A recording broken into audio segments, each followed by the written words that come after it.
Hello everyone, in today's video I will be narrating stories that I found off of Reddit. If you enjoyed this video, make sure you subscribe to my channel, like this video, and comment something down below. But without further ado, let's get straight into these stories.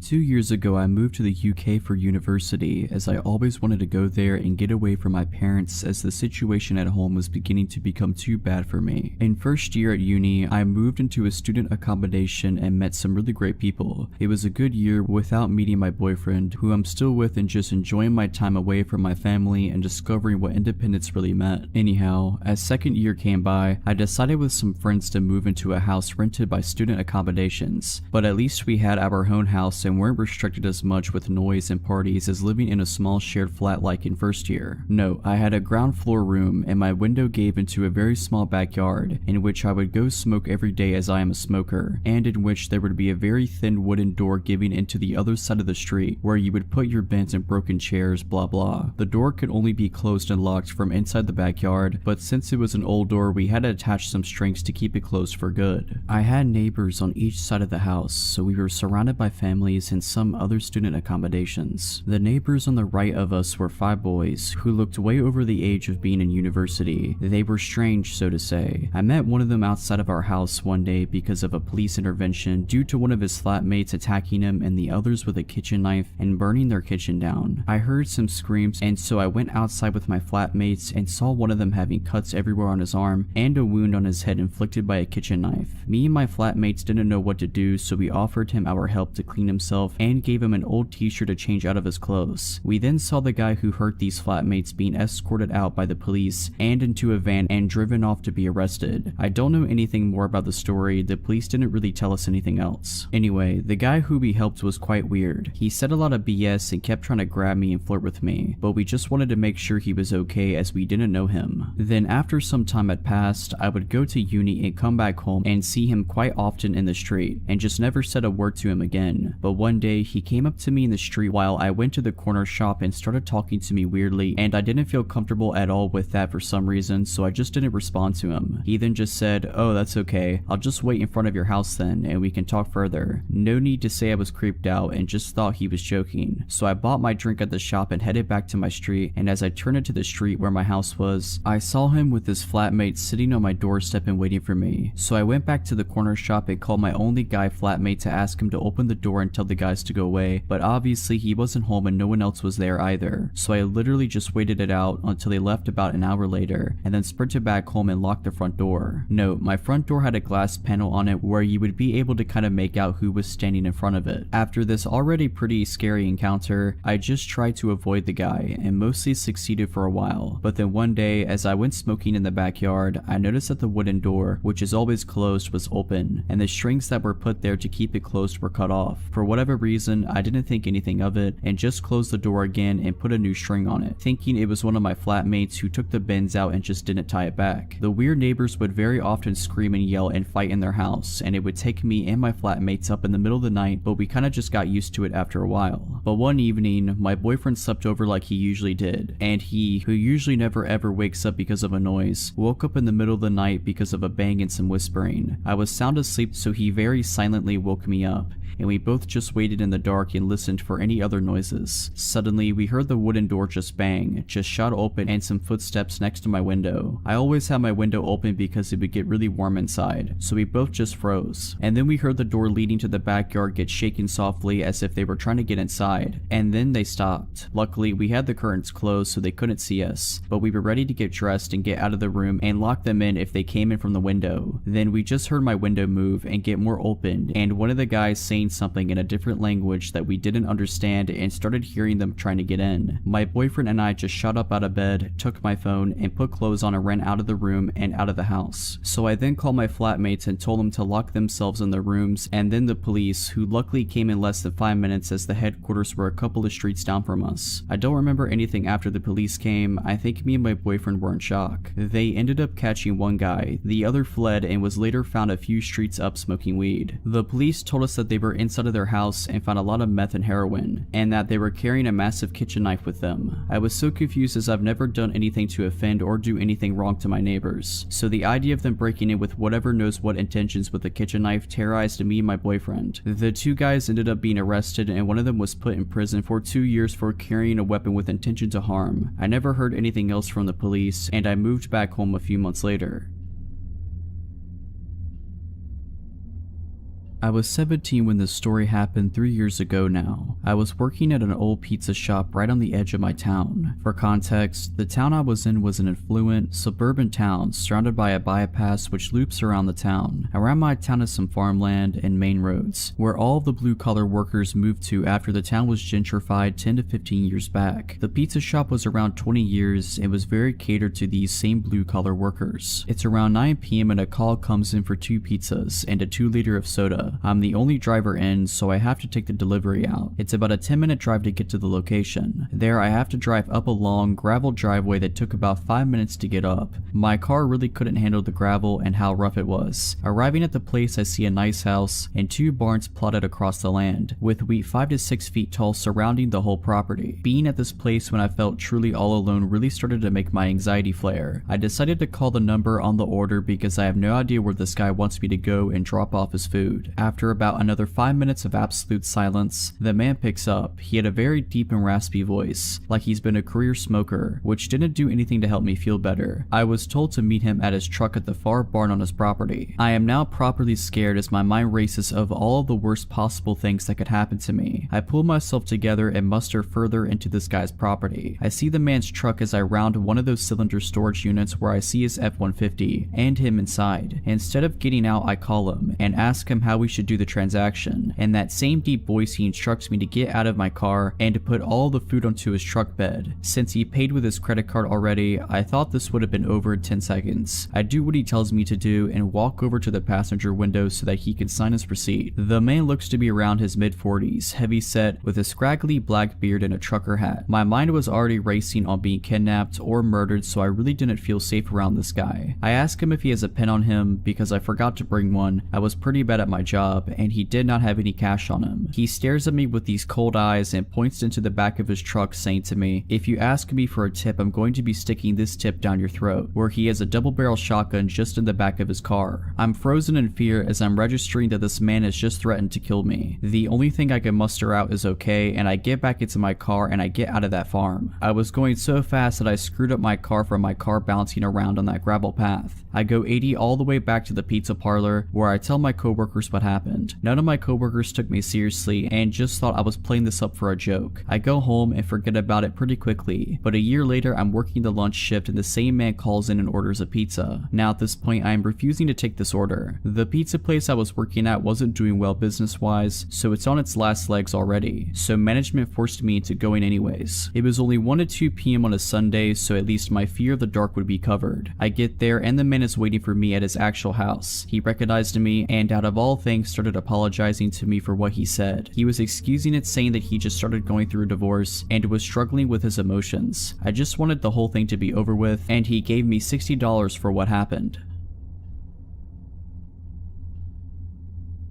When I was 6 years old, I attended the elementary school which was located in our small town. My way to and from school was basically just 500 meters of main road before turning into the street where I lived. At the time, we're talking about the late 90s here. All the parents in the town were extremely adamant on telling their kids not to trust or follow strangers. Never get into anyone's car, even if they say they know your parents and are friends. The reason why, there was a murder 3 years back in the same town. A girl not even 6 years old was found dead in a field. The strange thing about it is, nobody knows how exactly she was taken, no signs of forced entry or anything, which implies somebody lured her somewhere without her suspecting a thing. The case still hasn't been solved more than 20 years later, so our parents were very afraid that their kid was going to be next, because kids can be really stupid and you can't watch them 24/7. Now onto what almost happened to me. I was walking home from elementary school. About halfway home, at the shadiest and mostly covered by trees and bushes area, a car pulled up next to me. A blonde, about 30-ish-year-old woman was the driver. She told me she could drive me home. She claimed to be going in that direction anyway, which was unclear to me at the time, essentially BS because once the road ends near my house, there is nothing but empty fields. Kid-like as I was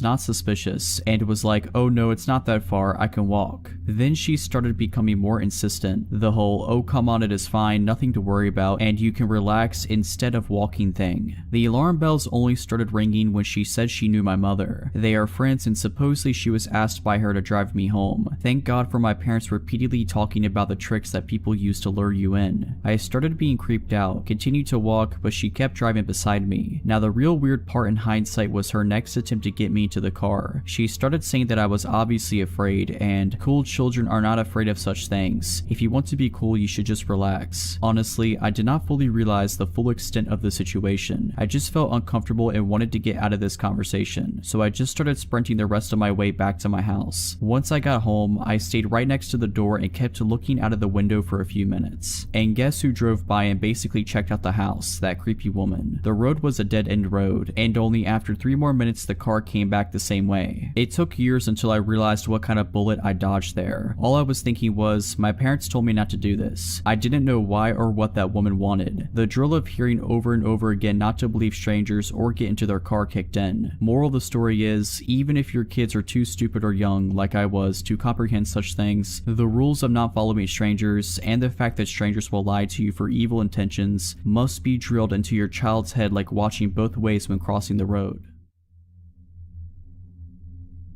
Last night, my 25-year-old husband woke me up at around 11:50 to tell me that someone has been knocking on our door and ringing our apartment doorbell for about 10 minutes on and off. He woke me so I could possibly ID the person. Once I looked out our upstairs apartment window, I saw the man walking to his car in our apartment parking lot, across the street from our unit. He was wearing blue jeans and a gray t-shirt. He was a medium build, possibly a 30-year-old blonde man. He wasn't covering his face or anything, but the thing is, he was carrying what looked like resistance bands or rope. He sat in his car for around 3 minutes while I was on the phone with dispatch. Then he came back to our door and knocked hard for another few minutes. Dispatch advised me that the police were on their way and they hung up. I started videoing the vehicle. I read out the tag number and make and model and just watched as he put his car in park in reverse over and over again. Out of seemingly nowhere, he backed out of the parking lot and started rushing away, but not before the officer arrived and pulled him over. My downstairs neighbor knocked on my door and told me that he had been peering into her little children's windows and was pounding on her door as well. She said that her husband had left only 1 minute before he started knocking at her door. She said he saw her children through the window and that's why he continued knocking.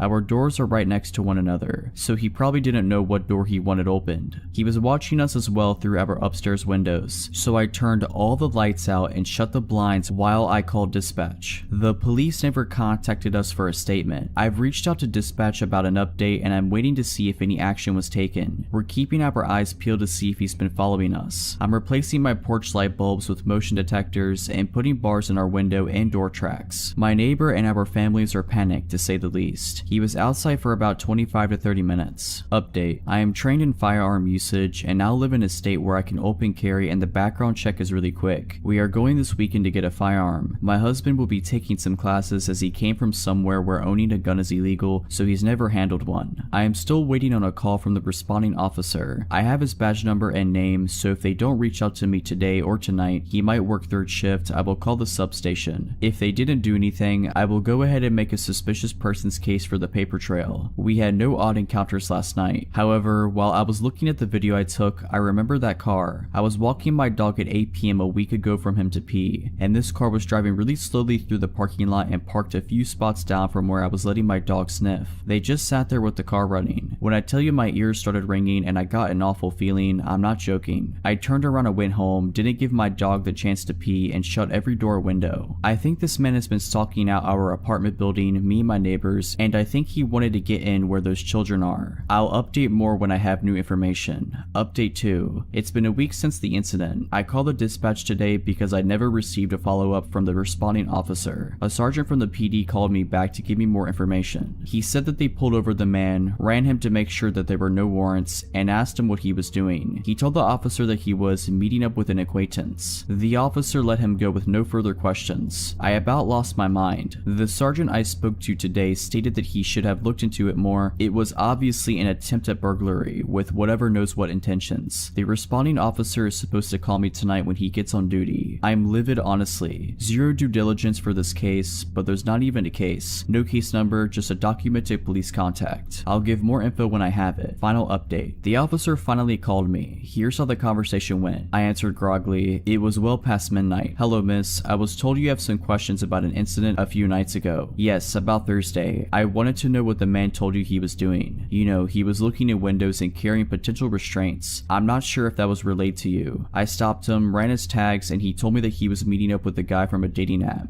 He seemed forthcoming and open with his motive for being there. Meeting up with wait, he was meeting up with someone by looking in windows, knocking on 2 different doors for 20 minutes. I was shocked and still not fully awake. Like I said, he seemed forthcoming and honest with me. With resistance bands, like workout bands, he had lots of belongings in his car, so he just probably had them in there. Right, but bringing them to a hookup, knocking on multiple doors, he saw the little girls through the window. He waited until my neighbor's husband left until knocking. That's on tape, officer. I checked in with the apartment management after the incident. Well, I'm familiar with this individual, and I've been doing drive-thrus of your complex to make sure he doesn't come back. I haven't seen anything. If you don't have any more questions, I'll let you go, ma'am. Doesn't make sense to me, but thank you, goodbye, and I hung up. I don't have much to say, I just feel so icky about that conversation. Nothing new has come of the situation. I haven't seen the man or the car. My mind is blown at the lack of follow-up or due diligence. I live in a suburb, it's not a busy one either. The PD has a small jurisdiction. Guess I'll have to protect myself. I was 24 at the time, working in a nightclub about a 10-minute walk from my home. I used to close on Tuesday nights slightly earlier than most nights, as it was generally our slowest night of the week, closing around 12 a.m. instead of keeping customers until 2:30 a.m. Usually I'd be the only one left as I start cutting staff as the night went on, and since it was a slower day of the week, we didn't have security on. About 2 months in of regularly closing at 12 a.m., I was walking home. I used to bring bulkier clothes to hide my figure when leaving alone, as I've been followed and chased multiple times before, and we'd often get men waiting after hours for us girls to come out, knowing we'd eventually come out after closing and didn't want to attract attention to myself. I also used to walk home as I didn't have a car and had a few terrifying experiences with Uber drivers not actually driving me home, turning out to be fake cab/Uber drivers or harassing me until I pretended to show interest or give them some way of contacting me, to which Uber would just give me a $5 coupon for the trouble, but that's a story for another time. The bar was located along a main road that was home to the majority of the other bars and restaurants in the city downtown. Often at this time I'd maybe see a handful of people, but the streets were generally empty. I'm walking and notice a parked car about a block away. The driver noticed me and U-turns around to be on the same side of the street as me. Now he's catcalling me and trying to get me to come into his car. I don't engage and keep walking. We're maybe a block or two past the initial spot I saw him, and he's been slowly driving alongside the sidewalk.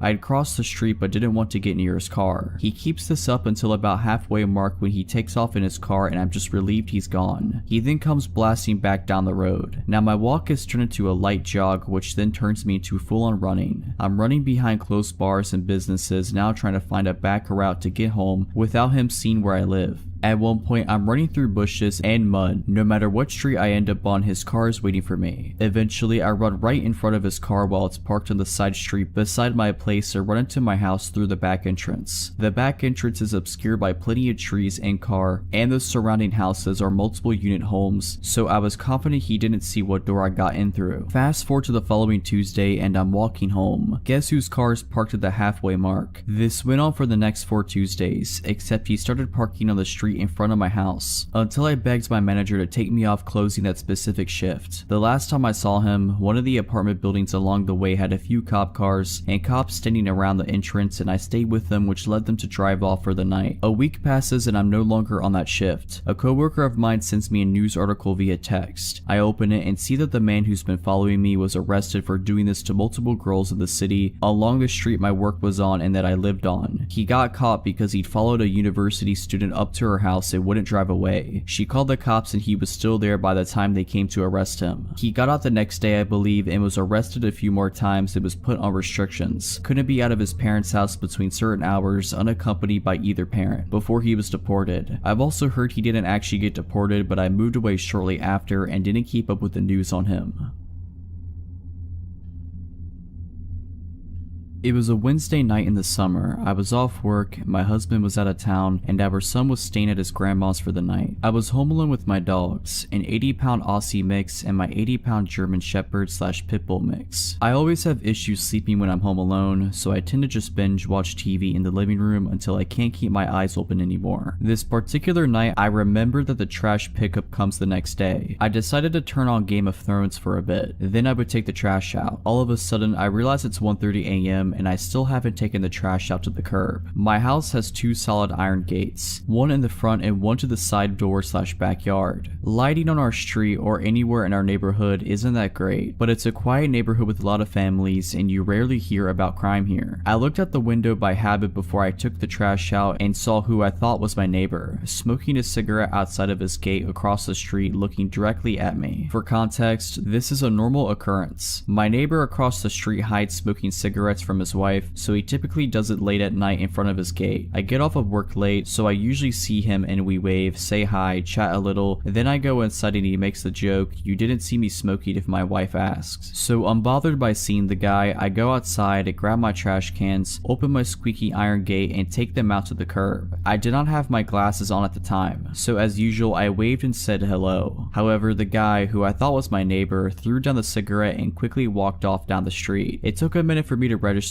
that he was not my neighbor. I was a little creeped out because he was clearly staring into my window from the opposite sidewalk, but also maybe it was a guy taking a night walk. Not unusual in our neighborhood, and just stopped for a cigarette. I thought I probably weirded him out as much as he weirded me out, went back inside and laid on the couch with my dogs to keep watching Game of Thrones. At some point, I fell asleep and I woke up hearing my gate squeak and my German Shepherd mix growling. He's extremely protective of our family at home, but he's also the kind of dog you can take anywhere because he's so friendly in public. My Aussie mix is more passive, but his sheer size and scary bark tends to deter people. He's very friendly though. I quickly got up and pulled back my curtain. My gate was still shut and I didn't see anything. My dog, however, continued to growl at my front door. I looked out another window, which had a better view of my front yard and porch. I didn't see anything. Eventually, my dog settled back down with my other dog, but I was still uneasy. I ended up watching TV again because I couldn't go back to sleep. About an hour later, I definitely heard my gate squeak. We are the only ones with a heavy cast iron gate and the noise it makes is so distinct. So I look out the curtain while my dogs are continuing to softly growl. My gate is halfway open but I don't see anyone. At this point I'm panicking. In my panic I couldn't find my phone. I grabbed my wooden baseball bat out of our room, crouched down, and started going through the couch cushions to get my phone. My dogs are oddly still quietly growling instead of barking, so I assumed no one was there. The minute I find my phone, my front door handle starts shaking. I run to the side door to let my German Shepherd mix out. I know he'll protect me and he can jump the 6-foot back gate. My Aussie mix, going crazy, busts out of one of our door side lights. I heard the guy say, "Oh crap," and immediately I let out my German Shepherd mix. I jumped up to look out the window, saw my dog latch on the guy's hand. The guy starts screaming and takes off down the street, my dog chasing him. I then become terrified he'll hurt my dog, so I run out with my baseball bat, screaming my dog's name over and over. The next thing I know, my dog is prancing down the street back to me, happy with blood all over his face. I called the police. They took another hour or so to show up and didn't seem to take me too seriously. They said they'd call local hospitals, but I never heard back. I called my husband bawling and he got on the next flight home. I stayed at his mom's for a few days, too terrified to go home. I did buy my dogs giant ribeyes for being so good in saving me. I don't know what that guy wanted, but since then I've been trained in firearms and self-defense.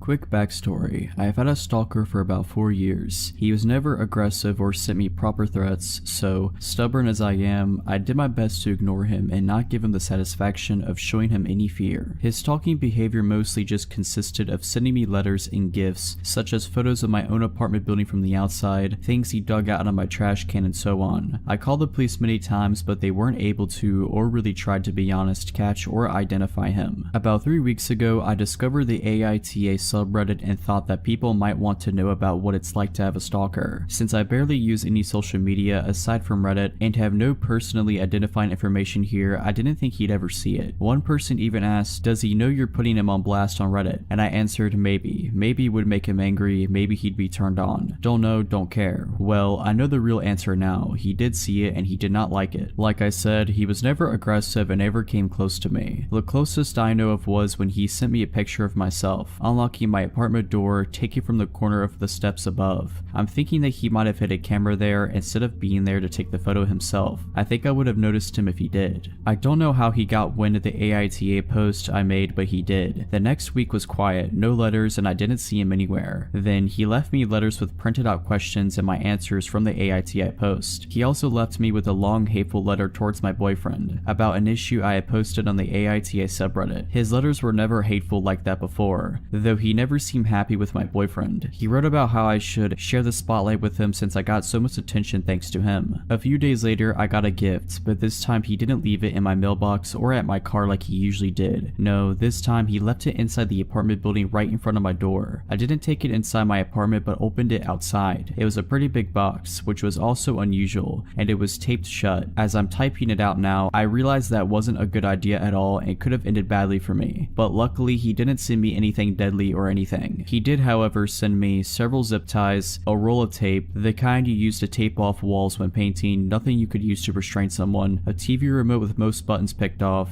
a pack of band-aids with a few used ones, not actually, just made to look that way according to the police, and a framed picture of me. I could tell the picture was taken a few days ago and my boyfriend was next to me but cut out of the photo. The frame was shattered and the package was full of glass shards, clearly more than just what could have fallen out of the frame, and they were also intentionally put inside the crumbled newspaper that was stuffed in there to keep it all in place. I called the police right away and gave it to them. They were more concerned this time. Finally, thanks. It told me they'd send patrol cars more frequently. He didn't show up or leave me any letters or gifts for about another week and a half. But 8 days ago it started again. I found letters in my mailbox where he wrote about how he wasted his time on me, how I haven't been appreciating his effort, how he was wrong about me being special. 5 days ago I left my apartment in the morning and heard a crunch sound as I stepped onto my doormat. He put broken glass under it in the night. I went off to work because I was in a hurry and was just going to make my boyfriend call the police, but then I found my car had also been vandalized. The sides were scratched, lights smashed, and the windshield had a phrase painted on. "It's time soon, miss," my last name. I went back inside and called the cops myself. They found the same phrase on a note under the doormat. This time they really took me seriously, which might have been because I was just pissed at this point, which I made very clear. All of this, the letters, gifts, photos, even the glass under my doormat, are just really annoying and inconvenient, but my car was useless to me now and the threat scared me even more. I did, however, have a dash cam in my car, and it caught everything. The police said they took the footage as evidence, even though the dash cam footage wasn't of high quality, and I had given them photos of him that were just as good before, but they said it's not enough, and they told me they'll look into it further and promised to send more patrol cars again. Then it was quiet for 2 more days. Until 2 days ago, someone rang the doorbell at just after 4 AM. My boyfriend and I got up, but we were both hesitant, but I saw the blue lights outside, and just as I got up I heard them shouting, "This is the police, please open the door." They told us they were called by one of our downstairs neighbors, who came home from his night shift after about an hour earlier, and heard someone else entering the building after them before their door fell shut. My neighbors know of my situation, and I've asked them to make sure they don't let strangers into the building. This neighbor then went into his own apartment and looked through the peephole. We have motion activated lights in the stairway, so he waited to see if they had turned back on. They did. Then he saw a middle-aged man walk upstairs. Above this neighbor are only me and my boyfriend, and a single mom with 3 kids who probably won't be getting any visitors at 3 AM, so he called the police. They came and found my stalker 1/2 floor above me on the stairs. He should have been able to see the cop car since there was a little window up there and they had their lights on, but he either missed them or wanted to get caught. They found a pocket knife on him and he confessed to being my stalker right away. He's finally caught. They got him. It took 4 years and one very vigilant and caring neighbor, but he's finally done. He's facing several charges and I've collected every single piece of evidence over the past 4 years. I don't know what kind of outcome I can expect, but for now, I finally got some peace.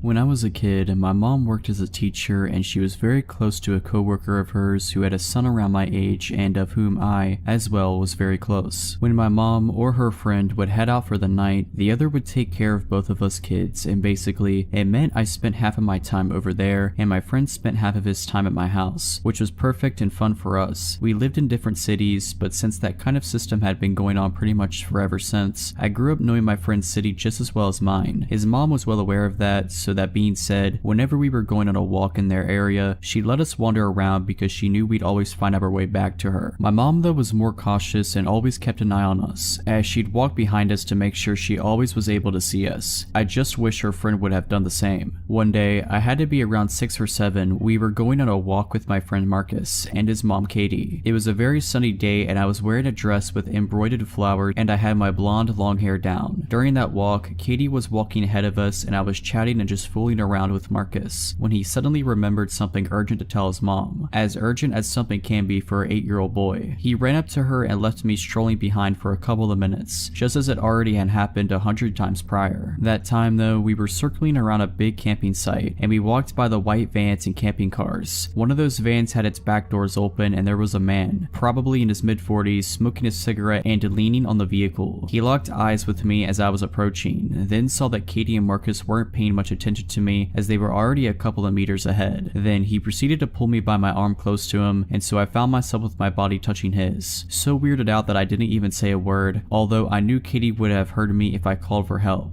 He leaned toward me as he was obviously much taller than I was, muttering something I didn't get, and he winked at me and kissed me on the lips and then pulled me to the open doors of his van. At this point, if he had pushed me just a little, I would have fell in the truck. At this point, I was just too scared to even lift a finger, and even though I didn't understand everything that was going on, I knew it wasn't okay. He put his hands on the door as to close the vehicle and I felt my heart sink. At that exact moment, some other man jogged towards us, in his 40s as well, waving hello to me and saying something along the lines of, "I lost sight of you for a bit, I was so scared." He had a very friendly look on his face and was staring at me with a great insistence and with a huge reassuring smile, and the van man awkwardly laughed and yanked me out of the way of the car, slamming the door shut. I ran to Katie as I heard the van go off and just acted as if nothing had happened. To this day, I never told that story to anyone, not to Katie or Marcus, not to my mom, nobody. I am 22 years old today.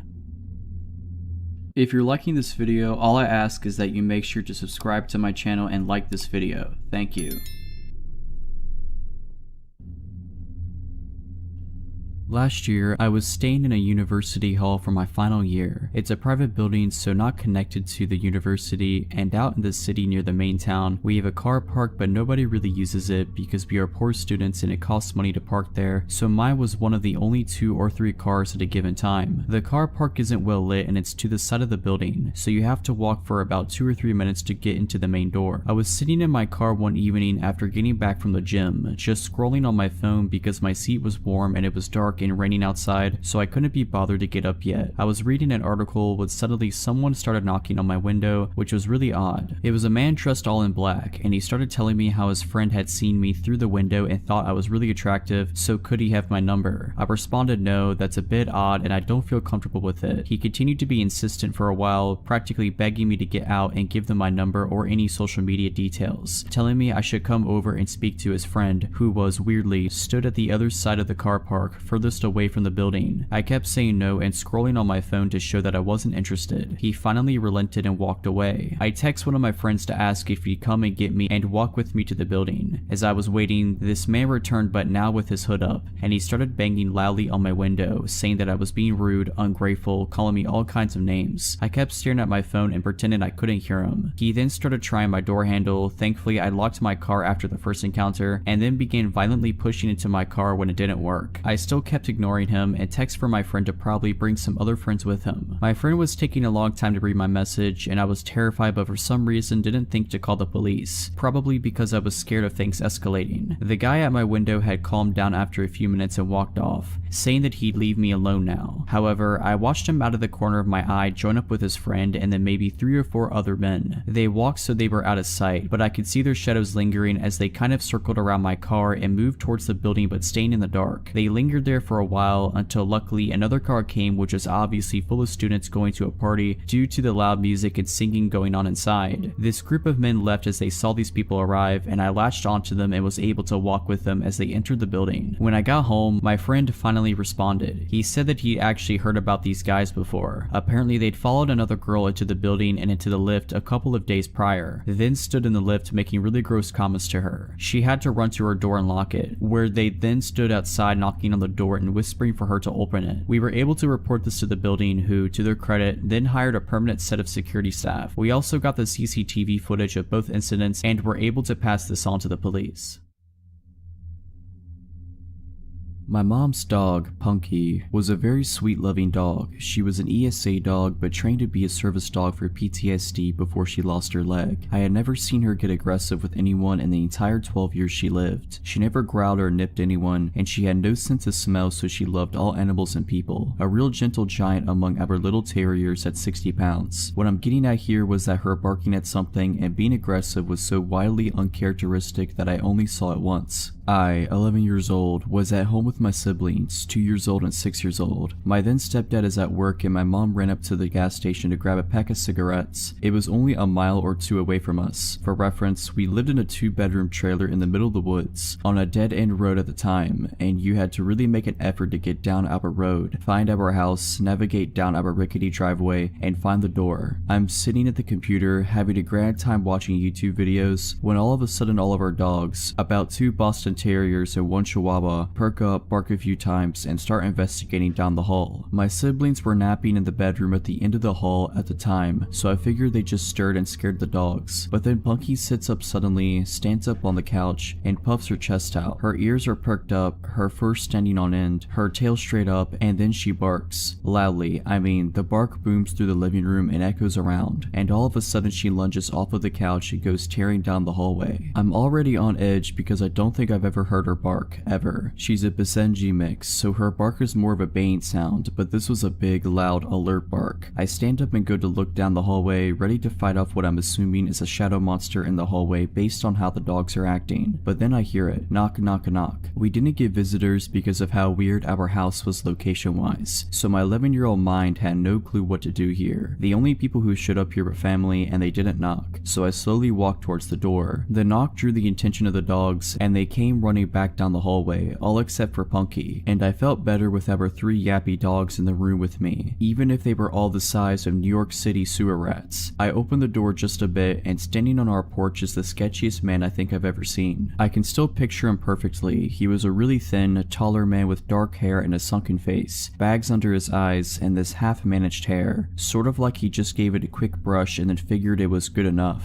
Everything about him seemed just a little too thin, a little too shallow, and his clothes were all off too. They were nice, but fake nice, you know? Like a clean, newer looking t-shirt and new jeans. But he had what looked like a suit jacket on. All his clothes were dark too, despite the fact that it was summer in Texas, and the weather was definitely into the hundreds that day. He also had this plain, unlabeled bottle in his hand. It looked like the label had been covered up and taped over. I stare up at him in confusion because I definitely don't know this man, and I asked him what he wants. He smiles at me in this way that's way too fake, like this exaggerated and forced grin, and he spoke in the same voice retail workers do. Hey there kiddo, I'm trying to sell this here carpet cleaner, and he shakes the bottle at me. Mind if I come in to show you how good it works? Alarms are going off in my head because he just seems so off. Looking back with an adult perspective, the fact that he didn't ask if my parents were home is unnerving, because he probably knew they weren't and that's why he was here in the first place. I should have told him to get off our property, that I'd have to go get my mom, something except what I did say, but I didn't. Instead, I just shook my head and said, no, we don't have carpet. Well, it works on other things, and he took a big step towards the door and shook the bottle at me. I start to freak out and think to close the door, but the thing is, our front door didn't even lock. Small town, hard to access home, we never needed a lock, so that's basically useless. I'm sure there's something very wrong about to happen, and I'm terrified as I think about what to do in the few seconds I think I have before it does happen, when all of a sudden I hear it. Punky had crept up from the hallway, lowered towards the ground with her teeth bared and snarling like she was feral. She had slobber just dripping from her mouth, her ears were down and she was ready to pounce. counts. The guy hears it too, and as I look towards Punky, she tries to lunge past me, and I just barely catch her with my leg as she tries her hardest to duck past me and attack this guy. He freaks out and runs off the porch without another word, booking it down the driveway as I let Punky out along with the rest of our dogs and they start chasing him. Our small dogs chase him down the driveway and stop about halfway, barking and jumping about, but Punky stops just on the porch and watches him with her ears perked, just staring in the distance until he disappears. I swear I saw someone jump up with him running when he got onto the road. The second he disappeared, Punky's entire body language changed and she went back to being the sweet dog I knew. No barking or growling, just laying around, mouth and throat covered in slobber still. I realized my siblings are still down the hall and run to check on them, and when I get to the bedroom, my siblings were sleeping soundly still, but the bedroom window was wide open, the curtains pushed all to one side and the items on the dresser in front of the window all shoved around. Someone had tried to climb through the window, no doubt in my mind about it. From what I can gather, the bedroom window was visible from the couch where Punky was sleeping, so I think someone was trying to climb through the window before Punky went after them and scared them off, and the man at the door was meant to distract me. They definitely didn't expect Punky, a bigger dog, because most of the time she was with my mom inside while our small dogs were the ones that saw public eye more often. I don't know what they intended to do, but after my mom got home she took all of us to my aunt's house, and on our way there we saw the men walking up someone else's driveway. Men plural, because we watched a second one split off to wait by the road.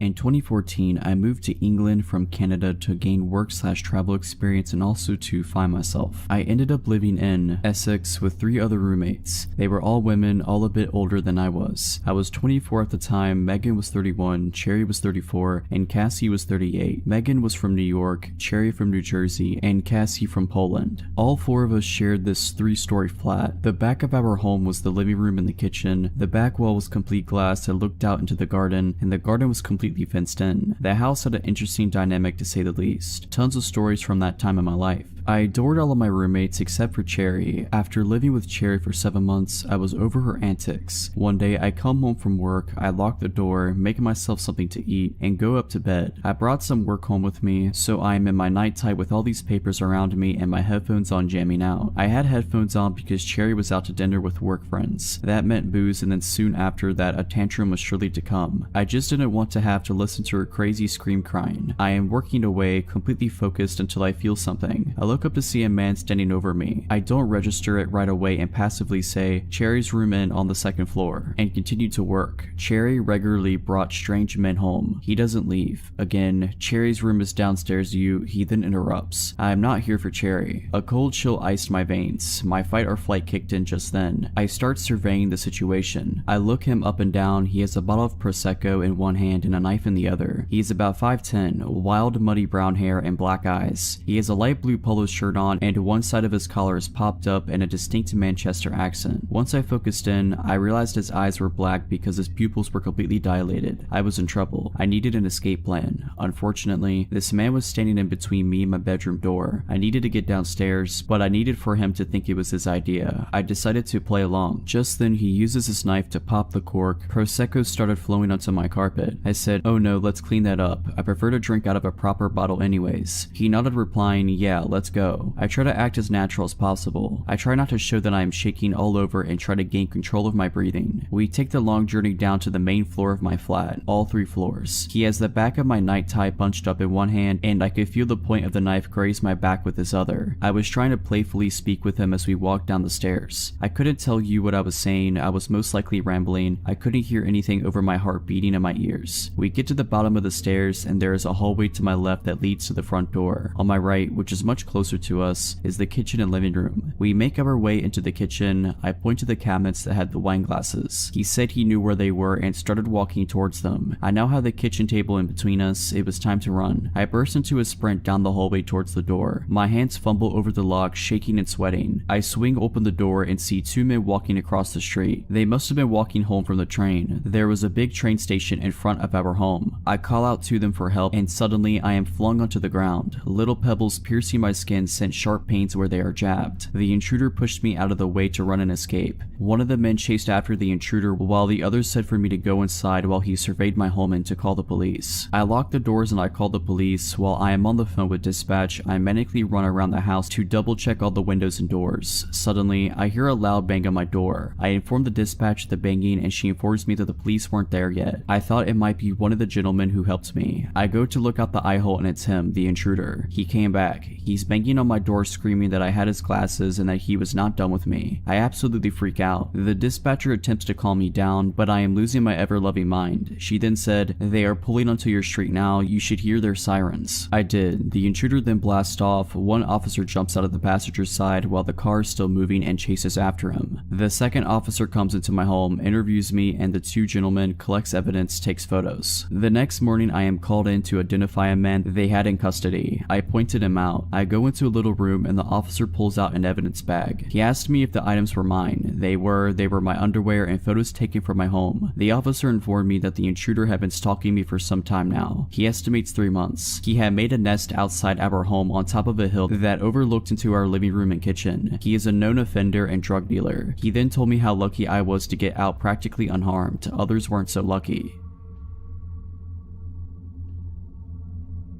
So this happened in 2011, so the exact dialogue may have escaped my memory a bit, but the situation is something I'll never forget. Also, AIM was still pretty active during this time and so was video chatting. Thank Tiny Chat. This is important for later. I was on an online dating site and was talking to this guy. I was 31 at the time and he was 28. We talked for about 6 weeks before I gave him my phone number and we took it offline to calling and texting for another couple of weeks. 2 months after our initial chat, we were texting and he told me that he was out having a few beers at a bar near my house. He asked what I was doing and asked if I wanted to come out, but I had a very long day at work and didn't feel like going to a bar. I'm also not a big drinker. I invited him over to my place, I know, after he finished at the bar and he accepted. I figured I would be okay since I do keep firearms for protection and know how to defend myself, if needed. I also had a webcam. I took a shower so I wouldn't smell like a water buffalo on a hot day. The air went out at work, put on some makeup and got dressed to wait. He then called and said he was outside of my house. I clicked record on my computer's webcam program and turned off my monitor and went to let him in. It's around 10 p.m. and he comes in and we go back to my bedroom because my living room was being remodeled. We're sitting on the bed chatting for about an hour, talking about everything under the sun. The conversation flowed. He was very handsome and so easy to be comfortable with. We got on the subject of firearms and I showed him mine. About 15 minutes later he asked for some water, so I go to the kitchen to get him a bottle. When I came back, he said he got a phone call and had to leave. After he left, I looked on my nightstand where I put the firearm down after showing him and noticed that it was gone. I looked everywhere for it, thinking I had put it down somewhere else. Nope, not there. I then played back the recording from my webcam program and sure enough, it shows him grabbing it and putting it in his hoodie. I was terrified at that point. He knew where I lived, he had my firearm, and he left his phone on my bed. Right then his phone rings and I answer it. Come to find out he's married. His wife was calling him wondering where he was. I told her everything, including the fact that he stole my firearm and I had video evidence and was calling the police on him. Next thing I know, he's banging on my door, my firearm in his hand, asking me for his phone. The conversation went like this. Him, "I need my phone, give me my phone." Me, not opening the door but yelling through the window. Take the clip out of my firearm, empty the chamber, throw the clip into the bushes. The one in the chamber across the road and put it on the ground. Him, "No, give me my phone." Me, "I'm on the phone with your wife at the moment and I have you on video stealing from me." I put his wife on speaker. Wife. A whole bunch of expletives. Him, he runs and gets in his car and then comes back. "I threw your gun in the ditch." At this point, I make him empty his pockets, take his pants off, take his hoodie off, and show me that he doesn't have my firearm on him. All the while, his wife is on the phone. I go outside and get in his car, in the driver's seat, and tell him to take me to where he threw my firearm. He proceeds to tell me that I don't know how hard it is for him, being a felon, not being allowed to own a firearm ever because of a mistake he made. The mistake, domestic violence, involving a firearm. We get up the road, he tells me that the firearm is there in the ditch. Then, I realize the situation I'm in. I can get out of the car and go get it, leaving him to do whatever to me if he chose. I could make him go get it, taking a chance of him seriously hurting me. I took that chance since I was on his phone with his wife and my phone with 911. He retrieves my firearm, brings it back to the car, and I drive back to my house and wait on the police. I get out of the car and he gets in the driver's seat. I'm still on the phone with the police. I walk around the back of his car to get his license plate number, and he just puts his car in reverse, hits me, and takes off. They found him later that evening. He still had the clip and the one in the chamber in his pocket, so now he's enjoying some time in prison. So glad I never have to meet this person again.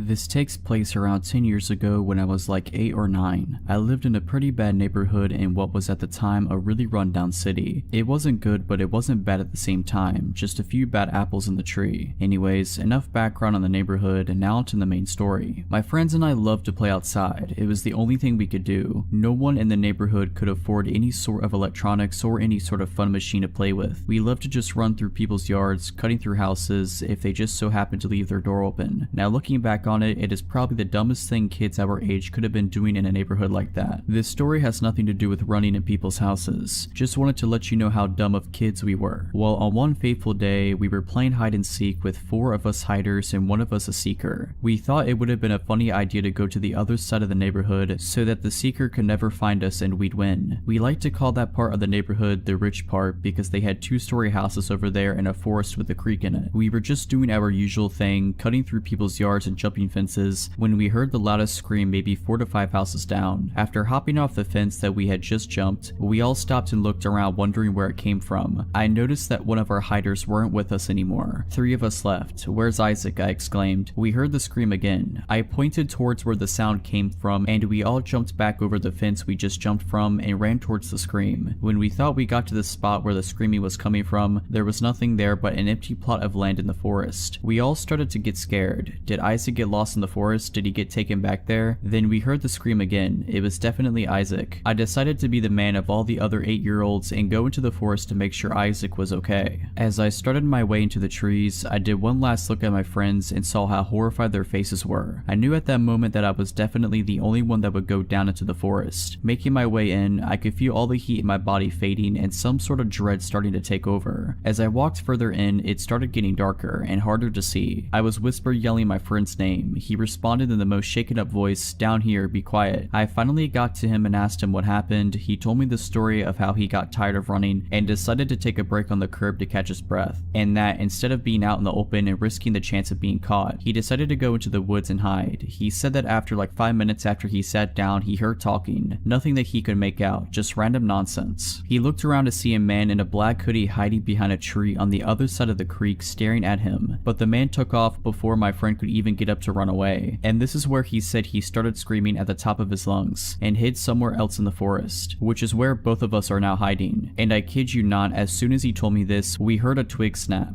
We both look up to see the man looking for us in some of the shrubbery on the forest floor. I couldn't make out any facial expressions or anything on his face, for a matter of fact. I could see he was holding some sort of blade. I couldn't tell if it was a stick or a machete. All I knew is that we needed to run. So when he turned us back, we got up and started running. We didn't care how loud we were, we just knew that we needed to run. We got out of the forest and told all of our friends to run as fast as they could down the street. We kept running until we got to the other side of the block and we all turned around to see the street empty. No one, not a single car. And from a distance you could hear a roar, or like a very loud engine. Shortly after that initial roar, a silver 2000s Mustang with the darkest windows comes peeling around the corner faster than I've ever seen a car go, headed straight towards us. I've never had my body tighten up like that at that very moment when I knew it was the same guy from the forest. I told all of my friends to split up and run into people's yards to hide. So as we were all hiding and running through alleyways and jumping fences, you could still hear his engine. It was like he was targeting only me. I can't even tell you how far I ran. I got to the point where I didn't even think I was in my neighborhood, but still I hear his engine coming up on me. So I ran more. I was exhausted. The sun finally started to set and I could hear his engine fade, almost like he had forgotten about me or had just given up. I start making my way back home scared, checking my back every so often to make sure I wasn't being followed. Once I made it home, I went right to bed to cry myself to sleep. And for months after that, that 2000 silver Mustang would follow us, stalking every corner that we played on. We would see it at our school and the grocery store. It could have been a coincidence that our little minds are not perceiving things around us, but either way, I think he was stalking us. Nothing actually came of him following us. He never did what he did that first day, but it was still so scary seeing that car everywhere we went. I didn't know what to do or how to tell my mom, so I didn't, and still haven't. This story's for the people of this sub and my 4 other friends. Funny enough, the seeker didn't know what happened until the day after we were at school and we told him. He still doesn't believe us and says it was to go inside and have him looking for us all night.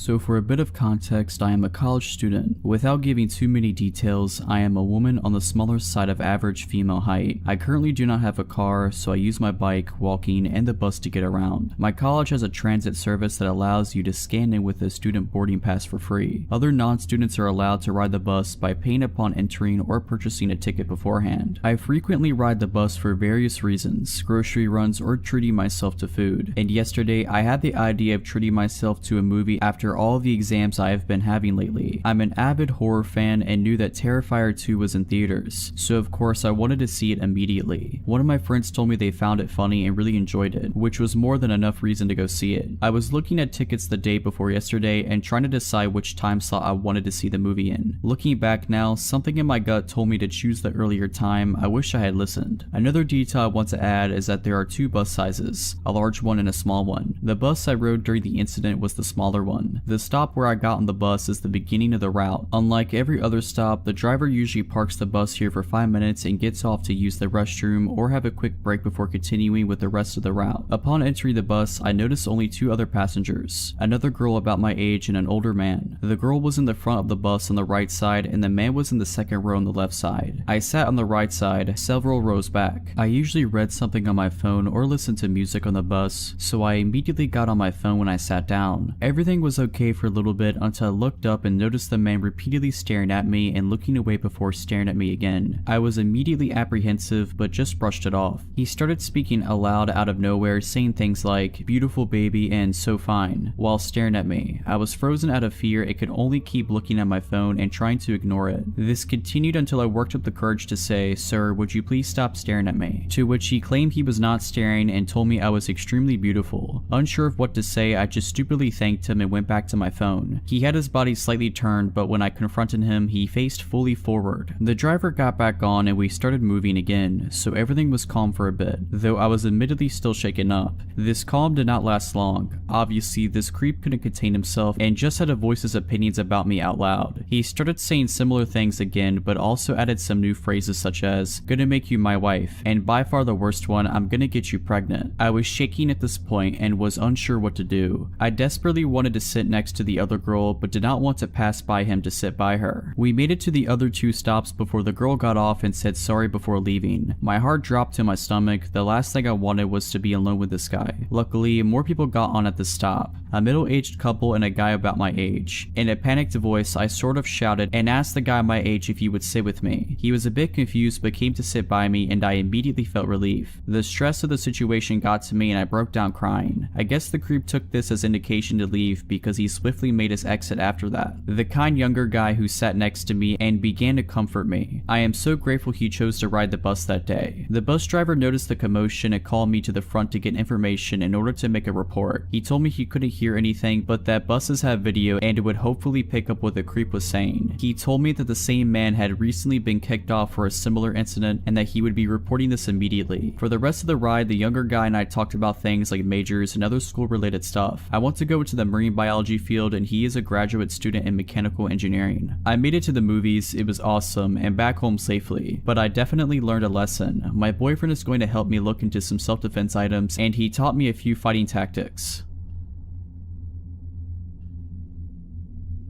This happened several years ago. I was home alone one evening when I heard a knock at the back door. This confused me, as no one ever used that door. My husband and I lived in a fourplex at the time, and all the units had a back door at the top of a narrow staircase. These doors were a little inconvenient to access, as you'd have to go around the building and up the narrow stairs, as opposed to the wider main entrance at the front. It didn't make sense to use the back entrance, and I couldn't think of anyone who would go to that door to visit. As I approached the back door, I saw two tall men in the window, standing at the door. I did not feel safe opening the door, so I called out hello. One of the men tapped on the window. "Yes, hello, may we come in? We are with Bresnan." At the time, my husband and I had Bresnan for cable, but did not have any issues with it. I replied, "We're not having any issues with Bresnan, is there a problem?" "Ma'am," the man said, "can we come in? We're servicing the area and it's important we look at your cable." I shook my head. "We're not having any issues," I repeated, "so there's no need to stop by." "Ma'am, we are visiting every resident. Let us in so we can do our job." I noticed the man grabbed the doorknob and try to open the locked door. I slowly grabbed a knife from our knife block and held it at my chest. We're not having any issues, I repeated, trying not to convey shakiness in my voice. So you don't need to be here. The two figures appeared to shuffle and then straighten. Ma'am, let us in. We're on a deadline and need to do our job. I glanced at the clock, gauging when my husband would arrive home from work. I gripped the knife tighter. Ma'am, I saw him try the doorknob again. Just then, a thought came to the forefront of my mind. I'm sorry, I can't help you. Could I please get your names and badge numbers? I can give your supervisor a call to let them know our cable is fine. I heard another shuffle and one of the men replied, no need to, ma'am. We're sorry we wasted your time. With that, both of the men exited the staircase and disappeared into the night. Shaken up, I held the knife tight and tried to get my bearings. I remember making a mental note to call the cable company. When my husband returned home, I told him what had happened. I was still very shaken up and had started crying again after he came home. He immediately called the Bresnan Cable Company and spoke to a representative, who informed us that no one from their company was out on assignment in our area. The next day, we asked our neighbors if they had a visit from the company. No one had.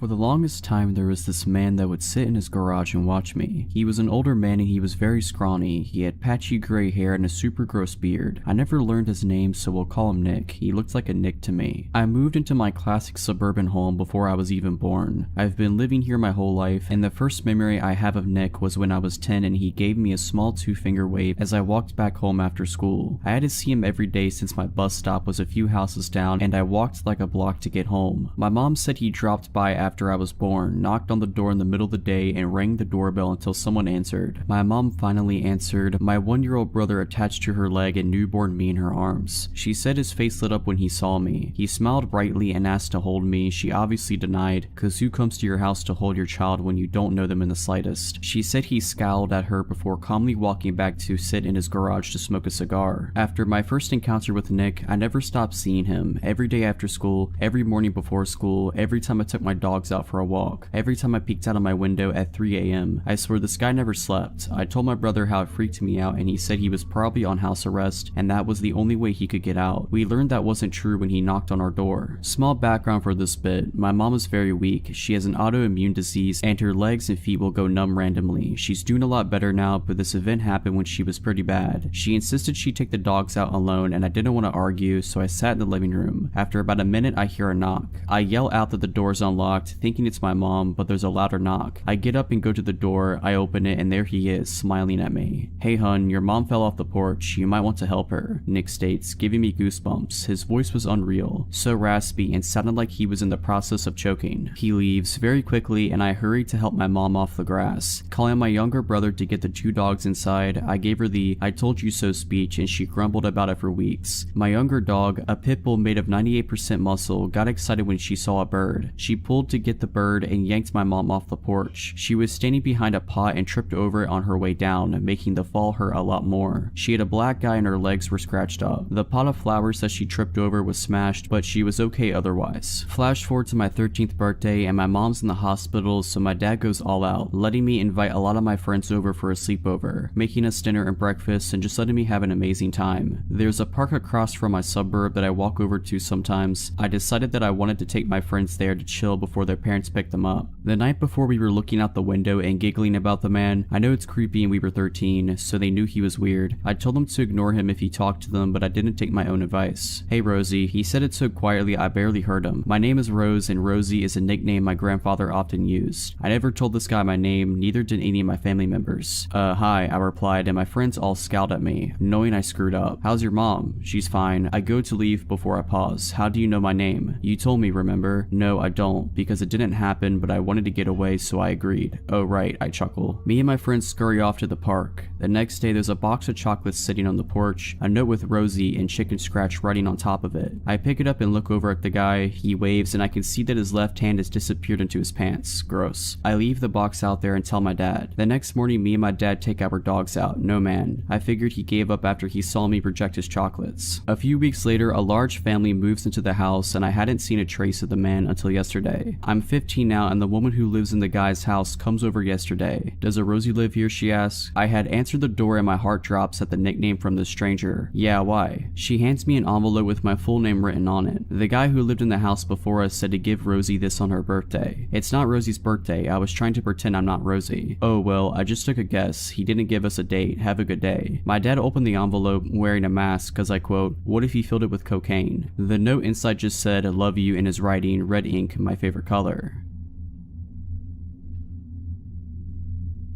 I was about 5 or 6. I went to my local kindergarten and I was as carefree as a child can be. The greatest of my worries being if my mom forgets to pick me up from school. She never does, and every day we walked from school to home and vice versa since it was a good walking distance. We lived in a compound that's kind of secluded and mostly inhabited by old people or boarding students who went to the university near it. This morning started out like any other. My mom picks me up and we're walking along the small path in our compound along with 4 other people, 3 high schoolers, 2 of which were walking together, and a female college student. She was holding a handkerchief over her head because of the heat. The sun was high up and glaring in the middle of the day that you wouldn't expect anything to happen, but it did. We were quite far back from this group when I turn around and see a man join us. He's clearly not from there. He had a bright neon green bag in front of him which was slightly opened, one of his hands inside of it. His clothes were kind of dusty, but most of all he was glaring at us. It was just us 5 walking in this quiet compound and my little self didn't think much of it, up until my mom squeezed my hand and started speed walking. At first I was confused, but I knew the only thing that could trigger this was that there was a danger behind us, and it came in the form of the stranger that was following us closely behind. I kept looking back discreetly, although it was probably obvious, and still he kept staring at all of us, getting closer and closer. I looked up at my mom trying to ask what was going on, but her low murmurs didn't really translate well for me, except my ears picking up on the word knife. That's when I felt my stomach drop. My stupid little legs weren't fast enough. Factor in my mom's older age, she was around 50, compared to our other companions. We were the easy target. We were pretty much at the back, but our house was near and I focused on that. Because if I thought about the threat behind us, my legs would feel like jelly and I'd end up slowing down. Still, I couldn't resist looking back. He just kept getting closer and closer, shortening the distance between us. I remember thinking about how I wanted to scream for help, desperately looking at these houses that seemed empty, wanting to go inside, but my mom's firm grip kept me going. Anyways, we lived here too. I never really knew if the others were aware of it, not much until later. One of the high schoolers left to a house over the basketball court, and further down the path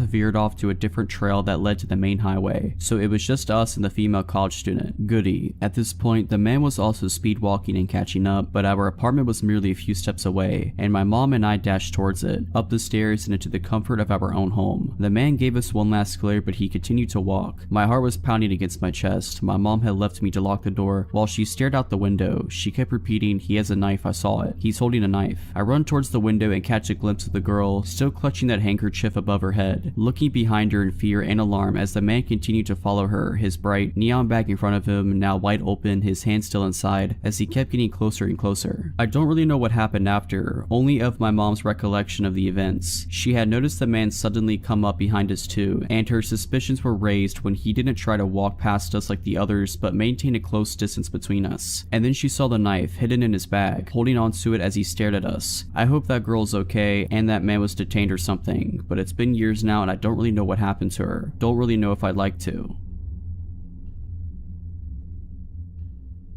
This happened about 5 years ago. I was around 16 to 17 years old. I always enjoyed walking. I would spend at least 1 hour a day walking the roads around where I lived. One day I was out doing my normal route, walking down my street that my house was on, taking a right out to the main street, and following it until I got to the end. There I would cross the crosswalk and retrace my steps to go home. On this particular day, I was about 20 feet from where I would leave the main road on my journey back home. I had my headphones in, blasting music as always, which can be a bad habit as I was young walking alone, but since it was daylight and the roads were pretty busy, I figured I was safe. But man, was I ever off with that assumption. As I was about to pass the entrance of a side street before leaving this main road, a black Ford F-150 pulled up. He stopped and gestures for me to walk in front of him, so I do so. I was about to go on my merry way when I barely heard someone trying to talk to me. I turned down my music, taking out my headphones as I looked to see the man in the black Ford still stopped at the entrance of the side road. I looked at him puzzled, trying to figure out if he was talking to me. I pointed at myself and he grinned, nodding. "What's a beautiful girl like you doing out here?" he asked. I laughed awkwardly. Walking, I replied, seeing as the answer should have been obvious. It's a beautiful day for that, he commented, just seeming to make small talk. Yeah, I stated before going to turn around and continue my route home. Wait, the man called. I stopped and turned around, just trying to be polite. Even though the encounter was odd, I didn't see too many red flags yet. The man continued to compliment me. I grew incredibly uncomfortable at this point, seeing as this man had to be in his mid-40s. He had a bit of a receding hairline with black hair, a nose with a protruding bridge, blue eyes that were surrounded by slight wrinkles, and it was dressed in a dress shirt, so I instantly brought up my age. I was hoping saying this would get this fully grown adult man to back off, but he didn't. Oh, that's okay, come on sweetheart, get in the truck. That's when I started panicking, red flags shooting up everywhere. Stranger danger. I laughed nervously, looking at the cars around me to see if anyone was noticing what was happening. Nobody did. No, that's fine, my house isn't far. No, really, get in the truck, I'll bring you home. No. Come on, just get in here with me. He called as I turned and started walking away. I was hoping he'd just drive off somewhere else, but he didn't. Instead, he drove extremely slow, following me, complimenting me, and trying to pressure me into his truck. I thought fast of multiple options for different scenarios, but I chose a simple one. I pulled out my phone, and while still walking, I lifted it up to my ear, pretending to loudly answer a call. Hey dad, yeah no, I'm just on Interstreet name here. I'll be home in about 10 minutes. I stopped pretending to listen to her reply. Okay, you're outside waiting for me? Awesome, yeah we can do that when I get back. Love you. After he heard me say that, he took off, tires screeching. I ran back home and made it back within about 6 minutes, actually calling my dad on the way, who made a call to the police, who showed up shortly after and took my statement and description. Turns out there was a man on the loose in my area who was exposing himself to kids and trying to pick them up. If you're liking this video, all I ask is that you make sure to subscribe to my channel and like this video. Thank you.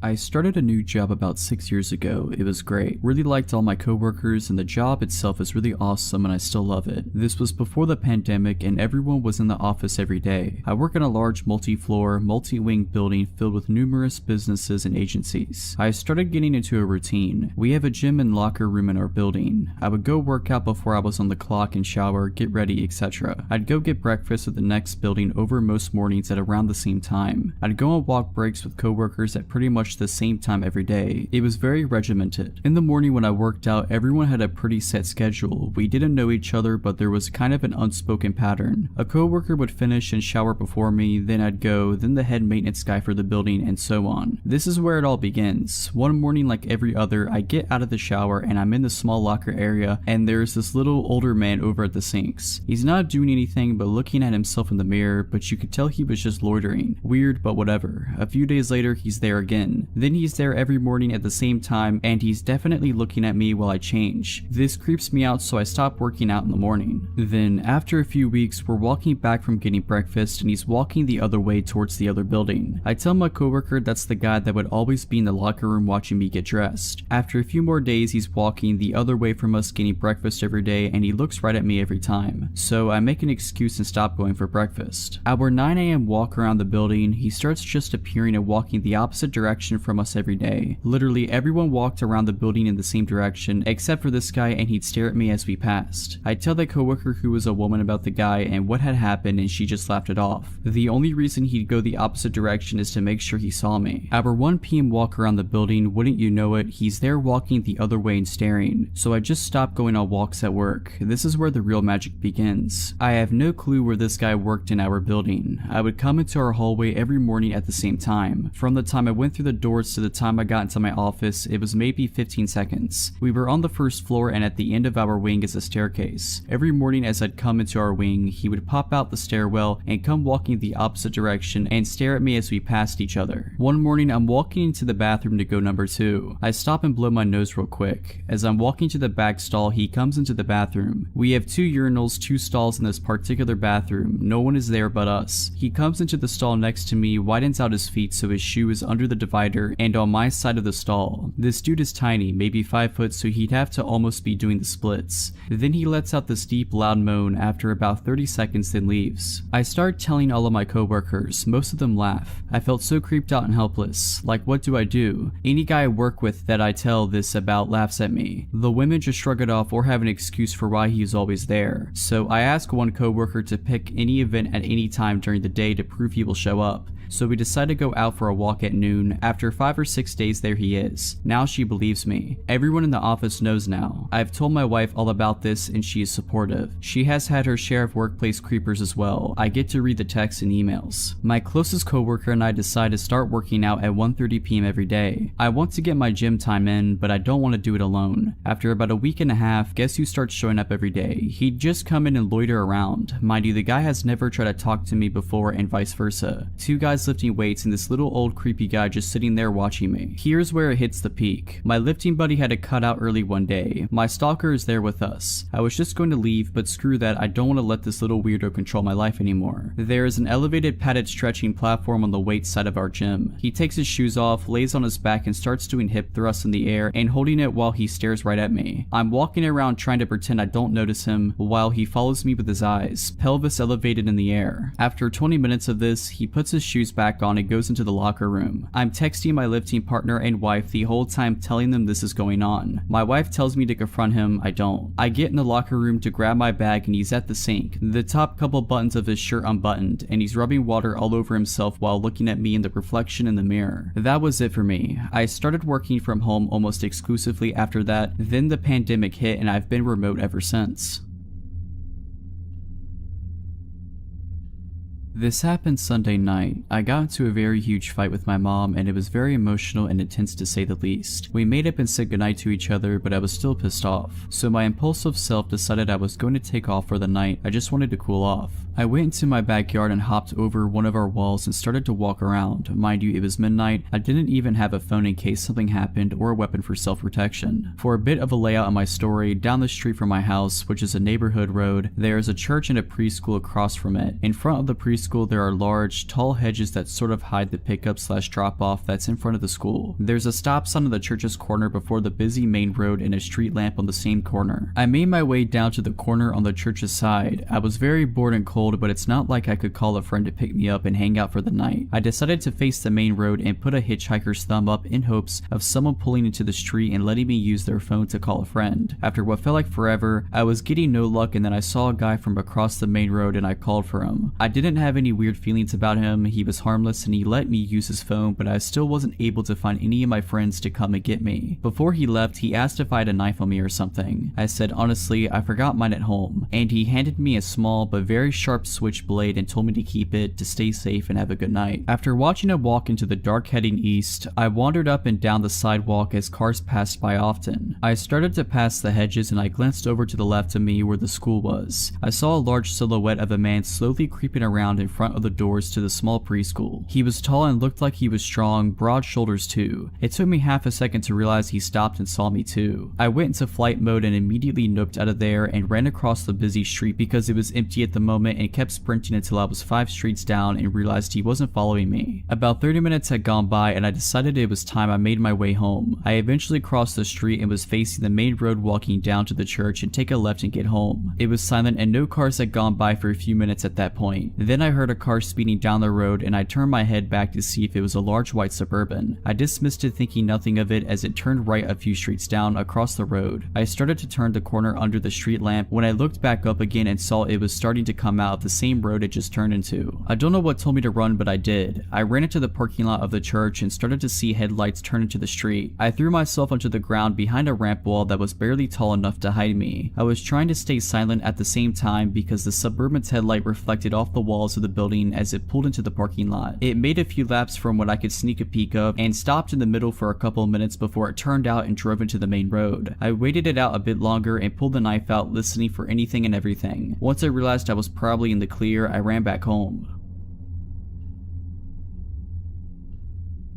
I'm a French student doing a master's in Amsterdam in the Netherlands. I live alone in an apartment in a building where there are only students. I'm 22, enjoying life peacefully. To give you a bit of context, I live in a calm, good neighborhood. The only noises I'd hear are the tram or parties in the building since a lot of students are there. One night around 10 p.m, I hear a knock on my door. I live on the 3rd floor, and to get to my front door, you have to open the main door which needs a key. Then you need to open the door to my corridor with the same key. So people who want to come into my door must have the key, call me, or ring at the door so I could open the doors for them from my apartment. Nothing of this happened. I just heard a knock on my door. I usually open the door without a second thought, whether it's my landlord or a neighbor asking for something. As I told you, I feel pretty safe in the building, but this time, for some reason, I had a bad feeling about this. I didn't move at first. I thought the person would just leave. I'd finished my assignments. However, the knocking continued for 30 seconds. I said yeah in English. The person knocking doesn't say anything. I ask in English again, who is it? The voice answers in English, it's Uber Eats, which is weird because Dutch always speaks Dutch and I recognize the voices and accents of everyone on my floor who have the key to access the floor. So it wasn't a neighbor, it wasn't my landlord, it was somebody claiming to come from Uber Eats. But the issue is I didn't order anything from Uber Eats that day. The voice was unfamiliar. In case it's a prank or a neighbor pulling a joke, it was also a deep voice, at least 40 and probably a smoker. I replied that I didn't order anything, you must have it wrong. After a few seconds, the knocking continues and the same voice says, I'm pretty sure you did, I have an order under your name. I start panicking. I look around and pick up a knife in case he breaks the door because the knocking was getting a bit louder. I checked if my door is locked, it wasn't. I was literally 10 centimeters away from him. My front door was the only thing keeping him from me, and I'm glad it doesn't open from the outside. You need a key to open it even if it's not locked. I step back and I ask again, what's the name? He seems to be thinking for a few seconds, then a final knock occurs. It was loud and it translated some anger or frustration. Finally, I hear him going down the emergency stairs right next to my apartment. The steps were heavy and the person was clearly in a hurry. I don't know what he wanted or what would have happened to me if I'd opened the door as I usually do. I still haven't understood how he got through the two doors, and why he did come specifically to the last apartment on the 3rd floor. Did he try others before? I posted a post about it on the WhatsApp group we have in the building. No one saw anything suspicious. No one opened the door for anyone.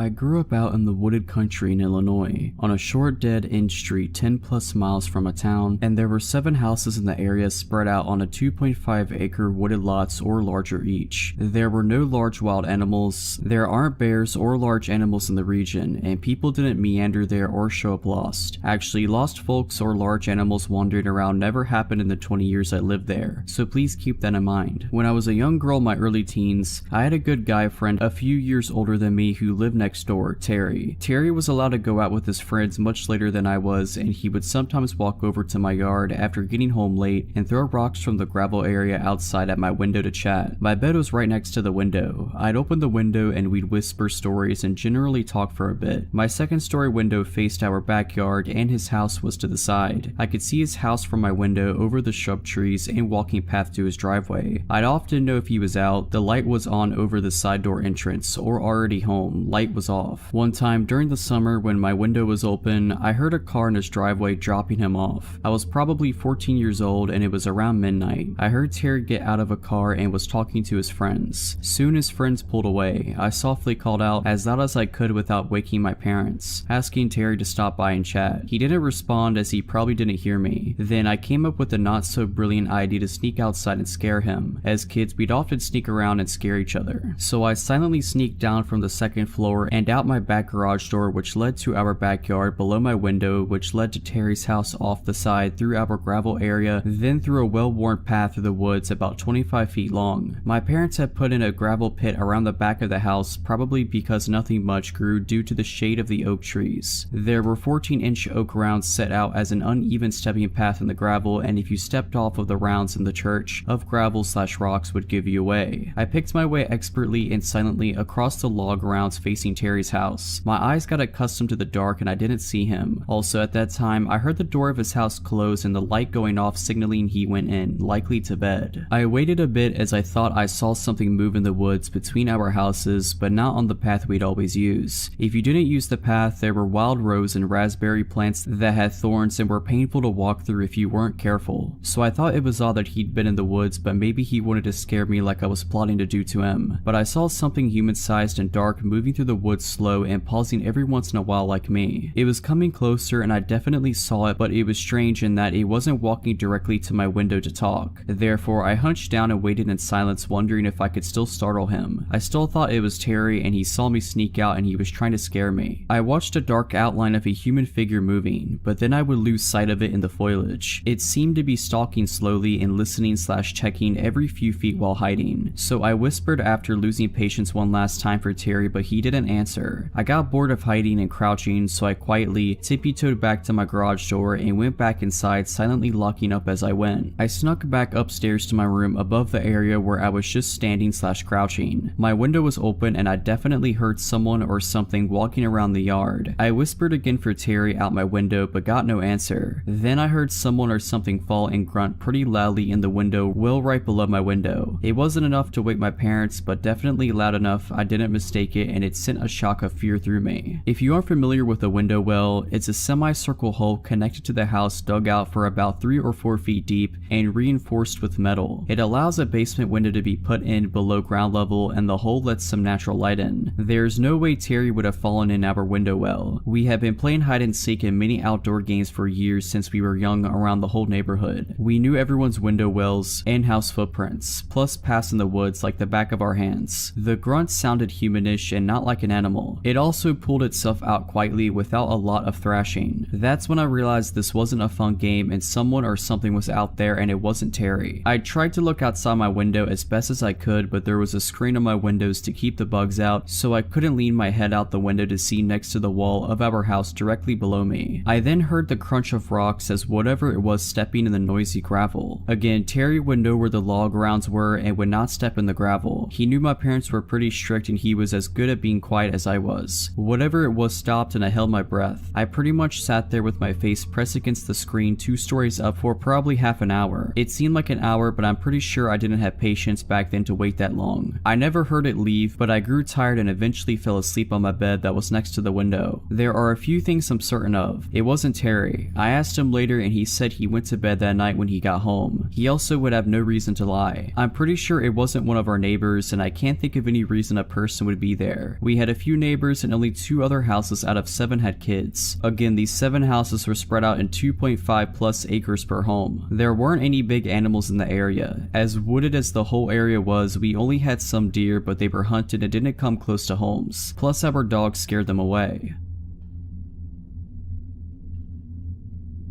When I was 25, there was a short time I was staying at my aunt's. It was her, my 2 cousins, and I. She lives in a nice apartment complex, and her unit is on the lower level. Her living room has a lot of windows that she keeps open for fresh air and for her cats to people watch. Her unit happens to be on the corner near a grassy courtyard path. When I had first moved in, I noticed a man who gave me an off vibe. My cousins and aunts said he lived upstairs and 2 units over, recovering from hard drugs that permanently messed him up. His parents paid for him to stay there as they didn't want him with them. They also said other than hearing him mumble and say weird things, no one ever had an issue. My aunt works nights and leaves at 3 a.m. My younger cousin works nights and leaves at 2 a.m. That usually left my same aged cousin and I the only 2 there until we leave for work around 8. For context, it is a very open living room to dining room plan. My aunt always has people staying over, so she has a second couch in the dining room in place for a table. This is where I slept. She stayed on the one in the living room. My aunt has also never been one to lock her doors until this incident. One night I'm on my phone trying to sleep at about 1 a.m. and hear a man yelling. He's yelling, "Don't shoot," and banging on the door to the right of ours. 2 male college students live there and just told him he had the wrong apartment and to leave. He says sorry and walks off. I am looking through the kitchen window, which is in direct line of sight from my couch bed, and it's the weird neighbor who sees me and grins. He then walks back to his home. I was unsettled but not enough to wake anyone else up over it. Told my family nonchalantly the next day in a LOL that was weird way. My cousin and I watch a movie and head off to bed. I have a very hard time staying asleep, but I woke up this time to the feeling of someone watching me. I check my phone and it's around 3:30 a.m., so I know it's not my aunt or cousin. I sit up and figure I'll go watch TV on my aunt's couch since she was gone already. The feeling gets stronger as I am in the living room. Then I see the shadow of a person standing still in the grass courtyard looking in. I froze. I immediately go back to my couch to get my phone. As I do, the person is gone. I am now trying to calm myself down and think of waking my cousin up when I hear the creepy man's voice. He is now at the kitchen window, which looks out directly in front of her front door. I drop to the floor out of his line of sight and start frantically trying to call my cousin. The man is now saying things to the window/front door like, "I'm going to hurt you," and "I'm unarmed," over and over again. His face is up against the window. Then he starts talking about wanting to pet the cats he saw through the window. I can't get a hold of my cousin. It's been about 20 minutes of this. At this point, in this situation, I didn't have many options. I could jump up and run for a knife, but I need to go to the kitchen. I could try try to respond and ask him to leave, but I've learned when you underestimate crazy, you lose every time. I now hear him knocking and knocking while repeating his nonsense. I'm doing that ridiculous looking army crawl snake slither across the floor down the hall now. I see the door handle start to turn. I'm about to jump up when my cousin bursts out of his room directly across from the front door. Now, he's not the biggest guy, but he was intimidatingly mad at the circus show taking place at his front door. He starts yelling at the guy that he needs to get off of his porch and that he's calling the cops. The man tries to say, "I'm unarmed. I'm not gonna hurt you, don't be afraid." My cousin goes off and yells, "That's dandy, it's 4 AM, you need to leave or I'll call the cops." So this guy backs up with his hands in the air and leaves. Needless to say, we didn't go back to sleep.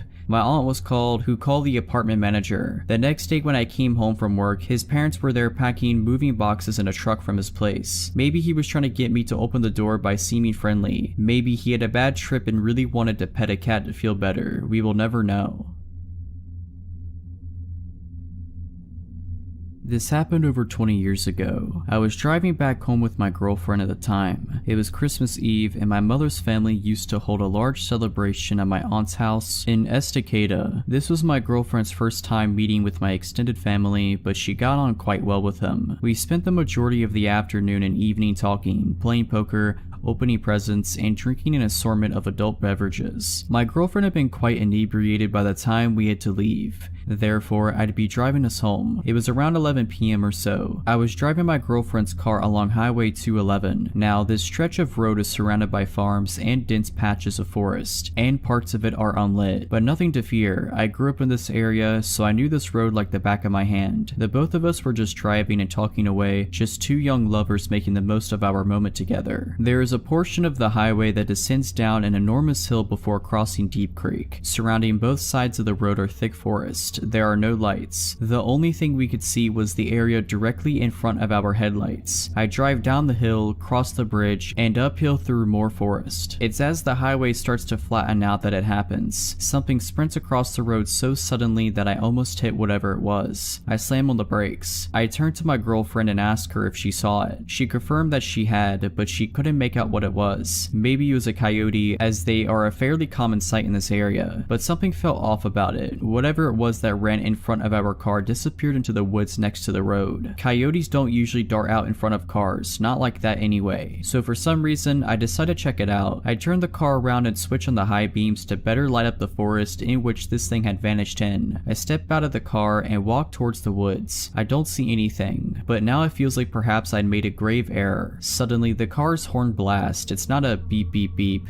that you get if you'd say your driver or passenger wanted you to hurry up and get in the car. No, this was a long blaring beep. I walked back into the car and asked my girlfriend why she leaned on the horn like that. She said nothing. Instead, she pointed to a spot about 50 feet from where I was standing. I looked over in that direction and that's when I saw it. Surely this was the thing that ran in front of our car. It was a man. He was completely naked. His skin was covered in dirt and mud. He looked back at us and then he smiled and waved to us just before turning around and walking back into the forest. Needless to say, we got out of there. Once we were safely driving again, my girlfriend explained what had just happened. While I was trying to look for whatever was in the area that initially vanished in, he circled back around and came out from another spot in the forest, beyond my car headlights. My girlfriend had seen something out of the corner of her eye, and that's when she saw him. Before she honked the horn, he was walking towards me. We called the authorities once we got safely back home, but they never found anybody. The officer we spoke to assumed the man was probably on drugs. I moved back into the area recently, so I now drive that highway often. No naked man sightings yet, but I can tell you that I'm definitely extra vigilant now, especially near Deep Creek. If you're liking this video, all I ask is that you make sure to subscribe to my channel and like this video. Thank you. This happened like 12 years ago. I was 14 and my sister was 12. It was during summer vacation and we were hanging out, just the two of us outside, midday. We lived in a smallish town where during weekdays it was pretty empty because adults were at work. Anyway, we'd been messing around, picking flowers and other random stuff. when we decided to cut through a massive field of undeveloped land on the edge of our suburb. It was technically a shortcut to get home, but it wasn't the best idea because it was really bumpy, potted land that other kids and teens left all sorts of stuff laying in. Well, our bad decision came around and bit us. We hadn't made it very far in the field when my sister got two bad things at once. Some sort of twisted metal, maybe an old piece of tool, pierced right through her foam flip-flop and into her foot, and right after it happened she shrieked, jerked, and twisted that ankle on the uneven ground. She started crying and howling, and I was worried. The metal hadn't gone too deep and I was able to stop the bleeding with the hem of my shirt, but she couldn't walk anymore obviously. Our parents weren't available, didn't know where we were, and this was before I had a cell phone. My sister was still on the ground crying and I was trying to calm her down when something made me feel like looking up. Y'all, it was the feeling of being watched. Out of the field, across the road, standing on the corner in the distance was some random guy watching us. He was too far away for me to see him clearly. All I could tell for sure was that he was blonde, probably adult, and dressed too warmly for July. He was all alone, stock still, just staring at us. I looked back at my sister and basically said to get on my back. I was carrying her home. We were leaving right now. Now, I had to carefully pick my way through this stupid field on my own bad flip-flops, with my crying sister on my back.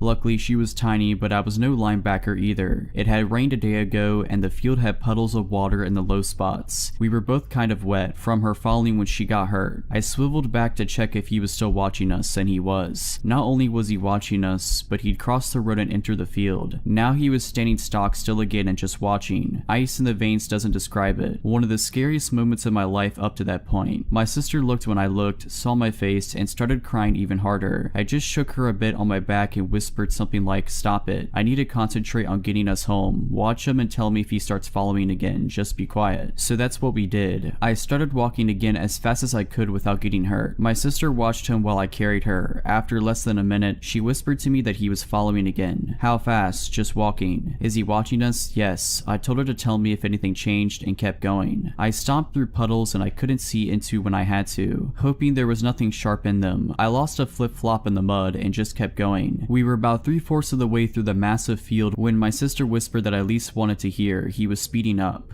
I turned us right around, so we were facing him head on, and as loud as I could, I yelled something like, "Hey, we see you, leave us alone, I'll call the cops." Nothing. He'd stop again when I stopped, but gave no sign whatsoever he'd heard me. Just nothing. I turned us around again and kept going. My poor little sister was shaking like a leaf and just saying my name over and over again. It was awful, and there was nothing I could do but keep going. Eventually, he started following again, at a slow pace. I finally made it into our suburb, out of the muddy field and onto solid concrete. Told my sister to hold on as tight as she could and booked it. Started running with her on my back as fast as I could. We couldn't see him anymore, didn't know what he was doing or where he was. Every muscle hurt from carrying her so far. My bare foot was all scratched up from the road, but I didn't stop. I kept moving. With my sister looking out behind us, it felt like my heart was going to explode. After what felt like forever, I made it to our house, ran across the yard, up the drive, put down my sister, who started crying again. My hands were shaking so badly I could barely use my key. We made it in safely and called my mom. She had us lock every door and window and came rushing home, but nothing happened after that. He never found us, we never saw him again.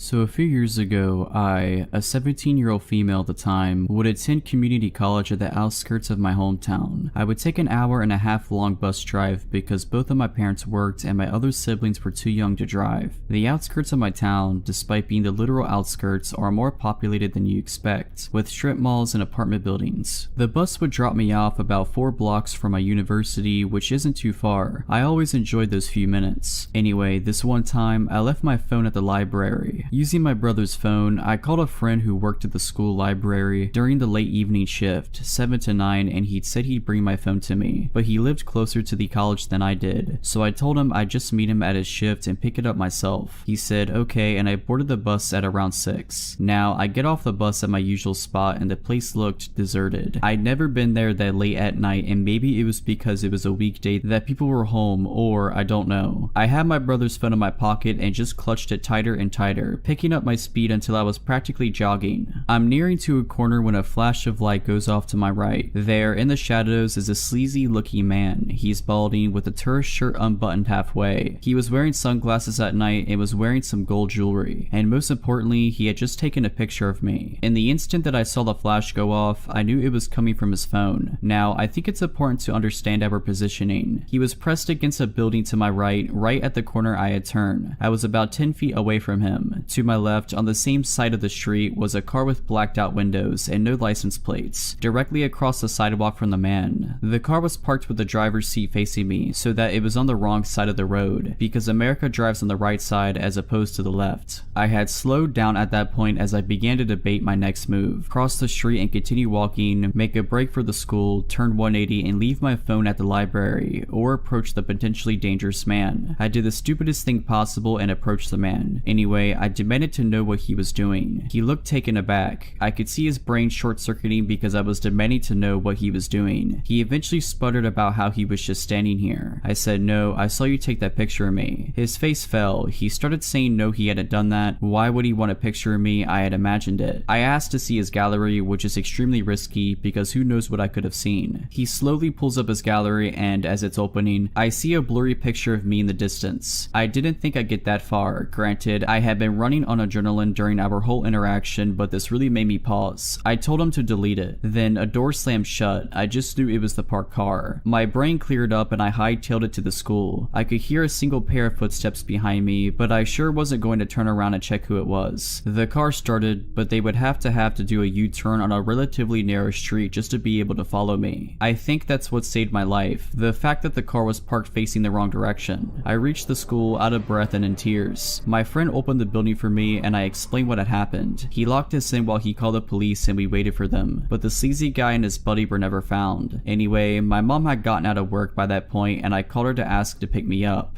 We waited with my friend till the end of his shift and drove him home too. Needless to say, I carry a mace with me everywhere I go now and I'm yet to find a police report stating a guy matching his description had been arrested. To be honest, I don't think the police believed me fully, but who knows.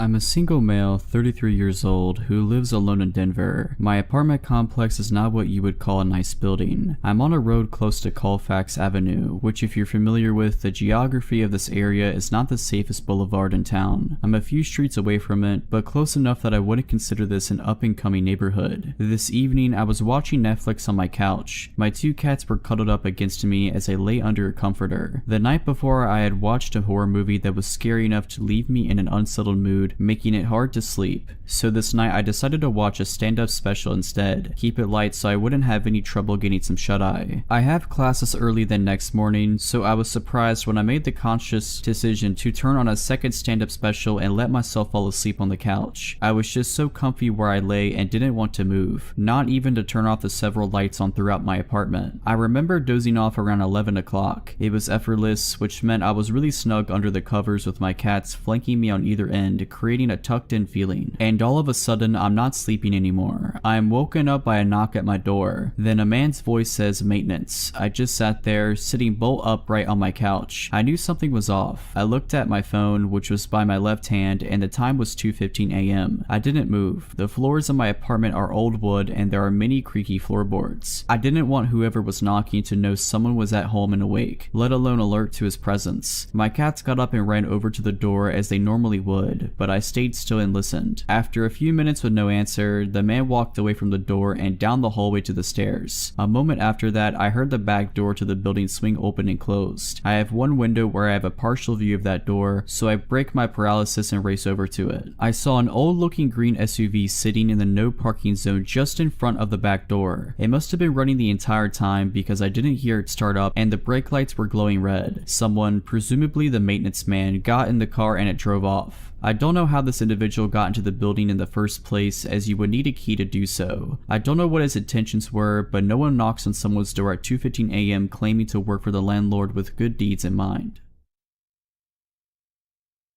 So I'm a 23-year-old female. I live in a townhouse with my 2 children, 2 and 6 months old. My fiance did live with us until 2 weeks ago when I caught him trying to have relationships with other women and made him move out. That's important to the story. I'm a stay-at-home mom, and when he did live with us, my ex worked evenings. Let me set the scene. We live in a tiny house in northern Pennsylvania. My line of townhouses sits in front of a big field that runs to a line of woods. As far as I'm aware, these woods stretch out for at least a few miles, and I'm not aware of any houses in there or any roads that lead through them. My living room has 3 windows that look to the field, and my bedroom on the 2nd floor only has 1 window that faces that way as well. People do tend to walk their dogs back in the field, and kids sometimes play back there, but I rarely ever see anyone close to my house. For that reason, I tend to leave my blinds and curtains open because I guess I just enjoy the view. So in July of 2019, I was laying in bed trying to fall asleep. All the lights were off, but I had my window and blinds open since it was so warm. I was looking out the window and I noticed small red and white lights just outside. I got up and looked to realize that the lights were coming from a drone. I ran downstairs to where my fiance at the time was sitting in the living room and ran to the window. I told him what I saw, but of course when he went to look, it was gone. I was paranoid that the drone could have had a camera on it and someone was watching me with it. I kept my blinds closed for a while after that. Fast forward to January of this year. I guess I stupidly got comfortable and assumed that whoever it was flying the drone was a one-time creep. My blinds were open and I had just gotten out of the shower. I was sitting on my bed pretty much naked except for my underwear, scrolling on my phone when out of the corner of my eye I saw lights again out of the dark window. It was that drone again. I ran out of the room and waited for a few minutes. I peeked back into my room and it was gone. I quickly shut my blinds and got dressed. Honestly, I felt sick at how stupid I was to leave my window open again, especially when I was practically naked. Now for the real disturbing part. My 2-year-old son and I were out in the field 2 weeks ago, 3 days after I kicked out my boyfriend playing ball. I had my 6-month-old strapped to me in a baby carrier. Probably about a half hour after we had been out there, I heard a slight whirring noise coming towards us. I looked up and saw the drone flying towards us. I looked around and didn't see anyone. It stopped right over us. I freaked and grabbed my son and dragged him into the house, looking back at the tree line every so often as we went. I knew they had to be hiding in there. I went inside, closed the blinds, and called my mom and told her about the situation. She told me just to keep an eye out. I said I would. My son likes to line his toys up against the window, so I figured it wouldn't hurt to open them up just an inch or so. A little while later, after we ate dinner and it was almost dark, I was feeding my 6-month-old and my son was playing. He was standing over by the window, lining up his toys. He started saying dada, dada. I assumed he was just missing his father and dismissed him by saying he was going to see him that weekend. He kept saying dada, dada, though. I looked up and saw him pointing to the window under the little gap the blinds didn't cover. I froze. I remember that he calls any man with facial hair dada because it reminds him of his father, but there was no way someone would be bold enough to actually come up to my window. Not when my neighbors are literally right there. Anyone could see them, but there aren't any lights back there, so unless someone actually stepped out of their house, I guess nobody would see them. Maybe it was my ex, but he should be at work at that time. I ran to the window and moved my son. I didn't want to lift the blinds, but honestly, I was sure it had to be the person who had been creeping on me for the past year, and I wanted to see who it was. I pushed the blinds up and was looking at a man who I definitely had never seen before, crouching in front of me. He was bald with a mustache and goatee. I have no idea how old he was. He could have been anywhere from 30 to 50. When he saw me, he smiled and stood up. I yelled and told him to screw off and that I was going to call the cops. He just stood there, smiling at me like some freak. I was about to close the blinds again when he said something I couldn't hear. I told him to leave again and he said, louder this time, I just want to talk to you. I shook my head no and yelled the same thing to him. He started slapping his hands on the window, yelling no, no, no over and over. I grabbed my phone, scared he was going to try to break in. I dialed 911. My kids were crying from the yelling and I felt on the verge of tears. I told the operator what was going on. The whole time I was on the phone, the man was pounding on my window, screaming now. He was yelling all kinds of nonsense, and I only caught some of it. He said he's been watching me for months, I'm beautiful, he wants to come with them, he'll kill my children if I don't. The operator told me to go into an upstairs room and hide until the police arrive. My town doesn't have a police department, so we rely on the state police. She said it would be about 20 minutes, but to stay on the phone with her. The man was practically punching my window now and was just screaming like a maniac. I was about to grab my kids and run upstairs when I heard someone else screaming. The man bolted. I looked out and saw my neighbor and his girlfriend. I opened the window and my neighbor said that he heard the man, so he ran around the building. He said when the guy heard him, he ran back to the woods and disappeared in the tree line. They said they also called the police. I thanked them 100 times. The police arrived 10 minutes later. They did a quick search around the buildings and found the man and arrested him. I don't know why that guy targeted me or why he waited so long to do something. I'm just happy my neighbors were there to intervene, or who knows what would have happened.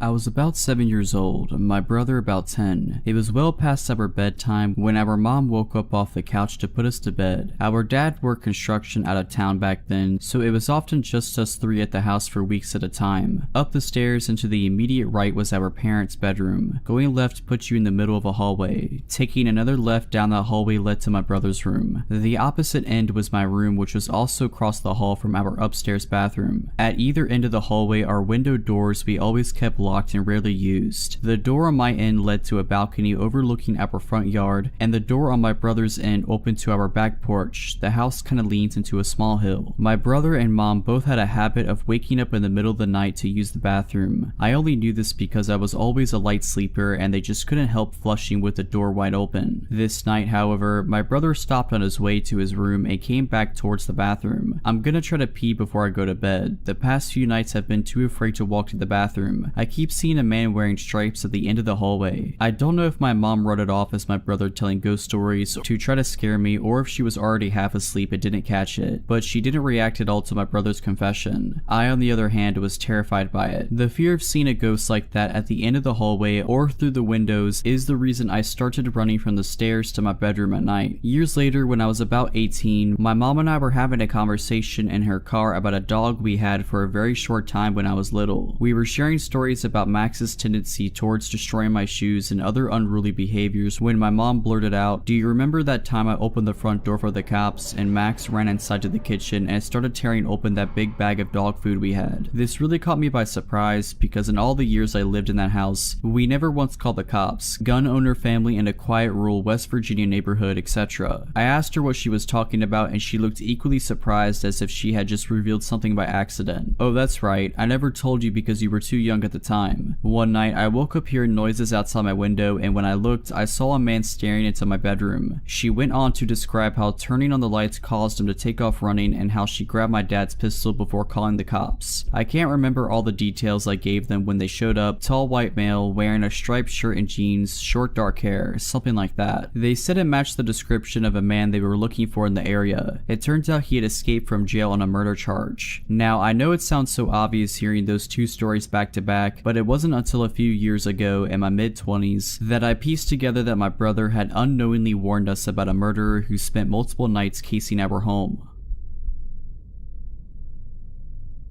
At the time, I just turned 17 and was still pretty naive. I live in England, so it is legal to work in a bar and serve alcohol supervised, but not to drink alcohol. Not that it stopped me. I worked in a working men's club filled with middle-aged elderly people. Most were really nice. I sold bingo tickets twice for a week for my dad's cousin and I was pretty good at it. It's not typical to get tips here, but I earned more in tips than I did my actual wage. On a Saturday, my dad would come with me to have a drink with my elder sister while they played competitive darts in the main bar overlooking my booth. This one particular night, there was a middle-aged, average-looking guy, a little on the plump side but generally unnoticeable. On the first round of selling tickets, he was at the fruit machine opposite the entire time, looking over at me occasionally. The second round he approached me, asked me what I was selling, how bingo worked, etc. Clearly had never played before, but hey, everyone starts somewhere, right? He bought some tickets and offered to buy me a drink. I declined and informed him I was underage. By now I had a bit of an uneasy vibe and didn't want to take a drink from a guy I don't know. He then offered a cola, complimenting me a little too hard. Again declined and went on my way to help with the game in the main hall, part of my job.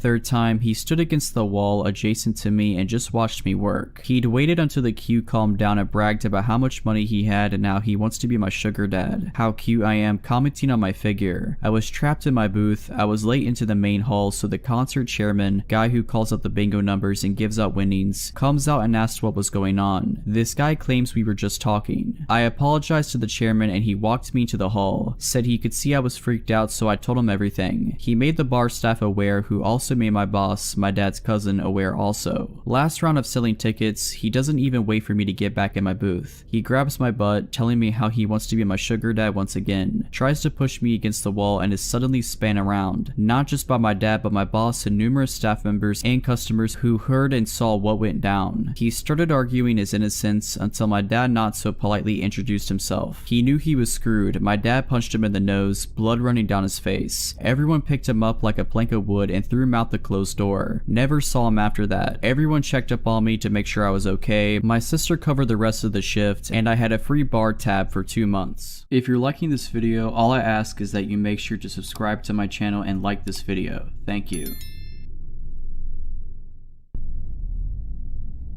A couple of years ago, I lived in a small apartment in the heart of a bustling city. My street was normally lively, filled with friendly neighbors and familiar faces. But there's one particular night I'll never forget, and it's not for pleasant reasons. I was coming home late from work. It was around 11:30 p.m., and the city was unusually quiet. The only sounds I heard were distant traffic and my footsteps echoing off the pavement. As I was walking to my apartment, I noticed a tall man wearing a worn-out brown coat and a wide-brimmed hat standing near my building's entrance. He seemed to be staring at something, but I couldn't tell what it was. Trying to shake off an uneasy feeling, I continued towards my building. Once I reached the entrance, I glanced over at the man and our eyes met, and he gave me an unsettling smile that sent a chill down my spine. I quickly averted my eyes and entered the building, my heart pounding. I told myself that I was just being paranoid. Maybe he was waiting for someone or had some business in the area, but something in the pit of my stomach told me that something was off. Once inside my apartment, I tried to relax. I made some tea and settled down with a book,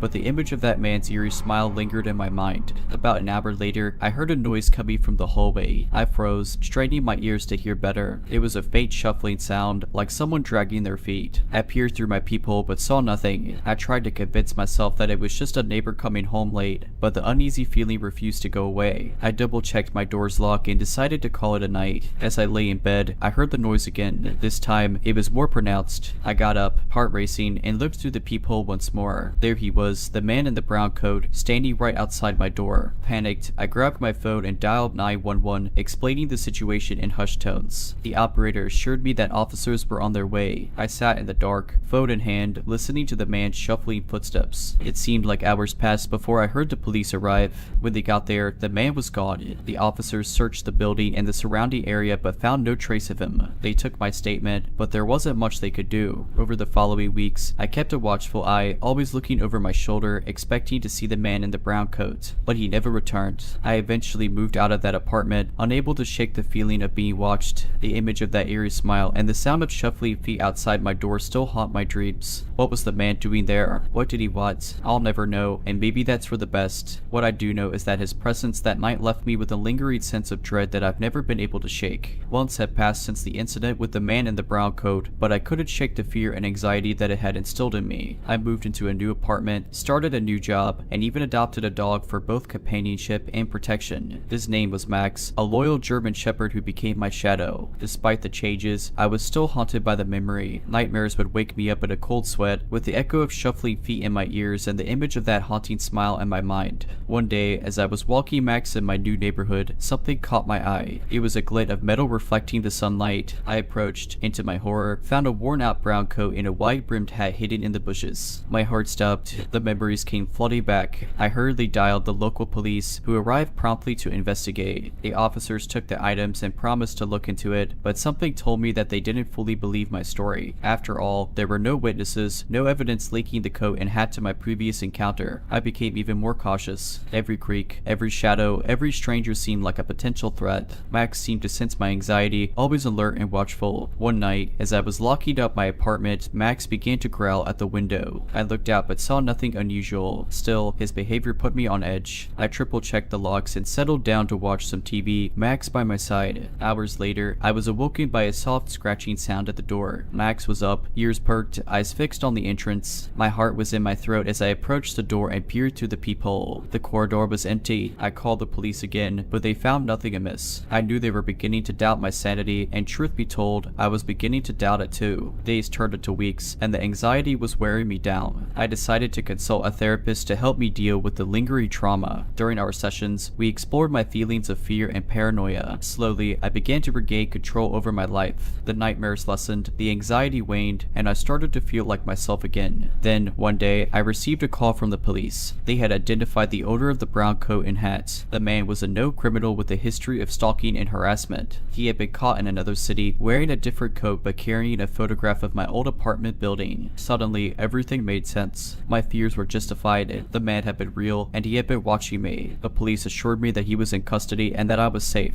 But the fear he instilled in me will never entirely go away. That chapter of my life is closed now, but the memories remain. They serve as a constant reminder to trust my instincts and be vigilant. To the man in the brown coat who haunted my life, I hope we never meet again.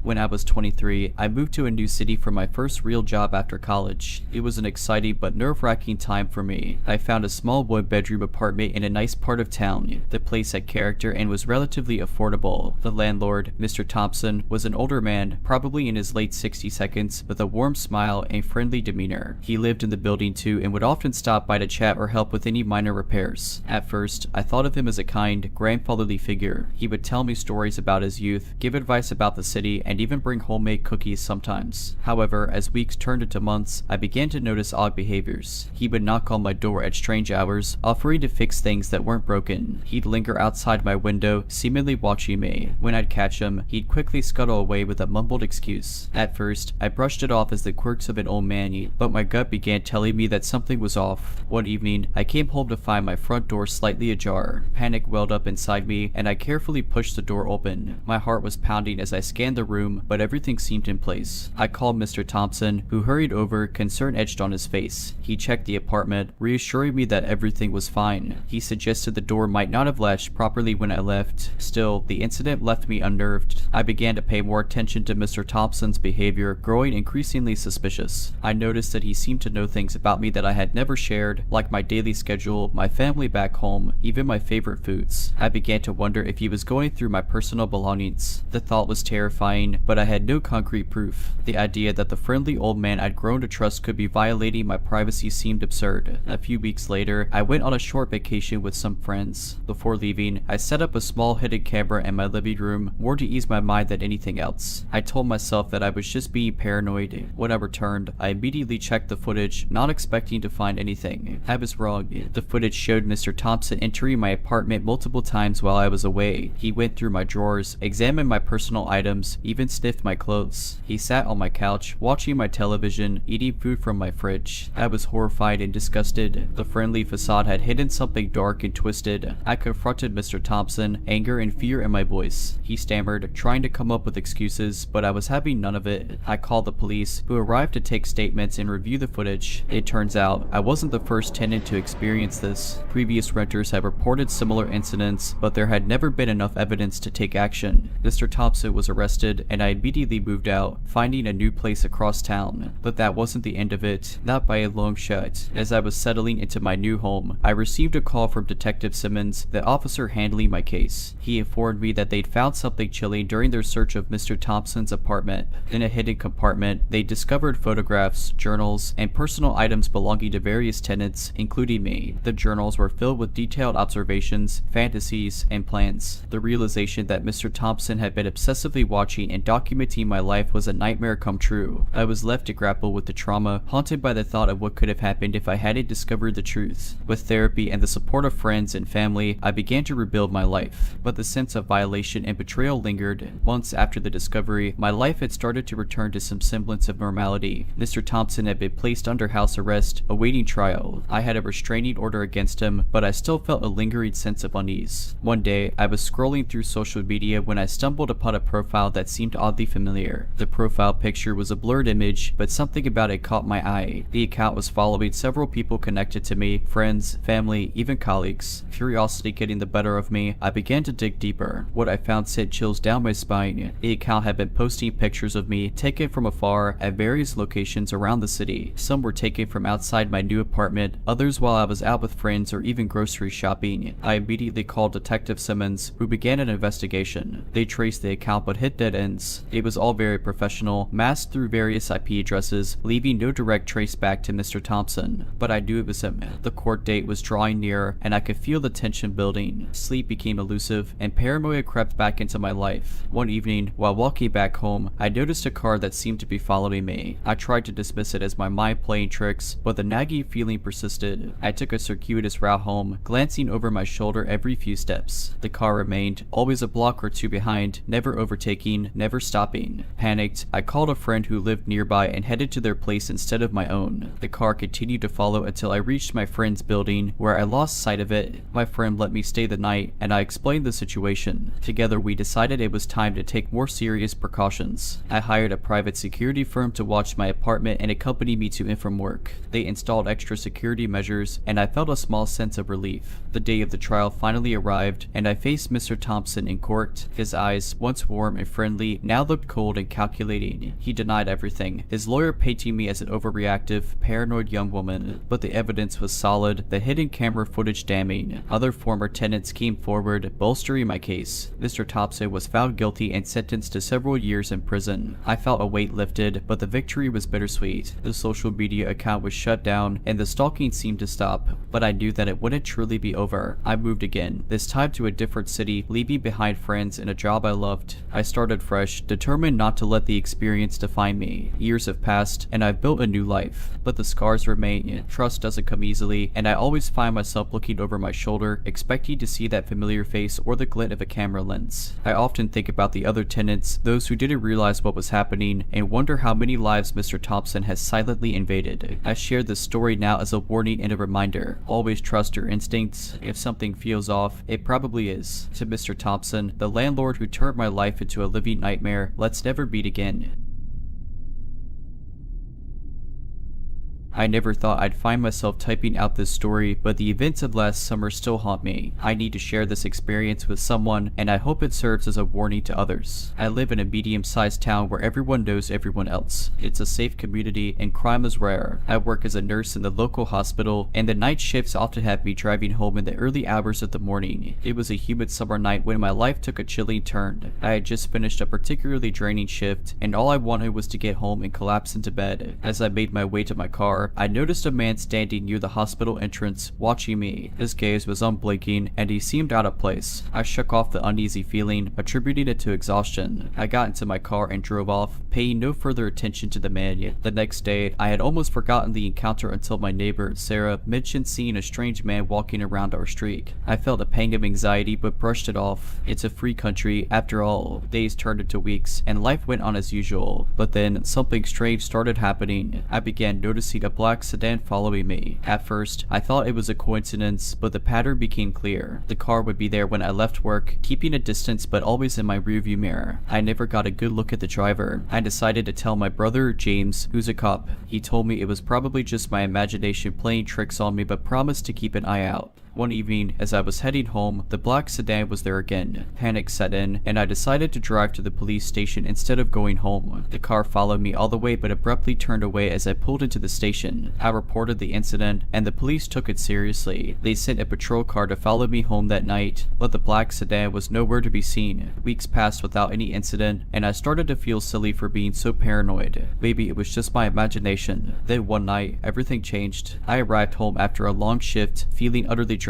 As I approached my front door, I noticed it was slightly ajar. My heart dropped into my stomach, and I immediately called the police. They arrived quickly and searched the house. There was no sign of forced entry, but my bedroom was a mess. Clothes were thrown everywhere, drawers were open, and personal belongings were scattered. Nothing was missing, except for some photographs of me. The police took the incident seriously and started an investigation. They advised me to stay with family, but I couldn't leave my home. I had worked hard for it, and I wouldn't be chased away. I installed a security system, adopted a large dog named Max, and took self-defense classes. But the fear was always there, lurking in the back of my mind. Weeks turned into months without any new incidents, and life began to return to normal. Then, one day, I received a letter in the mail. No return address, just my name written in shaky handwriting. Inside was a single photograph of me taken from outside my bedroom window. On the back, written in the same shaky handwriting, were the words, "I'm still watching you." The police were called again, and this time they managed to find some fingerprints on the envelope. After some investigation, they matched them to a man who had been arrested years ago for stalking. His name was Thomas, and he had just been released from prison. They brought him in for questioning, but there wasn't enough evidence to hold him. I was terrified, knowing that my stalker was out there, still watching me. But then, something unexpected happened. Thomas was found dead in his apartment, an apparent suicide. The police concluded their investigation, and the case was closed. After moving to a new town, I found myself in a peaceful community nestled between beautiful mountains and serene lakes. I loved my new job, my new friends, and for the first time in a long time, I felt a sense of peace. Max, my faithful dog, was with me every step of the way, providing comfort and a sense of security. But that nagging fear never entirely left me. I began volunteering at a local support group for people who had experienced stalking or harassment. Sharing my story with others who had been through similar ordeals helped me, and I became passionate about helping others heal. Months went by, and I was finally starting to feel like my old self. I even began dating a wonderful man named Mike, who knew my past and was incredibly supportive. Life was good. Then one day, while sorting through some old boxes, I stumbled across a newspaper clipping that my brother James had sent me after Thomas's death. I had never really looked at it closely before, but something caught my eye. There was a picture of Thomas, but standing next to him was a woman I recognized. A chill ran down my spine as I realized it was Sarah, my former neighbor. Memories rushed back, and pieces of the puzzle began to fall into place. Sarah had mentioned seeing a strange man in our neighborhood. She was the one who had first alerted me to the possibility of someone watching me. My hands were shaking as I called James. I explained what I had found, and he promised to look into it. Days turned into weeks as James dug into Sarah's background. What he uncovered was terrifying. Sarah had been Thomas's accomplice. They had met in a support group for people with mental health issues. Together, they developed an obsession with me for reasons I still don't fully understand. With Thomas's death, the police had closed the case. But now, with this new information, they reopened it and immediately began searching for Sarah. She had moved, changed her name, and seemingly vanished. But I knew that she was still out there, and the fear returned with a vengeance. Mike was my rock during this time, always there to comfort me and keep me sane. But even he couldn't chase away the nightmares that plagued me. Months went by without any news, and I began to lose hope that Sarah would ever be found. Then, one day, a call came from James. They had found Sarah. She had been living in a small town, not far from where I had moved. When they arrested her, she had photographs, letters, and even personal belongings of mine in her possession. The trial was a blur. Sarah was found guilty of stalking, harassment, and conspiracy. She was sentenced to a lengthy prison term, but even with her behind bars, the scars remain. I've continued to work with the support group, turning my experience into a force for good. I've become an advocate for victims, pushing for stronger laws and support systems. Life has moved on, and I'm stronger for having gone through this nightmare, but I know I'll never forget. I share this story as a warning and a plea. Trust your instincts, be aware of your surroundings, and never underestimate the importance of personal safety. And to Sarah, the woman who betrayed my trust and turned my life upside down, let's never meet again.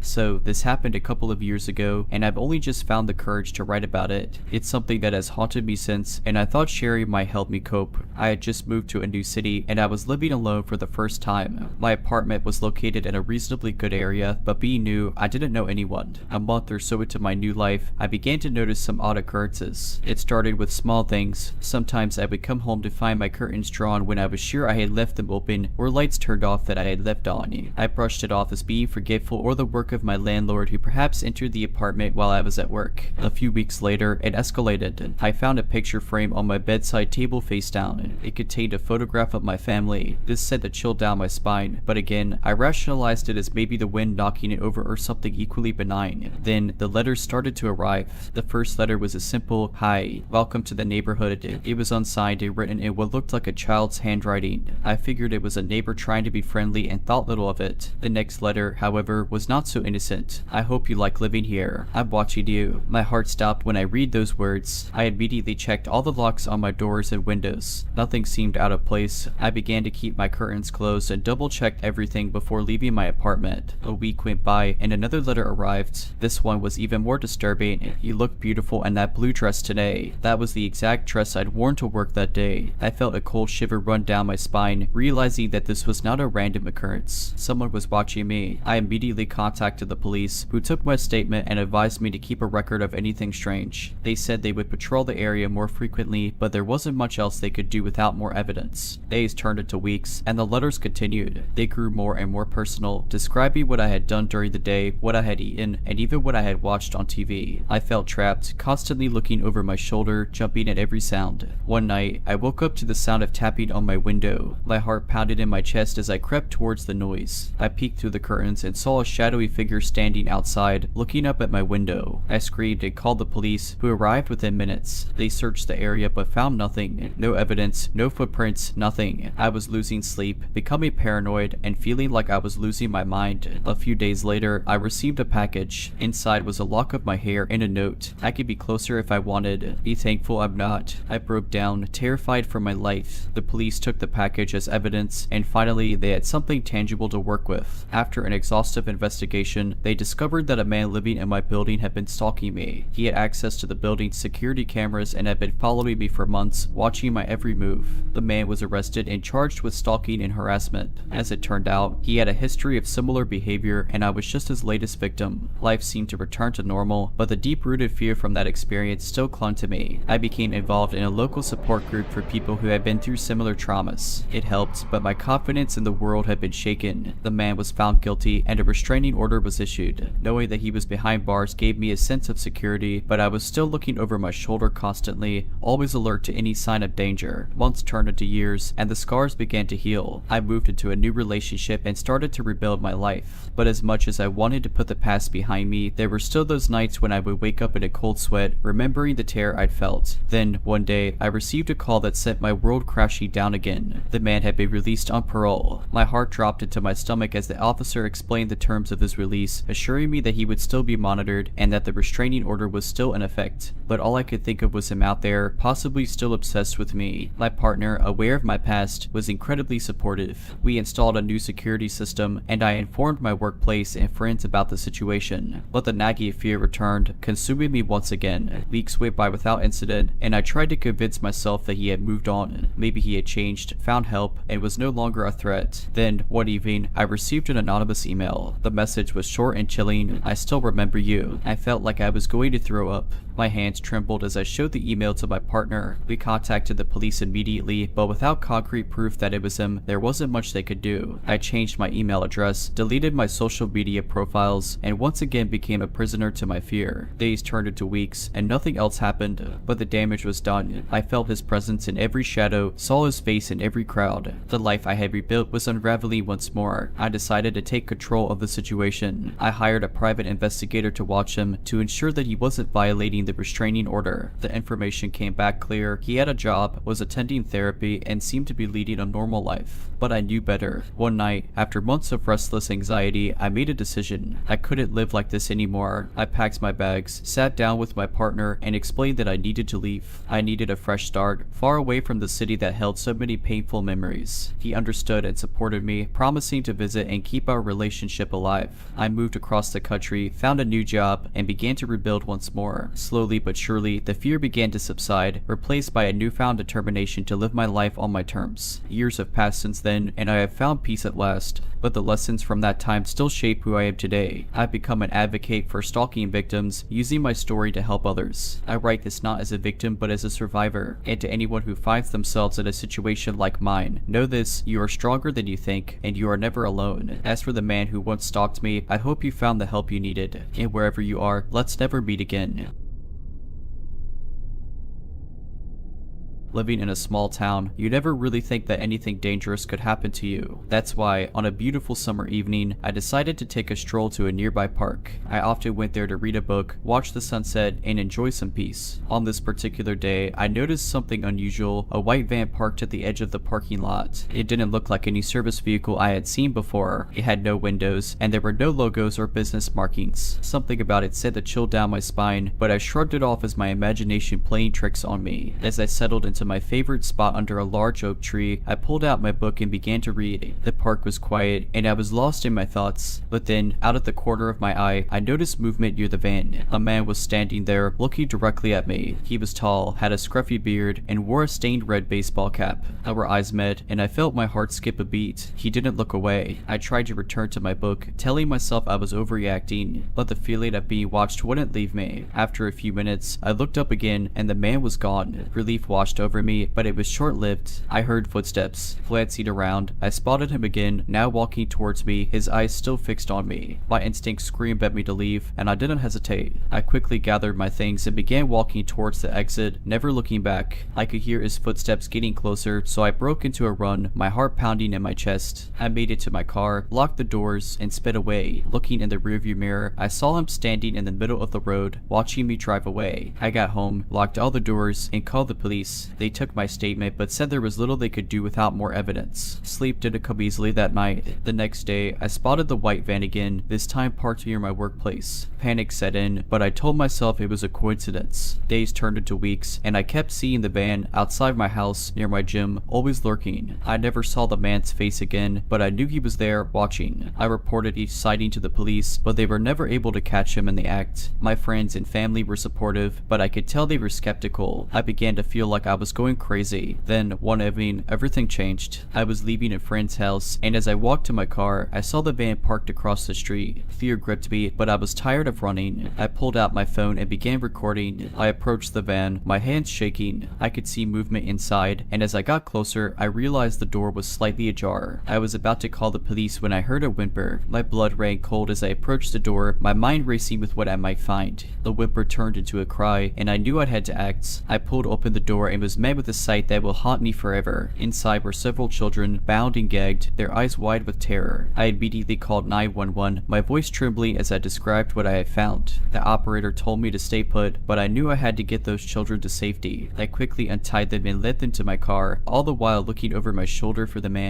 The police arrived within minutes, and the children were taken to safety. An investigation was launched, and the man was eventually caught. He was part of a human trafficking ring that had been operating in the area for years. I was hailed as a hero, but I didn't feel like one. The trauma of what I had experienced and what I had seen stayed with me. I moved away from that town, needing a fresh start, but I know I'll never forget what happened. I'll never forget those children's faces, the terror in their eyes, or the man who stalked me. Months had passed since the harrowing encounter with the man in the red baseball cap, and I had settled into my new life in a different town. I was seeing a therapist to help deal with the trauma, and things were starting to feel normal again. But deep down, I knew I couldn't just move on. The experience had changed me, awakened something in me that I couldn't ignore. I became involved in advocacy work, volunteering with organizations dedicated to combating human trafficking. I shared my story at seminars and workshops, hoping to raise awareness about this heinous crime that lurked in the shadows of our communities. One day, I was approached by a detective named Sarah who was working on human trafficking cases. She had heard my story and wanted my help. At first, I was hesitant. The memories were still fresh, and the idea of getting involved in a real investigation terrified me. But Sarah was persistent, and I realized that I had a unique perspective that could make a difference. I agreed to help.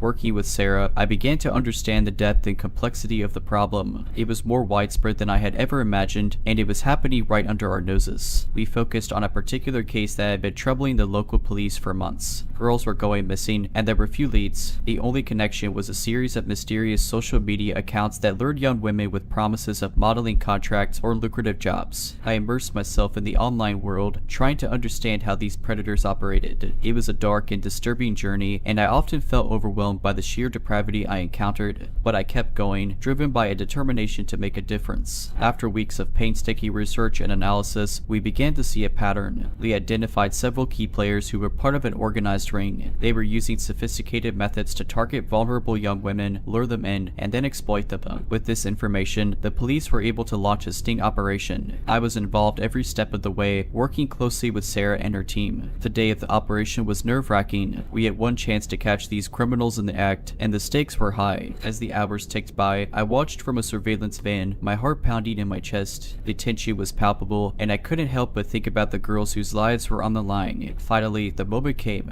The police swooped in, arresting several key members of the ring. The operation was a success, and I felt a surge of triumph mixed with relief. In the following weeks, the full extent of the operation was revealed. Dozens of girls were rescued, and a network of traffickers was dismantled. I knew that our work was just a small victory in a much larger battle, but it felt like a step in the right direction. The experience strengthened my resolve to continue fighting against human trafficking. I knew that I had a role to play, and I was committed to doing everything I could to make a difference. I also realized that healing was possible. By facing my fears and channeling them into something positive, I have found a way to move forward. So to anyone who finds themselves in a dark place, know that there is hope. There is a way out, and you are stronger than you think. And to the man in the red baseball baseball cap and all those like him know that there are people out there who won't stop fighting. We won't back down and we won't be silenced. Let's never meet again.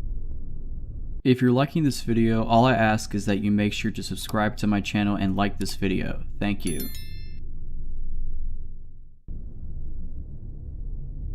I live in a relatively quiet suburban neighborhood where everyone knows each other and we all get along just fine. Well, that's what I used to think. At least 3 years ago, I moved into my dream home. It's a quaint 2-story house with a white picket fence and a spacious backyard where my dog, Rufus, loves to play. The neighborhood seemed perfect, the neighbors friendly, and everything was going well. But then something strange started happening. It began with the mail. I noticed that letters were arriving open and some packages seemed to have been tampered with. At first, I thought it was just the postman being careless, but it kept happening. Then there were the phone calls. I would pick up the phone and there would be silence on the other end. Sometimes I could hear breathing, but they would always hang up before I could say anything. I started feeling uneasy and I couldn't shake the feeling that I was being watched. I would see shadows moving outside my windows at night and hear strange noises coming from the yard. I reported these incidents to the police, but without any concrete evidence, there was little they could do. So I decided to take matters into my own hands. I installed security cameras around the house, hoping to catch whoever was messing with me. I even bought a new, stronger lock for the front door and started being more vigilant about keeping all the windows locked. Weeks went by without any further incidents and I started to feel safe again. But then, one night, everything changed. I was lying in bed, reading a book, when I heard a noise coming from the living room. It sounded like a soft thud, like something had been knocked over. My heart started pounding and I grabbed the baseball bat I had started keeping next to my bed. I tiptoed down the stairs, trying to make as little noise as possible. As I reached the bottom,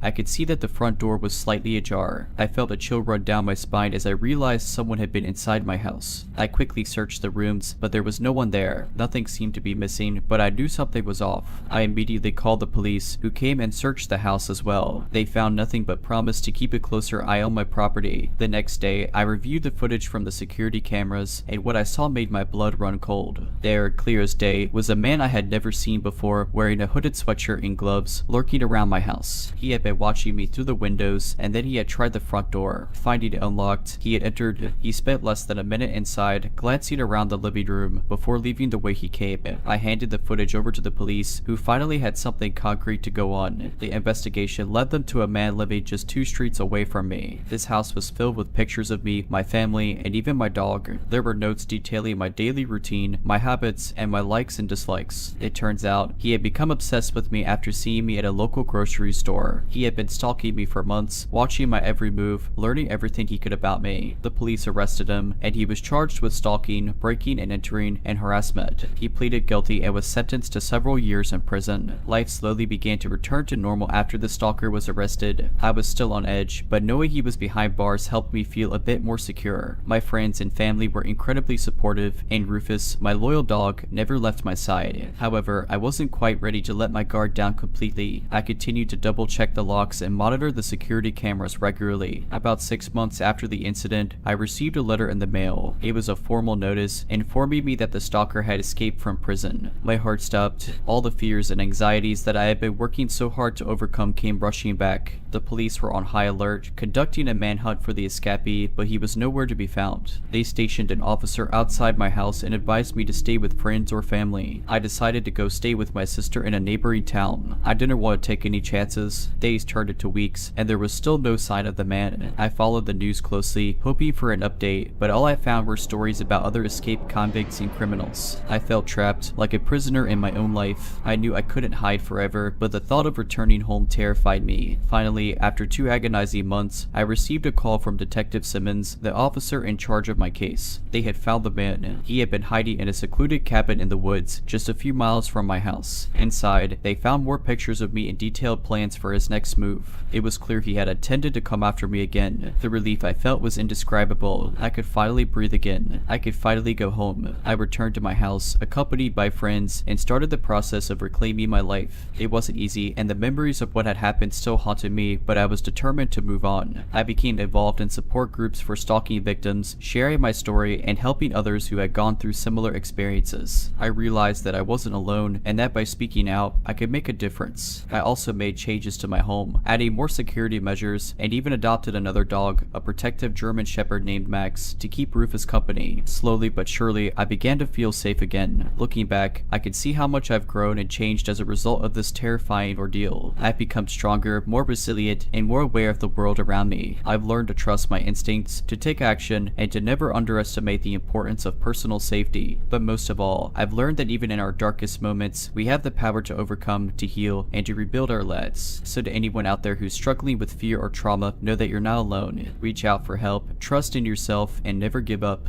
And to the man who stalked me, who invaded my life and my home, let's never meet again. I'm moving on, and I'm leaving you behind.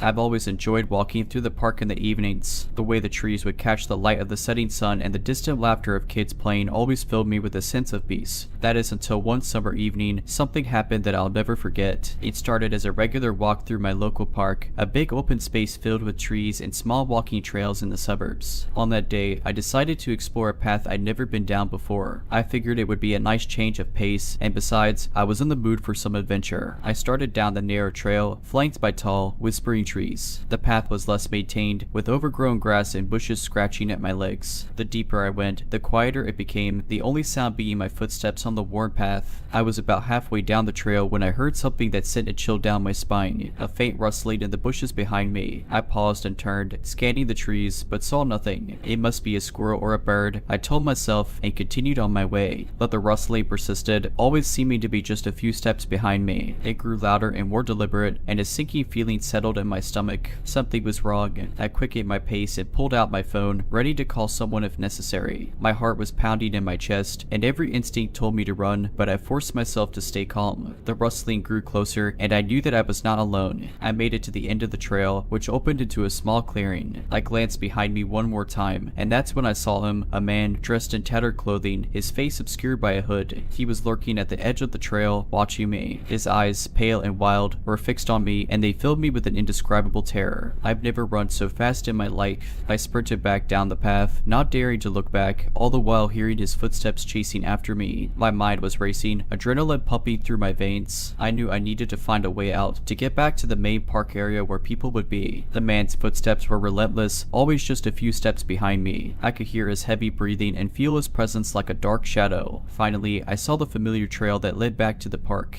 I made a sharp turn, hoping to lose him, but he was still there, always following me. I made it to the main area of the park, where there were still a few people around. I ran up to a group of joggers, my voice trembling as I explained what had happened. They were kind enough to call the police, and I stayed with them until the officers arrived. I gave them a description of the man, and they searched the area, but he was gone. The trail and the clearing were empty, only the whispering trees bearing witness to what had occurred. The police took my statement and advised me to avoid that trail in the future. They said they would keep an eye on the area, but I knew in my heart that I would never go back there again. Weeks turned into months, and the incident became a haunting memory, always lingering in the back of my mind. I would often find myself glancing over my shoulder, expecting to see those pale, wild eyes watching me. I later found out that the trail had been the site of some criminal activity in the past, but nothing like what I had experienced. The man was never found, and the trail was eventually closed off. A few months after the incident, life had mostly returned to normal. I found new places to walk, new trails to explore, always careful to stay in areas where people were around. But I couldn't shake the feeling of being watched, haunted by the memory of those pale, wild eyes. Then something happened that I never could have anticipated. I was driving home from work one evening, following my usual route, when I spotted something out of the corner of my eye. A flash of tattered clothing, a hooded figure standing on the side of the road. I felt my heart jump into my throat, but I told myself it couldn't be the same man. It was just a coincidence. But as the days went on, I started seeing him more often, always at a distance, always watching. I began to feel paranoid, looking over my shoulder constantly, checking the locks on my doors and windows every night. I even considered moving, but something told me that it wouldn't make a difference. I decided to go to the police again, telling them what I'd seen. They were sympathetic, but told me that without concrete evidence, there was little they could do. They suggested that it might be my mind playing tricks on me, the trauma of the incident still fresh in my mind. I wanted to believe them, but deep down, I knew what I had seen. I started taking different routes to work, changing my routines, hoping to shake him off. but he always seemed to find me. He was never close enough for me to confront him, always lurking in the shadows. A fear began to affect my daily life. I started to lose sleep, my mind filled with nightmares of being chased, those pale, wild eyes always watching. I became withdrawn, avoiding social events and staying home as much as possible. It was during one of those sleepless nights that I made up my mind. I was going to end this one way or another. I hired a private investigator, giving him all the information I had, including the description of the man and the locations where I had spotted him. The investigator was skeptical at first but agreed to look into it. Weeks went by and I heard nothing. The sightings continued and my fear grew. I felt like I was losing my mind, trapped in a never-ending nightmare. Then, one day, I got a call from the investigator. We found him, he said, his voice filled with disbelief. He went on to explain that the man had been living in an abandoned building not far from where I lived. He had been watching me, tracking my movements. The investigator found journals filled with notes about me, pictures taken from afar, and other disturbing evidence. The police were called, and the man was arrested. He was identified as a known stalker with a history of mental illness. He had fixated on me for reasons I'll never understand. I felt a mixture of relief and horror, knowing that my instincts had been right all along. The trial was a blur, and the man was sentenced to a psychiatric facility where he could receive the help he clearly needed. The experience changed me in ways I never could have imagined. I had become more cautious, more aware of my surroundings. I no longer take my safety for granted, but more than anything, I've learned to trust my instincts. They were what kept me safe, what led me to take action. To the man with the pale, wild eyes, let's not meet again. And to anyone who finds themselves in a similar situation, trust your gut. You never know when it might save your life.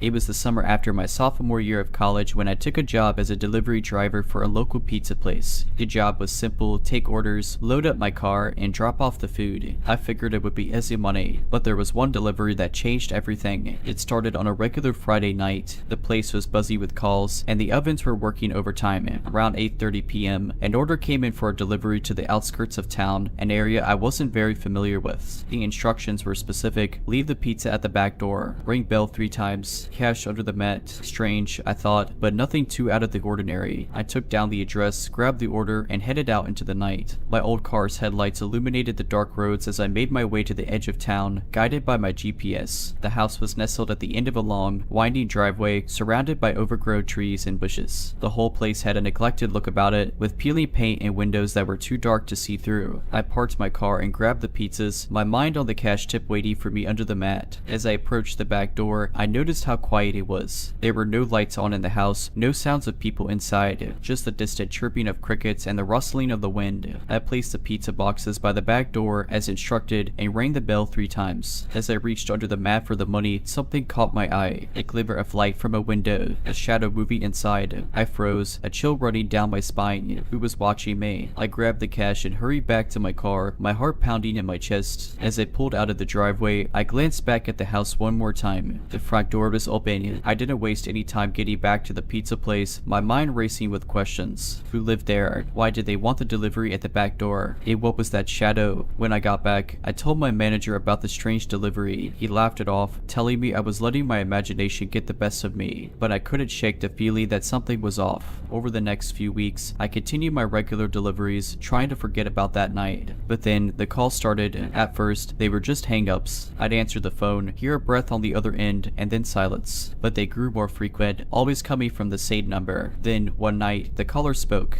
3 rings. Back door. You know where. The voice was low, raspy, almost a whisper. I felt a shiver run down my spine. Who is this? I demanded, but the line went dead. I looked up the number, and my blood ran cold. It was the same address as the strange delivery. I told my manager about the call, but again, he brushed it off. Just a prank, he said, but I couldn't shake the feeling that it was something more. Days turned into weeks, and the calls continued. Always the same message, always the same voice. 3 rings. Back door. You know where. I started to feel like I was being watched. I'd catch glimpses of shadows in the rearview mirror, hear footsteps behind me when I was out on deliveries. I became paranoid, always looking over my shoulder, jumping at the slightest sound. One night, I was closing up the shop, locking the doors, and turning off the lights when I heard it. A ring, then another, then a third. My heart stopped. I looked out the window, and there, standing by the back door, was a figure. Tall, hooded, obscured by shadows. shadows. 3 rings, back door, you know where. I don't remember how I got home that night. All I remember is the terror, the certainty that I was in danger. I quit the job the next day, unable to shake the fear that had taken hold of me. I moved to a different town, changed my number, and tried to start fresh. Months after leaving the town and the job behind, I found myself settling into a new routine, living in a new place, and making new friends. The nightmares were less frequent, and the memories of that summer began to fade into the background. But something about it still nagged at me. The voice, the shadow, the rings, they were all connected somehow, and I couldn't shake the feeling that I was missing something. One day, while browsing online, I stumbled across a news story that made my blood run cold. A house on the outskirts of my old town had burned down. Firefighters had discovered the charred remains of an old man inside. The report said he was a recluse, rarely seen by neighbors, living alone in the decaying house. It was the same house I delivered the pizza to. I felt a chill run down my spine as I read further. The investigators had found something strange in the wreckage, a room filled with photographs, maps, and notes. All of them were of me. The realization hit me like a punch to the gut. The man had been stalking me, watching my every move, tracking my routines, even calling me to taunt me with his cryptic messages. I couldn't breathe, couldn't think. All I could see were those pale, wild eyes watching me from the shadows. The article went on to say that the fire had been ruled an accident, but something about it didn't sit right with me. The timing, the location, the eerie connection to my own experiences, it all pointed to something more sinister. I began to dig deeper, scouring online records and newspaper archives, driven by a need to understand what had really happened. What I found was a dark web of secrets, lies, and obsession. The man had been a notorious criminal in his younger days, known for stalking and terrorizing his victims before striking. He'd been caught and imprisoned but had been released on parole years before I'd ever set foot in that town. The more I learned, the more horrified I became. His obsession with me had been no accident. He'd chosen me, targeted me for reasons I'll never truly understand. His notes were filled with twisted fantasies, plans for what he wanted to do to me. The calls, the rings, the shadow in the window, they were all part of his game, a way to draw me into his web. The fire, I realized, had been no accident. It had been a cover-up, a way to erase the evidence of his obsession. I went to the police with what I'd found, but they were skeptical. The fire had been ruled an accident, they said, and the case was closed. But I knew the truth. I knew what the man had planned, what he'd wanted to do to me. I've moved on since then, building a new life in a new place, far away from the memories of that summer. But I'll never forget the fear, the terror, the knowledge that I'd been targeted by a madman. I still find myself looking over my shoulder, still hear the ring of the bell in my ears. 3 rings, back door, you know where. To the man who stalked me, who planned to make me his victim, let's not meet again. And to anyone who reads this, trust your instincts. If something feels off, if you feel like you're being watched, don't brush it off. You never know when it might save your life.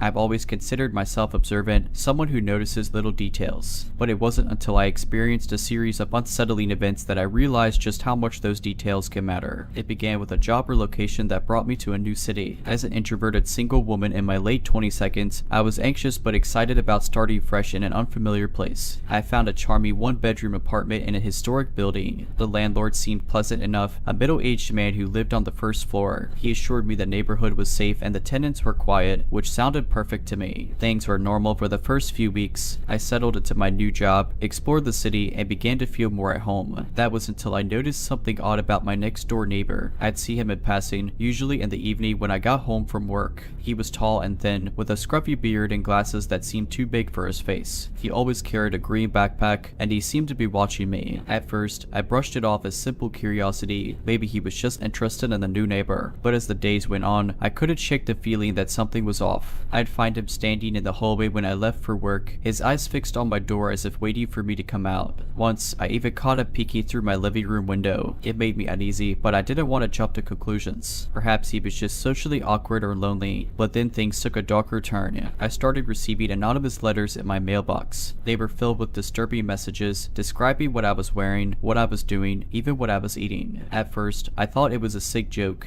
but when the letters continued, each one more detailed and invasive than the last, I knew it was something more. I went to my landlord, hoping he could help. I showed him the letters, explained my concerns about my neighbor, but he just shrugged it off, saying the man had lived there for years and had never caused any trouble. Frustrated and scared, I decided to take matters into my own hands. I installed a peephole in my door, started keeping my windows closed and blinds drawn, and began carrying pepper spray with me at all times. The letters continued, each one more chilling than the last. They were filled with thinly veiled threats, allusions to violence, and a growing obsession with me. I considered going to the police, but without concrete evidence, I worried they wouldn't take me seriously. Weeks turned into months, and the fear grew. I was constantly on edge, looking over my shoulder, listening for footsteps behind me. My life became consumed by the terror of what might happen if my neighbor decided to act on his twisted fantasies. Then, one night, it all came to a head. I was coming home late from work, my mind on a project I'd been struggling with. As I turned the key in my door, I noticed something out at the corner of my eye. The green backpack.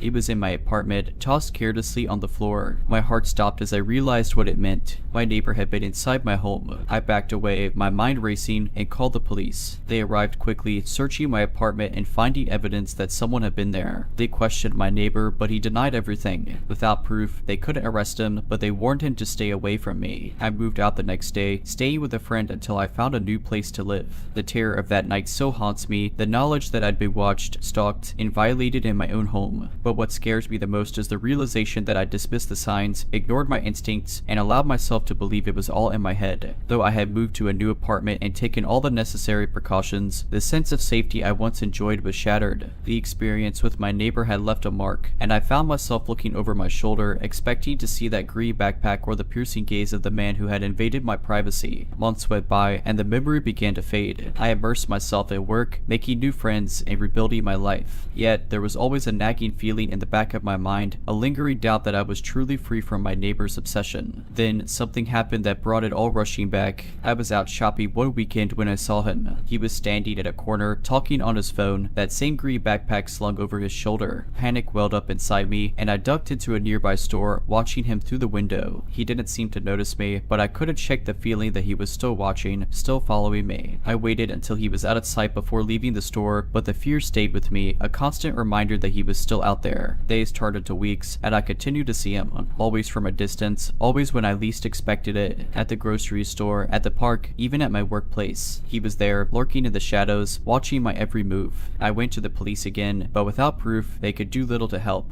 They suggested I keep a log of the incidents, take photos if I could, and report any suspicious behavior. I did as they suggested, but the sightings continued, each one more unsettling than the last. I considered moving again, even changing jobs, but I knew that running away wouldn't solve the problem. I needed to face it, to find a way to stop him once and for all. With the help of a friend who was a private investigator, I began to dig into my neighbor's past. What I found was a trail of obsession and harassment, a pattern of behavior that stretched back years. He had stalked other women before me, always watching, always waiting, never crossing the line into physical violence, but coming dangerously close. Armed with this new evidence, I went back to the police. This time, they took me seriously, launching an investigation into my neighbor's activities. It took time, patience, and determination, but eventually they were able to build a case against him. He was arrested, charged with stalking and harassment, and finally brought to justice. The trial was a grueling experience, forcing me to relive the fear and violation I had endured, but it was worth it, knowing that he would be held accountable for his actions, that other women would be safe from his twisted obsession. He was found guilty and sentenced to prison, a fitting end to a nightmare that had lasted far too long. In the years since, I've moved on, rebuilding my life and finding a sense of peace and security that I thought was lost forever. But the experience has changed me, taught me to trust my instincts and to never underestimate the power of obsession. To the man with the green backpack, the one who watched me, stalked me, and nearly destroyed my life, let's not meet again. And to anyone who reads this, remember that no one has the right to invade your privacy, to make you feel unsafe or violated. Trust your instincts, seek help if you need it, and never be afraid to stand up for yourself. You never know when those simple actions might make all the difference.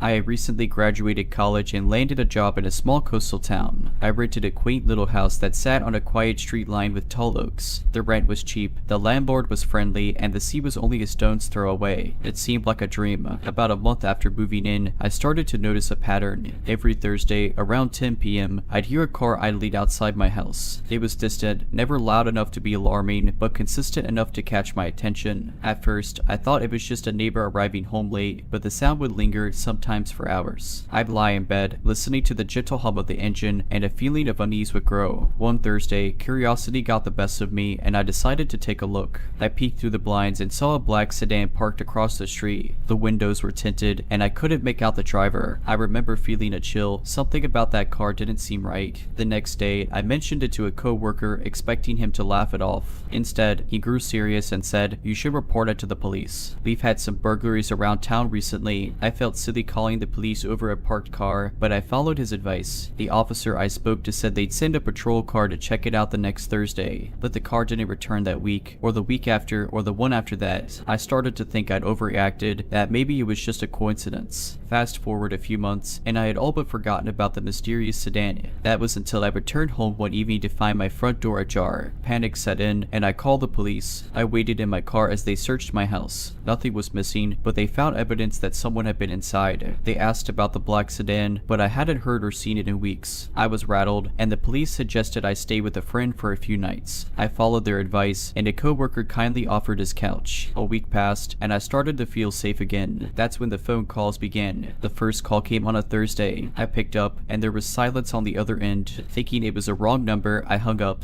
but the calls kept coming, always on Thursdays, always silent. I reported it to the police, but there was little they could do without more evidence. I changed my number, but the calls continued. By this point, I was genuinely scared. I knew I was being targeted, but I didn't know why or by whom. I began to take precautions, installing security cameras and keeping my doors and windows locked at all times. Another month went by, and I started to receive letters. They were anonymous, filled with cryptic messages and veiled threats. The handwriting was shaky, and the words were chilling. The police were more involved by now, and they began to investigate seriously. They traced the letters and the calls but hit dead ends each time. I was living in a state of constant fear, knowing that someone was watching me, stalking me, but unable to stop them. Then, one Thursday night, I received a call that was different. The voice on the other end was raspy, and the words were slow and deliberate. "You can't escape." I felt a surge of terror and called the police immediately. They traced the call to a payphone near my house and sent officers to search the area. They found the black sedan, abandoned, with photos of me inside. The realization that I had been so closely watched, that my every move had been documented, sent me into a spiral of fear and anxiety. The police continued to investigate, but the trail went cold. They never found the person responsible. I moved away shortly after, leaving behind the coastal town and the house with the tall oaks. I changed jobs, changed my name, did everything I could to start fresh. Life had settled into a new normal, but the experience continued to haunt me. Despite moving to a different city and taking all the precautions, the terror of those events was something I couldn't shake off. Every once in a while, a car's engine would remind me of those nights, or the ring of the phone would send my heart racing. I even saw a therapist to help me cope with the lingering anxiety, but deep inside, I knew I would never feel completely safe again. About a year later, a break in the case came in the most unexpected way. I was watching the news one evening when a report about an arrest in a neighboring town caught my attention. The police had apprehended a man suspected of a series of burglaries and stalking incidents. The face that flashed on the screen sent a chill down my spine, the owner of that black sedan. I immediately contacted the detective who had handled my case. They reopened the investigation and found the connection. The man had been stalking multiple women, documenting their lives, and breaking into their homes. The pattern of behavior matched my experience precisely. His motives remained murky, and he proved to be an enigmatic figure during the interrogations. However, evidence gathered from his home showed a disturbing obsession with his victims. Notebooks filled with details, photographs taken without consent, and even personal items stolen from the women he stalked painted a terrifying picture. The legal process was long and draining. Testifying against him, facing the man who had turned my life upside down, was one of the hardest things I've ever done. Other victims came forward too, each sharing their harrowing experiences. He was eventually convicted on multiple counts, including stalking, harassment, and breaking and entering. The judge's sentence was harsh, reflecting the gravity of his crimes. The conviction brought some closure, but the scars remained. The ordeal had changed me in ways I couldn't have imagined, and the trust I once had in people and my surroundings had eroded. Years have passed since those events, and I've managed to rebuild my life. I've found love, success in my career, and even bought a house of my own. Let the lessons I learned during that terrifying time continue to shape how I approach the world. I share my story not for sympathy but as a warning. I want others to understand that danger can lurk where you least expect it, and that listening to your intuition and taking precautions can make all the difference. The world can be a beautiful place, full of opportunity and joy, but it can also be dark and frightening. Trust your instincts, protect yourself, and never underestimate the importance of paying attention to those seemingly insignificant details. To the man who stalked me, who made me live in fear and taught me the hard way that evil can wear many faces, let's not meet again. And to anyone who reads this, remember that your safety is in your hands. Be vigilant, be aware, and never hesitate to reach out for help if something doesn't feel right. You never know when those small actions could save you from a nightmare you never saw coming.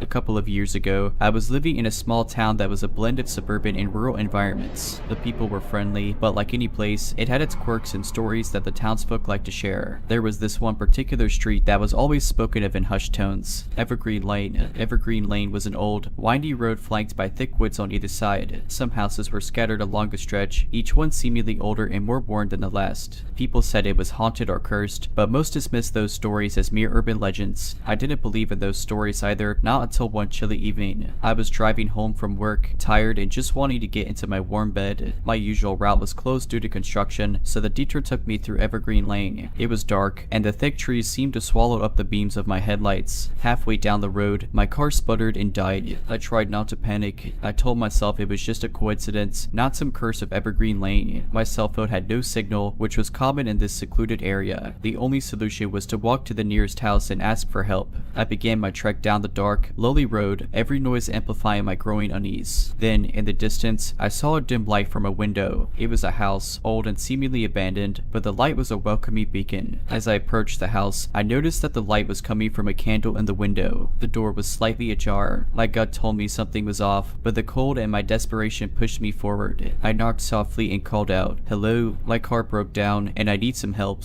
Can I use your phone?" No response. I knocked again, louder this time, but still no answer. I pushed the door open slightly and peered inside. It was eerily quiet. The house was furnished but looked like it hadn't been lived in for years. Against my better judgment, I stepped inside. The floor creaked under my weight, and I could feel the air thick with something I couldn't describe. I found an old landline and picked it up, but there was no dial tone. That's when I heard it, a faint whispering sound coming from upstairs. My heart started to pound, and a chill ran down my spine. I knew I should leave, but something drew me towards the noise. I crept up the stairs, each step seeming to echo through the house. The whispering grew louder, and I could almost make out words, but they were in a language I didn't understand. I reached the top of the stairs and saw a door slightly ajar, the same faint candlelight flickering from inside the room. I pushed the door open, and what I saw will haunt me forever. An old woman, her back to me, was chanting in front of a strange symbol drawn on the floor. Her voice was hypnotic, her words unintelligible. Around her were pictures. Some of them looked like people from the town, and others were unfamiliar. I must have made a noise because she suddenly stopped and turned. Her eyes were black, completely devoid of color, and they bored to me with an intensity that froze me in place. "You shouldn't be here," she rasped, her voice like the wind through dead trees. I couldn't move, couldn't speak. I could only stare into those soulless eyes. "You've seen too much," she continued, her voice growing stronger. "You'll never leave Evergreen Lane." I don't know what broke the spell, but I suddenly found the strength to move. I turned and ran, my only thought to get away from that house and the terrifying woman. I stumbled down the stairs and out the door, never looking back. I ran until I reached my car, my breath ragged and my body trembling. Somehow, my car started right up, as if nothing had been wrong with it. I drove away from Evergreen Lane, vowing never to return. I never spoke of what happened that night. The memories were too raw, too terrifying, but I know that something unnatural resides on Evergreen Lane, something that defies explanation. The terror of that night haunted me for years, and the unease never really left me. It was a chapter of my life I wanted to forget, a road I never wanted to revisit. But fate, it seems, had other plans. A few years later, I found myself returning to that small town for a family gathering. My parents still lived there, and they insisted on seeing me after all the time that had passed. I agreed to come, promising myself that I would steer clear of Evergreen Lane. The reunion with my family was pleasant, filled with shared memories and laughter, but there was a cloud hanging over me, a weight pulling me back to that dark chapter. One evening, as my father and I were sharing drinks, he began to talk about the town and its history. The stories of Evergreen Lane came up, and I felt my heart pounding in my chest. "You know, son, those stories about Evergreen Lane are all made up," my father said, looking at me intently. I tried to laugh it off. "Oh, come on, Dad, it's just an old road with creepy trees. Every town has one." He shook his head, his expression serious. "No, I'm afraid it's more than that. Did you ever hear about that old woman who lived there?" I felt a chill run down my spine, but I tried to keep my composure. "An old woman? No, I never heard about her." My father leaned closer, his voice dropping to a whisper. "She was a witch, or at least that's what they say. Some people in town claim to have seen her perform dark rituals, connecting her to the other side. She vanished one day, and no one knows what happened to her." My blood ran cold, and images from that night flooded back to me. I knew he was talking about the same woman, the same house. "Dad," I finally said, my voice trembling, "I think I've seen her." He looked at me, his eyes wide. "What do you mean?" I hesitated, knowing how crazy it would sound, but I had to tell him. I recounted the whole story, leaving nothing out. My father listened in silence, his face pale. When I finished, he looked at me, his eyes filled with fear and disbelief. "Son, we need to find find out what's going on there. That house, that woman, it's all connected to something much darker. Despite my terror, I knew he was right. The mystery of Evergreen Lane was calling me back, and I couldn't ignore it. The next day, armed with flashlights and a determination to uncover the truth, my father and I set out for Evergreen Lane. The road was just as I remembered, dark and foreboding. The trees seemed to reach out to us, their branches like gnarled fingers. As we approached the house, I felt the same sense of dread that I had felt years ago. But this time, I was not alone.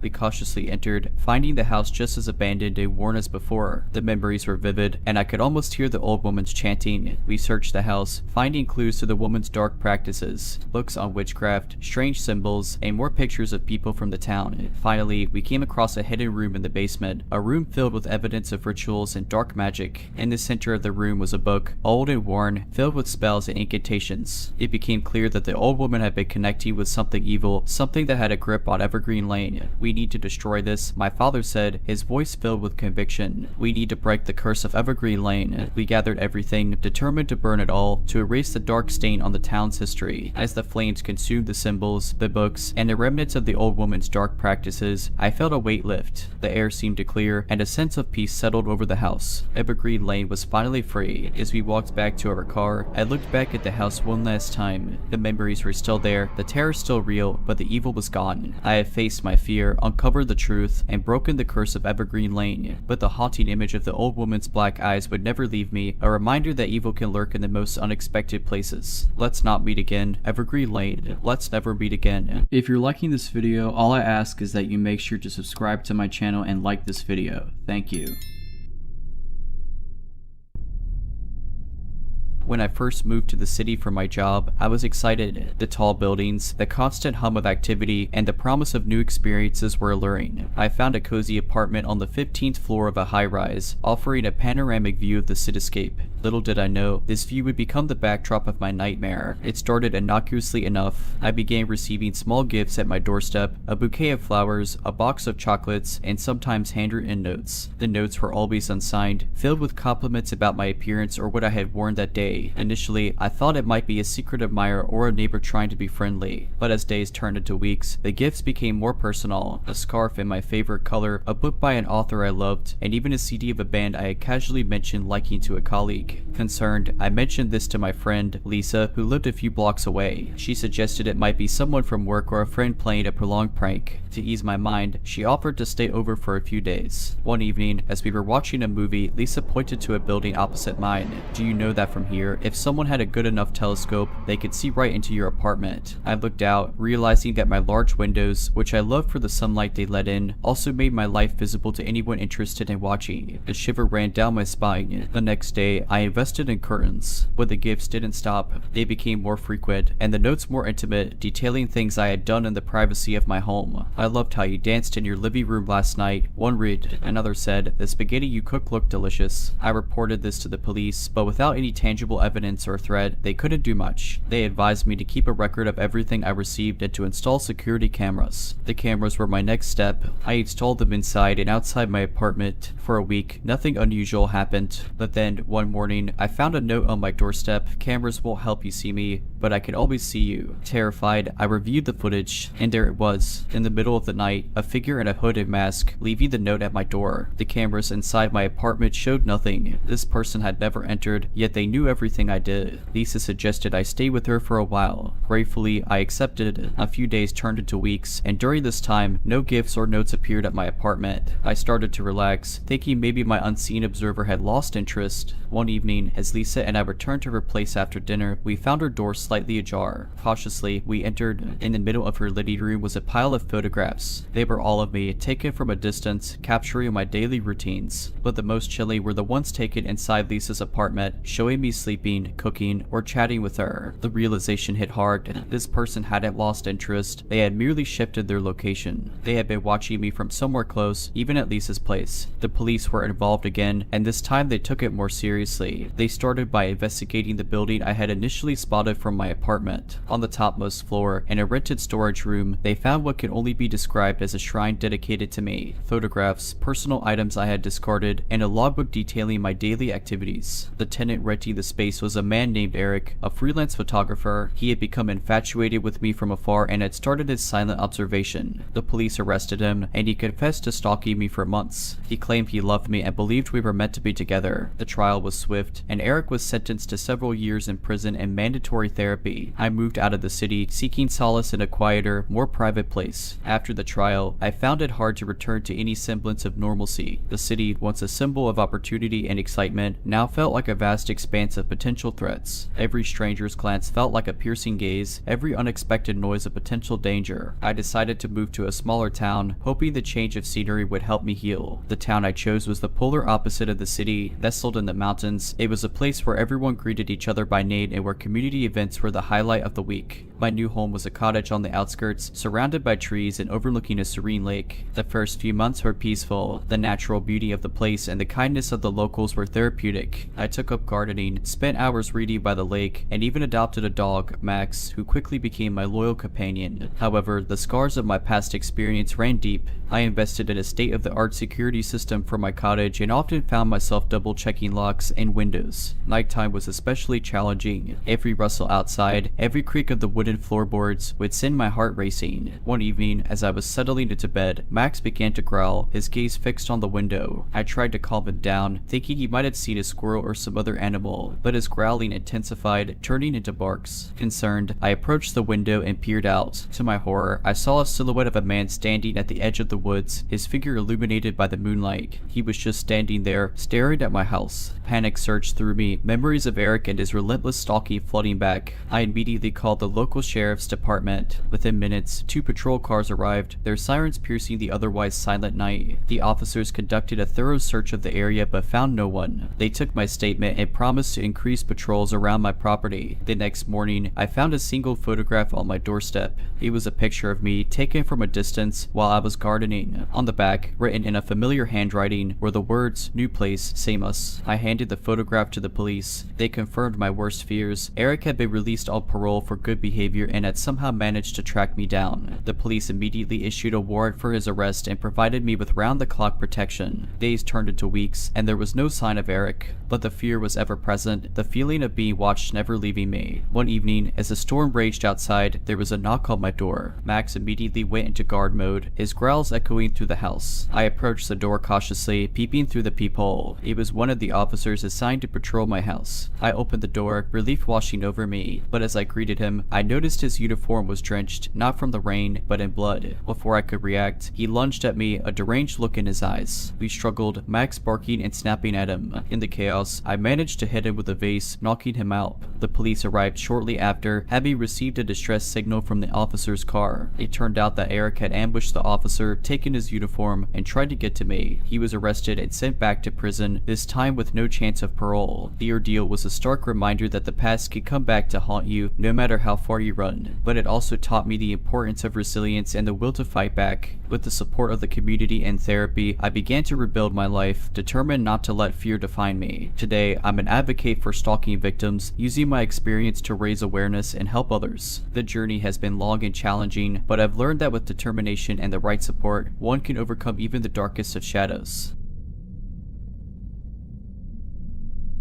I've always been a creature of habit. My routines were predictable, from my morning coffee run to my evening jogs in the local park. It was this predictability, however, that nearly became my undoing. It was a crisp autumn evening, and the park was bathed in the golden hues of the setting sun. The familiar trail, with its canopy of trees and the gentle sound of the nearby stream, was comforting. As I jogged, my earbuds delivered my favorite podcast, creating a bubble of contentment. About 15 minutes into my run, I noticed a man sitting on one of the park benches. He was dressed in conspicuously in jeans and a hoodie, but his intense gaze was fixed on me. I felt a pang of unease but brushed it off, attributing it to an overactive imagination. As I continued my run, I couldn't shake off the feeling of being watched. Every rustle of the leaves, every distant footstep seemed amplified. I decided to cut my run short and head home. As I neared the park's exit, a black sedan pulled up alongside me. The rear window rolled down, and the same man from the bench leaned out. "Hey, I think you dropped this," he said, holding up a pendant that looked eerily similar to the one I always wore. Confused, I slowed down, instinctively reaching for my necklace. To my horror, it was missing. "Oh, thank you," I replied cautiously, reaching out to take it. In a split second, the man lunged at me, trying to pull me into the car. Panic surged through me, and I fought back with all my might, screaming and thrashing. My earbuds were yanked out, and the pendant fell to the ground. Suddenly, a pair of headlights illuminated the scene. Another car had turned into the park's entrance. The man, startled, released his grip on me. Seizing the opportunity, I pushed him away and ran towards the approaching car, waving frantically. The car screeched to a halt, and two people jumped out. The man in the sedan, seeing he was outnumbered, quickly drove off. The couple from the car rushed to my aid, their faces etched with concern. Shaken, I recounted the events to them. They immediately called the police, who arrived within minutes. I provided a description of the man in the sedan, and they began their search. The following days were a blur of police statements, sleepless nights, and overwhelming anxiety. The thought of how close I had come to being abducted haunted me. My routines, once a source of comfort, now felt like potential pitfalls. A week later, the police made a breakthrough. The black sedan was found abandoned in a nearby town. Inside, they discovered ropes, duct tape, and a collection of women's personal items, including my pendant. The car was registered to a man with a history of stalking and assault. He had been released from prison a few months prior and had seemingly returned to his old habits. With the evidence at hand, the police launched a manhunt. It wasn't long before they apprehended him, hiding out in a motel. The trial was swift, and he was sentenced to life in prison without the possibility of parole. The ordeal left a lasting impact on me. I became more vigilant, always aware of my surroundings, and never taking my safety for granted. I also became an advocate for personal safety, conducting workshops and seminars to educate others about the importance of being alert and prepared. The experience also taught me the value of community. The couple who had come to my aid, Jake and Mia, became close friends. Together, we founded a non-profit organization dedicated to helping survivors of abduction and assault, providing them with the resources and support they need to rebuild their lives. The aftermath of the incident was a transformative period in my life. The city, which had once been a playground of familiar routines, now felt like a labyrinth of shadows. Every corner held potential danger, every stranger a potential threat. But as the days turned into weeks and weeks into months, the raw edge of fear began to dull, replaced by a newfound determination. Jake, Mia, and I poured our energy into the nonprofit. We named it Safe Steps, symbolizing the journey towards safety and recovery. Our first initiative was to create a community watch program. Volunteers were trained to patrol neighborhoods, especially during the early morning and late evening hours, ensuring that those out for a jog or returning from work felt a little safer. We also collaborated with local schools and colleges, conducting workshops on personal safety. Students were taught basic self-defense techniques and the importance of being aware of their surroundings. These workshops became immensely popular, and soon we were receiving requests from institutions across the state. But perhaps the most impactful initiative was our support group for survivors. Every week, we would gather in a community center, forming a circle of trust and understanding. Here, survivors could share their stories, their fears, and their hopes. Listening to their experiences, I realized I wasn't alone in my trauma. We were a tapestry of resilience, each thread telling a story of survival and hope.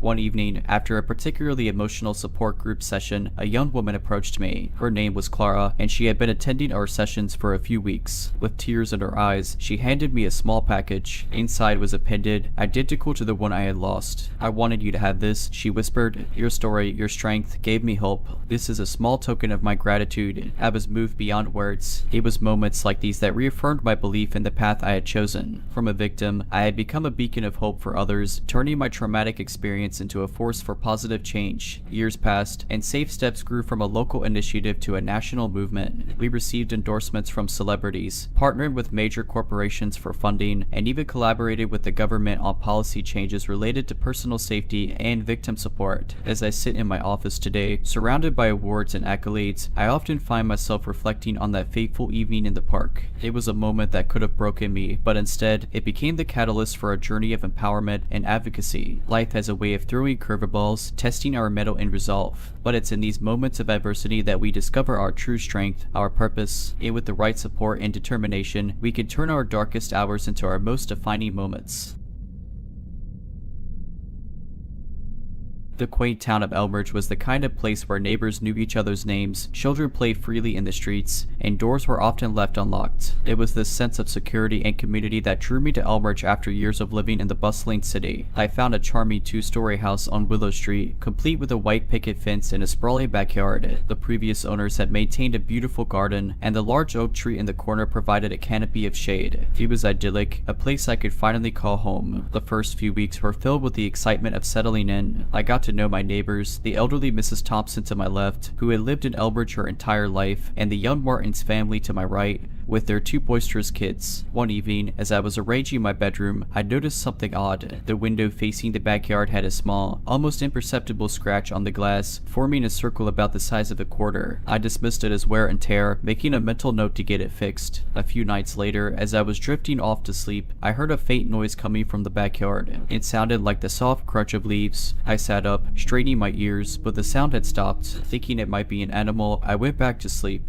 The next morning, as I was watering the plants, I found footprints near my bedroom window. They were fresh, indicating that someone had been there the previous night. A chill ran down my spine. I immediately reported it to the local police. Officer Daniels, a stout man with a kind face, arrived shortly after. He examined the footprints in the scratched window. "It looks like someone's been peeping," he said gravely. "We've had a few similar reports in the area recently. We're doing our best to catch this individual." He advised me to be vigilant, to keep my windows and doors locked, and to report any suspicious activity. The news was unsettling. The sanctuary I had found in Elbridge felt tainted. That evening, I installed motion sensor lights around the house and set up a security camera facing the backyard. I also informed my neighbors about the incident, urging them to be cautious. Days turned into weeks, and there were no further incidents. The sense of unease gradually faded, replaced by the routines of daily life. But the illusion of safety was shattered one evening. I was in the living room, engrossed in a book, when the motion sensor lights suddenly turned on. I froze, my heart racing. Grabbing my phone, I accessed the live feed from the security camera. To my horror, I saw a man standing near my bedroom window, his face obscured by a hood. He was holding something small and shiny, which he was using to scratch the window, creating the same circular mark I had noticed earlier. I immediately called the police, keeping an eye on the intruder through the camera feed. He seemed unaware of the lights or the camera, completely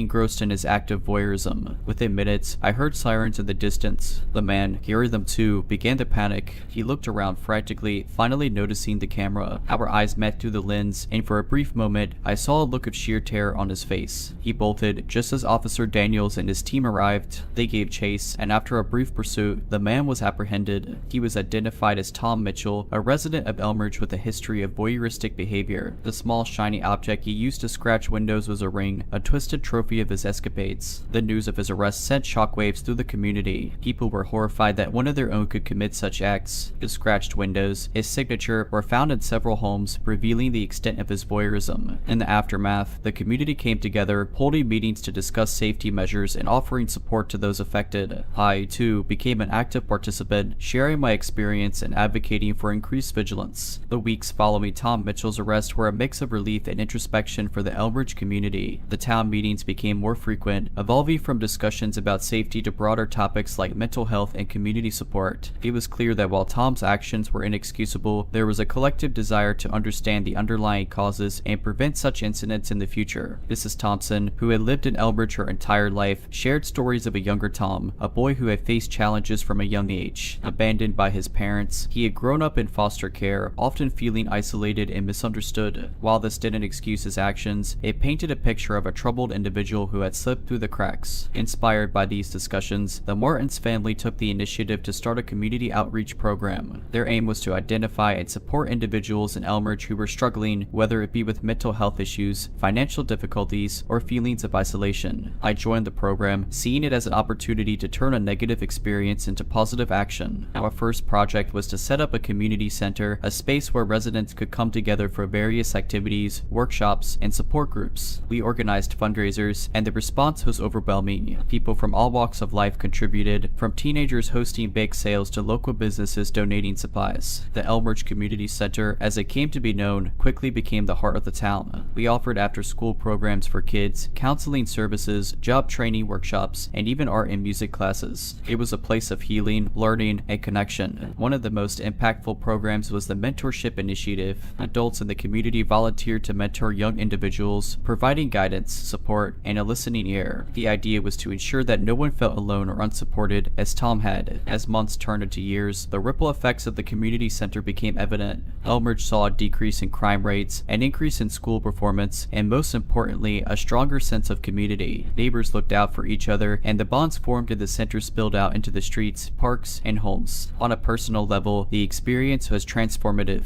The trauma of that night with the peeping Tom had left scars, but working with the community, channeling my energy into positive change, was therapeutic. I formed deep friendships, especially with Mia from the Martins family. Together, we spearheaded many of the center's initiatives, drawing strength from each other. One evening, as we were wrapping up a workshop at the center, Mia handed me a letter. It was from Tom Mitchell. With trepidation, I opened it. The letter was a heartfelt apology, expressing remorse for his actions and gratitude for the changes the community had implemented. He wrote of his time in therapy, the revelations he had about his behavior, and his hope for a second chance. While the letter didn't erase the past, it was a testament to the power of community intervention and support. Elmridge had turned a dark chapter into a story of hope, resilience, and collective growth. Today, as I walk the streets of Elmridge, I'm filled with pride. The town, with its vibrant community center, active outreach programs, and tight-knit residents, stands as a beacon of what's possible when people come together in the face of adversity. It's a reminder that even in the darkest moments, there's always a glimmer of hope waiting to be ignited. It was a typical Thursday evening. I had just returned from a long day at work, and the only thing on my mind was to kick back, watch some TV, and maybe indulge in a glass of wine. My apartment was on the 3rd floor of an old building, and while it wasn't the most modern or luxurious, it was home. The creaky wooden floors and the old-fashioned radiators added a certain charm that I had grown fond of. I settled into my couch, remote in hand, when I heard a faint noise coming from the hallway. It sounded like footsteps, but I brushed it off as one of my neighbors. The walls were thin, and I had grown accustomed to hearing the occasional noise from the hallway or the apartment next door. A few minutes passed, and I heard the noise again. This time, it was closer, almost right outside my door. I muted the TV and listened intently. The footsteps were soft, deliberate, and eerily quiet. It was as if someone was trying their best not to make a sound. My heart began to race. I lived alone, and the thought of an intruder was terrifying. I tiptoed to the door and peered through the peephole. The hallway was dimly lit, but I could make out the silhouette of a man standing just a few feet away from my door. He was tall, wearing a dark hoodie and a mask. He seemed to be listening, waiting for something. I held my breath, praying he wouldn't notice me. Suddenly, he began to fiddle with the doorknob. Panic surged through me. I hadn't locked the door when I came in. I quickly turned the lock, but it was too late. The door creaked open slightly, and the man's eyes met mine. For a split second, we both froze. Then, without a word, he pushed the door with force. I stumbled back, trying to find something to defend myself with. The intruder was now inside my apartment, his eyes scanning the room. I grabbed a vase from the coffee table and hurled it at him. It missed, shattering against the wall, but it bought me a few precious seconds to run to my bedroom and lock the door. I fumbled for my phone, dialing 911. My hands were shaking so badly I could barely hold onto it. The operator picked up, and I whispered my address and the situation. She assured me that the police were on their way and told me to stay on the line. The intruder was now banging on my bedroom door, shouting threats. I could hear the wood splintering, and I knew it wouldn't hold for long. I quickly opened my window, which led to the fire escape. Without a second thought, I climbed out, praying he wouldn't follow. I made my way down the metal stairs as quickly as I could, my heart pounding in my chest. When I reached the ground, I ran to the street, looking for help.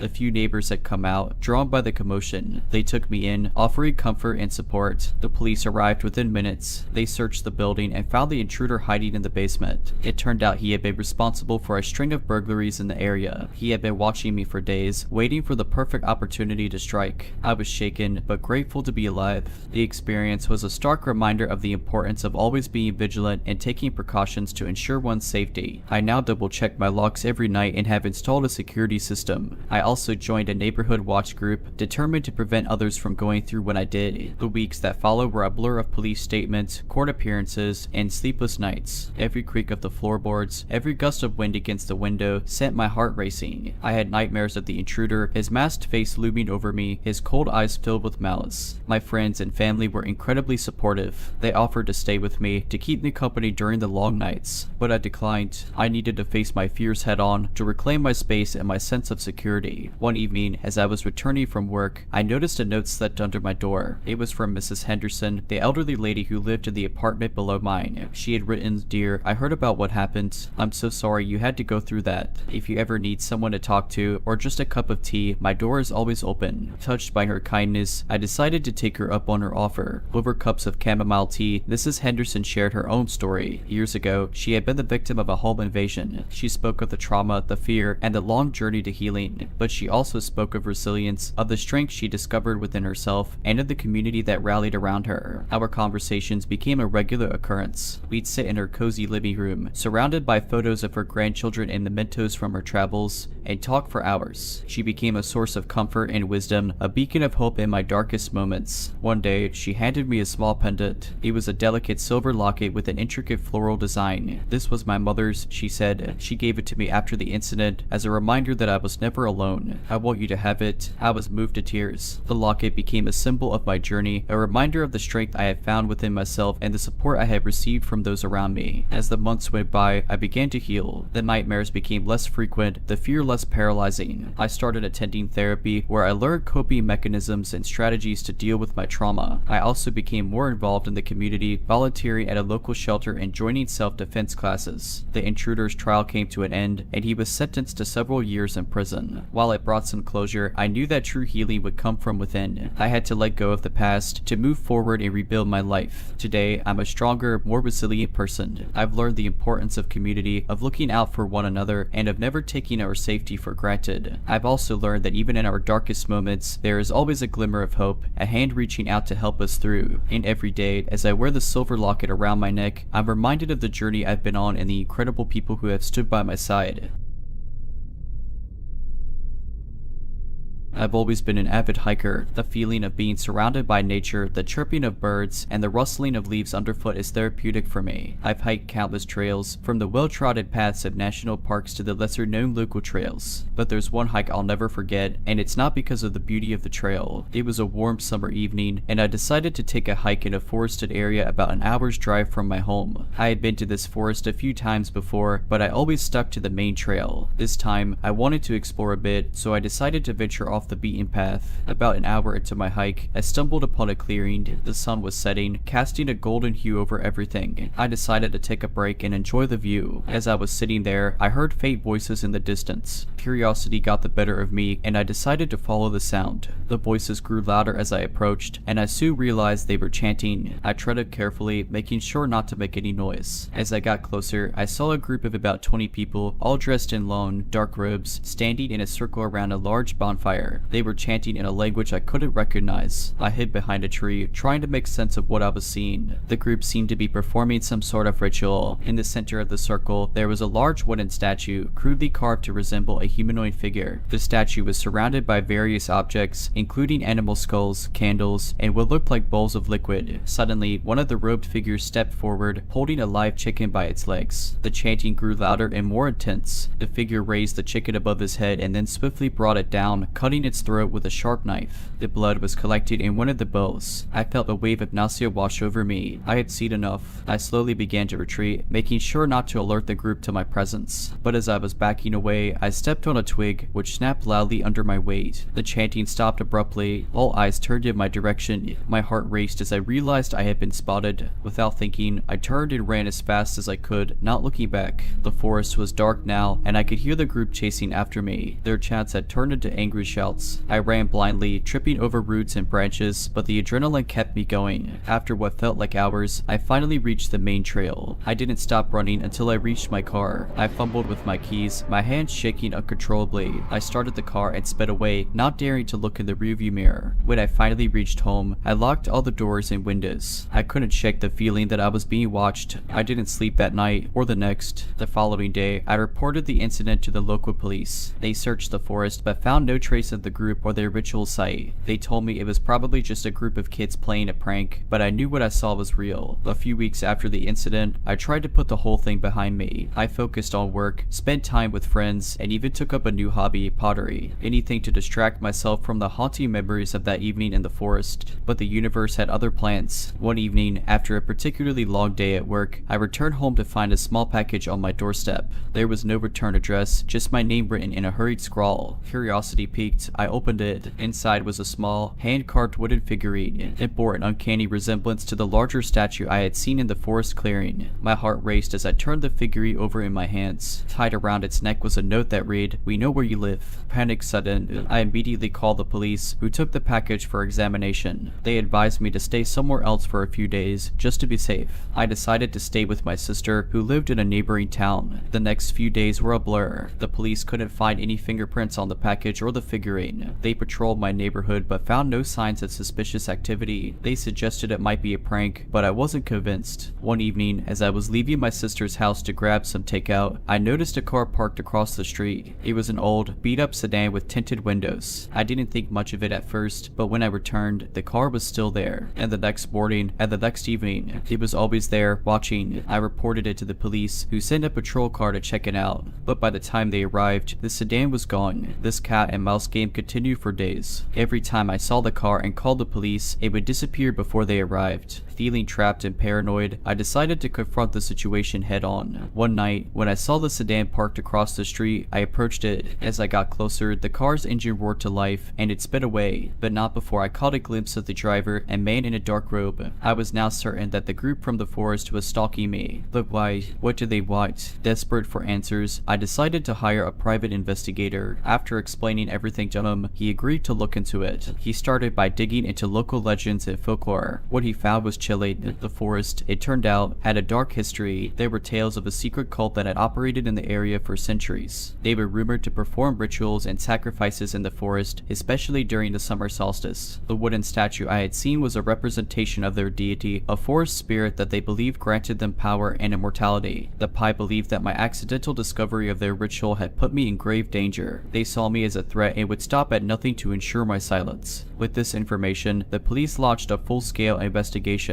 They combed the forest, and after days of searching, they stumbled upon the ritual site. The clearing was empty, but evidence of recent activity was evident. The breakthrough came when a local farmer reported seeing a group of people in dark robes entering an old, abandoned farmhouse on his property. The police raided the farmhouse and found the cult members, including the man I had seen driving the sedan. The group was arrested and charged with multiple crimes, including stalking and attempted kidnapping. It turned out they had been planning to make me their next sacrifice. I was finally free from their clutches, but the trauma of the experience will stay with me forever. I moved to a different city, changed my name, and started a new life. The forest, once a place of solace for me, now represents a dark chapter in my life that I hope to never revisit. But one thing is for sure, I'll never venture off the beaten path again.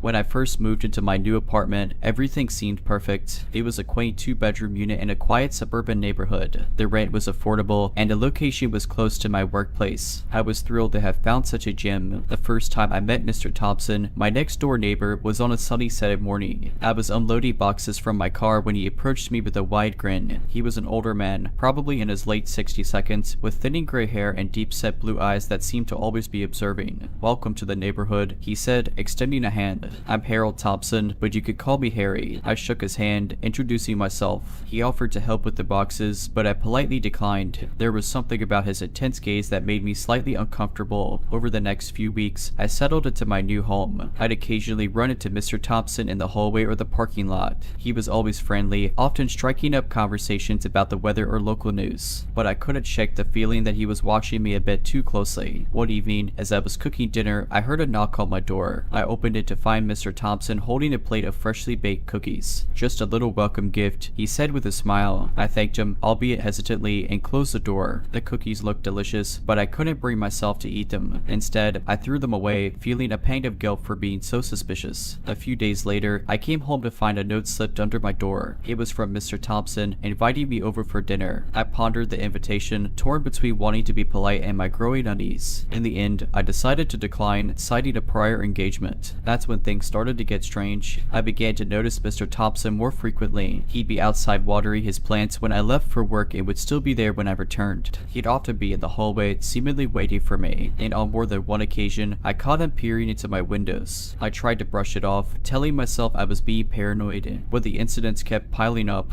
I'd find small gifts outside my door, flowers, chocolates, even a stuffed animal. Each time, there'd be a note from Mr. Thompson. One evening, as I was watching TV, I heard a noise coming from my balcony. I cautiously approached the sliding door and peered outside. To my horror, I saw Mr. Thompson standing there, trying to pick the lock. I immediately called the police. They arrived within minutes, arresting Mr. Thompson. As they led him away in handcuffs, he kept shouting, "I just wanted to be friends." The next day, I spoke to the building's property manager. She looked visibly shaken as she told me about Mr. Thompson's history. He had previously been institutionalized for stalking and had a restraining order against him from a former neighbor. She apologized profusely for not informing me earlier. I was in shock. I had unknowingly been living next to a psychopath. I immediately began looking for a new place to live, eager to put this nightmare behind me. A few weeks later, as I was packing up my belongings, I received a letter in the mail. It was from Mr. Thompson, written from jail. In it, he professed his love for me and vowed to wait for me no matter how long it took. I was terrified. I moved out the next day, leaving no forwarding address. I also changed my phone number and deleted all my social media accounts. Months turned into years, and the memory of Mr. Thompson began to fade. I had built a new life for myself in a bustling city, far away from the quiet suburban neighborhood where I had once lived. My new apartment was on the 15th floor of a high-rise building, offering a panoramic view of the city skyline. The added security measures, like the 24-hour concierge and CCTV cameras, gave me a sense of safety I hadn't felt in a long time. One evening, after a particularly grueling day at work, I decided to unwind at a local wine bar. As I sipped on my glass of Chardonnay, I noticed a man sitting at the other end of the bar, staring intently at me. He was older, with a familiar set of deep-set blue eyes. My heart raced as I realized it was Mr. Thompson. Panicking, I quickly paid my bill and left the bar. I hailed a cab and instructed the driver to take a roundabout route to my apartment, hoping to lose any potential tail. Once home, I double-checked all the locks and drew the curtains. The next morning, I contacted the police and informed them of the sighting. They assured me they would look into it, but without any concrete evidence, there wasn't much they could do. Days turned into weeks, and there were no further sightings of Mr. Thompson. I began to wonder if I had imagined the whole thing. Maybe the trauma of the past had made me see things that weren't there. But one evening, as I was returning home from work, I found a familiar-looking note slipped under my apartment door. My hands trembled as I unfolded the paper. They read, "Distance can't keep us apart. I've missed you." I was paralyzed with fear. How had he found me? And how had he managed to get past the building's security? I immediately contacted the building management and the police. They reviewed the CCTV footage and, to my horror, found multiple instances of Mr. Thompson loitering in the building's lobby. He had somehow managed to bypass security by posing as a maintenance worker. The police launched a manhunt, but Mr. Thompson was nowhere to be found. They stationed an officer outside my apartment and advised me to stay vigilant. Despite the added security, I couldn't shake the feeling of being watched. Every creak, every shadow sent me into a panic. Sleep became a distant memory. One night, as I was lying in bed, I heard a soft tapping on my window. I froze, my heart pounding in my chest. I mustered the courage to peek through the curtains and came face to face with Mr. Thompson, who was dangling from a rope outside my 15th floor apartment. I screamed, alerting the police officers stationed outside my door. Within seconds, they had apprehended Mr. Thompson. It turned out he had been living in the building's basement, plotting his next move. Mr. Thompson was charged with stalking, breaking and entering, and attempted kidnapping. He was sentenced to life in prison without the possibility of parole. The ordeal left me traumatized. I sought therapy and slowly began to rebuild my life. I moved to a different country, started a new job, and even adopted a dog for companionship and protection. Today, I'm in a much better place, both mentally and emotionally. But the scars of the past will always remain. I've learned the hard way that monsters aren't just in stories, they can be right next door. If you're liking this video, all I ask is that you make sure to subscribe to my channel and like this video. Thank you.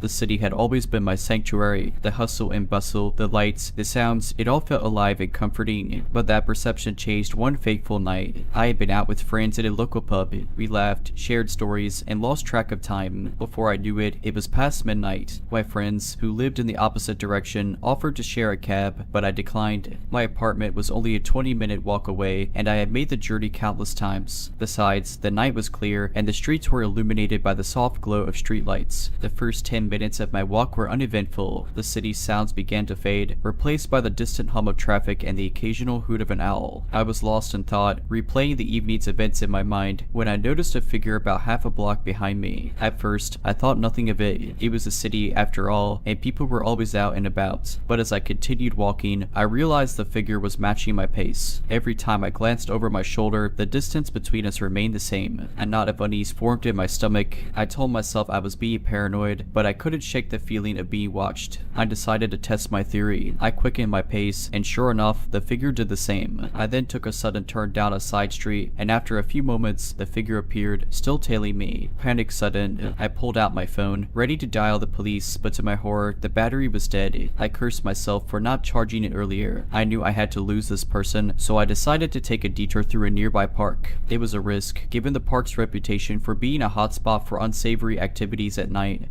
But I was desperate. As I entered the park, the only sounds were the chirping of crickets and the rustling of leaves underfoot. The path was dimly lit, with shadows dancing eerily in the moonlight. I moved as quickly and quietly as I could, hoping to put some distance between me and my pursuer. But as I neared the park's exit, I heard footsteps closing in. They were fast and deliberate. I broke into a run, my heart pounding in my chest. The footsteps grew louder, echoing in the stillness of the night. Suddenly, a hand grabbed my arm, pulling me to a stop. I screamed, ready to fight for my life, but the grip on my arm tightened. "Hey, wait," a voice called out. I turned to face my pursuer, and to my surprise, it was a woman, probably in her early 30s. She looked as scared as I felt. "I'm so sorry," she panted, catching her breath. "I didn't mean to scare you. I saw that man following you, and I wanted to make sure you were okay." Confused, I asked, "What man?" She pointed to the park's entrance, where a tall, shadowy figure stood, watching us. The woman explained that she had been leaving a late-night shift at a nearby convenience store when she noticed the man trailing me. Concerned for my safety, she decided to follow and intervene if necessary. We quickly exited the park, sticking together as we made our way to the main road. The man didn't follow, but we weren't taking any chances. The woman, whose name was Lisa, offered to walk me home, and I gratefully accepted. As we approached my apartment, I thanked Lisa for her kindness and bravery. We exchanged numbers, promising to stay in touch. She insisted on waiting until I was safely inside before leaving. That night, I lay in bed, shaken by the evening's events. The city that had once felt so familiar now seemed fraught with danger, but in the midst of that fear, I found solace in the kindness of a stranger. Lisa and I became fast friends, bonding over our shared experience. We often joked that it was the universe's way of bringing us together, but in all seriousness, I'll forever be grateful to her. She reminded me that even in our darkest moments, there's always a glimmer of hope. In the days that followed, I took extra precautions. I invested in a portable phone charger, started attending self-defense classes, and made it a point to never walk home alone late at night. The incident had been a wake-up call, and I was determined to be better prepared. Lisa and I grew closer, often meeting up for coffee or a movie. We became each other's confidantes, sharing stories of our past, our dreams for the future, and everything in between. It was refreshing to have someone who understood the trauma I had experienced and who had been there to help me through it. One evening, as we were leaving a local cafe, Lisa's face turned pale. She grabbed my arm, her grip tight. "It's him," she whispered, nodding subtly towards a man sitting a few tables away. He was engrossed in a newspaper, but there was no mistaking him. It was the man from that night. We quickly left the cafe, trying to remain calm. Once we were a safe distance away, Lisa revealed a chilling detail. She had seen the man several times since our encounter in the park, always lurking in the shadows, watching from a distance. She had even received anonymous phone calls in the middle of the night, with nothing but heavy breathing on the other end. We decided to go to the police. They took our statements and promised to investigate. A few days later, they called us in for an update. The man, whose name was Robert, had a history of stalking and had served time in prison for similar offenses. He had been released on parole a few months before our encounter. The police issued a restraining order against Robert and warned him to stay away from both of us. But the damage had been done. The feeling of being constantly watched, of never truly being safe, weighed heavily on us. Lisa and I leaned on each other for support. We installed security cameras in our homes, joined a support group for stalking victims, and even started a neighborhood watch program. We were determined to reclaim our sense of security and help others do the same. As the months went by, there were no further incidents. Robert seemed to have gotten the message and disappeared from our lives. While the experience had changed us, we became more vigilant, more aware of our surroundings, and more appreciative of the simple joys of life. One evening, as we sat on my balcony watching the sunset, Lisa turned to me with tears in her eyes. "You know," she said, "as terrifying as that night was, I'm grateful for it. It brought us together and showed us how strong we truly are." I nodded in agreement, squeezing her hand. We've been through hell and back, but we came out stronger on the other side, and for that, I'm forever grateful. We sat in silence, watching as the sky turned from orange to pink to purple. The city lights twinkled below, and for the first time in a long time, I felt at peace. It was a cold winter night, and I had just finished a late shift at the office. Exhausted and eager to get home, I decided to hail a taxi instead of waiting for the bus. Within minutes, a yellow cab pulled up, and I climbed into the back seat. The driver, a middle-aged man with graying hair and a scruffy beard, gave me a curt nod as I told him my address. He didn't say much, which was fine by me. I was too tired for small talk. As we drove, I noticed that he kept glancing at me through the rearview mirror. At first, I brushed it off, thinking he was just checking on his passenger, but as the journey continued, his stares became more prolonged and intense. Feeling uneasy, I decided to make small talk to break the tension. "Busy night?" I asked. He grunted in response, his eyes never leaving the road. "Not really. You're my last fare for the night." I nodded, trying to shake off the growing sense of unease. I told myself I was being paranoid. After all, he was just a taxi driver doing his job. But as we continued driving, I realized we were heading in the wrong direction. My apartment was in the north end of the city, but we were heading south. "Excuse me," I said, trying to keep my voice steady. "I think you're going the wrong way." He didn't respond. Instead, he locked the car doors and increased his speed. Panic set in. I fumbled for my phone, but before I could dial 911, he reached back and snatched it from my hand. "Who are you? What do you want?" I demanded, my voice shaking. He chuckled, a cold, hearing sound. "Just taking a little detour." I racked my brain, trying to think of a way out. The windows were locked, and the doors wouldn't budge. I was trapped. As we drove further away from the city, the surroundings became more desolate. We were now on a deserted country road, surrounded by thick woods on either side. Suddenly, the car came to a screeching halt. The driver turned to face me, his eyes cold and emotionless. "Get out," he ordered. I hesitated, fear gripping me. "Please, just let me go. I won't tell anyone." He reached into his pocket and pulled out a knife, its blade gleaming in the dim light. I said, "Get out." With no other option, I complied.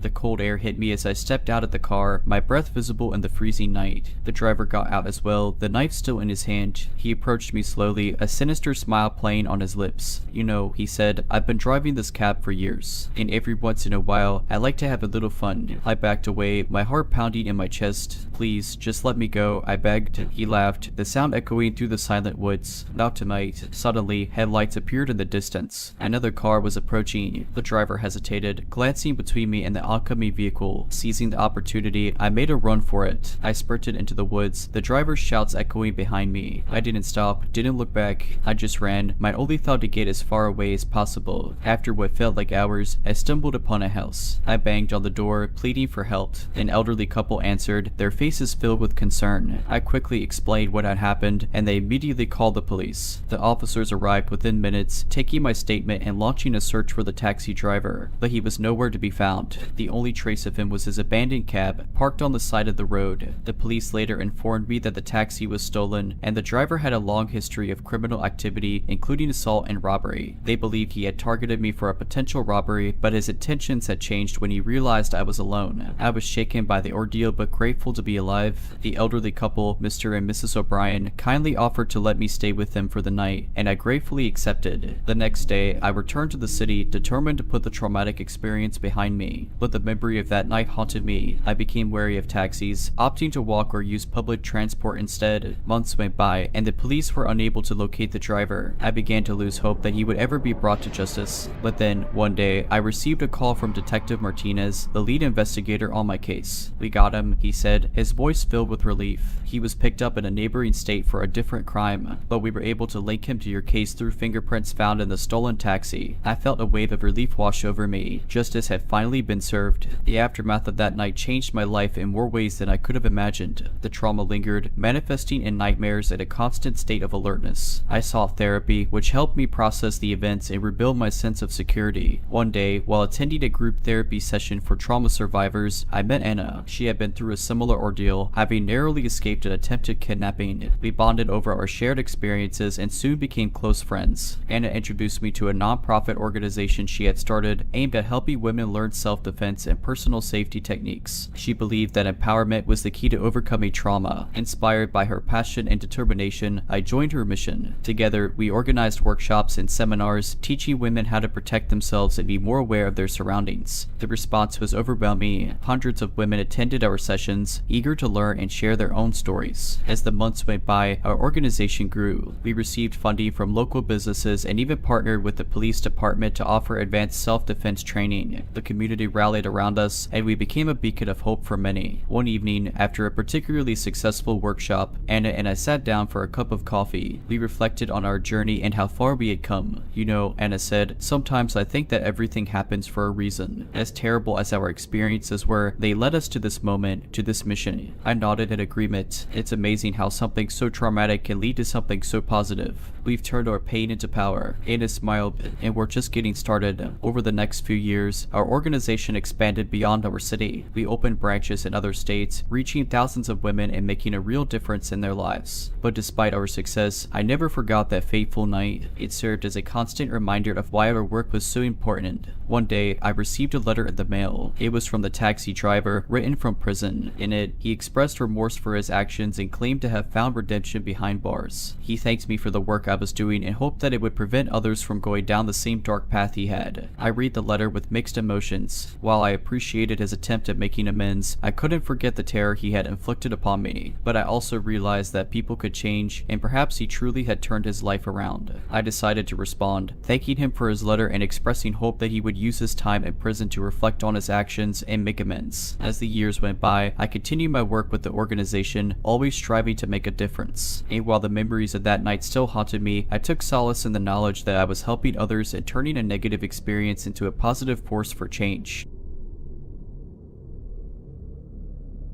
The city's subway system had always been a marvel to me. The intertwining tunnels, the rhythmic clatter of the trains, and the diverse sea of commuters, it was like a pulsating vein of the metropolis. But one late night, my perception of the subway shifted from wonder to wariness. I had been working late at the office, trying to meet a deadline. By the time I packed up, it was well past midnight. The streets were deserted, with only the occasional car passing by. I decided to take the subway home, as I had done countless times before. The station was eerily quiet. The fluorescent lights flickered overhead, casting long shadows on the platform. I could hear the distant hum of a train approaching. I waited alone, lost in thought, until the train pulled up with a screech. The carriage was almost empty, save for a few late-night travelers. I took a seat near the door, plugging in my headphones and settling into my music. A few stops later, a man boarded the train. He was tall and lanky, with unkempt hair and a scruffy beard. His clothes were tattered, and he carried a large duffel bag. He took the seat across from me, and I couldn't help but notice that he was staring intently in my direction. I tried to brush it off, telling myself I was being paranoid, but as the journey continued, his gaze never wavered. Every time I looked up, our eyes would meet, and he'd offer a chilling, toothless grin. Feeling uneasy, I decided to move to another carriage at the next stop. As the doors opened, I quickly made my exit, slipping into the adjacent car. I took a seat near the back, hoping the man wouldn't follow, but to my horror, as the train pulled away from the station, I saw him enter the carriage, his eyes scanning the rows of seats until they landed on me. He began to make his way towards me, his steps slow and deliberate. Panic set in. I considered pulling the emergency brake, but I was worried about the consequences. Instead, I decided to get off at the next stop and wait for another train. As the train approached the station, I stood up, ready to make a quick exit. But the man was faster. He blocked the aisle, his duffel bag acting as a barrier. "Where do you think you're going?" he asked, his voice raspy and cold. I tried to keep my composure. "Please, just let me go," I pleaded. He chuckled, a sound that sent shivers down my spine. "Not so fast." Suddenly, the train jolted, throwing us off balance. I seized the opportunity, pushing past the man and sprinting towards the door. I could hear him shouting behind me, but I didn't stop. I ran out of the station and into the night, not looking back until I was several blocks away. Out of breath and shaken, I hailed a cab and made my way home. I locked all the doors and windows, double-checking every room to ensure I was alone. The next day, I reported the incident to the police. They took my statement and promised to investigate. A few days later, they called me in for an update. The man, whose name was Victor, was a known criminal with a history of assault and robbery. He had recently been released from prison and was believed to be living in the subway tunnels. The duffel bag he carried contained stolen goods from a recent burglary. The police arrested Victor and recovered the stolen items. He was charged with multiple offenses and sent back to prison. I was relieved to know he was off the streets, but the trauma of that night stayed with me. I avoided the subway for months, opting to walk or take cabs instead. Months turned into years, and while the memory of that night never truly faded, I learned to cope and move forward. The city, with its endless possibilities, was still my home, and I wasn't going to let one traumatic event define my experience. One evening, after a particularly grueling day at work, I decided to face my fears head-on. I descended into the subway station, the familiar hum of the trains and the chatter of commuters filling the air. My heart raced as I boarded the train, memories of that night flooding back, but I was determined to reclaim this space. The journey was uneventful, and as I exited the station, I felt a sense of accomplishment.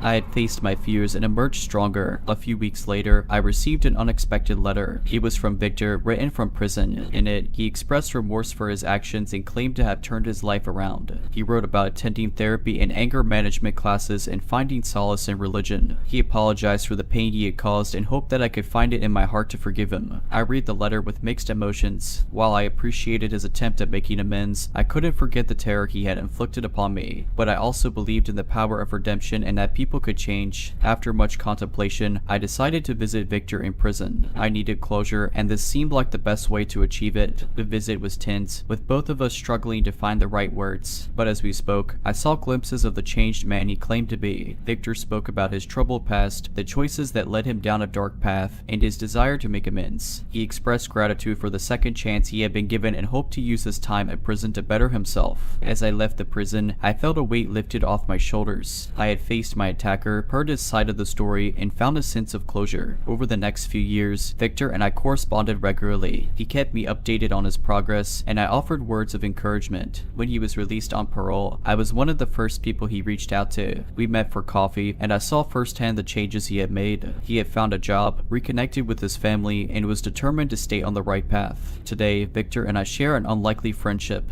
We both have scars from our past, but we've chosen to move forward and focus on the future. We often speak at schools and community centers, sharing our story and the lessons we've learned. Our hope is to inspire others to believe in the power of redemption and the possibility of change. Life is unpredictable, and we never know where it will take us. But one thing is certain, with resilience, support, and determination, we can overcome even the darkest moments and find our way back to the light.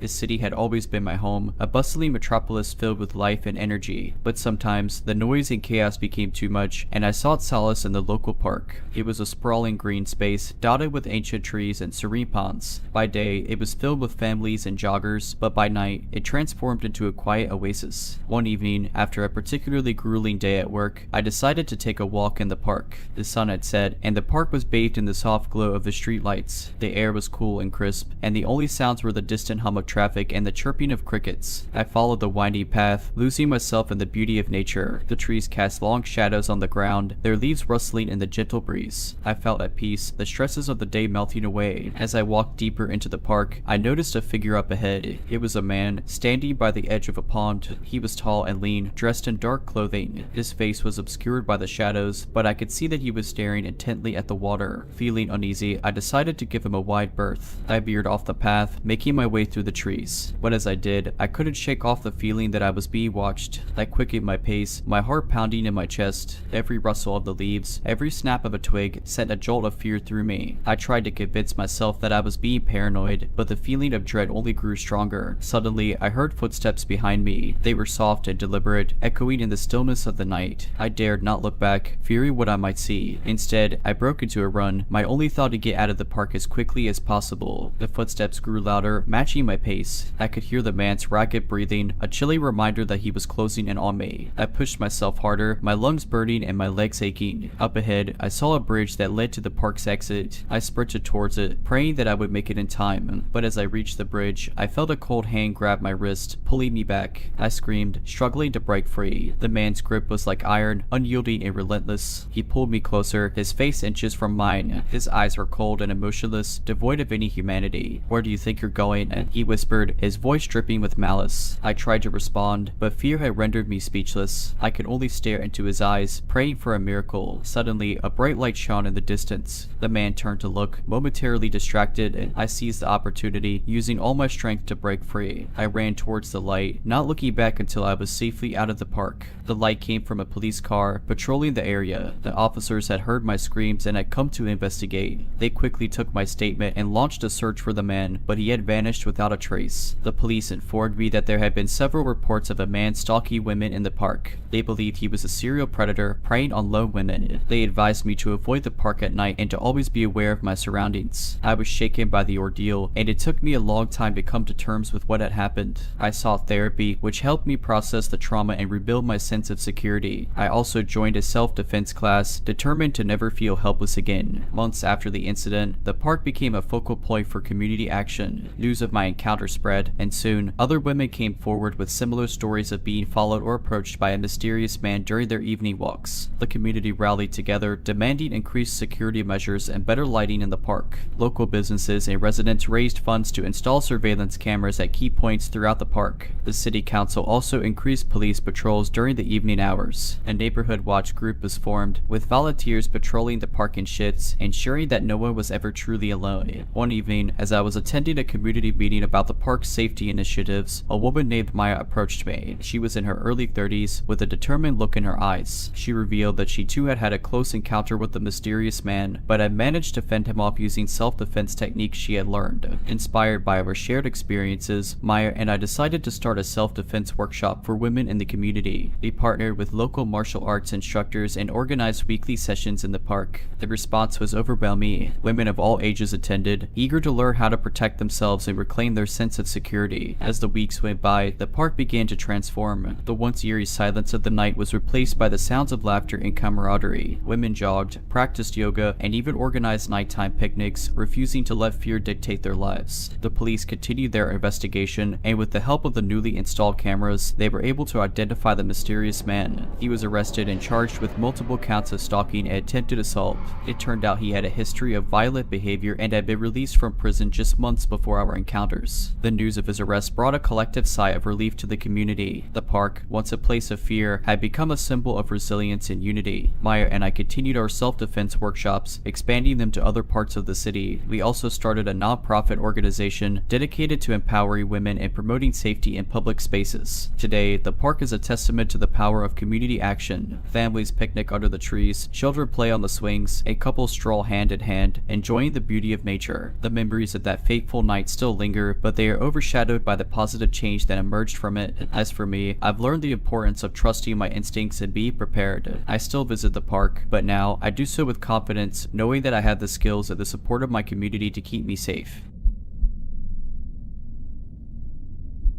The highway stretched endlessly before me, a ribbon of asphalt cutting through the vast expanse of the countryside. It was late, and the only illumination came from the dim glow of my car's headlights and the occasional passing vehicle. The radio played softly in the background, a soothing melody that contrasted with the monotonous drone of the engine. I was returning from a business trip, eager to get home and crawl into bed. The journey had been long, and fatigue was beginning to set in. My eyelids grew heavy, and I struggled to maintain focus. Suddenly, in my rearview mirror, I noticed a set of flashing blue and red lights. My heart sank. I hadn't been speeding, or at least I didn't think I had. I glanced at the speedometer, confirming that I was within the limit. Still, I knew better than to argue with law enforcement. I pulled over to the side of the road, the gravel crunching beneath my tires. The police car, a standard black and white cruiser, parked behind me. I rolled down my window and waited, my hands resting on the steering wheel. A few moments later, a tall figure approached. The man was dressed in a police uniform, complete with a badge and a hat that cast a shadow over his face. He shone a flashlight into my car, the bright beam momentarily blinding me. "Evening," he said, his voice deep and authoritative. "License and registration, please." I fumbled in my glove compartment, retrieving the documents and handing them over. The officer examined them closely, his flashlight illuminating the details. "You were driving a bit erratically back there," he commented, his tone accusatory. "Have you had anything to drink tonight?" I shook my head. "No, officer, just tired from a long drive." He seemed to ponder this for a moment, then said, "Step out of the vehicle, please." Confused, I complied. The night air was cool, and I shivered slightly as I stood by the side of the road. The officer circled my car, his flashlight scanning the interior. "Everything okay, officer?" I asked, trying to keep my voice steady. He didn't respond. Instead, he motioned for me to follow him to the back of his cruiser. I hesitated, a sense of unease settling in. Something felt off. As I approached the police car, I noticed something odd. There was no license plate, and the cruiser lacked the usual markings of a police vehicle. The windows were tinted, preventing me from seeing inside. The officer opened the back door, revealing a dark interior. Then, he ordered. Alarm bells rang in my head.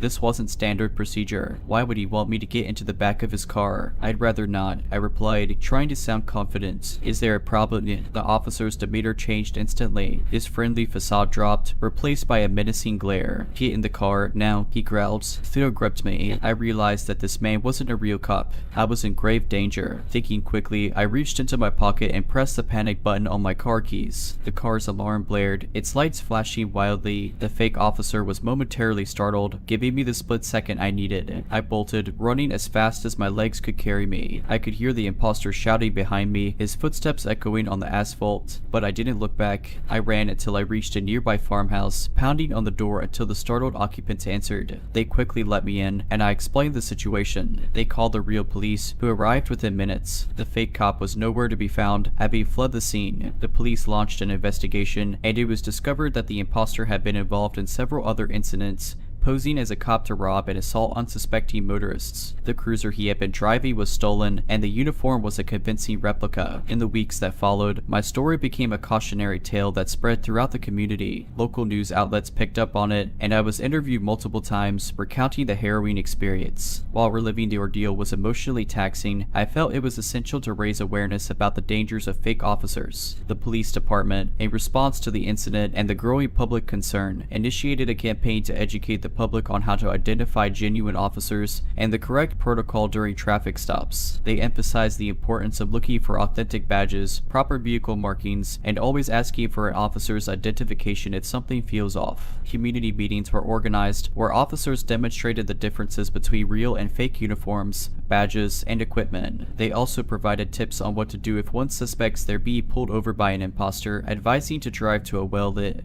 populated area or even the nearest police station, and to call 911 to verify the officer's identity. As time went on, the trauma of that night began to fade, replaced by a newfound sense of purpose. I became an advocate for personal safety, joining community watch groups and even collaborating with the police department on various initiatives. One evening, as I was leaving a community meeting, a woman approached me. She introduced herself as Lisa and thanked me for sharing my story. She revealed that she too had been pulled over by the fake cop but had remembered my advice. She asked for his badge number and called 911, which had caused him to flee. Hearing Lisa's story, I was filled with a mixture of relief and pride. My ordeal had led to positive change, and I was determined to continue my advocacy work. Today, I travel across the country, sharing my story and educating others about the importance of personal safety. While the memory of that night still haunts me, I take solace in the knowledge that my experience has made a difference. The world can be a dangerous place, but with awareness, education, and community support, we can protect ourselves and our loved ones from harm. The open road has always been a source of solace for me. The hum of the engine, the rhythmic beat of tires against asphalt, and the ever-changing scenery provided a therapeutic backdrop for my thoughts. That night, as I drove through the windy roads of rural Montana, the world seemed to melt away, leaving just me, my old Chevy, and the vast expanse of the starlit sky. It was around midnight when I first saw him, a lone figure, standing by the side of the road, his thumb outstretched in the universal sign of a hitchhiker. He was tall, with shaggy dark hair and a beard, wearing a tattered jacket and carrying a worn-out backpack. Now, I've always considered myself a good judge of character, and I've picked up my fair share of hitchhikers over the years. Most were just folks down on their luck, looking for a ride to the next town. But something about this man gave me pause. Maybe it was the way he stood, slightly hunched, as if carrying an invisible weight. Or perhaps it was the intense, almost desperate look in his eyes as he stared at my approaching car. Against my better judgment, I slowed down and pulled over. The man approached, his footsteps echoing in the stillness of the night. Heading to Whitefish, he asked, his voice rough from the cold. I nodded. Hop in, I replied, unlocking the passenger door. He climbed in, settling into the seat with a sigh of relief. Thanks, he said, extending a gloved hand. Name's Jake. We exchanged pleasantries as I resumed driving. Jake explained that he'd been on the road for days, making his way across the country. He'd run into some bad luck in the last town and was eager to move on. As the miles rolled by, I tried to engage Jake in conversation, hoping to learn more about my mysterious passenger, but he was evasive, giving vague answers and often staring out the window, lost in thought. An uneasy silence settled between us, broken only by the occasional howl of a distant coyote. The road grew darker and more isolated, with dense forests on either side. Suddenly, Jake spoke up. Take the next left, he instructed, pointing to a narrow dirt road that branched off the main highway. I hesitated. That's not the way to Whitefish, I replied, my grip on the steering wheel tightening. Jake's demeanor changed instantly. His friendly facade dropped, replaced by a cold, menacing glare. Just do it, he growled, his voice dripping with with malice. Theo gripped me. I realized that I was in grave danger, but I also knew that I couldn't show it. I had to think fast. Alright, I said, trying to keep my voice steady, but I need to refuel first. There's a gas station a few miles ahead. We can take the detour after that. Jake seemed to ponder this for a moment, then nodded. Fine, he replied, but no tricks. I drove on, my mind racy. I needed a plan, and I needed it fast. The gas station was my best chance of escape, but I had to be careful. One wrong move could be fatal. As we approached the gas station, I noticed a police cruiser parked by the pumps. Relief washed over me. This was my chance. I pulled in, parking next to the cruiser. Jake watched me closely, his eyes never leaving mine. Stay here, I instructed, grabbing my wallet. I'll be right back. I entered the store, my heart pounding in my chest. The officer was at the counter, chatting with the cashier. I approached them, trying to appear calm. Excuse me, officer, I began, my voice shaking. I need your help. I quickly explained the situation, glancing out the window to make sure Jake hadn't noticed. The officer's face hardened, and he reached for his radio, calling for backup. They formulated a plan. The officer would approach the car, posing as a friend I'd run into. This would give me the opportunity to get away from Jake and ensure my safety. The plane went off without a hitch. The officer engaged Jake in conversation, allowing me to slip away. Within minutes, backup arrived, and Jake was taken into custody. It was later revealed that Jake was a wanted fugitive, responsible for a string of robberies and assaults across the country. The police believed he was heading to Whitefish to lay low and evade capture. I was shaken by the ordeal but grateful to be alive. The experience served as a stark reminder of the dangers of picking up strangers, no matter how harmless they may seem. Today, I'm more cautious than ever. I still enjoy the open road, but I no longer pick up hitchhikers. The memory of that night will forever be etched in my mind, a chilly reminder of the thin line between trust and danger. I was about 21 or 22 when this happened. I was in the military at Fort Sill and didn't know it, but Desert Storm was right around the corner. At the time, I lived in south central Oklahoma on the outskirts of a small town called Duncan. I was helping a friend round up some cattle that got out because someone had run across a T-section and went through their fence. It tore 2 posts down and left a 30-foot section open for the cattle to get out. We'd already found most of the cattle and we were missing another 3 or 4, so we were out at 1 AM on dirt bikes trying to find them before someone hit one of them and sued his father. My friend and I went east and the other guys went north and south. One thing you need to understand about Oklahoma is that most of it is farmed, either cattle or crops. It is also divided into 1-mile sections for the most part. In other words, the roads all run north and south or east and west and intersect at 1-mile intervals. If you ask directions for something out in the country, you're more likely than not to get instructions that include go 3-mile sections north and then 2-mile sections west. The area at this time was sparse and there weren't many homes. We didn't know how long the hole had been in the fence. My friend's father only checked the fence because he was missing livestock. They owned the entire mile section and a good portion of the adjoining mile section. The hole in the fence was on the east side of their land, at the furthest distance from their house. They checked the fence for such holes on a weekly basis, so the hole could not have been more than 2 days old. James and I were riding on these old dusty dirt roads with battery-powered spotlights to both show the way and to search for cattle. We'd stop at any of the million small wooden bridges and look to see if there were any cows down by the water. Our plan was to go out 10 miles and then go over a mile section and drive back 10 miles until we'd gone a total of 10 miles out and 10 miles over. Then we would do it all over again, but on the north and south roads instead of the east and west roads. If you were to plot it a map, it would be a 10 by 10 grid. We had been at it since before 9 PM, just as it was getting dark and we'd already gone 10 miles out and about 3 miles over. I need to mention at this point that there are some mile sections that are not divided by roads and you have to turn one way or another at a T intersection.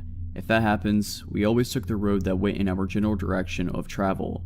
If we were traveling east and came to a T and we'd already checked the road north of us, then we head to the south a mile and then head east again. Occasionally, an old farmer would pass away and leave his land to relatives who had no interest in farming, and the land would be up for sale or just left alone for years. When this happens, and the roads aren't used as much, nature reclaims them and you're usually left with a dirt road with weeds and grass growing on it, or you're left with little more than an improved trail, usually 2 ruts with overgrown weeds and Johnson grass and occasionally a tree. We were on one of those rutted roads, headed south to the next intersection where we turned east again. The land here was too hilly for cultivation and had been left alone for at least the last 30 years. We were both familiar with it and we hunted and fished there. This mile section and the next two were basically wild. At the end of the dirt trail would be a T intersection, but the west side was fenced and the only option was to turn east again. At the end of this mile section, the road was a dead end, but we had to check it and then double back. We just made the turn back to the east when we saw something burning over the next rise. Grass fires are extremely dangerous and can get out of control in minutes. As we topped the rise, we saw the fire was actually in the middle of the dirt road. When we got to it, we found that it was a recliner that was burning,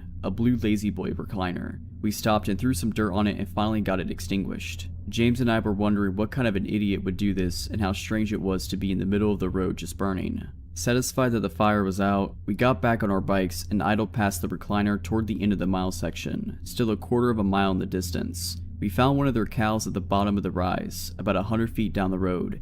It was laying in and half out of the road.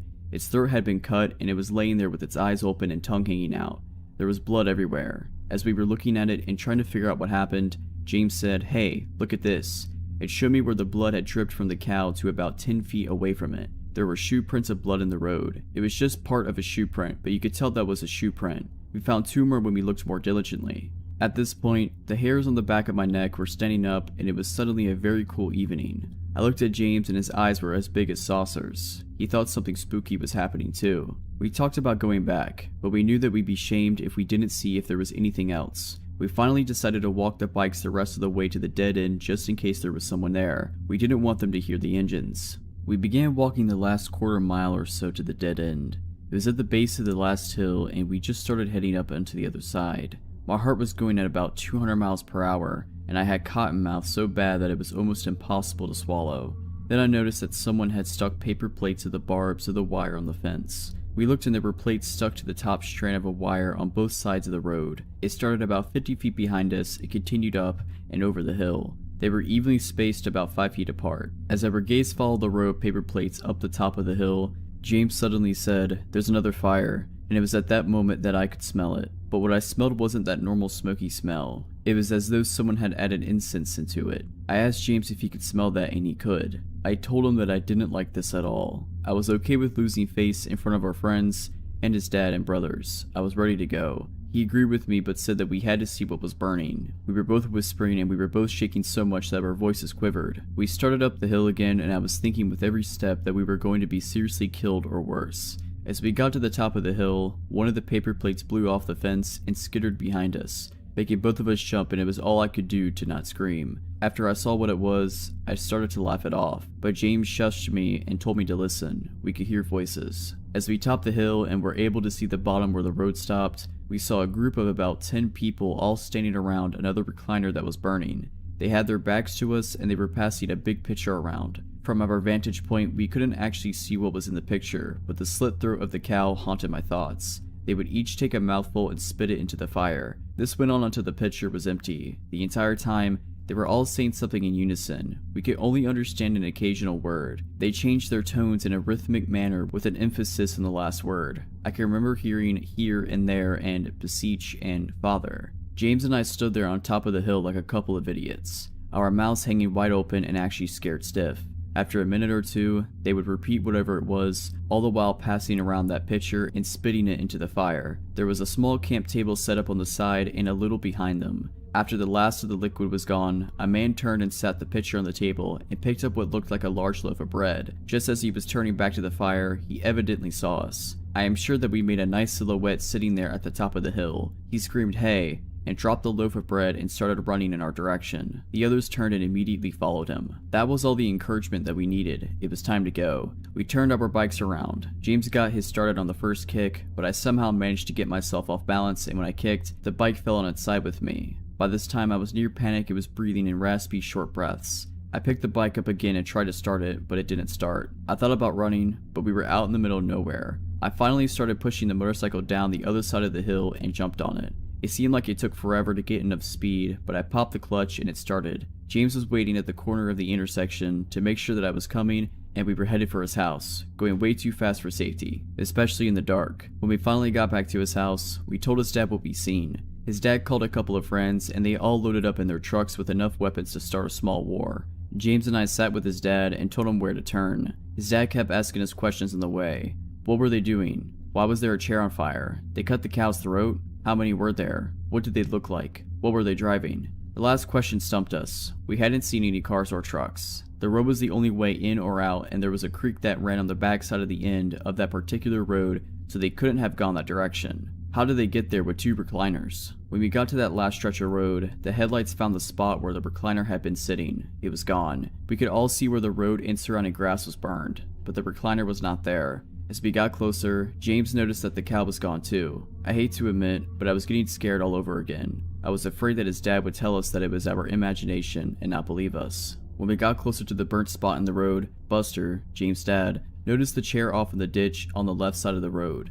Then I noticed the cow on the other side. It was also in the ditch. The paper plates were all gone. Buster got out to look at the cow with the other men. They stood there talking and shaking their heads for what seemed like 10 minutes before getting back into the trucks. We continued toward the hill. The ruts made by spinning motorcycle tires were easily seen, but there was no fire on the other side of the hill. We all went down to where the other recliner had been burning, but it and the camp table were gone. You could see where someone had walked around the charred area and covered it with dirt. After we left, James saw a paper plate about 50 feet on the other side of the fence. Buster called the county sheriff when we got home, and by that time it was daylight and we went out again with the sheriff and a deputy. When we got back to the road, the first recliner and the cow were gone, but you could still see where something had been on fire and there was still blood on the road and in the grass. James showed them the shoe prints we'd seen. At the bottom of the hill, you could still see the charred area where the second recliner had been burning, and the deputy found the little scuff marks where the table had been sitting. At the end of the road, you could see where the top strand of the fence had been tugged down and wrapped around the lower strand so someone could crawl over it. You could also see where the grass and weeds had been trampled, providing a fairly easy trail to follow.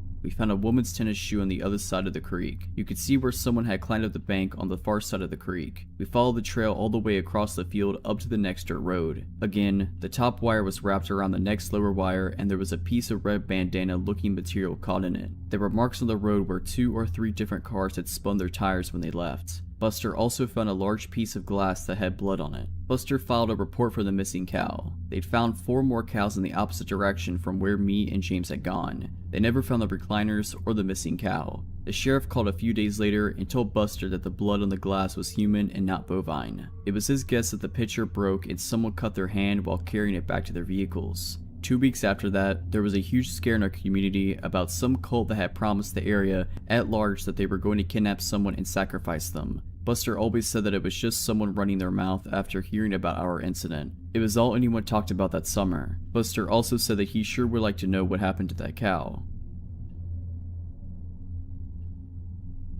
The story occurred in the summer of 2008. I grew up in Oregon and was acquainted with the outdoors at an early age. My favorite hobby came to be hiking, particularly in areas that are either very dangerous or isolated. The health benefits of hiking were secondary to the thrills of walking the edges of exposed cliffs, being in cougar and bear territory, knowing that I was very far away from help. Into the Wild was released in the fall of 2007, and I immediately fell in love. Being a high school senior, I could barely go another week living in my parents' house. The movie spoke to my sense of adventure and inspired me to hike the California portion of the Pacific Crest Trail upon graduation. I made it from the Mexico border to Northern California without much incident. I saw rattlesnakes and black bears, experienced dehydration, but nothing happened that made me fear for my life. Somewhere in the Lassen National Forest in northeastern California, I walked around a bend in the trail only to be startled by 2 people sitting on a rock dressed in nearly all white. Their faces were dirty, their appearance disheveled, and the man had a long unkempt beard. Both seemed to be in their 40s. What struck me as odd about the encounter was encountering anybody at all. I frequently went days without seeing a single human being. Their white clothes could be explained away by the need to escape the California summer sun. Their scruffy appearance could be explained away by the fact that most thru hikers abandoned personal hygiene on the trail. After I said hello, they said nothing and simply watched me as I passed. Even that I didn't find odd. I chalked it up to them being foreign and not knowing what to say. I camped a few hundred yards off the trail that night, as I always did. Following bare precautions, I hung the leftover food I had cooked that night from a tree approximately 5 feet off the ground. Packing up camp in the morning, I noticed the food wasn't there. I immediately thought a bear had entered my campsite, and so I began to look for paw prints. I didn't find paw prints, but I did find boot prints circling the campsite, 2 pairs of them. One of those prints led right up to the rope from which the food was hanging. I thought of the couple I had passed earlier and everything clicked. I quickly packed up and left. My mind was racing the entire day, but I figured the couple was simply hungry. If they had nefarious intentions, they would have come for more than food. Several days passed and my mind was at ease again. I had begun to circle my campsite with sticks to wake me in the event of an intruder, animal or otherwise. I awoke in my tent one night to the sound of those sticks crunching. I grabbed my hunting knife. I tried to relax by telling myself that in the middle of nowhere, the source of that noise is much more likely an animal than a person. Then I heard frantic whispering. It was impossible to tell which direction the voices were coming from. Being in the dark, surrounded by trees, 100 miles from the nearest city plays tricks on your senses. I debated yelling out claiming to have a gun, but instead decided to be silent and retain the benefit of surprise. I heard footsteps circling my tent and was ready to slash at whatever opened it. But just like that, it was over. No more footsteps, no more whispering. I lied frozen awake in my tent until sunrise and opened my tent to find nobody there. The only evidence something had actually happened were the boot prints, the same as before. Several more days passed and I was now in Shasta National Forest, probably 50 to 70 miles from where I first encountered the couple. The trail became more or less a goat trail, being on the side of a mountain and above the tree line.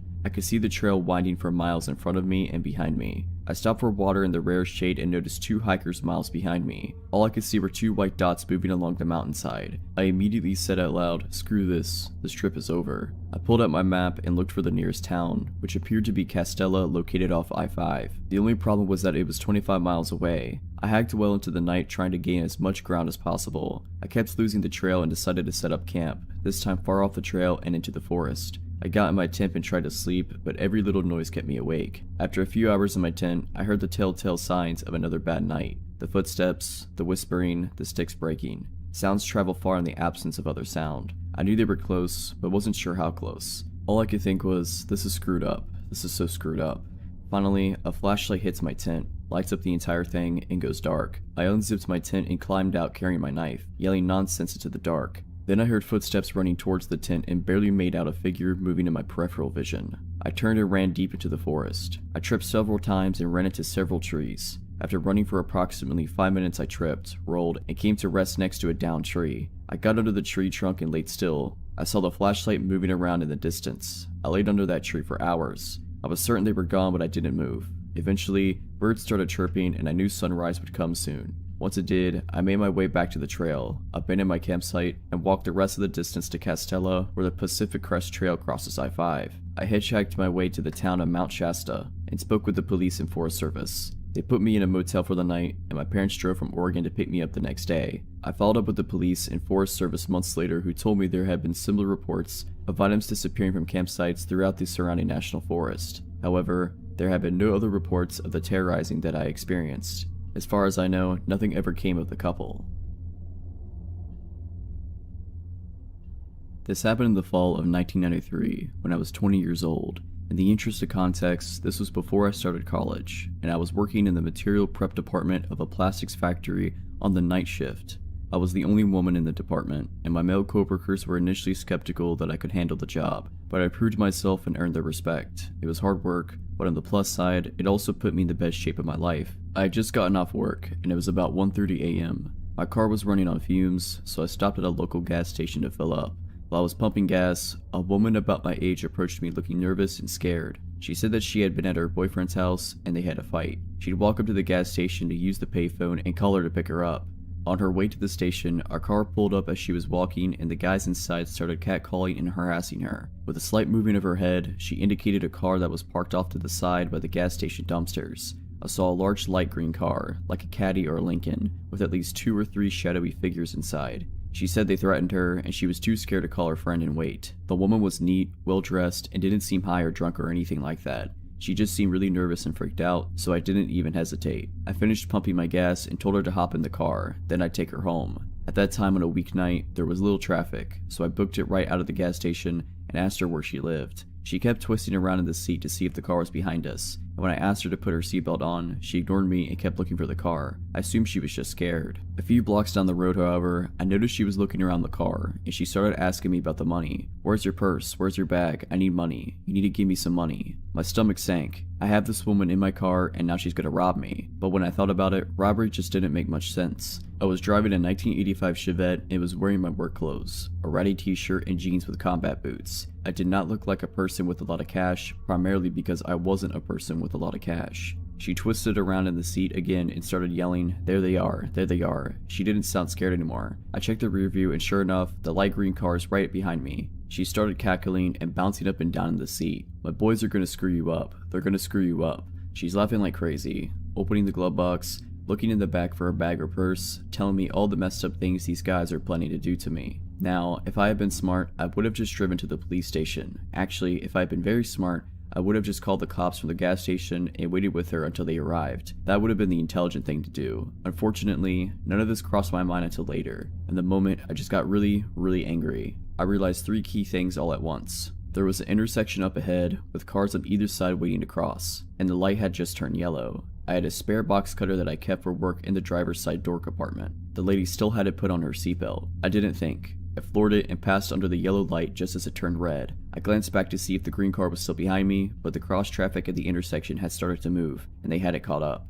The woman started yelling. I slammed on the brakes and she hit the dash and windshield with a solid and viciously satisfying crack. When she rebounded to the passenger seat, I had the box cutter in her face and was screaming some serious stuff. I can't remember exactly what I said, but it was along the lines of, get out of my car before I cut off your face and make you eat it." The crazy screaming and box cutter combo worked. She grabbed blindly at the handle and popped the door open, and I started shoving and punching her until she tumbled out the door to the curb. I stomped on the gas, got to the next turn, and squealed around it with the passenger door still open. I made a few more turns because I was afraid that the green car might catch up to me. After a little while, I stopped to close the passenger door, and then I cut across town and got onto the highway to go home. I was on the highway for about 5 minutes before the shake started. I pulled off to the shoulder to calm down and get my act together, and then I drove home. I told my older sister. I was living with her temporarily after the breakup with my ex. She grabbed me in a tight bear hug while simultaneously yelling about how stupid I was for not going to the police. I've never been so glad to be yelled at in my life.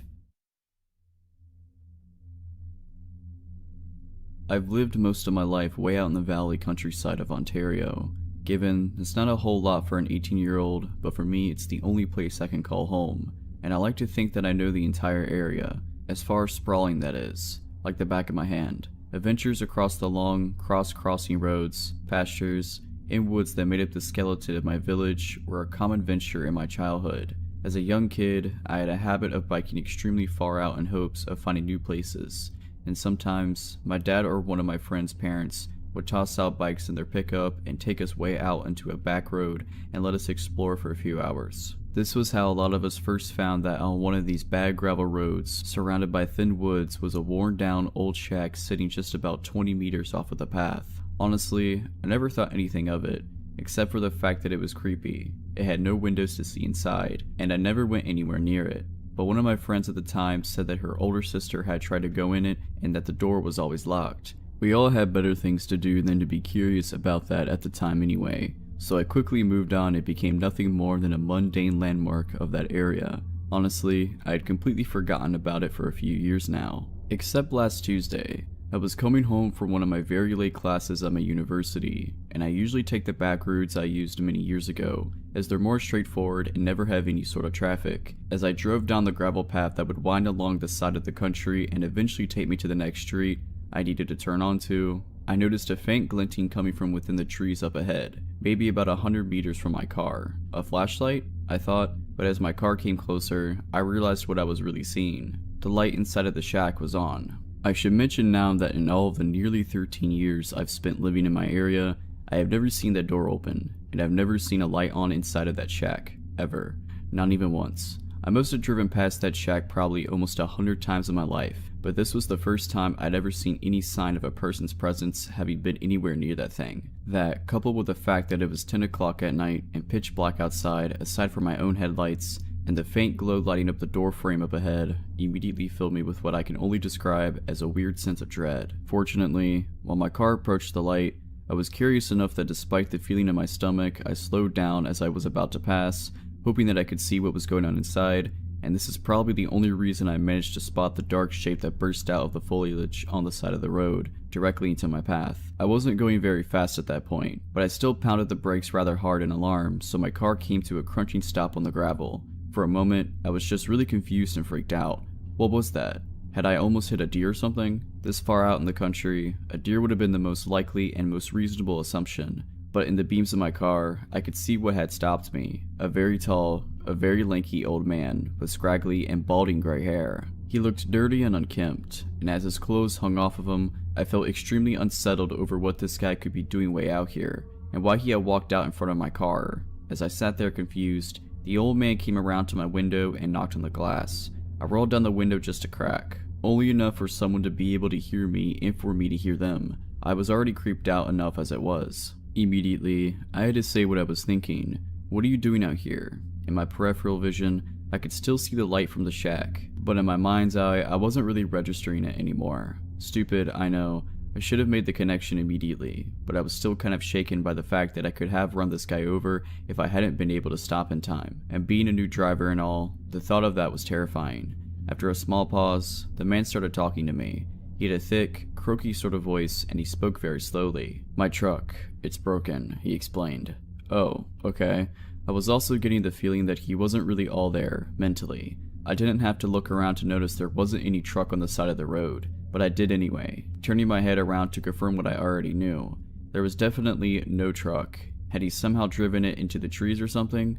As far as I could remember and see, there wasn't enough space anywhere in them for a truck to fit through. What was the man talking about? While I was looking, it was honestly as though I could feel that he was watching me, and when I turned back, he was still leaning down to peer inside of my window at me. Where? I don't see it. I was definitely distrustful of this guy already. At first, he didn't respond, and my nerves were only getting worse the longer we were alone out here. Then he replied, "It's just up the road," he said, turning just to point with his finger in that general direction. The lights on my car aren't exactly the greatest, but I could still see far enough that I really couldn't imagine where on earth this truck was supposed to be. I couldn't spot the faintest sight of it. While I squinted up ahead, he continued, "I'll show you where, if you come." At this point, I really had no idea what this old man was thinking I could do to help.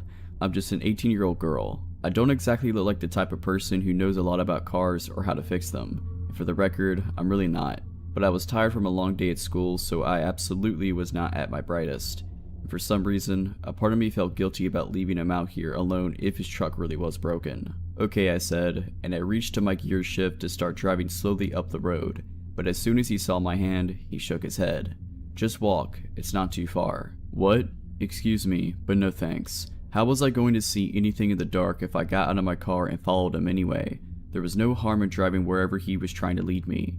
The more I talked to the guy, the more unnerved I was getting, and the more red flags were starting to pop up in my mind. I couldn't see a car anywhere, and this total stranger wanted me to get out of mine and follow him into the dark on this creepy road in the middle of nowhere. No, I'd rather drive to it," I responded. I could see his brow furrow, and he looked kind of agitated. He insisted, "Your car won't fit in the trees anyway." So, did his truck crash then? Why the trees, if we were going up the road? I remembered what I'd just been thinking a minute earlier about there not being enough space, and I asked him, "Then how did yours get in the trees?" The only logical explanation would have been that his truck had swerved off the road, but even if that were the case, there was seriously nothing at all that I could have done to help him fix his car or get it back out again. The entire situation was beginning to make me very scared. There was a lengthy enough pause between my question and him speaking up that I was beginning to think that he didn't hear me or something. So I asked again, still no immediate answer. When he finally did reply, he was staring at me directly in the eyes. "You really don't look old enough to drive."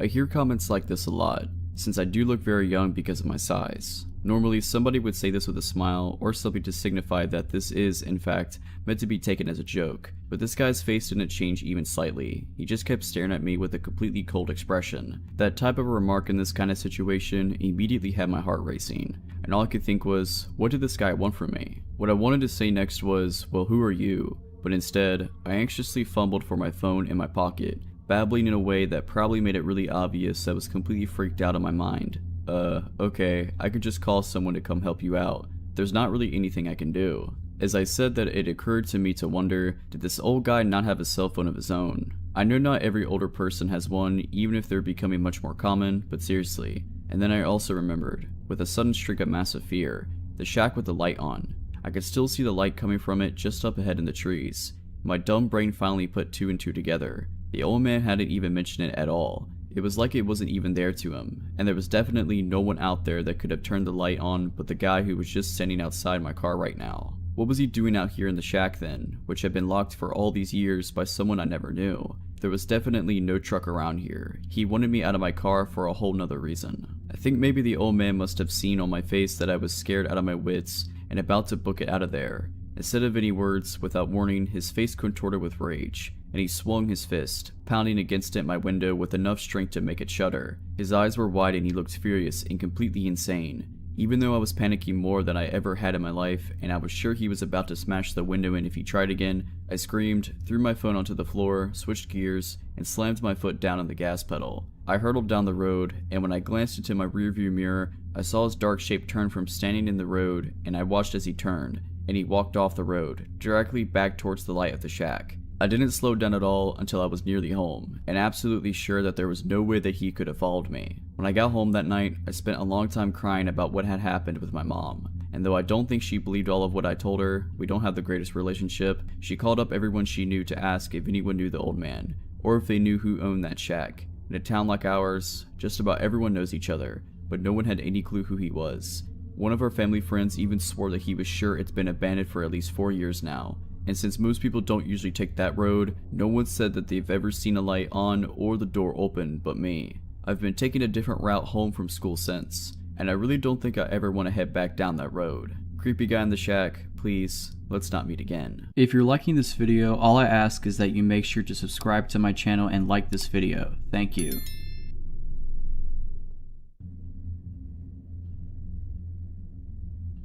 This happened when I was in college.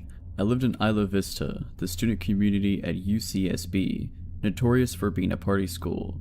It fully lived up to its reputation. I liked to party, but wow, these people were off the wall. As such, there were a lot of people who put themselves in dangerous situations, drinking to excess, not being careful, not locking doors, etc. It had a very isolated and insular vibe, and anyone who was hanging around who wasn't college-aged immediately looked at a place and strange. One night after having a few drinks, I came home to my small house where I lived with 2 other girls, probably around 2:30 a.m.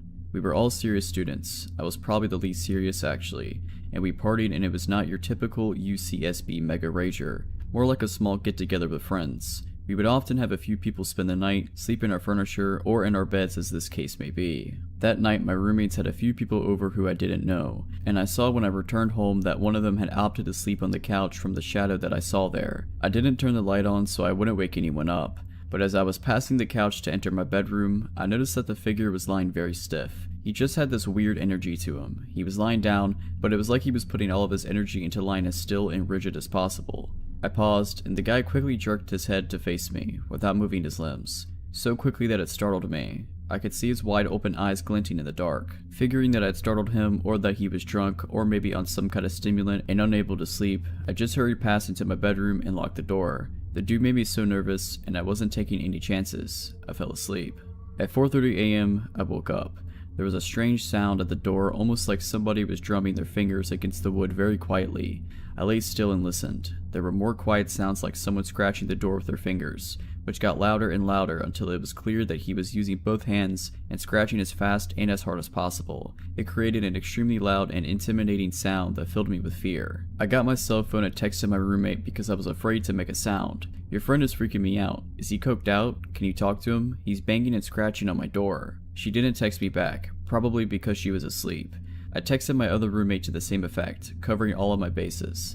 Keep in mind that the scratching has been going on at this point for a couple minutes. I have no idea how he could have sustained it. Scratching a wooden door with your fingernails can't feel good. He also grabbed at the knob and jiggled it super forcefully. Because neither of them answered, I decided to call and really wake them up, though I was scared to make a sound. I know it sounds stupid, but there was something seriously horrifying about being teased like this through the door. I knew that he was trying to terrify me. I felt like a little kid, but I could tell this guy was screwed up or something, and maybe the police needed to be called, and I wanted to loop my roommates in since it was one of their friends. The scratching stopped abruptly, and I called my roommate, who answered sleepily. "Yo, your friend is messed up. Can you please deal with it? Do we need to call the cops? He's seriously scaring me, and he was scratching at my bedroom door. He's really weird." She didn't say anything for several seconds, and when she did speak, her voice had no sleepiness in it at all. "What friend?" she said. "That guy that was sleeping on the couch," I said. She was quiet again. "We didn't have any guys over," she said. "Call the police." My adrenaline surged, and I told her to please lock the bedroom door as quickly as possible. I realized that I hadn't heard scratching in a while, and I had no clue where the dude had gone. Suddenly, I heard a loud banging in the other end of the house, where my roommates, Lauren and Monica, shared a bedroom. The bangs were followed by the sound of them screaming in fear. I quickly dialed the police as this maniac proceeded to bang against the luckily locked bedroom door of my 2 roommates as they screamed. The heaviness of the blows left no doubt that he was trying to break the door down. I told the 911 operator the situation and she dispatched 2 squad cars. The police in Isla Vista are generally used to peeling drunks off the sidewalk and breaking up brawls. This was really serious and strange, and I think the dispatcher got the sense from my tone how terrified I was. She stayed on the phone with me. At one point the banging stopped and everything was quiet for a while. I talked with the dispatcher and suddenly looked down to see that this guy had slipped his fingers through the 1-inch gap between my door and the floor was just kind of waggling them around, making this weird growling sound. I screamed and backed away, which is my biggest regret about the situation, since when I look back at it, it would have been so awesome to just stomp his fingers and hear the guy howl in pain. When the cops rolled up, I heard running and the sound of our sliding glass door opening and closing, and then he was gone. The cops never caught him. He had broken in through our side door by jimmying the lock somehow. My door was covered in what turned out to be huge gashes he'd made using a pair of scissors, which he discarded on the ground before he left. What terrifies me the most about this was that I walked right past him. I looked him right in the face. I realized now that he was not trying to sleep or on drugs, but was lying so stiff like that because he was hiding. He probably heard me open the door and freaked out because he hadn't realized there was another girl living there and tried to blend into the couch in the darkness. This story takes place in August of 2013 in the mountains of southern Oregon. I'm a USAF Security Forces Airman, military police. My girlfriend was at work, and as a sweltering hot day began to turn into thunderstorms, my buddy Nick, another military cop, and I decided to go explore some back roads and get out of the heat in town. Southern Oregon is crisscrossed with logging roads, some actively used, and many totally forgotten and grown over. Nick and I spent many of our days off starting on roads that we knew, finding roads we didn't know, driving for hours into the mountains, eventually navigating back to paved roads. On this particular day, with storm clouds building over the mountains, we set off on a road we had never been on, and began the drive into the mountains. After driving for around an hour, we hadn't seen nor heard any signs of other people in the woods. We rounded a bend in the thick fir woods, and emerged in a meadow that was totally surrounded by thick aspen groves. The meadow was perfectly flat and eerily still. We both noticed the strange stillness almost immediately. No birds, hardly any insect noise, no squirrels, and certainly no other people. On the far side of the meadow, right at the edge of the tree line, there was a picnic table. The table was very odd, however. It was painted a bright orange. It was much larger than a typical picnic table in a park. Remarking on this, Nick drove through the meadow to get a closer look. I remember being apprehensive as we approached. The whole scenario was exceptionally strange. The overall silence of the aspen grove was unsettling. Also, it was nearly impossible to see far into the trees as aspens grow extremely close together. When we parked by the table, I hopped out of the passenger seat of the truck to check it out. I'm not very tall, only about 5'5". Regardless, the table was ridiculously oversized and practically unusable. The seats were nearly at chest level, meaning I would not have to climb up to even sit on them. As I was looking at the table, Nick called me over to the truck, and I noticed he was looking back into the aspens. At first, I couldn't see what he was looking at, but then I noticed a splash of color that was completely out of place in the thick trees. A small one-man tent was set back in the trees, about 50 feet from the strange table. I had an initial feeling of dread, and felt certain that there was someone in the tent, and if we could see the tent, they could see us. There were no campgrounds in this area, no people, no main roads for miles. Surely someone camping so remotely would be, at the very least, a strange person. However, as we observed the tent, we didn't see any movement or hear any sounds coming from it. Nick suggested I call out. I didn't want to, but I did. "Hey, anyone in there?" I yelled. No reply. Feeling completely on edge, Nick and I thought about driving away and leaving this strange area, but we began to fear the worst. What if there was a body in the tent? What if somebody had gotten kidnapped? Foolish, I know, but we thought it, all the same. After some debate, we decided to have Nick turn the truck around to drive away from the camp, should we need to leave in a hurry. He would be waiting behind the wheel. With my heart pounding, I started walking through the trees towards the tent. I was totally keyed up with my senses on full alert. When I reached the campsite, several things struck me as odd. Backpacks were scattered all over. No fire had been built, no wood collected. The tent was literally full of backpacks and women's clothing. Full of dread, I turned to leave and tell Nick what I had seen. As I left, I heard Nick start yelling, "Let's go, let's get out of here." Not knowing why he was yelling, I ran back to the truck. When I broke out of the trees, I saw a beat-up old Ford Taurus on the road, blocking us from leaving the meadow. I immediately leapt into the passenger seat and Nick floored the gas pedal. The car was occupied by 2 men. A third person was laying against the window in the back. As we drove across the meadow, the driver attempted to block us from the road, but Nick drove around them and accelerated the way we had come from. I looked back and saw the car attempting to turn around on the narrow road. Nick drove like a madman, and though I was honestly terrified that they would catch up, we hit the highway without seeing the car again. I called the state police, and they promised to send a trooper out to check out the scene. However, I received a call the next day from a trooper stating that the campsite, the backpacks, and the woman's clothing were all gone, though he could tell people had been in the area. The strange table was still by the thick aspen grove. I have not returned to the area and do not intend to. Okay, so I've had a few issues with my next door neighbors since I moved in, but nothing creepy until just recently. There is a man, a woman, and at least one boy living there, and I mostly just avoid them. The man seems okay but a bit weird, and the boy just keeps to himself, and the woman is quite a bit off. Not long after we moved in, she left a note in my mailbox. Our mailboxes are right beside each other, between our houses. Anyway, I stood at the mailbox reading the note. She thought that my dog was using the bathroom in her yard. It was possible, as our fence had some holes in it, that our dog had gotten out then, but those holes had been fixed a long time ago. Still, no big deal, except I noticed her standing in her driveway, just staring at me, and the note was very long. I just kept reading it. The more I read it, the crazier it got, and the weirder her behavior in my peripheral vision became. Apparently I was entitled. She seemed to think I was somehow instructing my dog to use the bathroom in their yard.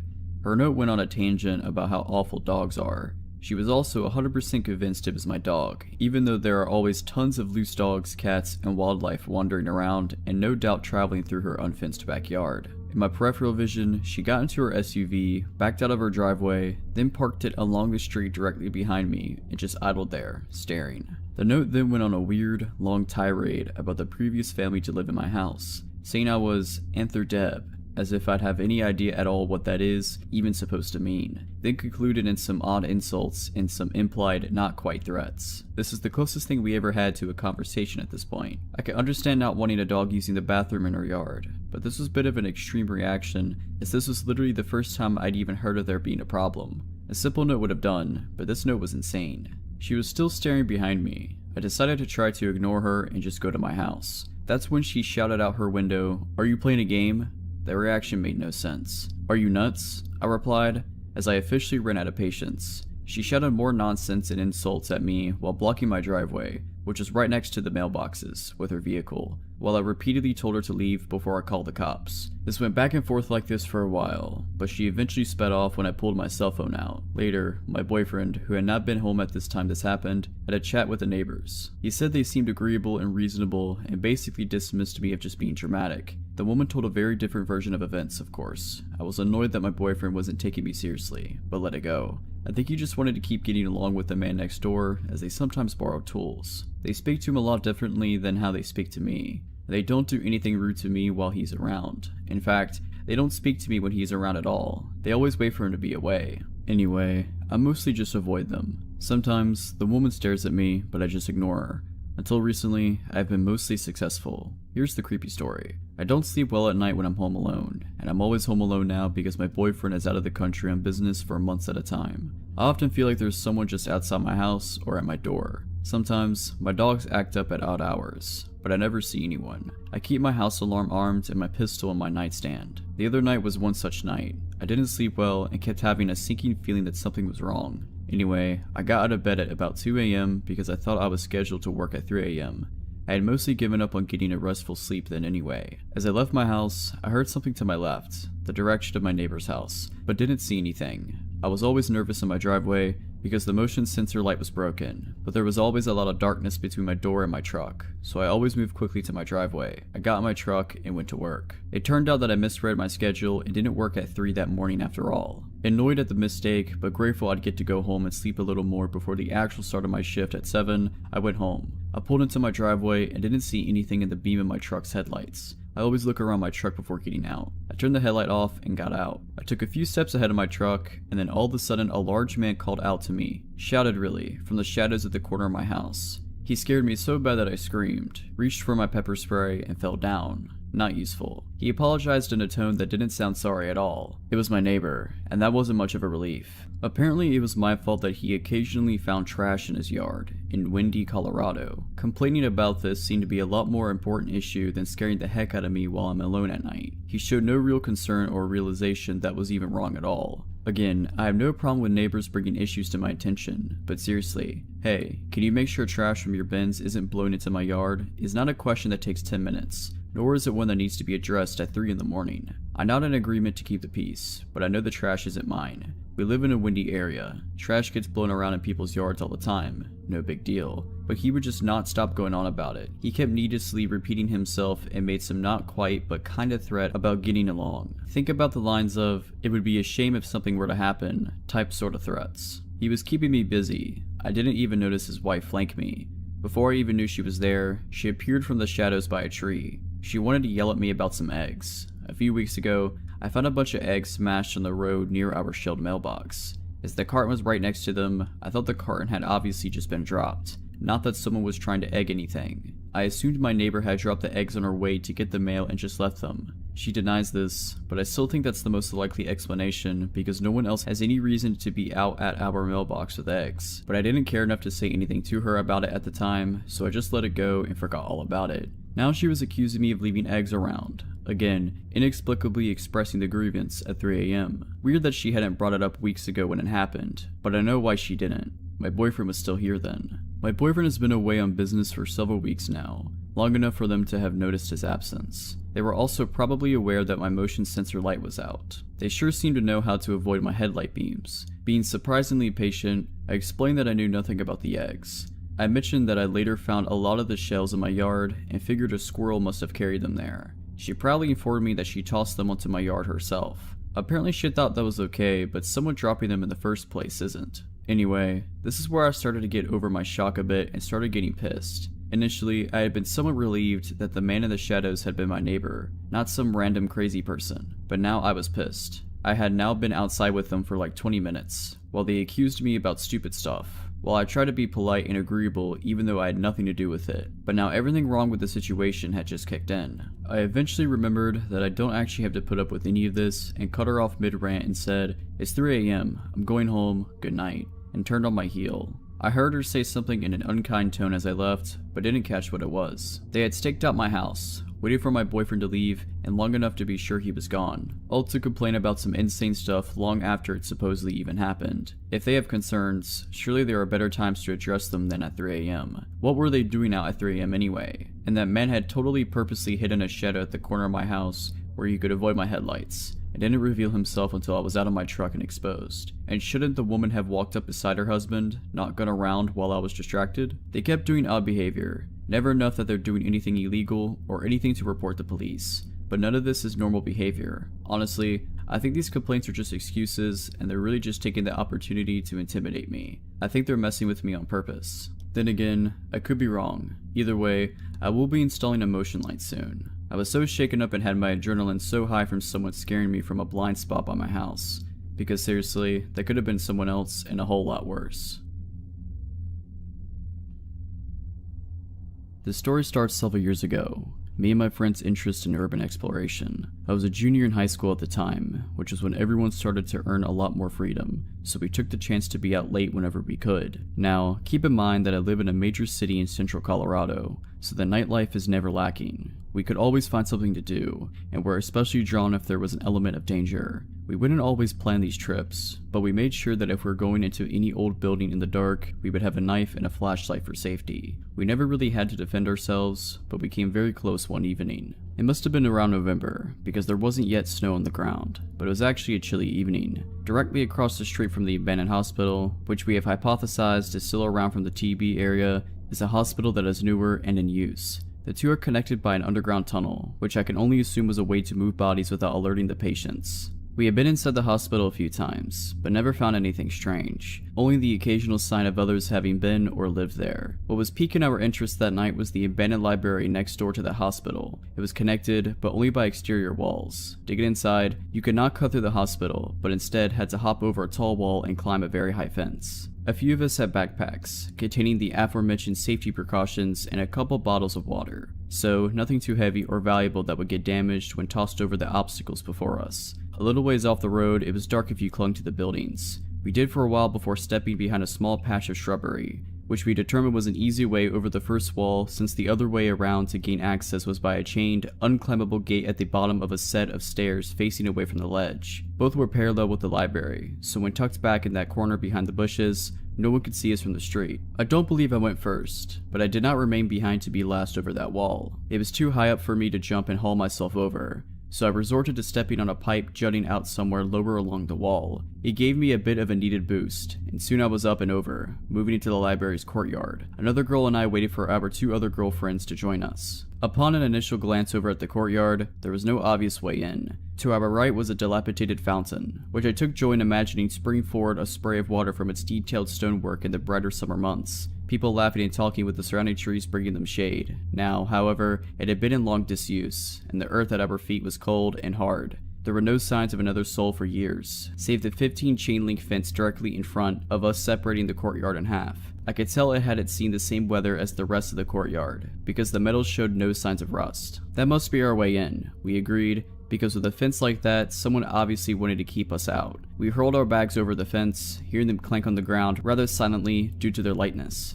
I was the third over, because I have a slight fear of climbing and it took me a bit to mentally prepare myself. I made it to the top of the fence in short time, then sat at the top straddling it with a leg on either side. I had 2 girls on the other side in front of me, and one behind me who was telling me to hurry up.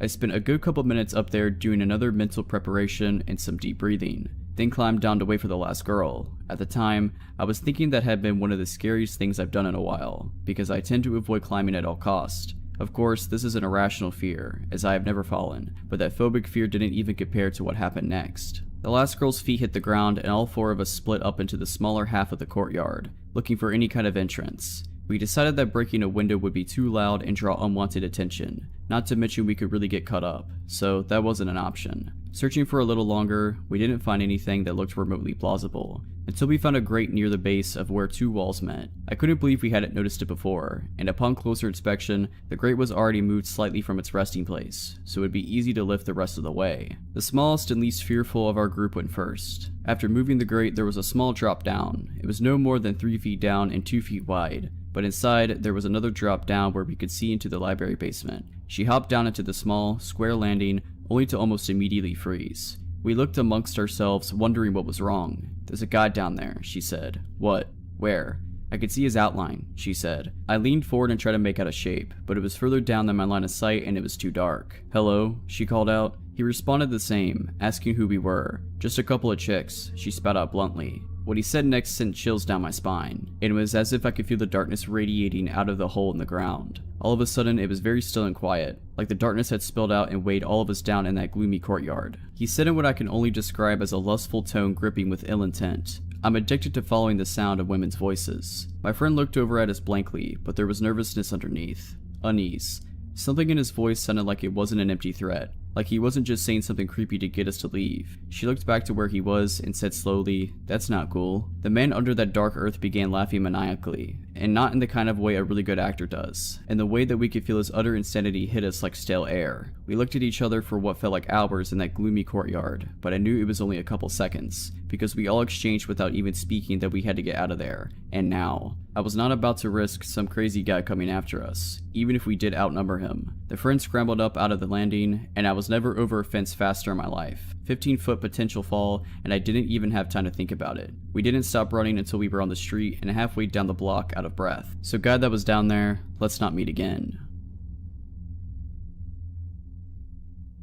It was 2012, and my best friend Hannah had convinced me to join her on a weekend trip up north. She had, after searching for the longest time, found her dream car and was planning on traveling the 900-kilometer to the very north of Sweden to buy it. It was a second-hand door Suzuki Vitara in a purplish kind of color, and I must admit I didn't share her obsession with it. But with her being the closest thing to a sister that I will ever get, I was happy to join her nonetheless. Hannah and I have always had each other, from the cradle and onwards. Sharing each other's love for adventure, we have traveled the world together. At the time this happened, we were both 21 and had recently returned from a trip in Asia. The man who was selling her the car had agreed to meet us at the small airport in Umeå, When we arrived shortly before lunchtime, it had started to snow heavily. The first snow of the season, no less. The parking lot was almost empty, and when I saw the man standing outside the Vitara, I felt immediately concerned. He was dressed like a hunter. A lot of people in this area of the country live a lifestyle with hunting and fishing, so nothing strange with that really. But still, there was something about him that made me uneasy. He was nice though, smiling and waving to us, shaking hands with us both before walking us around the car and pointing all the tiny little flaws. He showed us the work he had done on the car and showed the paperwork from the recently done engine repairs. He made the impression that he didn't want to hide anything. On the contrary, he made a show out of being very forthcoming and honest. The snowing had now intensified and we were getting cold. He opened the car door for us and said,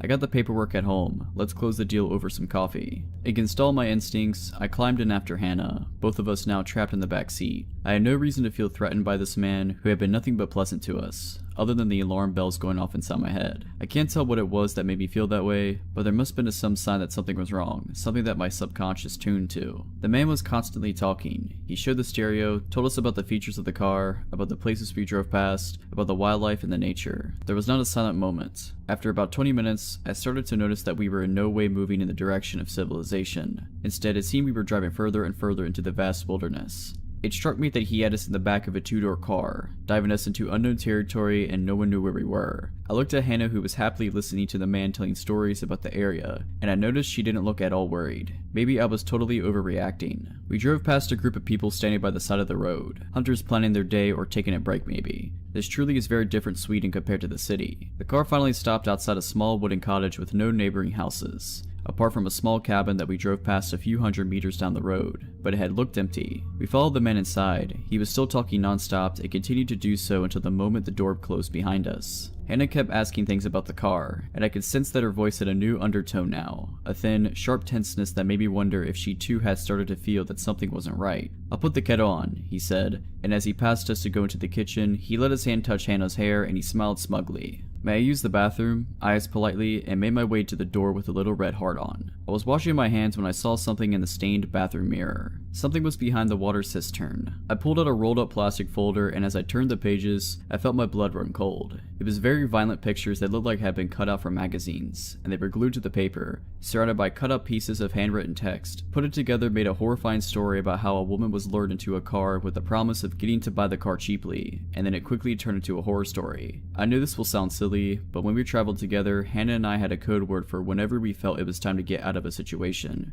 We had never needed to use it, just joked about it, but now it came in handy. I walked out of the bathroom and looked at Hannah and said, "Potatoes. We forgot to buy potatoes. And that's too bad, because we really need some." The look on my face must have told her that the situation was no joke, and she said, "Oh, should we get some as soon as possible?" "The sooner the better," I replied. Hannah, always pretty and charming and capable of great acting, casually walked over to the man in the kitchen, tapped his shoulder and said, "Excuse me, but I was wondering if I can go have a quick look at the cam belt." He huffed something about it being in good shape and handed over the keys. We got into the car and speeded off faster than the weather strictly speaking allowed. We left the car at the airport and hoped we hadn't made a terrible mistake. What if he reported it stolen? It would be embarrassing to explain to the police. But nothing happened. He didn't follow us, didn't report it. We had to take the train since we had no plane tickets. The original plan had been to take the car home, and we didn't want to linger closer to the airport in case he came looking for us. Later, Hannah asked what made me use the code word, and I told her about what I had found. It might have just been a fantasy, a sick game, and maybe he would never done anything to us. But right then and there, I was convinced we would have died if we didn't get out. I'm glad Hannah didn't need any convincing or proof, just the code word. I truly think that if we hadn't talked about it so many times before, about how we would handle a situation where we need to get out fast, things would have ended differently. Both of us knew that either of us ever used the code word, it's time to get out,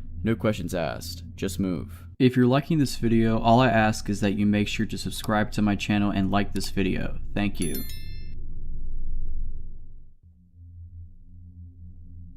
Okay, so I've had a few issues with my next door neighbors since I moved in, but nothing creepy until just recently. There is a man, a woman, and at least one boy living there, and I mostly just avoid them. The man seems okay but a bit weird, and the boy just keeps to himself, and the woman is quite a bit off. Not long after we moved in, she left a note in my mailbox. Our mailboxes are right beside each other, between our houses. Anyway, I stood at the mailbox reading the note. She thought that my dog was using the bathroom in her yard.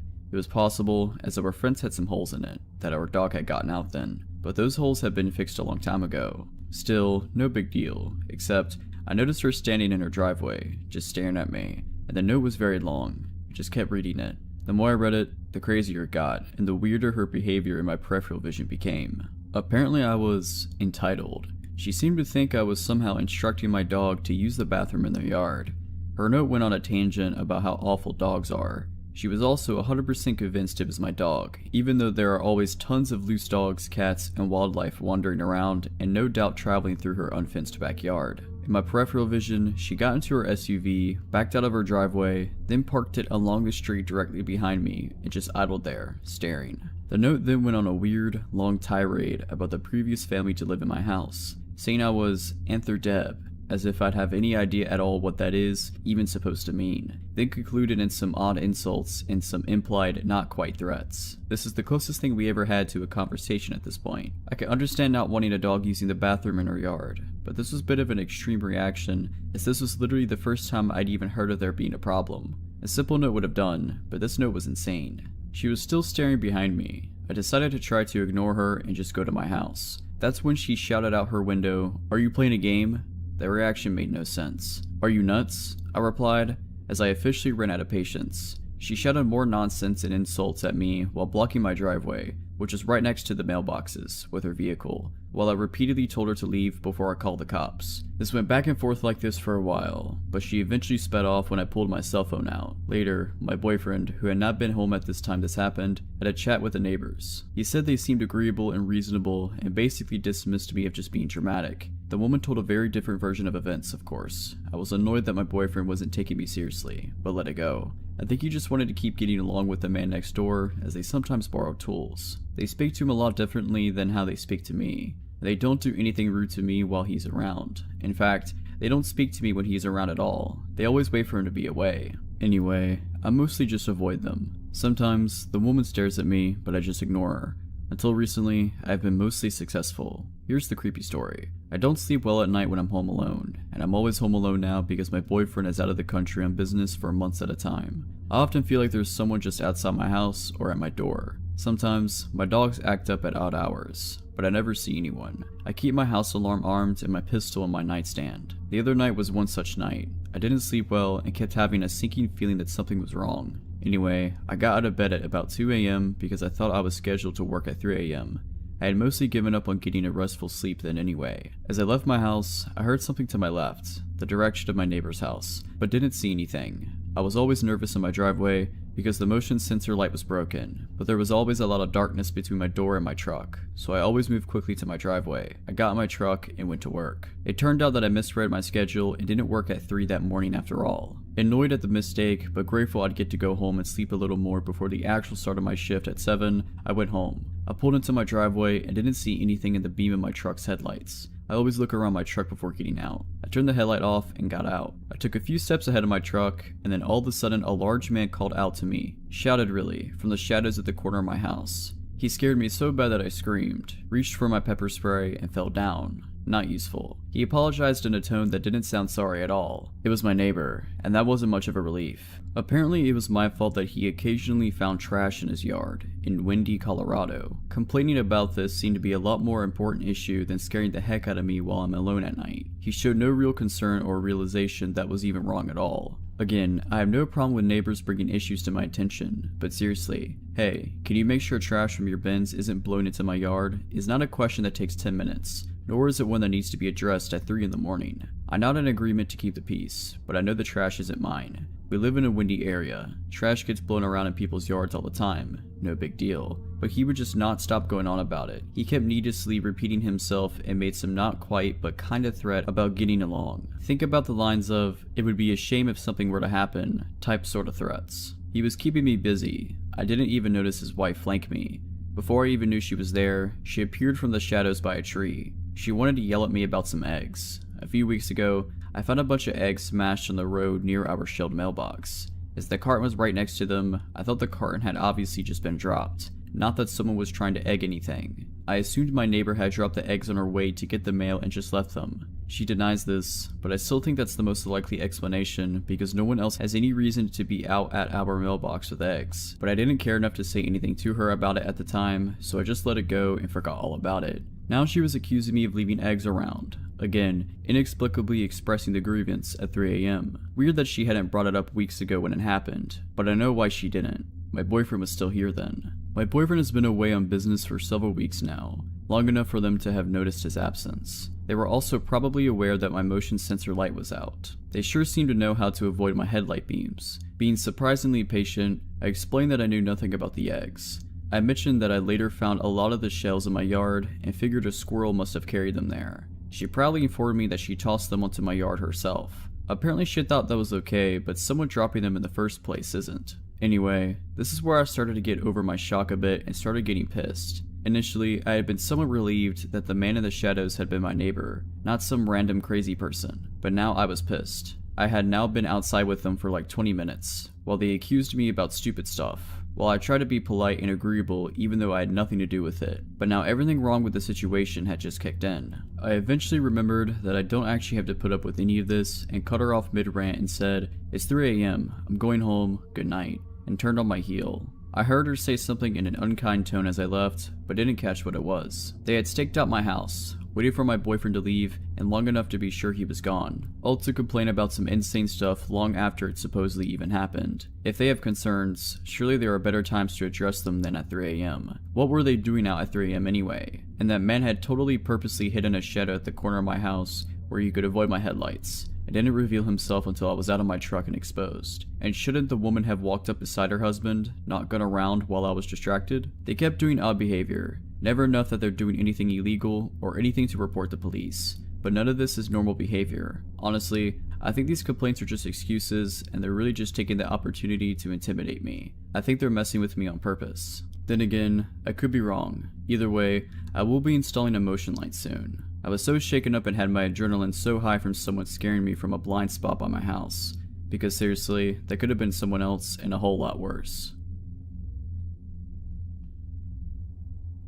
The story starts several years ago. Me and my friend's interest in urban exploration. I was a junior in high school at the time, which was when everyone started to earn a lot more freedom, so we took the chance to be out late whenever we could. Now, keep in mind that I live in a major city in central Colorado, so the nightlife is never lacking. We could always find something to do, and were especially drawn if there was an element of danger. We wouldn't always plan these trips, but we made sure that if we're going into any old building in the dark, we would have a knife and a flashlight for safety. We never really had to defend ourselves, but we came very close one evening. It must have been around November, because there wasn't yet snow on the ground, but it was actually a chilly evening. Directly across the street from the abandoned hospital, which we have hypothesized is still around from the TB area, is a hospital that is newer and in use. The two are connected by an underground tunnel, which I can only assume was a way to move bodies without alerting the patients. We had been inside the hospital a few times, but never found anything strange, only the occasional sign of others having been or lived there. What was piquing our interest that night was the abandoned library next door to the hospital. It was connected, but only by exterior walls. To get inside, you could not cut through the hospital, but instead had to hop over a tall wall and climb a very high fence. A few of us had backpacks, containing the aforementioned safety precautions and a couple bottles of water, so nothing too heavy or valuable that would get damaged when tossed over the obstacles before us.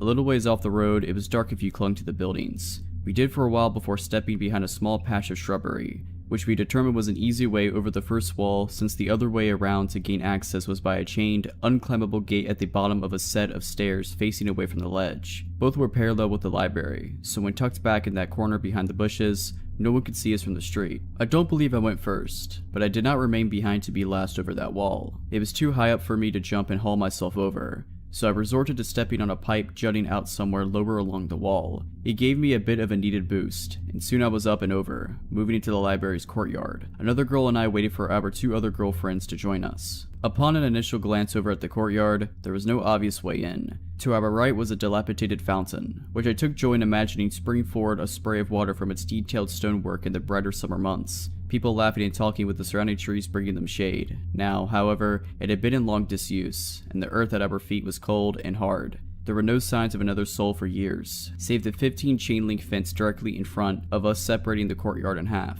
I could tell it hadn't seen the same weather as the rest of the courtyard, because the metal showed no signs of rust. That must be our way in, we agreed, because with a fence like that, someone obviously wanted to keep us out. We hurled our bags over the fence, hearing them clank on the ground rather silently due to their lightness.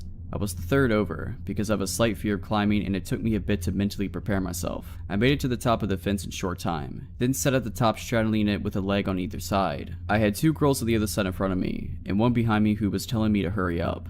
I spent a good couple minutes up there doing another mental preparation and some deep breathing, then climbed down to wait for the last girl. At the time, I was thinking that had been one of the scariest things I've done in a while, because I tend to avoid climbing at all costs. Of course, this is an irrational fear, as I have never fallen, but that phobic fear didn't even compare to what happened next. The last girl's feet hit the ground and all four of us split up into the smaller half of the courtyard, looking for any kind of entrance. We decided that breaking a window would be too loud and draw unwanted attention, not to mention we could really get cut up, so that wasn't an option. Searching for a little longer, we didn't find anything that looked remotely plausible, until we found a grate near the base of where two walls met. I couldn't believe we hadn't noticed it before, and upon closer inspection, the grate was already moved slightly from its resting place, so it would be easy to lift the rest of the way. The smallest and least fearful of our group went first. After moving the grate, there was a small drop down. It was no more than 3 feet down and 2 feet wide, but inside there was another drop down where we could see into the library basement. She hopped down into the small, square landing,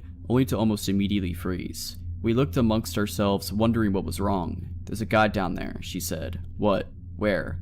"I could see his outline," she said. I leaned forward and tried to make out a shape, but it was further down than my line of sight and it was too dark. "Hello?" she called out. He responded the same, asking who we were. "Just a couple of chicks," she spat out bluntly. What he said next sent chills down my spine, and it was as if I could feel the darkness radiating out of the hole in the ground. All of a sudden, it was very still and quiet, like the darkness had spilled out and weighed all of us down in that gloomy courtyard. He said in what I can only describe as a lustful tone gripping with ill intent, "I'm addicted to following the sound of women's voices." My friend looked over at us blankly, but there was nervousness underneath. Unease.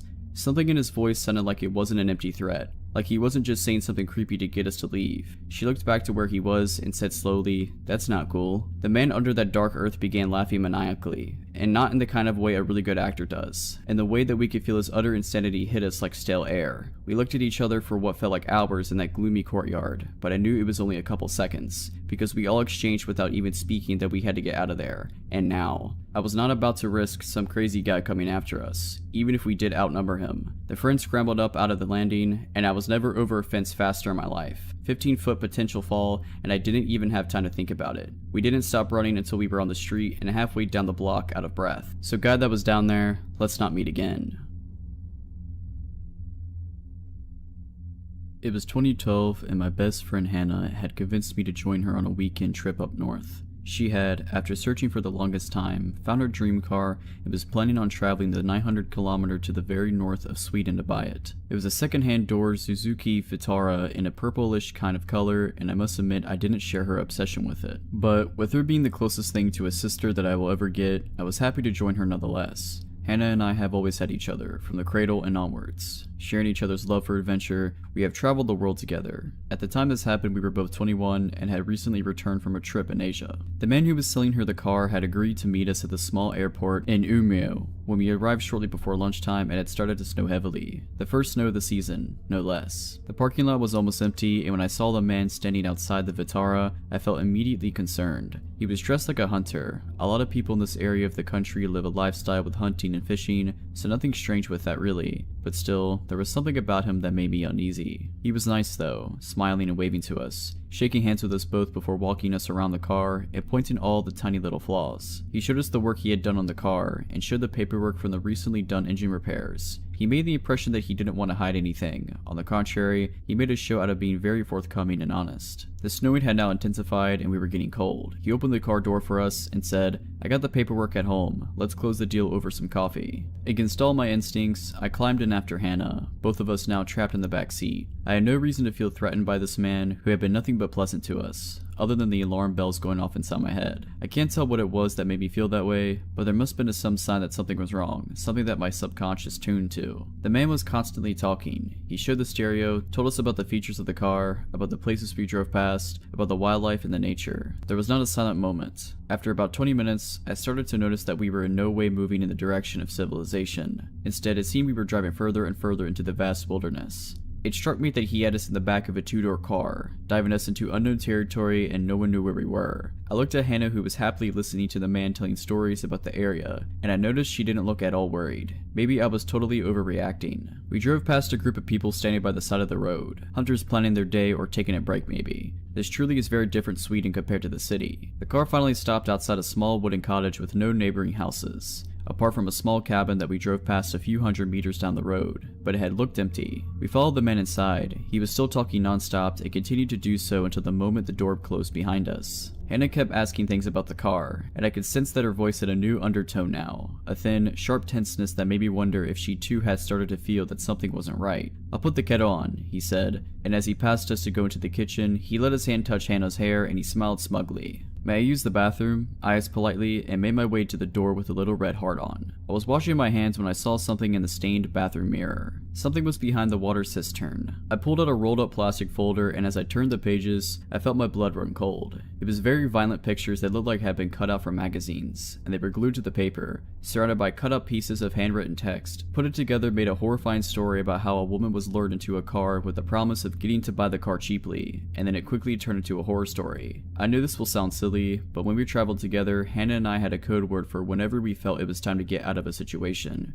We had never needed to use it, just joked about it, but now it came in handy. I walked out of the bathroom and looked at Hannah and said, "Potatoes. We forgot to buy potatoes. And that's too bad, because we really need some." The look on my face must have told her that the situation was no joke, and she said, "Oh, should we get some as soon as possible?" "The sooner the better," I replied. Hannah, always pretty and charming and capable of great acting, casually walked over to the man in the kitchen, tapped his shoulder and said, "Excuse me, but I was wondering if I can go have a quick look at the cam belt." He huffed something about it being in good shape and handed over the keys. We got into the car and speeded off faster than the weather strictly speaking allowed. We left the car at the airport and hoped we hadn't made a terrible mistake. What if he reported it stolen? It would be embarrassing to explain to the police. But nothing happened. He didn't follow us, didn't report it. We had to take the train since we had no plane tickets. The original plan had been to take the car home, and we didn't want to linger closer to the airport in case he came looking for us. Later, Hannah asked what made me use the code word, and I told her about what I had found. It might have just been a fantasy, a sick game, and maybe he would never done anything to us. But right then and there, I was convinced we would have died if we didn't get out. I'm glad Hannah didn't need any convincing or proof, just the code word. I truly think that if we hadn't talked about it so many times before, about how we would handle a situation where we need to get out fast, things would have ended differently. Both of us knew that either of us ever used the code word, it's time to get out, no questions asked, just move. This happened to me 2 years ago. It was my first month on the job, and I worked night security at this pretty interesting place. I'm a 38-year-old male. I've worked security jobs most of my life and the graveyard shift. I was an event security guard for various well-known concert venues for years, so I've seen my fair share of strange things and crazy people. The place I currently work is a resort-style apartment complex. To get the layout, there are 3 floors of apartments with 50 units on each floor. This place takes up one city block with a golf course in the back, indoor swimming pools, hot tubs, and a small movie theater. You name it, this place has it. Most of the residents are retired doctors, lawyers, and otherwise rich. There are some younger people that live here as well, stockbrokers, and real estate agents and so on. Some just use their apartment in the summer and leave as soon as the snow falls. It is located in a well-known tourist town in the United States. The building itself has 12 exits on the first floor. The doors are locked at 11 p.m. You can exit, but you can't get back in unless you go to the front of the building and ask to be buzzed in or pick up the call box phone next to whatever exit you are at. It will ring the company's cell phone and I answer and can come let you in. The front lobby is set up much like a hotel, with sliding glass doors which I lock when I start my shift. In the middle of the building on first floor are 2 big slider doors which I also lock. They lead to the private parking lot. The parking lot itself is gated and you need a code to get in. This was midsummer, and while it's never really hot here, tonight was an exception. It was still very warm after the sun had set. I came in 10 minutes to 11 to start my shift. We have a routine to hand off the keys, event log, and phone to the next person on duty. Despite its size, I am the only security person here at night. My coworker who was leaving told me the side iron gates that led to the parking lot are open on one side because they are stuck. This is nothing new and they often do get jammed. She told me the repair people would be in tomorrow, sometime to fix them, but to do just some extra patrol out here tonight. This place sits across the road from a public park, and while the area is pretty decent, the park tends to bring in homeless at night who sometimes like to try and wander on the property or cause trouble. My night started out as uneventful. As a security guard in this place, we only have pepper spray, a large flashlight, keys, and a company cell phone to call 911 if need be. We are told not to confront with bodily harm, nor can we detain anyone. We are simply eyes and ears and to call the police if something comes up. Of course, you could defend yourself if you need to, but in all cases if you are in danger, call the police is the company policy. Basically, I am to walk the grounds and floors for anyone suspicious, watch the cameras in the security office, which is in the lobby, and otherwise try to stay alert. If a resident calls for a maintenance request, I would take the information down in the computer for a day shift, or if a resident called with a security issue, I would attend to it. Pretty easy enough job, I thought. I locked the doors to the parking lot and the lobby doors. I did a sweep of all the floors and then found myself back at the desk. It was really quiet and it rolled around to 3 a.m. I had just sat down to eat my food when the company's cell phone rang. The caller ID let me know it was from one of our outside call box phones. I picked it up and said, "Thanks for calling. Resort name here. This is Security Officer James. How can I help you?" All I heard was someone breathing heavy. I glanced at the cameras and could see the shadow of a figure standing just out of reach from the door in camera view. All I could see is the open call box and the metal cord from the phone. I again asked, "How can I help?" The man started to breathe heavier and laughed in silence. I got up from my chair and started to walk out of the office into the door he was at when it rang again, this time from call box number 2, which was further down. I quickly looked at the camera and saw this large figure in a hooded jacket. I knew this was strange as it was very warm outside. He was holding a black bag in his hands but had his back to the camera. "I'm coming for you," they said in this raspy, deep tone. He hung up before I had the chance to say anything. Then the phone rang again. This time I picked up and before he could speak, I let him know the cops are on their way and to leave the property now as he is on camera. He tried the doors and both were locked. This time he was at yet another call box. The guy had to be running at top speed to make it to the next and the next call box as they were a good distance between doors on the outside. "I can see you. The cops won't make it much here in time," they said. I spoke loud and pretended like I was talking to another security officer and asked him to send 3 other security guards to such and such location and that police are dispatched. The guy slammed the phone down loud against the call box receiver and I watched him on camera take off into the darkness to the park area. I figured it scared him off. I was going to call the police, but honestly the location of this place, it would take them at least 15 minutes to get here and I figured this guy was just some homeless guy from the park. I scanned the cameras and walked the back lot just to be sure no one was there. I had my pepper spray in my hands just in case, but no one was out there. I returned to my desk and wrote what happened in the incident log. But a half hour passed, I had finished my food and was just about to do rounds when the phone rang again. This time it was from an unknown number. I thought it would be a resident calling for a repair issue or something. I picked up and said my normal line, then I heard, "Where are the cops? I don't see them, but I see you," the voice said. It was that guy again. I scanned the cameras and did not see anything. I went to the front door to look out there. There was nothing but darkness and a few front floodlights on. "I know you're alone," he said. I basically told him to get screwed and hung up. I called the non-emergency number to 911 and let them know what was going on. The dispatcher said she would send out a car to check the area and make contact with me. The next thing I hear is a loud thud against the glass windows to the day manager's office, which sits across from the security room. Another 3 loud bangs. I run to the door and unlock it. I pull up the shades and shine my flashlight through the window into the darkness. I catch the face of this hooded man. He looked to be about 40 with long, stringy hair poking down and these wild eyes. He looked right at me and grinned before slamming his head into the window to try and break it. I started yelling at him and told him the cops are coming and to get out of here. That's when he pulled the biggest butcher knife I've ever seen and make a slicing motion like he would use it to cut my throat. The guy was crazy. He continued slamming his body against the glass trying to break it. He used his head to try and break the window but managed to bust his head open, so the window now had blood all over it. I backed out of the office and locked the door to it. I then decided to wait for cops as this guy was out of control and my pepper spray wasn't going to stop him, and the last thing I wanted was to handle a bloody crazy person. He then ran to the nearest side door and took the call box phone off the hook. He then ran to each call box and removed all the phones, which caused my company's cell phone to ring and jam up the line. This guy had to be on something because he ran as fast as I could imagine. I watched the camera and noticed to my horror, the sliding door to the garage was open. Now it was common for residents to go out to their cars and unlock the doors themselves. It's just a sliding lock like the kind in department stores, but this is the last thing I need with this guy running around. I sprinted across the building and took a shortcut through a couple banquet rooms to make it to the garage. As I was doing so, I saw that crazy guy running up the garage pathway. I slid that door as fast as I could and locked it before he got to the entryway. He then slammed his body into the glass, over and over, but the door did not move. I locked the second set of doors in case he got through the outside ones. He would at least be trapped or slow him down. I reached for my pepper spray, thinking maybe he would just leave and yell the cops are here. He started to laugh and howl and then held that knife up again before running to the darkness of the parking garages. I called the cops on my personal cell phone to let them know that the man has a knife. The dispatcher told me the cops will be there shortly, and I let her know what happened. I made my way to the front again and locked myself in the security office. At least this place had no windows and I could watch on camera. I heard another loud thud and bang and realized he was at the front lobby doors trying to get in. I was hoping the cops would roll up any minute, but they didn't, and while it probably didn't take them long, it felt like forever at this point. The guy was standing at the lobby doors with a knife in hand. He faced the camera, and by this time his hood had fallen back. He was bald-headed with wild, long, stringy hair on the sides of his head. His eyes were huge, and I will never forget that grin on his face as he mouthed to the camera, "Die, die," while making stabbing motions with that knife. Blood running across his face from slamming it into the glass, he then ran out into the darkness. About 5 minutes later, the cops show up. They sent one officer.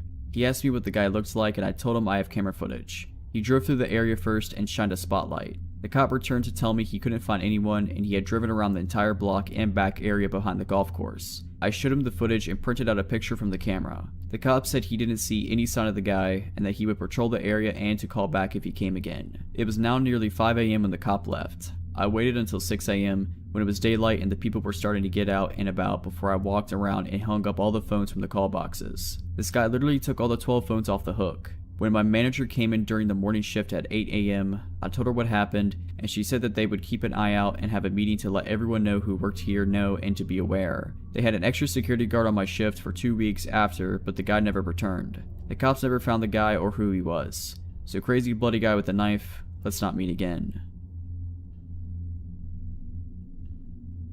A couple of summers ago, my girlfriend and I were camping in Chequamegon National Forest in northern Wisconsin, and after our experience, we do not plan to return unless we go with a large group of people. My girlfriend and I are from college, so northern Wisconsin was our go-to place for R&R.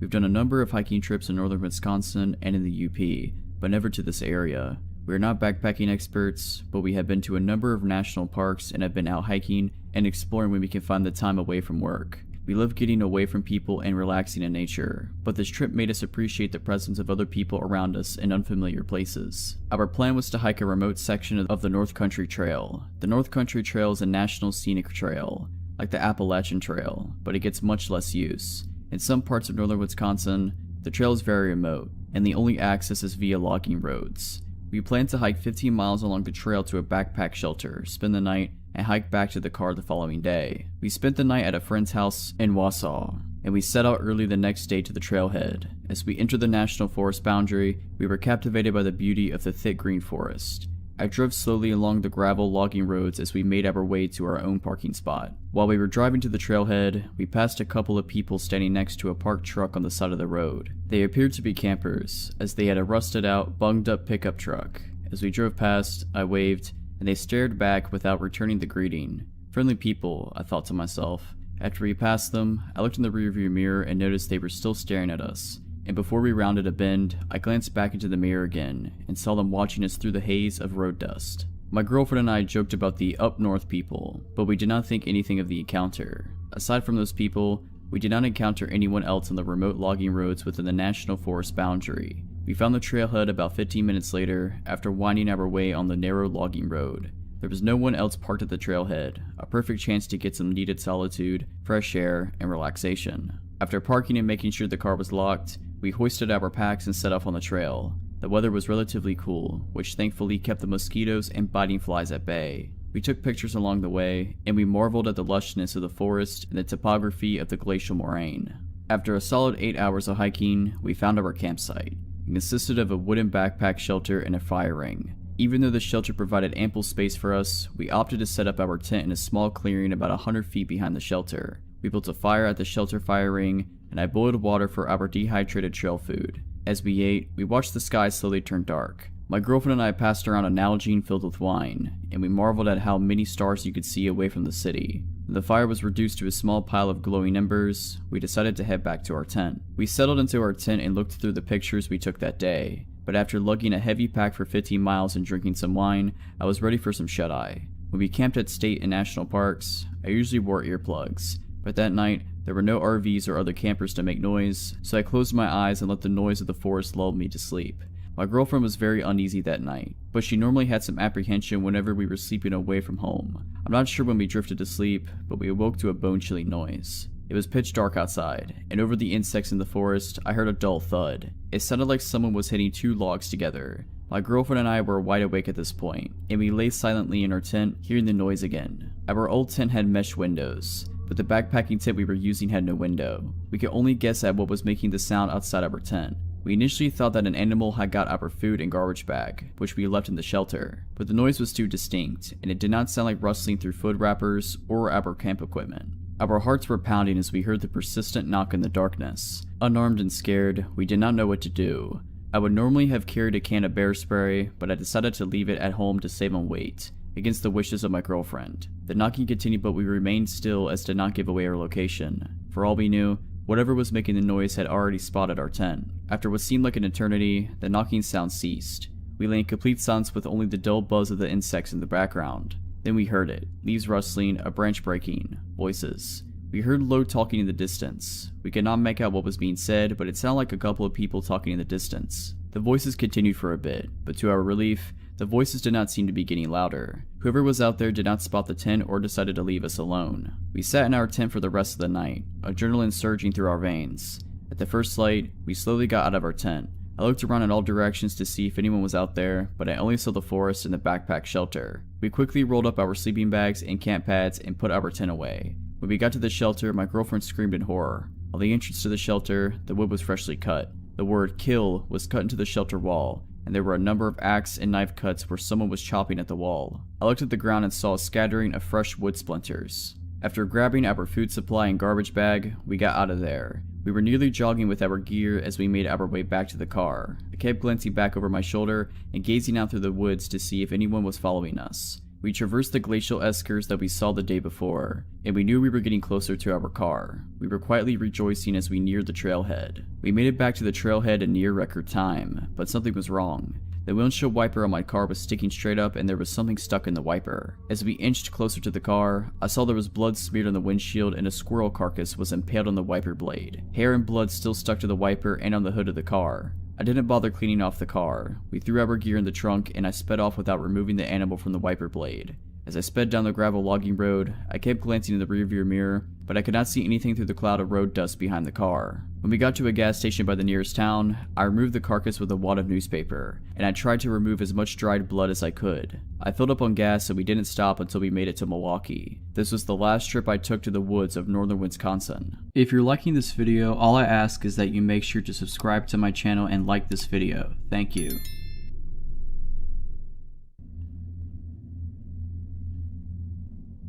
A few years ago, my friend Tez and I set out on the Great American Road Trip. We were going to drive from New York to Los Angeles, zigzagging through the country for 6 weeks. We were both in our early 20s, pretty broke, and as my mom had been a long-haul trucker, I suggested that to save a ton of money, we would sleep in the back of our hatchback. It was a pretty cozy setup. We bought some blankets and sheets at Goodwill and cut one of them up to make curtains. By the end of the first week, we gotten so we could set up camp in about 10 minutes. Luggage moved to the front, curtains up, bedding laid down and out for the night. We slept in parking lots, free campsites, rest areas, basically anywhere it seemed safe and semi-legal. There was never a night after the first night where we felt scared until the last week of the trip in Arizona. We were near Flagstaff and had gotten pretty used to our routine. We didn't go on a set schedule and would never drive more than 3 or 4 hours a day. No destination really in mind, outside a few must-see landmarks. We drive to places we found the night before on Google and take suggestions from other campers, locals, and people we met. We'd also gotten very good at making friends. We went to Denny's with a group of people we met at a campsite in the back of their pickup because I got hungry and overheard them saying they were going to go. We met an 80-year-old cowboy who took us out drinking and taught us to line dance at a country bar, played the guitar with some musicians in the middle of a thunderstorm, got fed breakfast and dinner by tons of campers who invited us to hang out with them, spent the 4th of July with a family who basically adopted us into their campsite. Basically, every encounter we had with a stranger was a positive one. This night didn't look out to be any different. We found a free campsite on Google and drove up into the woods, following our GPS. We were pretty far out of town and something seemed a little bit off when we pulled up to the campsite. There was one RV parked and 2 cars further up in the trees. We pulled up near the RV and a man opened the door. Tez waved hello and he just stared at her. His expression was completely blank. Then, as if she hadn't said anything, he just slowly closed the door again, staring at us the entire time. Figuring he just wanted some privacy and thought we'd be obnoxious, we pulled further down the road and found a flat spot to park the car. Instead of our usual routine of setting up camp immediately while it was still light out, We goofed around for a while, smoking and laughing and taking dumb photos of ourselves. Tez pointed out a campfire further down the campsite and we decided to go be friendly. We'd met some pretty cool people in the previous 5 weeks by just going up and offering beer or just chatting, so we wandered over. Near the campfire there were 2 men, the owners of the cars we'd seen earlier. They seemed friendly and we sat down to chat with them. They were drinking and smoking and we sat down and had a beer with them. One of the men seemed pretty off, and we came to find out that the 2 of them didn't actually know one another. The older man was definitely on some sort of drugs. He was spinning in circles and talking about UFOs. However, he seemed harmless. This left us chatting with the younger man, who claimed to be a former park ranger. He was handsome and easygoing, and we spent several hours just chatting up about our trip, families, everything. Then he started talking about the bear. He'd seen a bear earlier in the forest. Tez didn't believe him and he pulled out his camera to show her photos of the bear. It was very close to the campsite, and we both were a little freaked out. It wasn't unheard of us for one of us to go get up to the bathroom in the middle of the night, so the idea of a bear hanging around in the night spooked us. The ranger just laughed, and then his expression changed completely. It's hard to describe, but his voice seemed somehow cold. He said, "If you get out of your car in the middle of the night, it's not a bear you should be worried about." I kept waiting for the laugh, or for him to nudge Tez with his elbow. Jokes on the foreigner and the city girl, right? He never did. I laughed awkwardly and made a dumb joke about serial killers in the woods. My friend laughed as well and joked about Texas Chainsaw Massacre. We moved on to another subject, but within 5 minutes, the ranger had come back to it and was talking about how something grabbing us from our car in the middle of the night. No matter how we tried to steer the conversation away from serial killers, he kept latching back on. The older man was high as a kite at this point and was staring at the stars, not talking. We would just awkwardly laugh and sip our beer and try to get the conversation going somewhere else. Then the ranger stood up and walked towards the cooler to get another beer. At this point, it's pitch black out, and I can't see anything outside the circle of light from the campfire. The beer cooler was outside of that circle. Suddenly, there's a red dot in the darkness, and it took a moment for me to realize that it's a camera. The ranger is holding a camera. He had taken a photo of us. I could see the screen of the digital camera lit up.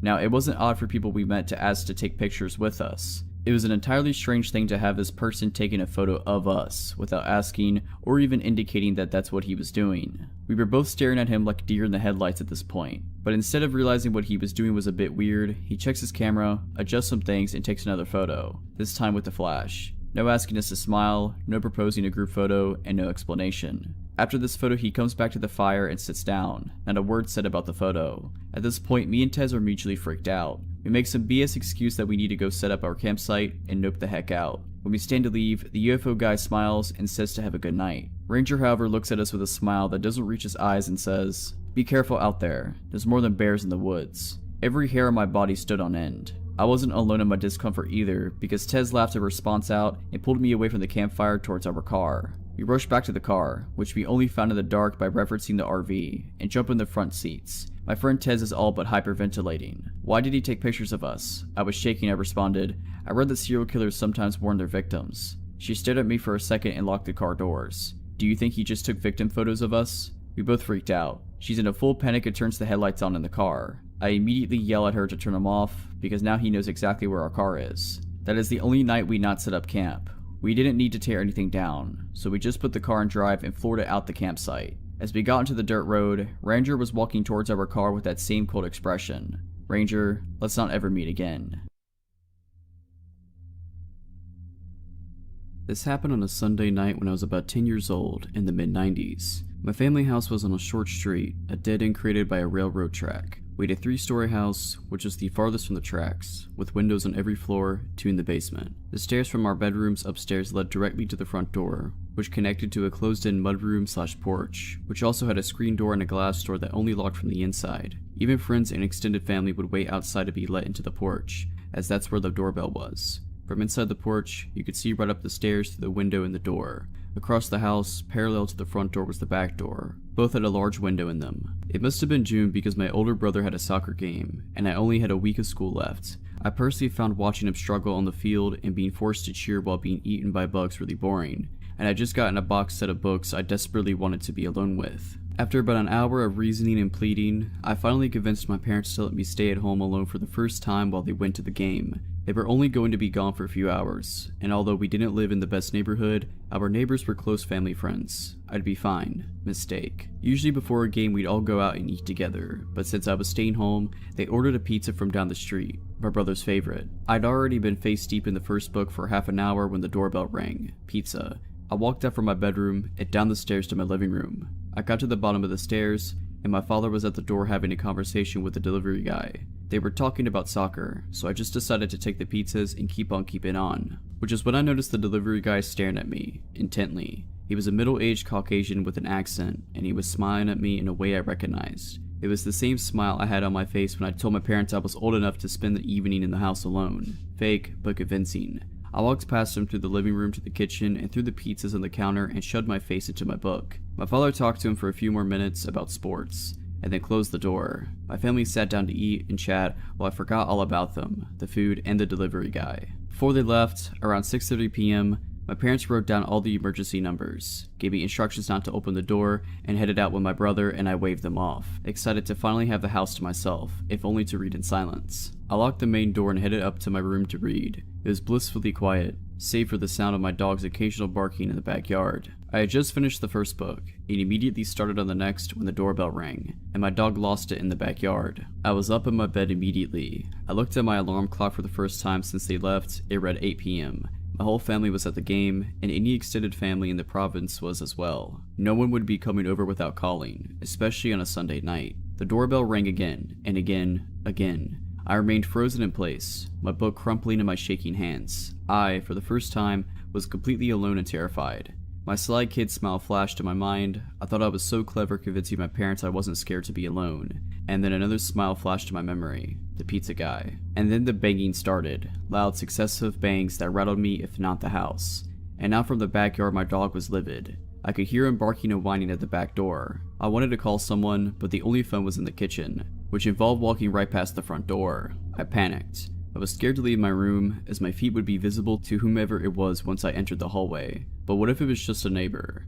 I checked the alarm clock again and was surprised that only minutes had gone by, and my parents wouldn't be back for an hour and a half, minimum. I'd have to wait it out, so I did. I got up as silently as possible and closed my bedroom door. Eventually, all the barking, ringing, and banging stopped. I waited for half an hour, and then opened my door and crept out of my bedroom. I crept down the hallway to the top of the stairs, trying to press myself into the far wall, as out of sight as possible. But all the lights were on, and I realized that it was obvious that someone was home. I peered quickly down the stairs in the window, looking through to the glass porch door, and saw no one. Luckily, no one was there. I tore down the stairs and ran for the back door and checked outside. Nothing but my dog, who was all too happy to run inside. I let him in through a crack and slammed the door after him, locking it, and I realized it had been locked before. I turned to the phone, grabbing it, and about to dial my neighbor's number, when my dog started acting like he was going to the vets. A low growl accompanied by a crouch, backing away. I froze and looked in his direction, then followed his gaze to the window in the inner front door, where inside my porch, past the front screen and glass doors, stood a man I'd never seen before, and he was staring at me, livid. I froze, paralyzed with fear as I looked at him, and I couldn't look away.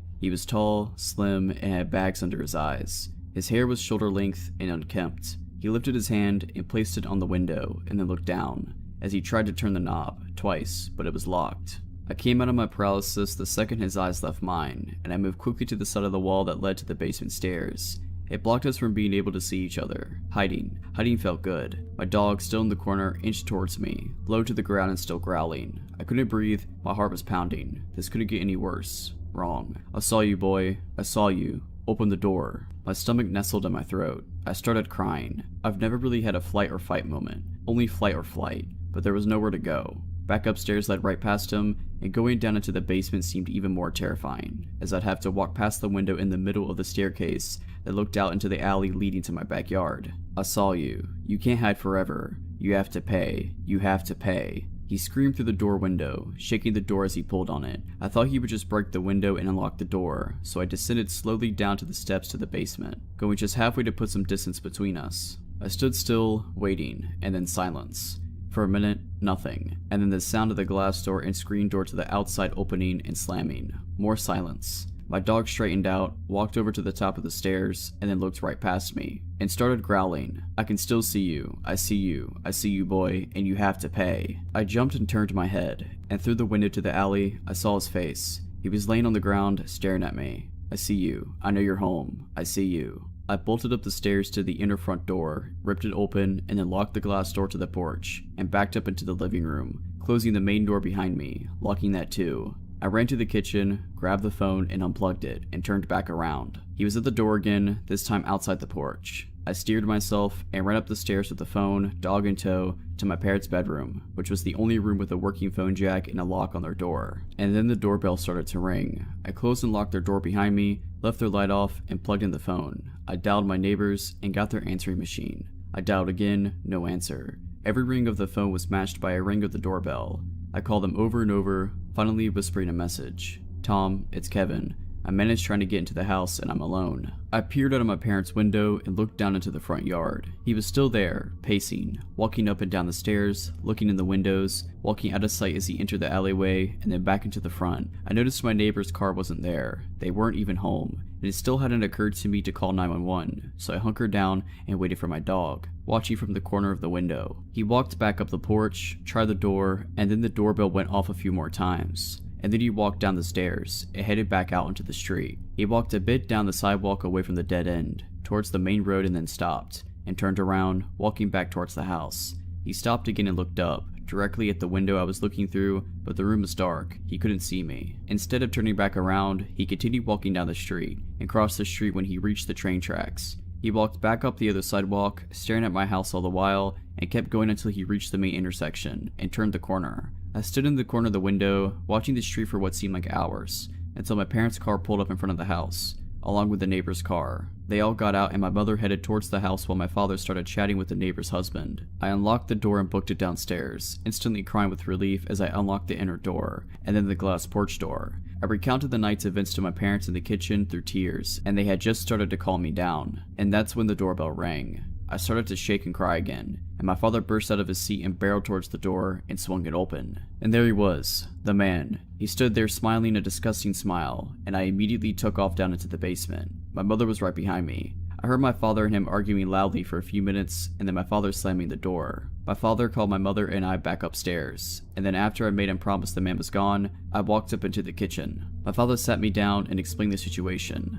Earlier, my father hadn't had enough cash on him for the pizzas.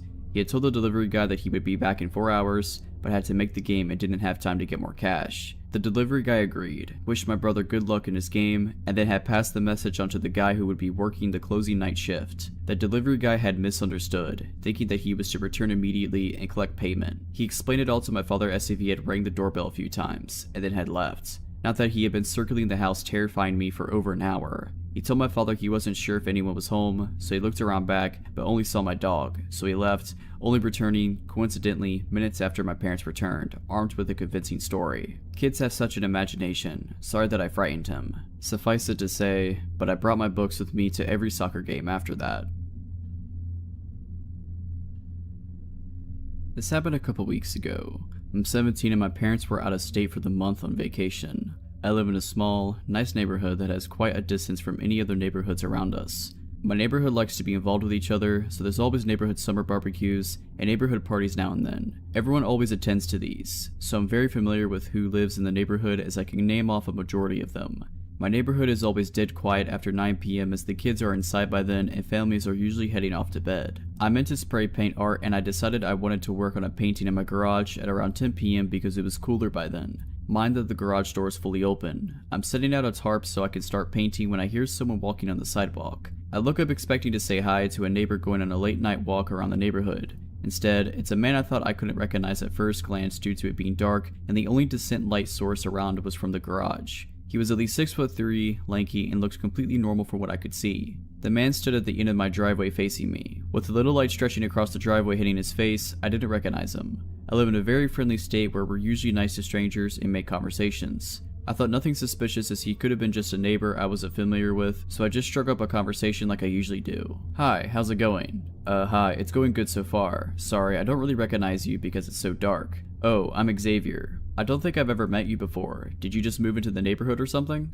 Yeah, I moved into the corner house up the street." "You moved in with the Millers?" "Yeah, the Millers. I moved in with them. They're my cousins and they're letting me stay with them until I figure some things out." I thought nothing of this, as this seemed normal for a family to let a member of theirs stay with them for a while, and the Millers are just those kind of people. "Well, I better get going. I need to finish something. It was nice meeting you, Lainey." I never introduced myself, I think? "Oh, the Millers told me all about you." I thought nothing of this as well because I would babysit the Millers' kids frequently and my family is close with them. Xavier kept walking and I thought nothing of what just happened and started painting. The next morning I went on a run to my high school that was about 3 miles away. My high school is on a common road that always has cars on it. As I was nearing the school, I heard a car pull up behind me. I stopped running and turned around to see a beat-up car with the windows rolled down. A smiling man was sitting in the driver's seat. He looked to be in his mid to late 20s, and he had a fairly handsome face. Hi. I probably had a confused look on my face as I didn't recognize the man, but I knew his voice from somewhere.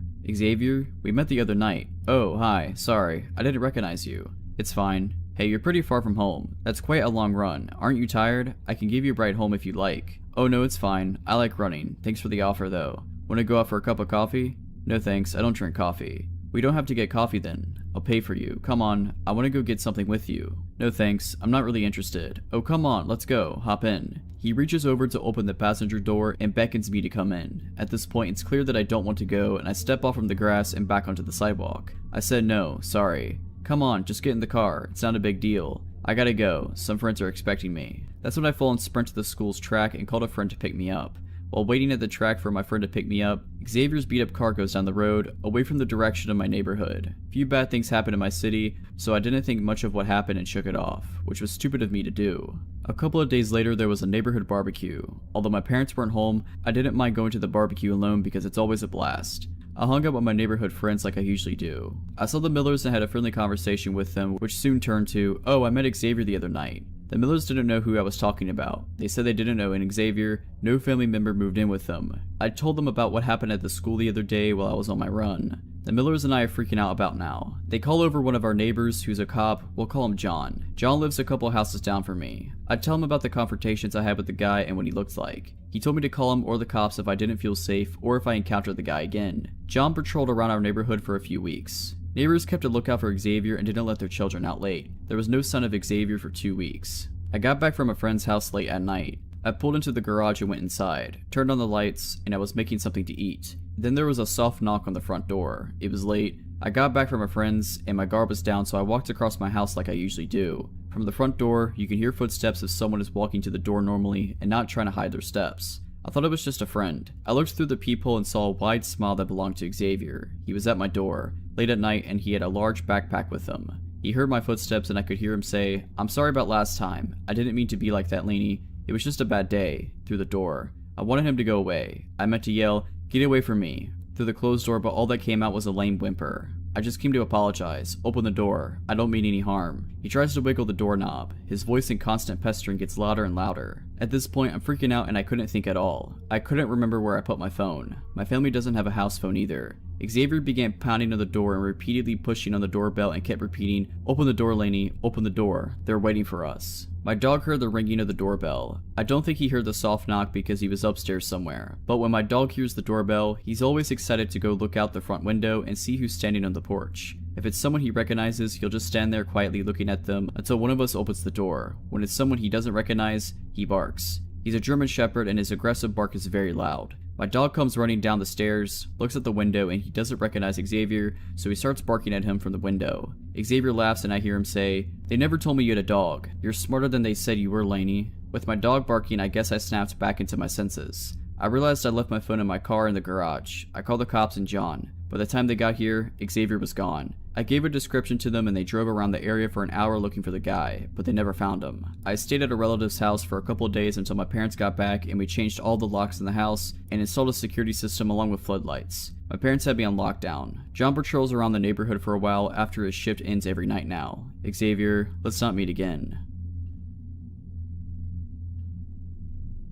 I'm from the middle of nowhere, born and raised, which can get awfully boring. In order to shave off boredom in my particular little corner of nowhere, my friends and I often enjoy something called contra dancing, which is basically New England folk dancing, where one pairs off with a different, random partner at each dance. This hobby would bring us to all corners of the area and in contact with lots of interesting and usually older people. One night, a friend and I had driven about 40 minutes into the woods to this old townhouse. It's an incredibly scenic little area, even at night, great view of the stars, crickets chirping, people dancing in the tiny town hall. A perfect hot summer night with friends and about 60 others, again mostly old town folk. I had even made cookies for everyone to enjoy, which was announced at the beginning of the dance and was applauded by everyone there. I had danced maybe 2 dances when an older man in his mid-60s approached me for a dance. This was far from unusual. In fact, most of my dance partners were over 40. I had seen this guy at several contra dances, so he definitely wasn't new. This guy came off kinda creepy though. Most of the older guys struck 18-year-old me as grandfatherly, but some just are uncomfortable to be close to.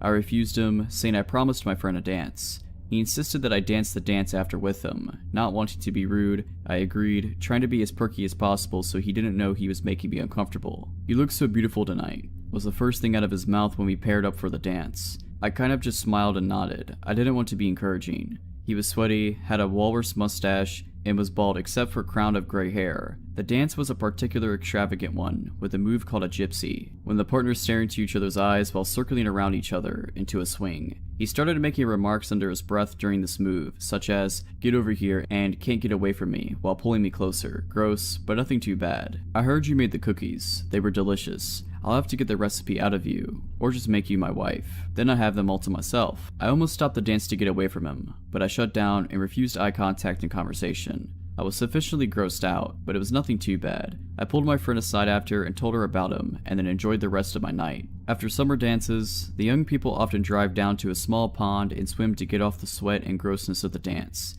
Skinny dipping is encouraged, as this spot is really in the middle of nowhere, no houses around, and an absolute amazing view of the stars. My friend and I spent about 20 minutes hanging out in the water, with people slowly leaving until we were the only ones left. That's what I thought at least. Until I saw a figure standing at the bank of the pond staring out at us.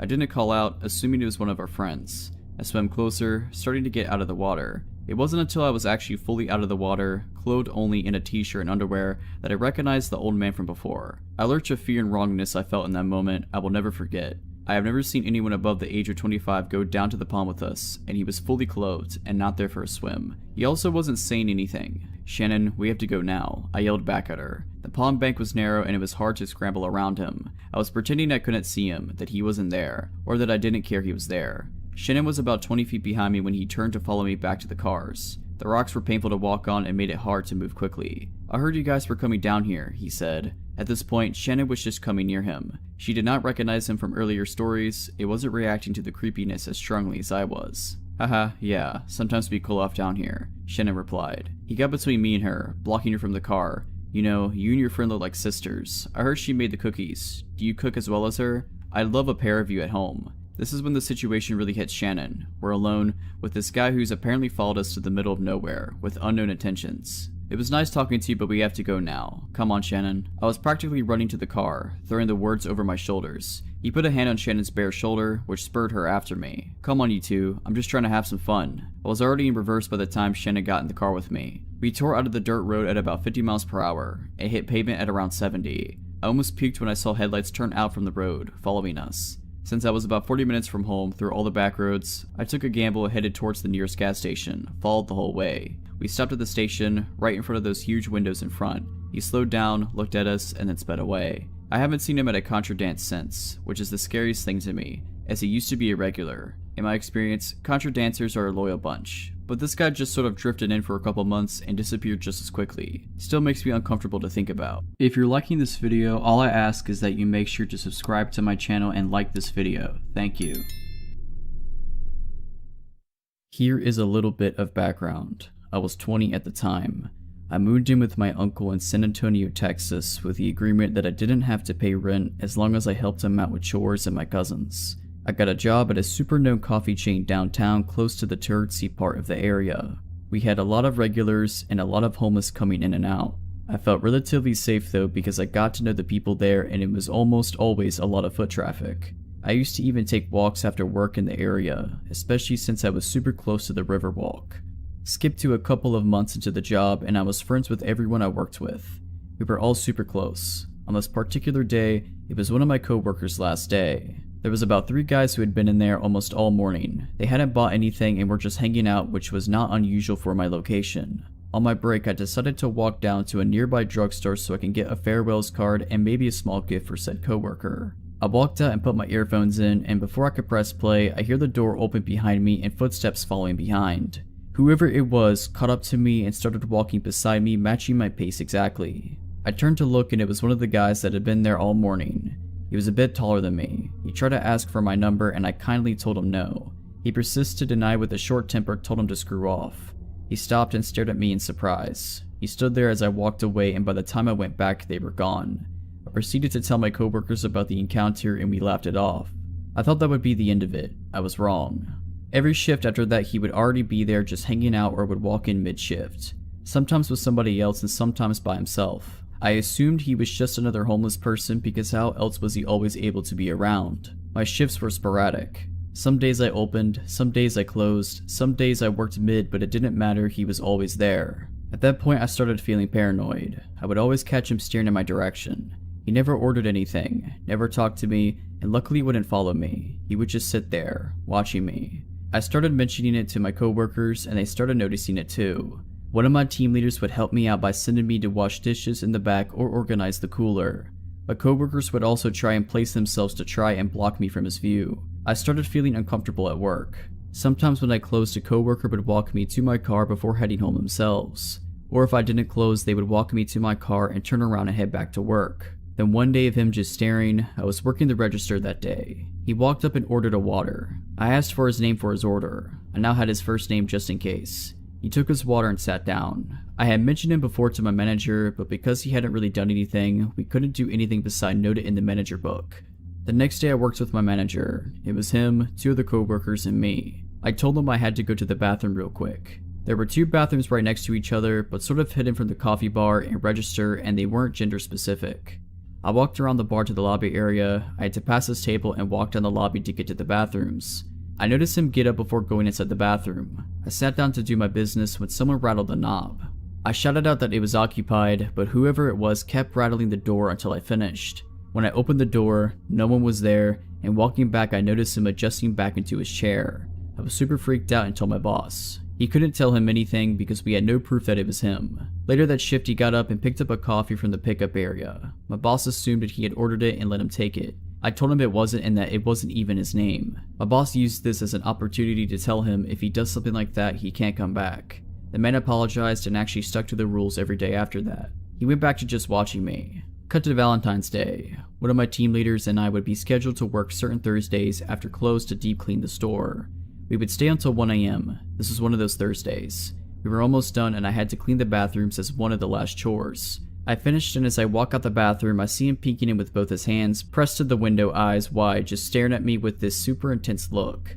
I froze for a second just staring back. I notice on one of his palms that is pressed to the window a purple foam heart. He doesn't move at all. I freak out and run back into the bathroom. I shout, "Hannah, Hannah, he's here, he's back." She barely hears me through the music we were blasting. Hannah was the team lead who would help me hide me from him, so she knew the huge fear I had towards him. She walks towards the bathroom shouting back, "What are you saying? What's going on?" As soon as she gets close she sees him. I told her again, "He's here, he's watching me." She started shouting through the window, "You need to leave. If you don't leave, we're calling the police." I step out a little to see if he'll leave and he's ignoring her and his eyes were fixated in my direction. I step back into the bathroom and my lead continues to shout at him to leave and threatens him with the police. About 5 minutes pass and he realizes that I'm not stepping out until he leaves, so he does. The next day my lead and I told my manager I want to file a police report and he tells me to wait until he talks to his boss. He shows up again that day and I was only there to talk to my manager and leave right after. When I got home, a friend convinced me to call the cops. So I text my boss that I don't care what he or his boss says, I'm scared and I'm gonna file that report. I dial 911 and tell them a summarized version. They tell me they're going to send someone to where I live to take the official report. The 2 officers were nice and supportive. I told them my whole story and how my boss didn't feel the need to get cops involved since I wasn't harmed. The officers told me that I should have called right away and defended me, saying they could get him for harassment. I thank them and they tell me that if he shows up to dial 911 so they can take him in for trespassing and harassing. I think that day my manager banned him and warned him because he never showed up to the coffee shop again. A few months later when I was comfortable again with downtown, I went out with some friends to walk around. We were close to where I worked at and as we round a corner I see him and so I ducked into a little corner store and my friends follow. I told them I saw him and they kept an eye out. Once he was out of view we left the store and that was the last time I saw him. I just hope that he never comes back. I'm in a school still and work for my family member on certain weekends at a local college selling concessions at the stadium. It's about twice a month and the stadium is off towards the edge of town. It's Friday night and I just gotten out of school and I had to go straight to work. I get to work for 4 hours, half shift tonight, and my boss, my aunt, tells me we need more spoons for tomorrow's event. We sell ice cream, and these events have like 5,000 plus people at them. I say okay and I'll go grab them on my way home. The only store open with heavy duty spoons is all the way on the other side of town, and I still wanted to go meet up with some of my friends and mess around. I decided to take the faster but more sketchy way around the outskirts of town. I live in a weather bipolar state. It snowed last night, but I figured the roads would be fine enough even if they weren't plowed. I take off to the store, and the first 5 minutes go by and nothing's wrong. I haven't seen a single car or any buildings the entire time, but keep in mind it's approaching 9 p.m. and I'm on the outskirts of town, and no one really takes this way in case they really have to. All of a sudden I see something in the corner of my eye, and it looks like a man, roughly 5'8" I'd say, wearing shorts, t-shirt, and a backwards hat. He's in the ditch, walking in snow when it's 10 degrees out. My first thought is to pull over, but I'm on the phone with my mom at the time and she warns me not to as some things have happened before in this town. I consider stopping, but for some reason I tell myself not to. I wasn't really worried about anything. I pass the man, going about 40 miles per hour. Like I said, roads aren't the best. I drive not even 500 feet past him, and immediately, a car that I did not see at all before turns on and pulls out of a field entrance off the road and starts to follow me. At first I thought I just was focused on the man in the ditch and didn't see a road and that's where they come from, but I later found out there was not a road there. I start to approach the town again and have to take some turns to get to where I'm going. I turn left, the car turns left. I turn right, the car turns right. I go around a roundabout and skip my turn and go twice as no one else was there. Car follows. At this point I start to worry a little, but maybe they just need to go to the store also. I then pull up to a stop sign and I turn without my turn signal. The car follows. Now at this point I should have went straight to the police station, but I still didn't think much of it. I'm 2 miles from the store, where plenty of people will be. I take a few more turns and the car continues to follow me. I completely blew a stop sign at a non-busy intersection and the car does a quick stop and go and catches up. At this point, I have 2 turns till the store, so I'm still not worried. I turn into the store and the car turns also. The store also has a gas station, so I pull there first to act like I was getting gas. The car sets off to the side of the road, in between gas station and store, and just sits there. I wait about 10 minutes and the car doesn't move. At this point, I start to get worried. I call my friends I'm supposed to meet up with later on, and give them the license plate for worst case scenario, then take off to the store. I cross the street and the car comes straight behind me. I'm freaking out on the phone, not knowing if I should call the cops or not. I go and park as close as possible to the store, and the car parks 3 rows behind me and a couple down. It's getting late at this point and the store's closing soon. There's only a couple others in the lot. I turn my truck back on and go park on the complete opposite side of the lot. Get out and I completely bolt inside the store. I get spoons and take my time in the store. I go to call my friends to walk back outside and my phone is dead. I look out the sliding doors and suddenly there's a white van next to my driver's side. Looks like no one's in it, but the back windows are covered and it's running.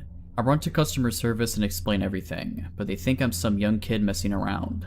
At that time, I didn't see the original follow car, but no way I'm going outside with that van next to my truck. After waiting for about 30 minutes, the van pulls forward, and the original car appears from the side of the building. I wait another 10 minutes and dash outside. I speed to my friend's house, and when I get there, I park at his garage. My one buddy asked why there's a big orange mark on my tire, and my heart sinks. When I was inside, the follow car must have marked my tire. After inspecting the rest of my truck, we find a small pipe dropped in the bed of my truck surrounded by snow. It was wrapped in duct tape. It was not mine. I was alone, no phone, scared, in a part of town I'm not familiar with.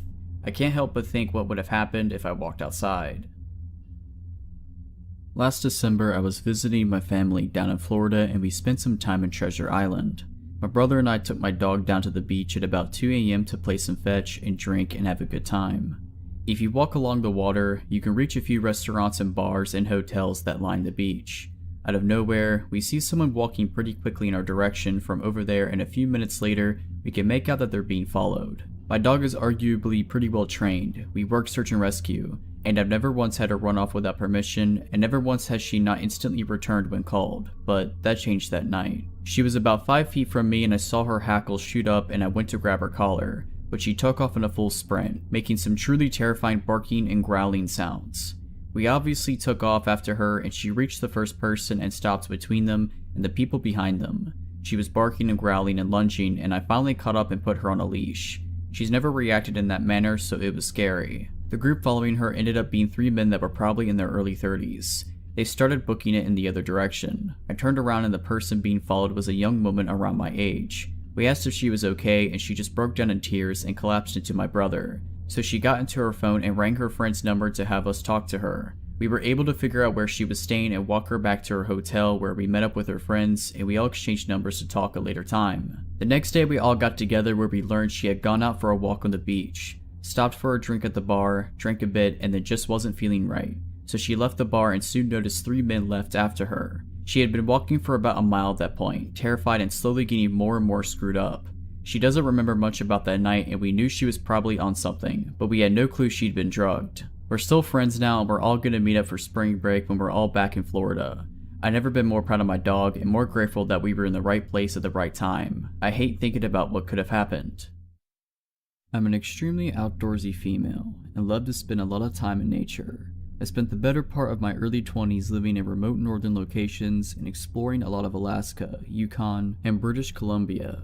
I have many odd, frightening, and bizarre stories that came up from my time in the north, and this is one of them. In the summer of 2012, when I was 22, I'm 26 now, I was living and working in a pretty remote town in northern British Columbia from May to September. The place I worked at was a campground in the provincial part of the Alaskan Highway, 4 hours north of Fort Nelson and 2 hours south of the Yukon-British Columbia border. The best part about this park was the fact that it had beautiful natural hot springs, which attracts tourists from all over North America every summer. I lived in an old trailer on a separate part of the campground where the rest of the staff lived. I quickly got used to living in a place where I had no running water, no electricity, no cell phone service, and no internet, and driving 4 hours to Fort Nelson every 2 weeks to get groceries and do my laundry. Life was pretty sweet. I got to hike, go for late night dips in the springs, make some traveling friends, and spend quality time in nature getting to know the flora and fauna of the landscape. My job at the campground was being a park facility operator, gatehouse attendant, wildlife interpreter, and sometimes had a few security shifts here and there. The feeling of living in the woods was much different than the feeling of living in a city, as far as safety goes. In the city I'm from, there are people around. You're aware of the fact that your house or apartment could get broken into, but emergency services are quick to respond and neighbors are also a plus. However, in the woods, I felt more vulnerable. The closest police were 4 hours away, and I lived in a trailer that was run down enough that it could easily get broken into. Plus, it was pretty dark and anyone could sneak around easily at night. One night, at probably around 2 in the morning, I'm asleep inside my trailer and I'm awoken up to a very loud banging on my trailer door. Reasonably shaken, I look outside the window next to my bed and see a car with its lights on, and 2 men standing at my door. I can feel the blood drain from my face. Through the door I say, "How can I help you?" and one of the guys, clearly hammered out of his mind, starts rambling on about something. No matter how hard I try, I cannot understand what he is saying. I say, "Sorry, I don't understand what you're trying to tell me," and the other guy starts frantically trying to explain something in the same drunken state as the first guy.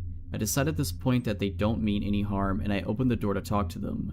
They look visibly shaken, and I can tell they are desperate for my help, but don't have the mental capacity of a person sober enough to coherently tell me what's wrong. One of the dudes starts telling me a very long story that I managed to piece together through all of his slurring and hiccuping. Basically, he says that him and his friend are on vacation, came up from Fort Nelson to party, they had a really long drive, were at the hot springs, they were having beers, and they were sorry about having beers. And then he drops the bomb that somebody's running around the campground, stabbing people.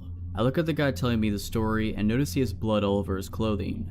I say, "Someone is going around stabbing people?" And he replies, "Yes, someone's running around stabbing everybody." Then the other guy yells, "Come on, let's go," and they hop into the aforementioned car and speed off before I can question them any further. Now I'm standing at my trailer door, in the darkness, alone, thinking there's a maniac running around wielding a knife. I have no phone, and I know that the only person who has a phone is the ranger, and his cabin is about a 5-minute walk away from my trailer. I remember that I have a radio, so I run inside my trailer, lock the door, and try to get the ranger on the radio. His radio is off, of course. The only thing I can do at this point is go to the ranger's cabin and notify him of the situation. I get to the ranger's cabin and pound on his door. He answers within a few minutes, visibly sleep deprived. And I tell him the whole story. While I'm there, he calls the police and they tell him that they are on the way and they will be there in 4 hours. The ranger grabs my gun, walks me back to my trailer and says, "Don't let anybody in." I stay up the rest of the night, listening for any sort of disturbance around me, the intense kind of listening where you're concentrating so hard on any external sounds that might be made that you almost feel deaf from the silence.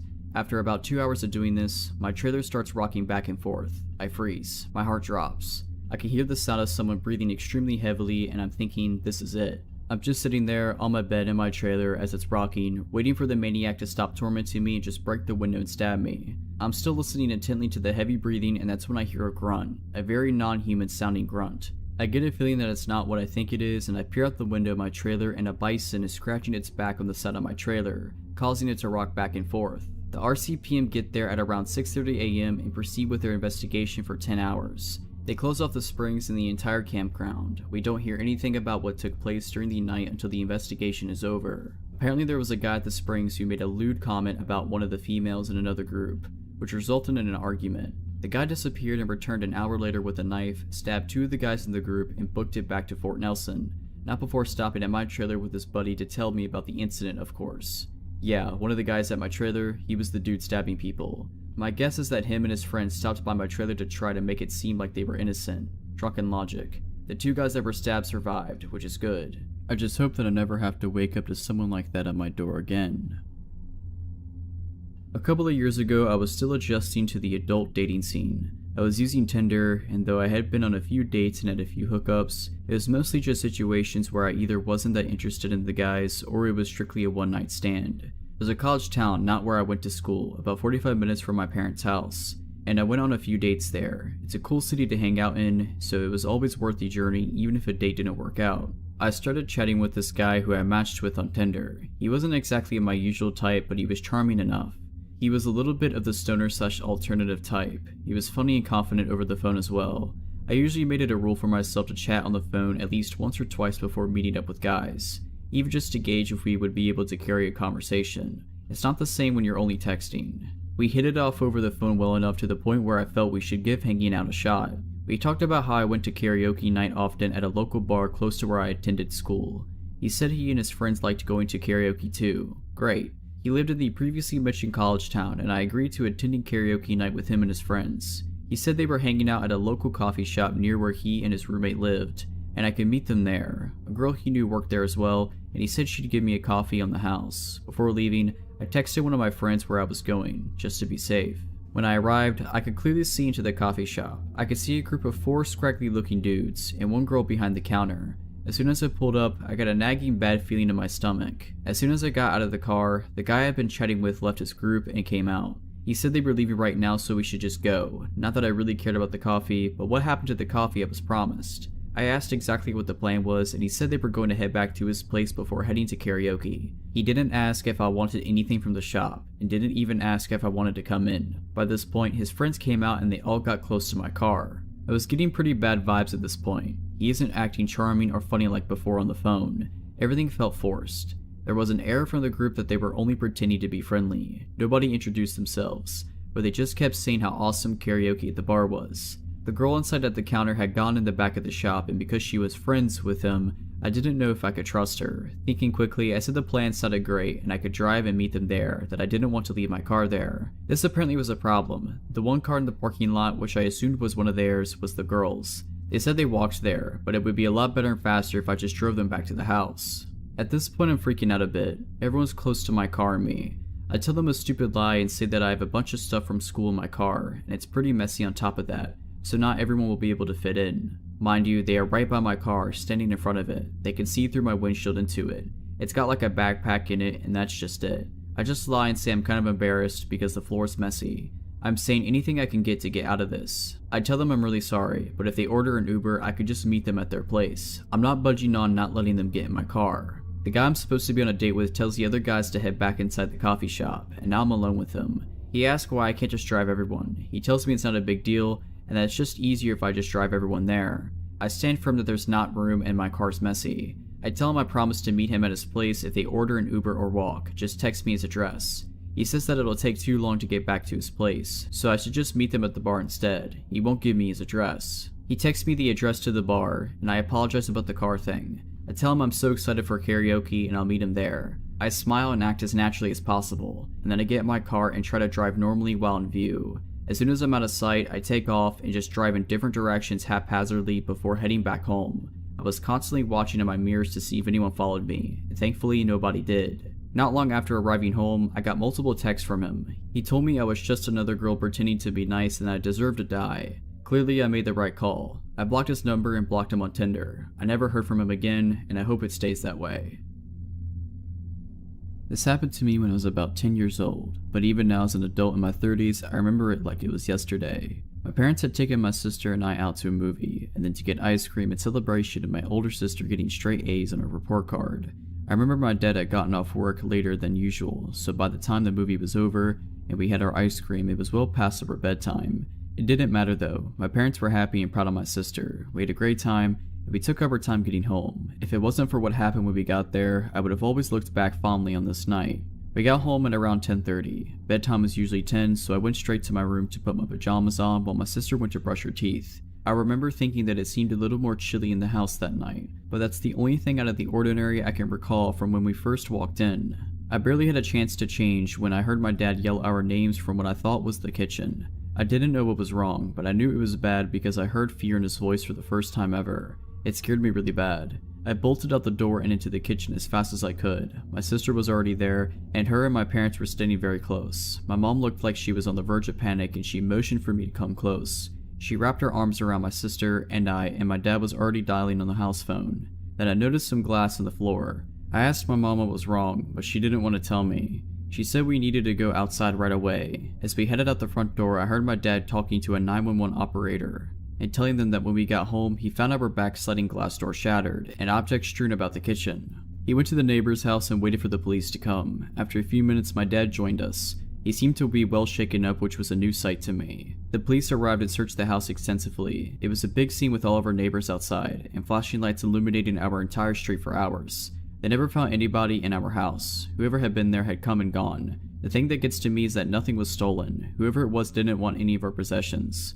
What they did take was our canned food out the pantry and stacked them into small pyramids on our kitchen counter. They also turned on the TV in the basement and moved a few random objects to different parts of the house. It was like someone had been in our home and did things for reasons that only made sense to them. As the police were finishing up and ready to leave, I heard one of them ask my mom a question. They talked quietly, and I'm sure they thought I didn't hear. I pretended not to be listening, but I heard everything. We kept magnetized letters on our fridge, and we used them to leave each other messages for fun sometimes. The cop was asking my mom if the message on there that night was done by any of us. It wasn't. I watched my mom turn pale when we told her what it said. It still makes my skin crawl to this very day. It said, "Always watching." The police didn't find any fingerprints. They said the intruder had to be wearing gloves. For the next few days, the entire family was extremely uneasy. Within a few months, we decided to move. It was all just too scary for us to stay in that area. We moved to a house several miles away. We were never bothered again, but I do still think about it. This happened many years ago, but the hairs on my neck still stand up sometimes to this day. I just wish that we never experienced something like that again. If you're liking this video, all I ask is that you make sure to subscribe to my channel and like this video. Thank you. In April of last year, my boyfriend and I were walking home from our friend's house, and I had just finished my first year at college and we wanted to go out and celebrate and have some fun. We live in a rural town and our friend lived on the far side of it, so our walk was about a half an hour or so. I had a drink or two and smoked some of the joint they had rolled. Smoking makes me paranoid, and this night was no different. Anyway, we left at maybe 10 or 11 p.m. and everything was perfectly normal until we got to the end of the long street that would eventually lead to my house. This street always feels so long to walk on, like hours can pass and you can barely make a dent in the amount of steps made. The street we turned onto this road was maybe 10 blocks from my house. A few minutes after we turned onto this road, I felt like something was off, but my boyfriend said that I was stoned and reassured me that it was just that. This white pickup truck that was parked in front of some house turns on and begins to drive slowly away and would then park. I watched it to see if it was just me being paranoid or not, but it proceeded to stop a couple houses down and sat there with the car still on. As soon as we get close, it would drive away, parking a little further away. This continued on until we got to the end of my street. At this point, I kept telling my boyfriend that I'm not paranoid and that this truck was screwing with us and he had gone quiet. A couple houses down from mine, this truck drives to the end of the street, my house on the corner. There's a dead end by my house because we live near a river. It stops for a moment at the dead end and proceeds to turn on their high beams and begin to slowly drive towards us. My boyfriend sticks his arm out in front of me, stopping me from walking any further as this truck continues to approach. My house is so close, yet so far. This truck slowly drives by us. The windows are tinted, but we can see two silhouettes. And because they had blinded us, we didn't think to look at the license plates or even the model of the truck. My boyfriend, being pretty quick on his feet, waited until the truck disappeared from sight and took my hand before racing to my house and locking the door. He had thought about turning down one of the other streets so we could try to lose them, but he figured he'd wait until they were out of sight to book it to my house so they wouldn't see which house we went in. We looked out one of the front windows very carefully and saw this truck come back into view and began to drive around the block. I'm assuming looking for us. This went on for about 10 minutes. I called the police to inform them that we had been followed, but without the license plates or model, they could only keep their eyes open for suspicious white trucks. I was adamant that these people had to know one of us, if not me, because they drove until they were beside my house. Whether they actually knew it was my house or not, I don't know. My boyfriend tries to insist that it was probably a bunch of kids trying to mess with us, but I don't believe that. A few days later, we heard that someone was picked up and was last seen in a white truck. Since this night, there have been stories in the paper and online that people have been grabbing people and these people were trafficked in the area. I'm still seeing reports even today. So when I was about 15 or so, I would always go grocery shopping with my mom. This time she didn't just need groceries, but some other things that weren't close by. We lived out in the country and the closest town didn't have what she needed, so we went to the bigger town/city about an hour away. Our last stop was the grocery store, as my mom didn't want to leave a bunch of groceries in the car on a hot summer day while she got whatever else she needed. While we were there, I noticed an older man, tall, skinny, semi-ill looking, that was paying a lot of attention to us. I also caught him talking to himself a lot. I almost ran into him when we were switching aisles and I said sorry, and since then I had seen him like 5 times and every time I felt a shudder and I looked around and he would be somewhere staring at me. I told my mom and she said we were almost done. A few minutes later we got distracted talking about ice cream. I was telling her about this ice cream brand that my brother, who's a health nut, told me about, and that it was supposed to be a lot better for you than well-known name brands. We started searching for it. I was on one end of the aisle and she was on the other. I ended up finding it. I reached into the freezer to grab it. When I turned around, the old man was right behind me, like way too close. He said something like, "You're too pretty to be eating that. It'll rot your teeth." And I freaked out. I pushed past him and ran back to my mom and said, "Found it, let's go." And she saw the look on my face and looked past me and saw the man. We headed quickly for the registers, and unfortunately we had a lot of groceries and the old man got in the line next to us and only had a few things. He kept talking to himself. I was keeping a very close eye on him and was relieved when he exited the store, but unfortunately that wasn't the end of it. When we left the store, I noticed him sitting in his car outside the doors. He sat there and watched us put the groceries in the car and got behind us as we went to go leave the parking lot. I was freaking out. My mom told me it would be okay and that she was right there with me. We ended up taking some back roads home. My mom thought maybe he would get lost. As I said, we were about an hour away from home, and the back roads made it even longer.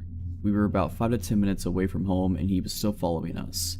When I asked my mom if I should call the cops, she said, "No, call your dad and tell him what's going on. Tell him to be waiting outside with a shotgun." So I called my dad and told him what was happening, and he had an idea. Since we lived way out in the country, my parents' neighbor was about half a mile down the road from us. They had a long driveway that you can't see their house from the road. He told me to have my mom go there instead so that the guy wouldn't know where we lived. My dad got there first, told the neighbor what was going on, and they both grabbed their shotguns and waited outside for us to pull up. The guy followed us down the long dirt driveway, and as soon as he got to the clearing with the house and saw my dad and our neighbor with their guns out, he threw his car into reverse and hightailed it out of there. So far since that incident, my family nor I have seen that man again, and I hope it stays that way. This happened a few years ago in my old one-person flat. I had a strange feeling that something wasn't right for a few days. Like I was sure that food in the fridge was less than I put back the last time, I found pills for my couch on the floor, stuff like that. I lived alone back then, so there wasn't anyone else with access to my flat, or so I thought. Well, one night I woke up around 1 in the morning sweating from a nightmare. Since I was drenched in sweat, I decided to take a shower. So I put my phone up in the bathroom for music, turned on the water, and enjoyed my shower.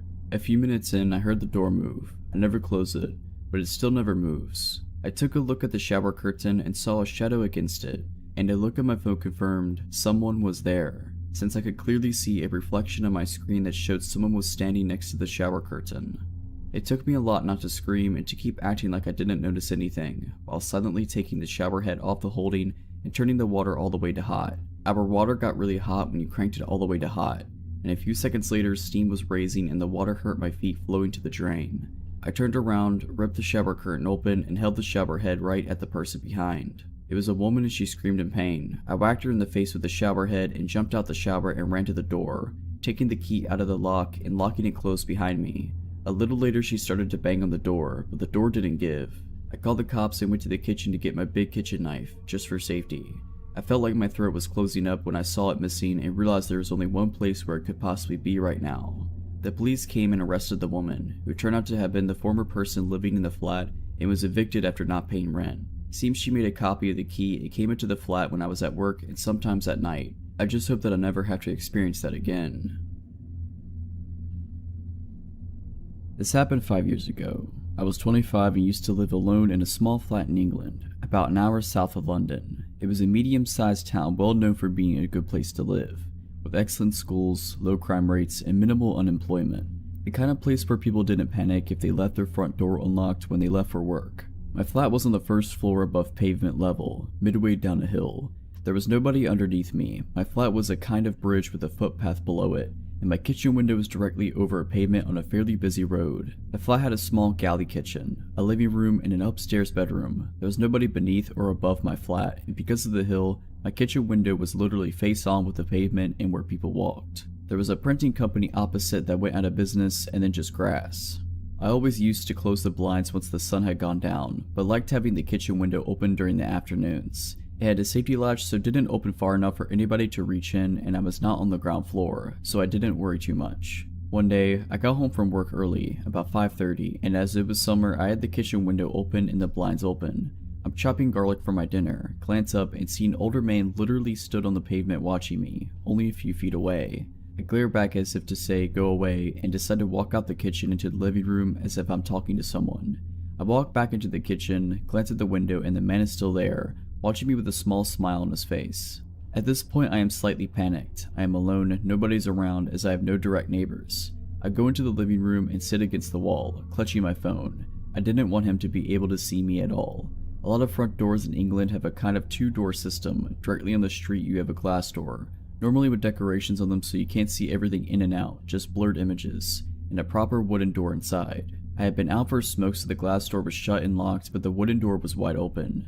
From where I'm sitting, I can see the glass door, and I see a figure walking towards it. Sure enough, as it gets closer, I can see that it's the man from the pavement, standing at my front door and trying to look in. He tries opening the door, but luckily, I locked the outside door after my smoke, and it was a strong door. He drops a cigarette, says, "Screw it," and after about 15 to 20 seconds, he turns around and walks away. I run to shut and lock the wooden door and go to the kitchen window as he walks away and down the road. Just before he turns the corner, turns around and smiles at me, making eye contact. A few days later, it was on the local news that a man matching his description chased down a group of young women in my neighborhood. This happened almost 2 years ago. I had decided to go hiking with my son, who was 8 months old at the time, and with my dog named Henry, who is an Irish Wolfhound and Rottweiler mix. My husband was going fishing with a mutual friend at a state park nearby. I decided to go hike one of the more remote trails in a different part of the park and then meet them later. I drove to a wooded trail about 10 minutes from where my husband was fishing. It was an early spring day, still chilly but tolerable with the sun shining. I parked the car and got my son ready. He was smiling and laughing. I would wear him in a forward-facing hiking sling in the front of me at the time. Henry was excited. We started off on the hike and it was a really beautiful, peaceful trail. Towering trees mixed with pine. A crystal clear creek wove its way through the trail at points. We would periodically stop and all three of us would play. About an hour and a half into the hike, we had gone about 3 miles and rounded a narrow bend in the trail when we nearly collided with a gentleman in his late 40s or early 50s. Henry was snarling and lunging for the man. Before I even completely registered what was going on, I quickly backed up and pulled Henry back the best I could. My bumps were goosed at this point. Henry would not calm down. This is very unusual behavior for him, but not if he was trying to protect us. Trying to talk over Henry, I loudly said, "I'm sorry, Henry's just very protective of my son. If you move off to the side, we can pass you." My son was very quiet during this entire exchange, which I found a bit odd. The guy was staring very intently at my son. He then laughed slightly and said, "Oh, he should be. It's a good thing he's with you." Then he motioned to something around his neck and said, "I'm just out here taking pictures. It's a hobby of mine." Except he wasn't wearing any kind of camera around his neck or anywhere that I could see. He had a canteen around his neck. I politely asked him again to step aside so that we could pass. At this point, Henry was sitting down but growling still. Henry would not take his eyes off this guy. I have no doubt that Henry would have eviscerated this man if he had tried anything. I am positive this guy felt that. The guy looked at Henry for a few seconds, then at my son again. He took a few steps off trail so there was room to get by and so that Henry couldn't reach him when we went by. As I warily walked by him, he was like 10 feet to my left. He muttered something about how he used to be able to see his kids. I kept looking back as we walked away to make sure he wasn't turning around to walk our way. He did continue to stare after us for several minutes though until I could no longer see him. We kept hiking and eventually came to an opening point where cars would park. There was no one there and luckily I still had cell phone reception. I called my husband. He and his friend came to pick us up right away and they took us back to my car. There was no sign of the guy we encountered. We went home after that. Henry has since passed away and I am sad that my son doesn't get to grow up with him. He was really the best dog ever. So thanks Henry for being gentle yet fierce. I hope I never have to see that photographer ever again. This story happened about 2 years ago when I was 19 and my foster sister, Kira, was 16. It was the summer before I was going to college, and I mostly lived with my mom and Kira except for every other weekend, where I'd stay with my dad. Now, summers where I am can get really hot and humid, so we had a habit of waiting to walk the dogs until 6 or 7 p.m., because that's when it'd be cooler but still light outside. On this particular evening, Mom wasn't going to be home until late, so it was up to me and Kira to walk the dogs by ourselves, unless we wanted our younger dog, Samson, to throw tantrums due to pent-up energy.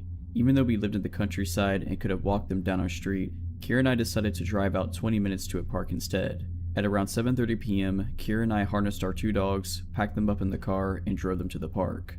Let me quickly explain the layout of the park so that's easier to understand why we get nervous halfway through our walk. This park isn't very big, but it's popular because of its loop. The entire park is surrounded by a mile-long looping road with its attractions, like playgrounds, ponds, and a small country hall, spaced about in the inner side of the loop. The outer side is just grass, trees, and one playground at its end.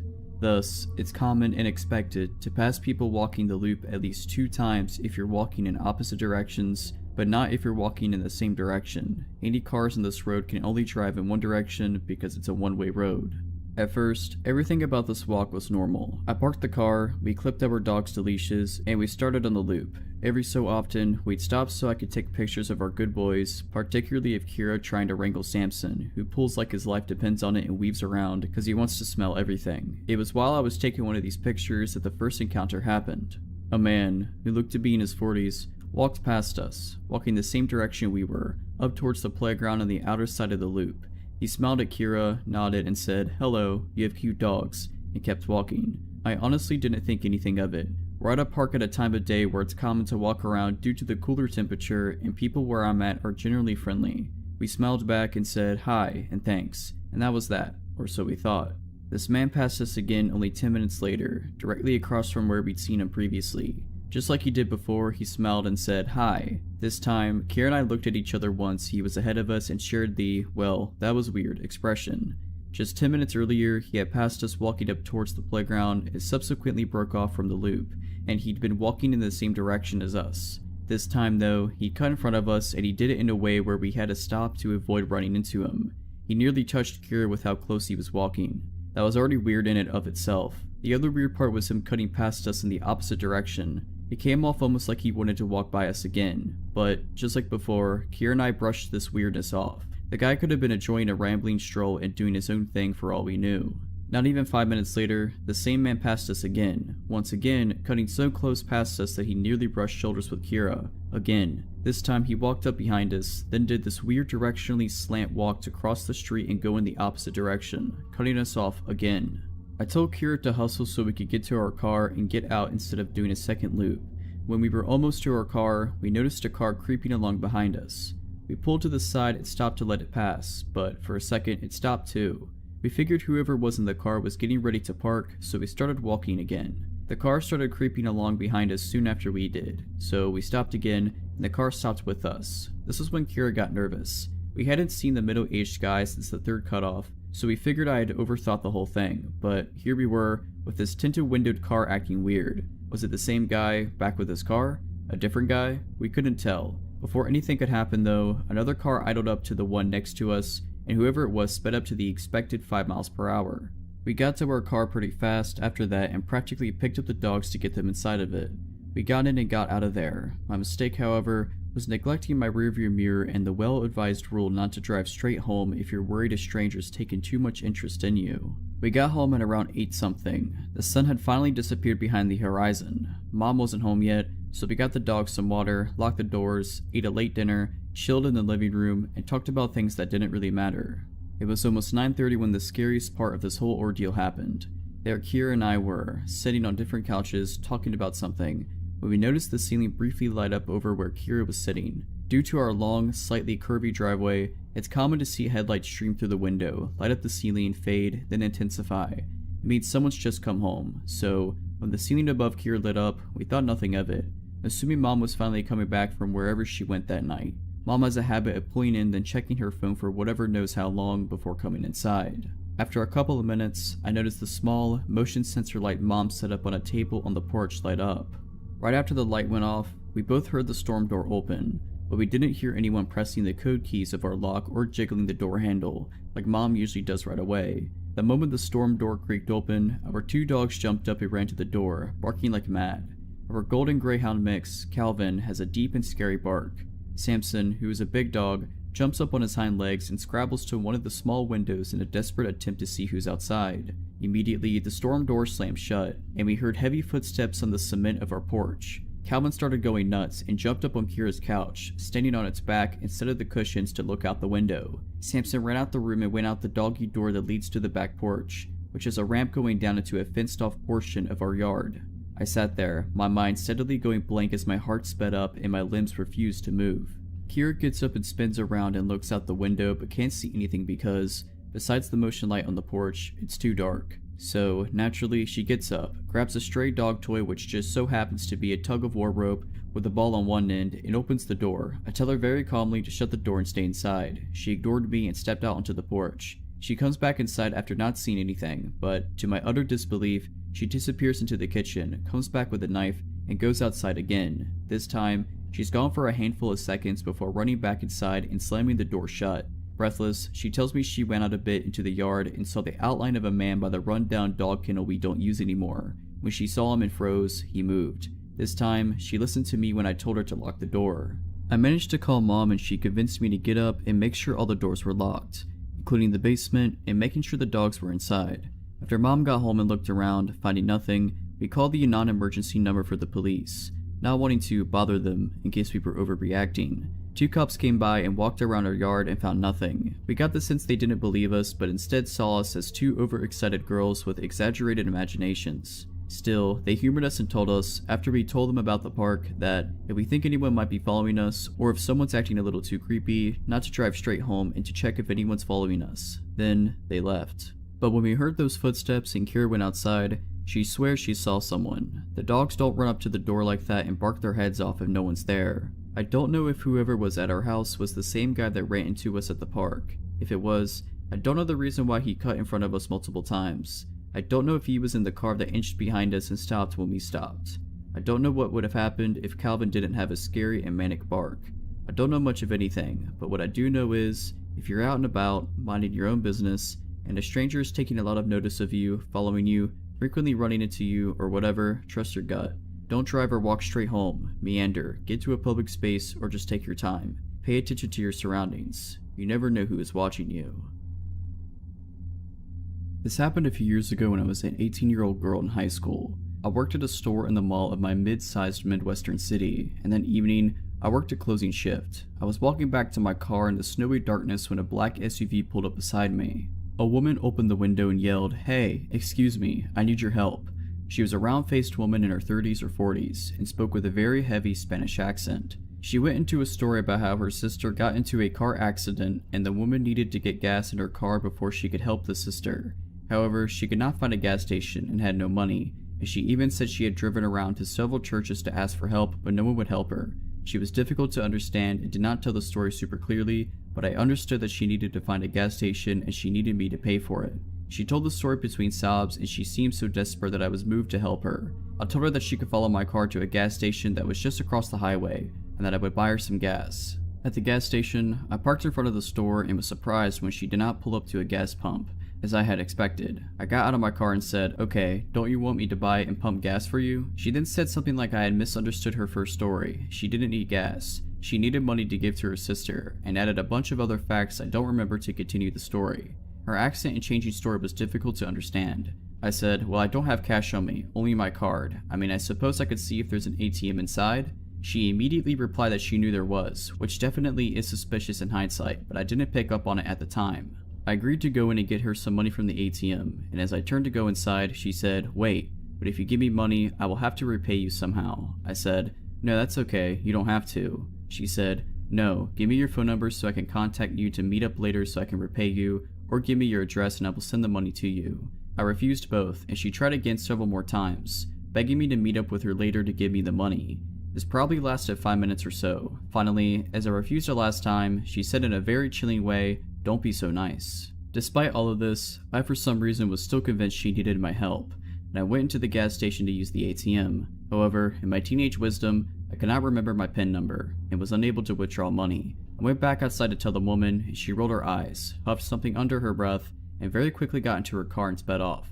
I never saw her again after that. As I drove home, I became suspicious about the scenario. I figured out after a while that the woman was definitely trying to scam me for my money, but it disturbed me more that she tried so hard to get me to meet up with her later and give her contact information. I just hope that I never have to meet someone like that in the future.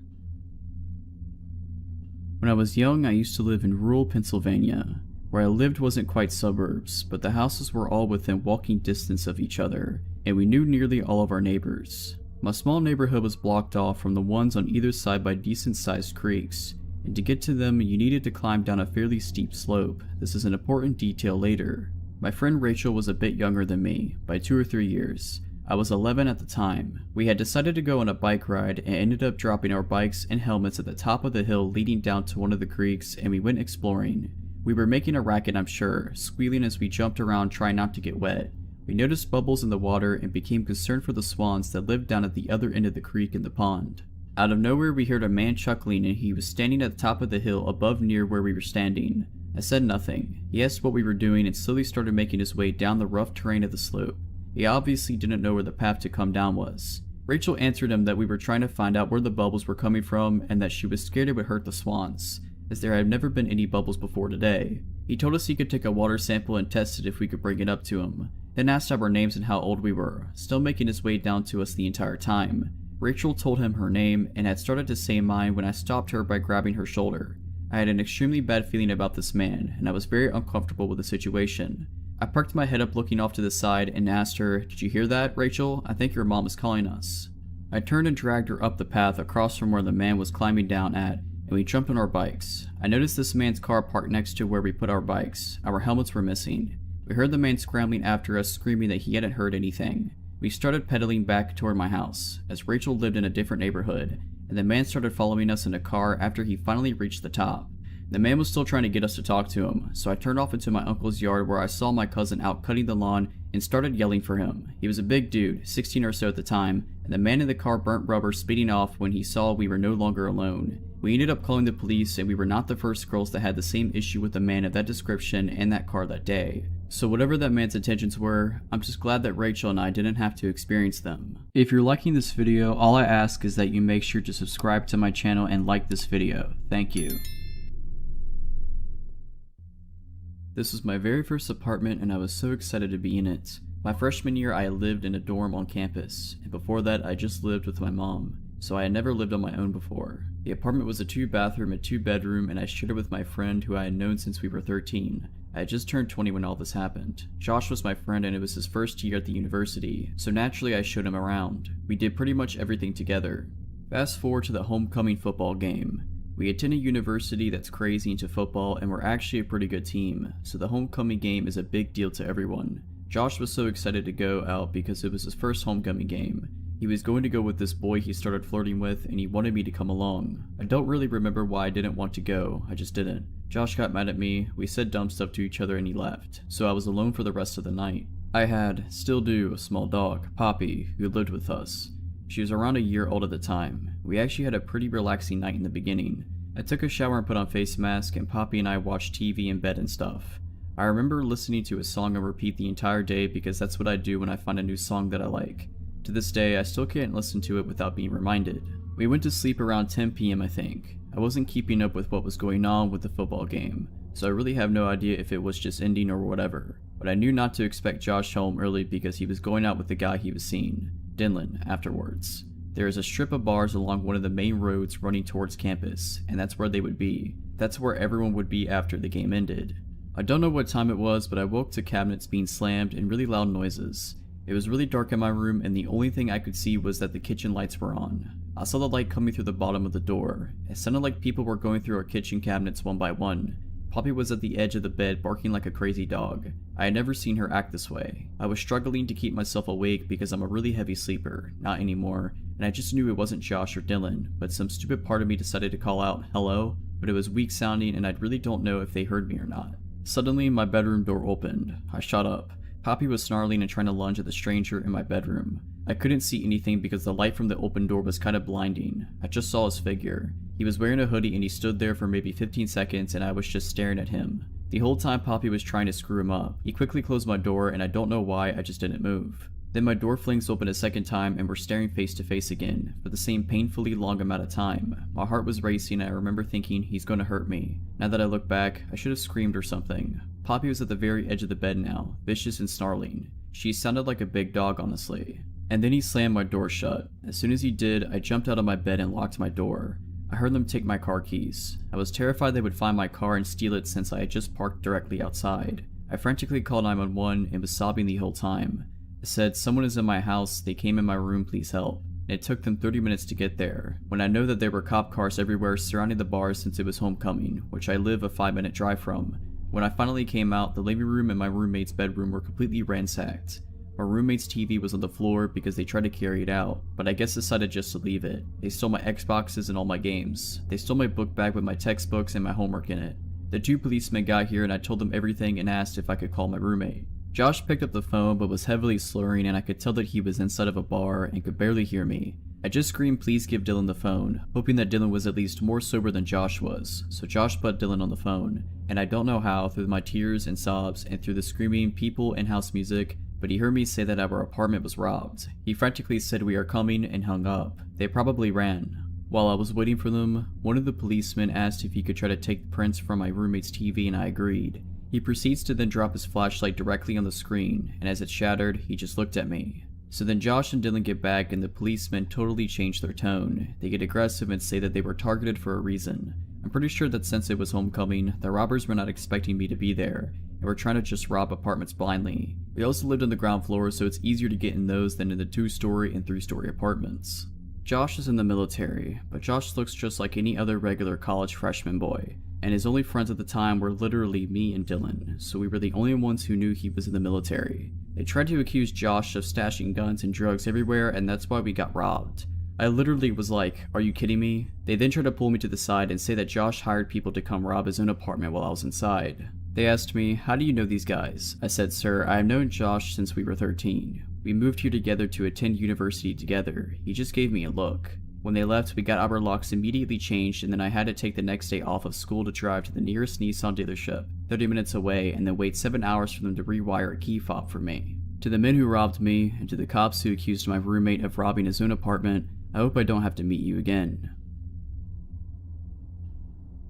This happened to me 4 years ago when I was 16 years old on a school trip, but I still remember it to this day. I had recently graduated from one school and enrolled in another, more advanced one via special program. Germany's system of education is sometimes complicated. There were about 20 people who did the same as me, and we were all put in one class to catch up with the regular students. To get to know each other better, the class went on a 3-day trip to a youth hostel in our county town. The trip was organized by our school and overall pretty nice. 2 of my friends had transferred with me and we had fun, except for the second evening. It was late summer and the sun was still up despite it already being around 7 p.m. One of my friends, Sarah, and I decided that we wanted to go for a walk before accompanying our other classmates to the river to have some drinks. We wanted to visit the newly built benches along the river and just talk for a bit. To get to those benches, we walked over a long parking lot next to the river. Between the parking lot and the river, there was a small path which was, in some places, divided from the parking lot by a small grass strip with a few bushes and trees. On the other side of the parking lot, there was a bridge approach which could be used by cars and pedestrians alike. This will get relevant later. There were some rocks in the parking lot to prevent cars from driving too far and falling into the river. My friend and I had some fun by jumping from one rock to the other. At some point, a man on a bicycle, probably in his early 20s, emerged next to us on the other side of the parking lot. He applauded us for some weird reason we didn't understand. My friend applauded back ironically and we just continued walking but stopped jumping on the rocks. When we arrived at the benches, we chose the first one we came across and sat down. Bicycle guy stopped right next to us, got off his bike and just lingered. I started to feel uneasy, but since there were no free benches left, I thought he just wanted to hang out there too. At some point, he pulled out his cell phone and called someone. Even though he was right next to us the whole time, I couldn't understand him because he was speaking a foreign language. Sarah and I sat there for about 1 to 2 hours until it started getting darker. Bicycle guy was still right next to us and still on the phone, circling the area around us and just generally creeping us out by continuously staring at us. At this point, Sarah had also started feeling uneasy and we shared our feelings about this guy. Since it was almost dark, there was no one around anymore. We wanted to return to the hostel. The second we got up and started walking towards the parking lot, Bicycle guy also got onto his bike. My heart sank into my stomach when I realized he was going the same direction, just slow enough to stay next to us. He continued following us. When exiting the bench area, Sarah and I took the path next to the river to get to the parking lot. Directly at the beginning of the parking lot, there was one part where the path had one of the strips with trees next to it. Bicycle guy directly went past us and onto the parking lot, passing the trees on the right side. We went to the left. He continued staring at us before he went further ahead. The second Sarah and I set a foot on the path, I stopped her and told her that if he turned around after the trees to get onto our path, which he would have no reason for if he didn't want anything from us, we would turn around and run the opposite direction. Well, Bicycle guy turned onto our path. We booked it out of there as fast as we could while desperately clutching each other's hands while Bicycle guy was following us. There was not a single person around to help us, so running was our only chance. We couldn't process what was happening to us in that moment, but we just knew that we needed to run. Remember the bridge approach I mentioned earlier? We went across the smallest part of the parking lot and went up there so we could take another route back. While walking up the narrow sidewalk, still grabbing each other's hands, we glanced down onto the parking lot. If I hadn't been sure that he was following us, then I definitely was in that moment. Down on the parking lot there was Bicycle guy, circling the area and staring us down while we were almost running up the bridge. It got even worse. We were halfway up when suddenly, another guy on a bicycle passed us and stopped a few meters in front of us. He started talking to Bicycle guy who had been following us and then also stared at us. Bicycle guy had basically called another friend over for whatever he was trying to do. Sarah and I immediately changed to the other side of the bridge approach and took the stairs down there. We chose to take a route where we wouldn't be alone on the streets. I was shaking the whole walk back. I am incredibly thankful for my gut feeling. To this day, I still think about this encounter when I'm walking somewhere alone in the evening or night. I don't think I'll be able to forget this anytime soon. For background, my family moved to the countryside from the city when I was about 7 years old, and I'm 21 now. Both my parents had grown up in the suburbs, and I lived in the capital of our state for about 10 years before we moved. It definitely took us some time to get used to the train tracks that ran by our house, the wild animals, the weird but kind neighbors, and the odd visitors. Another thing is that if you get off the main road and turn onto a long gravel drive to get up to our house, we can see the entire length of the driveway from certain points in our yard, which is about 3 acres. A few years after we moved in, my dad got a promotion at work, and as a result, started to go to conferences and business trips that lasted from a few days to a week, at least a couple times a year. My mom felt nervous about being home alone with 2 young kids. I was 10 and my brother was 6, and so we decided to get a dog.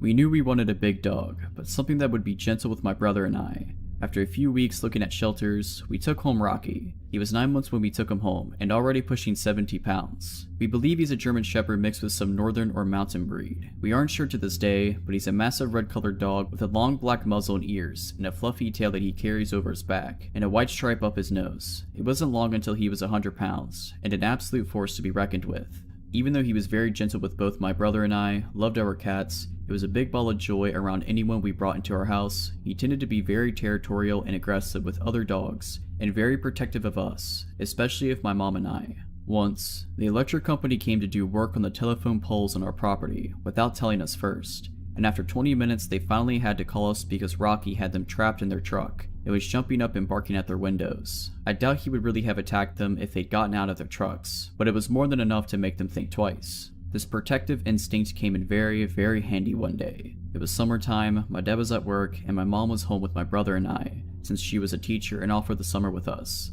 My mom was working in our garden, and my brother and I were playing close by, with Rocky watching over all of us. Rocky all of a sudden sounded the alarm, throwing his head up in the air and barking and howling. He makes a deep woo-woo noise. I looked up to see a dirty white pickup truck pull off from the main road and into our driveway. This wasn't necessarily alarming at first, as people sometimes used our driveway to turn around when they got lost. But the white pickup truck slowly ambled up our drive, and I could see something strange in the bed. It was lumpy and discolored, but I couldn't really tell what it was until he pulled all the way up to our house. where our other cars were, and honked the horn to get our attention. It was meat. Giant, red chunks of meat with some of the limbs of various animals still attached. It was the creepiest thing I'd ever seen in my life. Just a weird man who looked to be in his early 50s, driving a pickup truck full of meat in the southern July heat. I immediately just got a really bad vibe from the guy, and I remember my mom telling my brother and I to go inside, and we did, but watched out the glass door. Rocky had surprisingly been quiet at that point, but was now next to my mom, and she had her hand around his collar. The guy rolled down his window and asked my mom if she wanted to purchase some meat.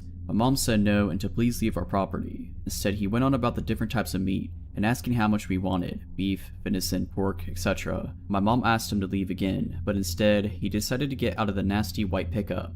As soon as his feet were on the ground, Rocky went ballistic, barking and snarling. This finally made the guy stop. He looked at Rocky, looked at my mom, and asked, "Does your dog bite?" And my mom, deathly serious, replied, "Only if I tell him to." The guy took one more look at Rocky, and I'm guessing decided not to mess with the giant, snarling beast. He got back in his truck, backed up, and headed back down our driveway. I don't know if he was really selling the meat or not, but apparently he'd been around to our neighbors, who also had gotten a really bad vibe from him. We'll never know what he was really up to with his giant slabs of meat in the bed of his pickup truck. Maybe he was just a weird guy trying to sell some sketchy meat. Maybe he was looking for something else. We never saw that guy again. Rocky's still kicking it, by the way. He's almost 15 and completely deaf, but he's still out in the yard on summer days, watching over us. I was hiking in the Olympic National Forest a few years ago, by myself and my 2 dogs. We were 4 days in, around 20 miles at least as a crow flies from even a known mountain road. I was camping at around 7,000 feet that night, or right where the tree line started thinning out. So when we got to the campsite, a big open meadow on top of a secondary mountain, it was about an hour from sunset. My big dog usually runs around within proximity of the camp as I put the tent up / make dinner, etc. But I noticed this time was a little different. He kept staring up this steep tree-filled mountainside, tail straight up and barking. Now the day before I had found a note left under a rock at the last landmark, saying that there was a problem bear in the area that was harassing a party of campers a few days ago. And I myself had seen big cat tracks the day before, so I was rightfully concerned that this may be more than just ground squirrels. I decided to go climb some of the boulders at the foot of the hill while I took my time looking up the hillside for movement, before I went to go hang my bear bag up there. They were the only trees around to hang the bag. I didn't see or hear anything, but my dog kept quietly whining like there was something up there. So while still concerned, I started hiking up this steep hill to hand the bag. It was so steep I had to use the trees to balance and lean against so I didn't go tumbling down, before making another 5 to 6 step push to the next tree I could just lean against.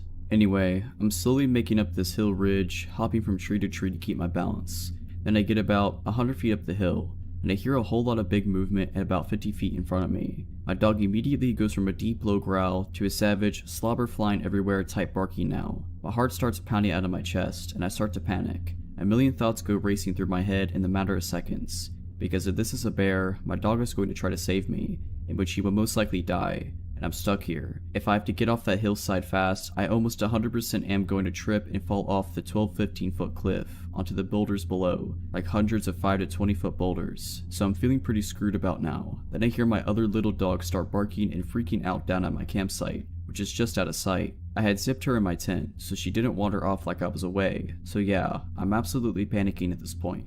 A few seconds after I kinda snap back to it, I take another few seconds to start to put my survival priorities in order and call my dog back to me. He comes and sits against my feet as my back is against a tree, so I'm kinda pinned / stuck there for a moment. But my dog was seemingly trying to separate me from something up there, so I let him lean against me while I try to collect myself. This is when I realized I'd completely forgot that I had my headlamp on. I reach up so fast up to turn my lamp on, I basically punch myself in the face. I'm having some serious adrenaline dumps going right now, so much so that my knees are starting to shake. I get my lamp on and peer up the hillside. I figure I'll at least get a reflection off the eyes of whatever is up there. Peering and peering, nothing. But I had just heard something. We both did, and whatever it was didn't get away or sound like it had made it too far. I knew something was there, so I'm kinda just steadfast at this point. I need to know what is up there because I have to sleep here tonight. And you know, I'm out in the middle of nowhere alone. Better to face it than wait like a sitting duck all night is my thought process.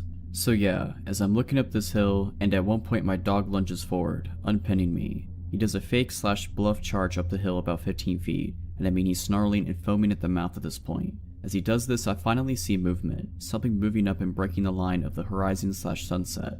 My dog's bluff made whatever it was blow its cover, so I'm zeroed in. I called my dog back and silently watched, and what I make out made my heart completely drop. There was a man crouched about 75 feet directly in front of me, wearing not camo clothes, but some raggedy stuff with a hood that blended into the environment perfectly. Actually, almost like a makeshift ghillie suit, but with his face exposed. I couldn't see his eyes, and his face was covered in dirt or something. But I knew we were staring right at each other at that moment, so I stare for what seems like minutes. No words. I felt like I was trying to subconsciously convey that I was going to stand my ground. I wanted him to know I saw him, but I guess I was just too shaken to speak. As I'm staring, my little dog back at the campsite started to bark her head off again, like she was scared. And I also had to get off that hill before total dark, or I could be seriously hurt / risk dying trying to get back down. So carefully, I start heading down the hill with my dog, who doesn't want to leave but listens. Periodically, I would stop with my back against a tree holding me up, and then look in that direction again, just to make it even more clear I saw him, and eventually, I make it down to the boulders at the bottom. By the time I finally jumped down and hit the boulders, my little dog had stopped barking. I could only see the top of my tent from the bottom of the boulders. I thought she was barking just to bark back, or at my dog, but when I get there, my little dog had somehow got out of the tent and was walking around the camp growling, with her tail sticking straight out. Still trying to hold it together, I thought okay, maybe she just got her nose between the zippers and worked her way out, but I was positive I had zipped it so the zipper tab / openings was at the very top of the tent door, out of reach. So, in a mixture of being terrified, pissed off, and the feeling of needing to do something, I reached into my day bag and pulled out my pistol. I fired a single shot into the air as the sun was setting, climbed into my tent without eating, and lay with my gun next to me until first light. As soon as the sun came up, I was packing up my stuff and leaving, heading back down the mountain. It sucks. It was all downhill back, but I still couldn't cover the ground to get back to my car in one day. It was dark by the time I made it to the last camp, about 4 miles from my vehicle, but thankfully there were other people there. We sat around a fire they made, and I felt pretty relieved and safe. They started to tell me they are planning to head that way where I was the night before in the morning, so I tell them my story in detail. Needless to say, we were both walking back to our cars in the morning. Screw all that. The thing that still creeps me out to this day though, is when I got home and started reading reviews of the same hike I was on, other people had similar experiences like mine as well. Even a man found dead from a fall around the same boulder range 2 years ago, and a woman found murdered last year.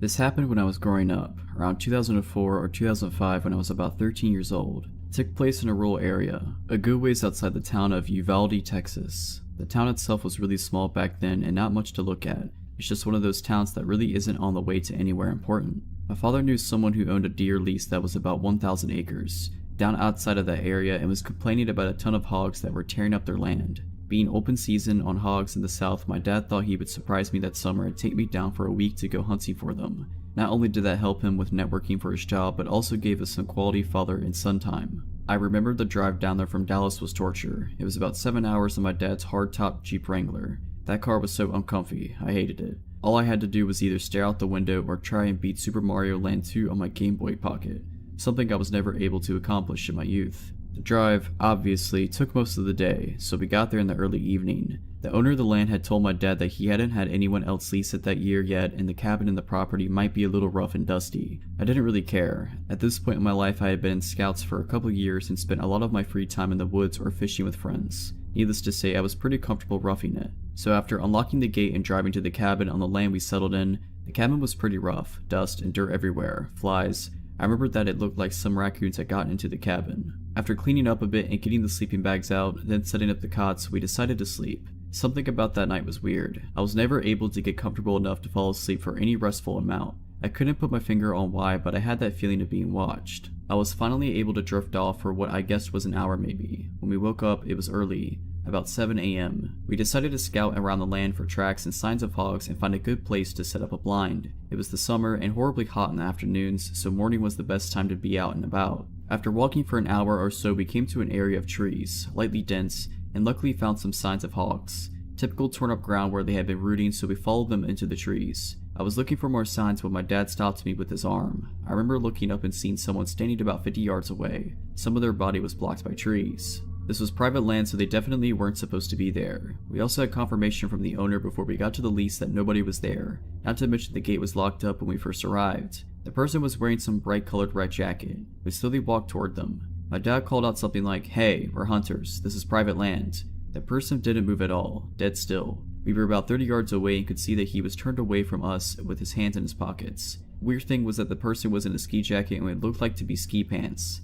Now this is Texas in the summer. It was about 98 outside by then. My dad called out again, no reaction. He told me to stay behind him and unsnap the clip to his pistol holster. We approached the person's right side and then my dad told me to stay put about 20 yards away. I stayed and crouched down, watched him circle around to the front of the man, all the while talking to him, asking if he was okay. He finally passed around to the front of the man and my dad stood straight up with a confused look on his face. I called out and said, "What's wrong?" and he called back saying, "It's a mannequin." I walked over to it while my dad stood there staring, and as I got closer, one thing stood out the most.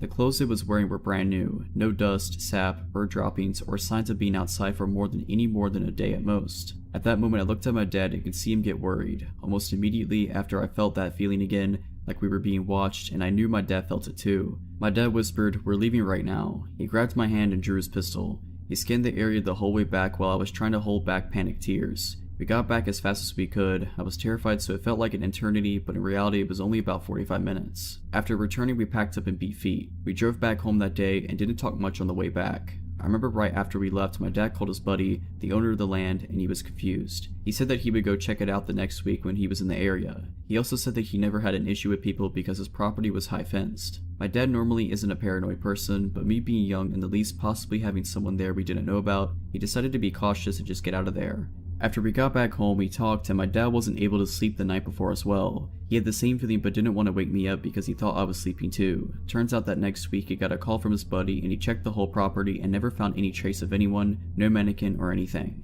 That story still makes my hair stand on end. I honestly have no idea what that mannequin was. If you're liking this video, all I ask is that you make sure to subscribe to my channel and like this video. Thank you.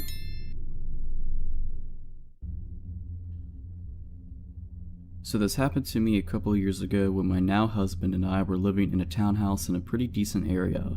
My husband was working third shift as a corrections officer at our local corrections facility and I was working as a waitress/bartender. It was an unusually warm night for mid-March, so I took advantage and decided to take my husband's 80-pound Alaskan Malamute Siberian Husky mixed dog on a quick walk around the neighborhood near our complex.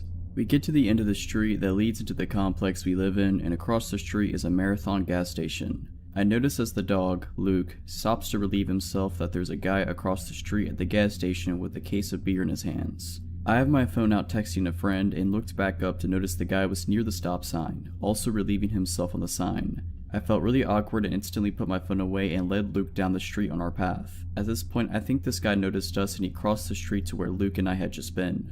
I hear him walking a few feet behind me and just keep my head down staring at my phone with Luke glued to my hip. After about 10 seconds, I hear this guy's steps getting closer. Luke realizes there is someone behind us and he stops in his tracks. Mind you, he's a big dog compared to my 5'2" self, but I can handle him pretty easily and he's a very well trained dog by my husband. But I noticed his ears were perked up and his tail was straight up. I was glad that he was aware of our surroundings, but I still wanted to keep moving and away from this guy. This guy finally catches up, so I tighten my grip on Luke's leash and pull him closer to me and step into the grass to allow this guy to pass us and keep Luke out of his way. Does this guy keep going on and pass? Nope. When I thought he was about to pass us, I stuttered out a small apology because Luke was pulling on his leash a little to investigate this guy, and most people did get intimidated by him just by his size. The guy stops and just stares at me for a minute, long enough for me to smell the cigarettes and booze rolling off of him and to notice he is probably in his mid to late 20s, dark hair, scruffy looking, and just dirty. He smiles and then finally seems to notice Luke trying to get at him and asks, "Cute dog, what's his name?" Instead of making up a name, I just say Luke. He then proceeds to ask me if he can pet my dog, and before I can even give him an answer, he leans down to start petting Luke's head. Luke did not like that. Luke jumped at him as a warning and the guy backed up chuckling. I apologized and mentioned that he was very protective and made up a lie that he was trained as my dad's former K9 unit. My dad is a software developer. Instantly, I saw this guy's face change. He asked me what my name was and I gave him a fake name. He then asked me if I lived around here and I said I was visiting a friend of mine for the weekend. He then made a sudden step towards me, and I'm not lying when I say I have never heard my husband's dog growl in the 5 years I have been with him, but the sound that came from my dog sounded like something coming from nightmares. Luke's hair was spiking on his spine and he was throwing himself up on his back legs and kicking his from legs at this guy. He had put himself completely between myself and the guy and snapping at him. This freaked the dude out so much he stumbled backward, nearly dropping his beer. He quickly said, "We'll have a nice night, cutie," and stumbled off down the road. When I say my heart was pounding, it was deafening. I grabbed Luke's leash so hard and sprinted between the buildings until I got back to my townhouse and locked all the doors and collapsed by the front door. Luke was in my face the whole time, kissing me and whining. This dog is the sweetest and most gentle creature I have ever met, and hearing him growl and seeing him react the way he did made me realize that I needed to get out of the situation and fast. Often, I enjoy walking my dog at nighttime. This is due to the fact that my dog is harder to walk when people are around with their own dogs. So, we tend to walk around parks in the area when they've become somewhat secluded. My 120-pound black boxer slash slab named Loki could be somewhat considered threatening to most from what I hear.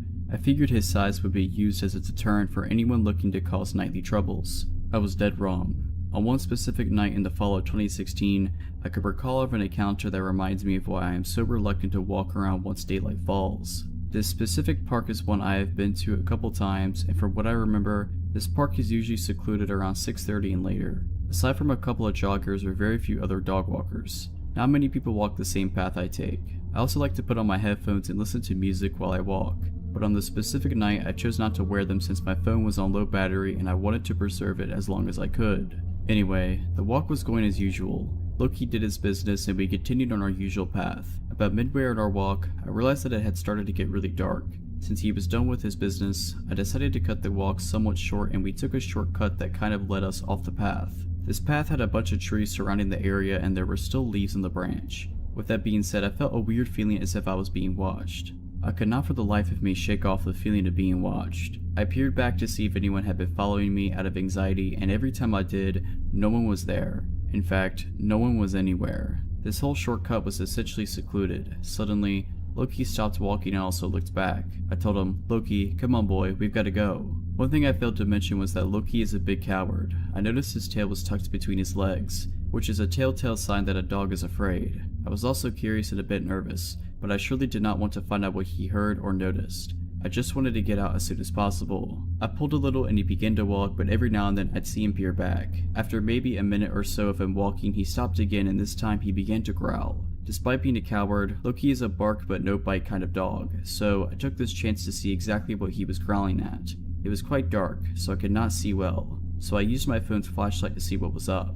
Trees, just trees. What he heard was probably some kind of small animal. Once again, I turned around and kept walking. He continued to peer back once in a while still, but this time I noticed it was a lot more frequent. I just said to myself, just squirrels, maybe a bird, and I ignored it. Then I heard what appeared to be actual footsteps and branches breaking. There is absolutely no way a small animal could have produced a sound like that. Loki turned around quick and still with his tail tucked, he began to growl and bark at a figure that I could only describe as a man in his early 50s, possibly late 40s, appear from out the woods. He was dressed in dirty clothing, his hair was long and was graying. He had one hand in his pocket and he said to me, "Nice dog you have there, kid. What breed is he?" "He's a boxer slash lab," I replied. "Oh, I love dogs. Mind if I pet him?" he wondered. The man got closer and emerged from the trees. As he got closer, I realized that he was quite tall. Loki instantly got bad vibes. He ran behind me and started to bark at him. Actually, I do kinda mind. My dog here doesn't like strangers. "Sorry, but it's probably not best if you pet him," I quickly stated. "It's okay, really. He seems like a friendly guy. Just a little pet wouldn't harm him," the man retorted as he got closer. I felt extremely uncomfortable as he appeared to get closer and closer. I don't know why this guy couldn't take no for an answer. "I'm really sorry, man. I'm scared he'd bite you or something," I told him as I began to walk away. "I don't know why you just won't let me introduce myself to him," the guy replied angrily. This time I began to speed walk. I was very uncomfortable and my fight or flight instincts began to take over. He followed us and kept muttering curses to himself. I don't know if this man was under the influence of something, but he did not let up. I won't lie, I started to get a little angry. Why can't a guy just take no for an answer? He began to match my speed, almost as if he was trying to catch up to us. Loki and I both took this as an answer to start sprinting a bit. I don't remember much of the running, it was all a blur to me, but I do remember the spine-tingling feeling of hearing his footsteps rapidly increasing behind me. For a man of his stature, he was quite fast. I also realized that his intentions may have not been just to pet my dog. No one reasonable would go that far just to pet a dog that clearly wanted nothing to do with him. I looked behind me and he was in pursuit. Maybe about 10 feet behind me he was chasing us. Finally, the path led to the park exit and into the busier streets. I lived about 10 minutes away from the park. I made sure no one was following me and I even made sure to walk on the populated streets. After what seemed like an eternity, we got home, but I knew for a fact that I was not going to get any sleep. From my window in the porch, I watched all night with Loki, just to see if anyone had followed us home. I also made a police report with my parents. After all, this guy seemed to have been quite suspicious and who knows what his true intentions were. Ever since, I haven't walked Loki in that park. I've also made it a habit of mine to walk on livelier streets at night. If I could give anyone one piece of advice, even if you live in a relatively safe town, do not ever let your guard down.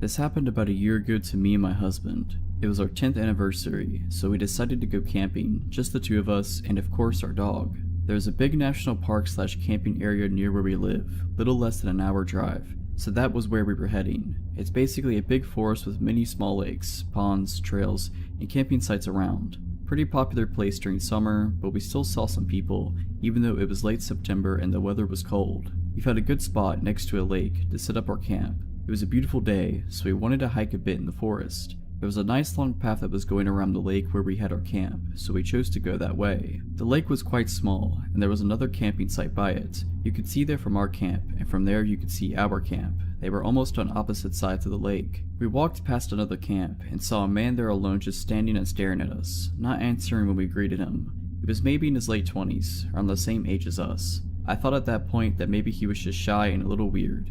He had a small tent set up and some other stuff all around the place, so I figured he had been there for a while. We just continued walking and didn't think much to it. Eventually we got to our camp, and started to set up our tent before it's too dark. We made some food by the fire, and just sat there enjoying the peace. Suddenly, our dog starts barking like crazy. She was tied to a long wire around a tree. We immediately realized that she wasn't just paranoid, and that there was something really in the woods, and it was near. It had been very dark for hours at this point. I took the dog to a leash and my husband started to look around with his bright headlamp. Our dog just kept barking. We were confused and sure it was some kind of animal, maybe a bear or a moose, but we couldn't understand why it wasn't scared of us and why it wouldn't run away. My husband went ahead to the path that leads to the other camp. Right when he got to the path, which was just less than 10 meters away from our camp, he saw something on the ground. I told him to go check it out and followed with our dog. He stopped, turned at me and said, "It's a human, laying on the ground." The first thing I thought was that maybe they were hurt or dead or something. They just laid there not moving, facing the ground. We asked, "Are you okay? Are you hurt?" And they just suddenly stood up. Turned out, it was the guy from the other camp. He was very scared of our dog and told me to not let her near him. I was kinda relieved that it wasn't some bear that was going to eat us, but I soon learned that a bear might have been less scarier than this guy. After he stood up, he walked straight to our campfire and sat down. My husband tried to ask him multiple times why he was sneaking in the dark forest without any light. He didn't give us an answer. We even laughed a bit and told him how we thought that he was a bear or something, but he didn't even smile, just stared at the fire, looking annoyed. His right leg was soaking wet. He probably stepped off the path and dipped it in the lake on his way to our camp. He sat with us for 30 minutes, not talking much. He also clearly wanted to know where our dog was at all times. I saw he had a knife hanging from his belt, but I guess it's not that weird when you're in the woods. Every few minutes he put his hand in his pocket and just peeked at whatever was in there. Kind of like checking the time on your phone without taking it out from your pocket, but it wasn't a phone he had there. I felt very uncomfortable and anxious by the whole situation. So, when the 30 minutes had passed, he again stood up and mumbled about going back to his own camp, and left. He never gave us any explanation of why he came to our camp or why he was stalking us in the dark. He tried very hard not to be seen when we found him. When I thought he was far enough, I told my husband that there's no way I'm sleeping in that tent. The biggest nope ever. Fortunately for me, he agreed and said that that guy might come back when we are sleeping. I just wanted to leave as soon as possible, so my husband started packing up things up. Our car's nearby, thank goodness, and I was guarding and looking around with the light if he comes back. Just when we had almost all of our stuff in the car, I saw a quick flash of light on the path from the guy's camp towards ours. He was coming back. Maybe he thought we went to sleep because he couldn't see our campfire anymore. So yeah, we got in the car and left real quick. I don't know if we overreacted, but I had such a bad feeling about him. Who crawls in the dark, wet forest alone just to stalk some strangers? What would have he done if our dog wouldn't have hurt him? What were his motives? I don't know and didn't want to stay there and find out. I'm just glad that we had our dog with us. There's a chance that she saved our lives. This happened to me when I was 19 and in college. I met a guy named Sam through a friend of a friend. Sam seemed nice enough and I would see him around, but that's as far as it went. One day we managed to end up alone. As I'm coming out of my building, he sees me and starts chatting me up. At first it was simple small talk, but I became uncomfortable once he starts complimenting me saying I have nice teeth. Not nice smile, but nice teeth. I thought this was a weird way to phrase a compliment, but I just ignore it. He then goes on to ask me, "What are you?" meaning he wants to know my ethnicity. I tell him I'm Latina. He asks if I speak Spanish and I say yes. He makes a comment saying he likes Shakira's music and that he likes her song La Tortura. He then asks me what La Tortura means. I tell him it translates to the torture. I notice his eyes get wide and he starts smiling. At this point I'm done talking to him and I tell him I have to go. I make a mental note to stay away from him after that because throughout the rest of the conversation he had a really creepy smile on his face. I get busy with classes so I forget about him quickly. One day I get a call on my cell phone from an unknown number. I decide to answer it and I hear a raspy male voice breathe heavily and say, "La Tortura." I hang up and think what was that, but I just take it as a stupid prank and move on with my day. For the next week or two I keep getting calls from an unknown number but I don't answer. Weeks go by. I had forgotten about the phone calls when I end up running into Sam again outside my building. He starts making small talk again, then with a giant grin he says, "Have you been getting any phone calls lately?" It takes me a second to realize that it's been him calling me from that unknown number. I don't want him to see me reacting so I say no, but internally I'm freaking out. He then goes on to tell me, "I've been watching you through your window for weeks and you never noticed." For context, my dorm room window was split into 3 parts. One big glass pane in the middle, with 2 smaller panes on either side that you could open for fresh air. If those side panels were open enough, you had enough room to slip your hand in, move the curtain out the way, and get a good look inside. Obviously after that I was thoroughly creeped out and was wondering how many times he watched me dress, nap, or do any of the other things you do in the comfort of your own space. I ended the conversation somehow and wondered what I should do. After I calmed down, I decided to report what he said to me to my residential advisor and then reported it to the director of housing at our school. Luckily, the director took the situation seriously and encouraged me to report him to campus police. A report was made. They would have to speak to him to get his response to my allegations, and I was told that in the meantime, if he approaches me again, I should come back and make another report. A couple of days later, the director of housing comes to my dorm to tell me that campus police spoke to Sam and he admitted to them that he told me he had been watching me but that it was all a joke. He was told to stay away from me and I was told to report him again if he kept harassing me, but it never went further than that. Over the next few days, I end up telling the girls in my dorm what happened with Sam. They obviously think it's gross, so we make plans to go out on campus as a group for the time being and to keep our curtains closed. Going out as a group definitely made me feel safer and everything was fine for a little while until, one day, we are coming out of the dorm dining hall and we run into Sam and some of his friends. He sees me, gets visibly upset, and starts approaching me yelling, "Why did you tell him what I said?" I got scared thinking he might do something, but luckily my dorm mates rallied around me and rushed me out of there. I knew he was mad about reporting him because before this happened, our mutual friend, a male, had told me, "He's mad that you reported him." Thankfully, this is the last time I was ever near that guy. The school year ended soon after this happened. I moved off campus, got a new friend group, and moved on. Who knows what would have happened if I hadn't made a report and ignored him.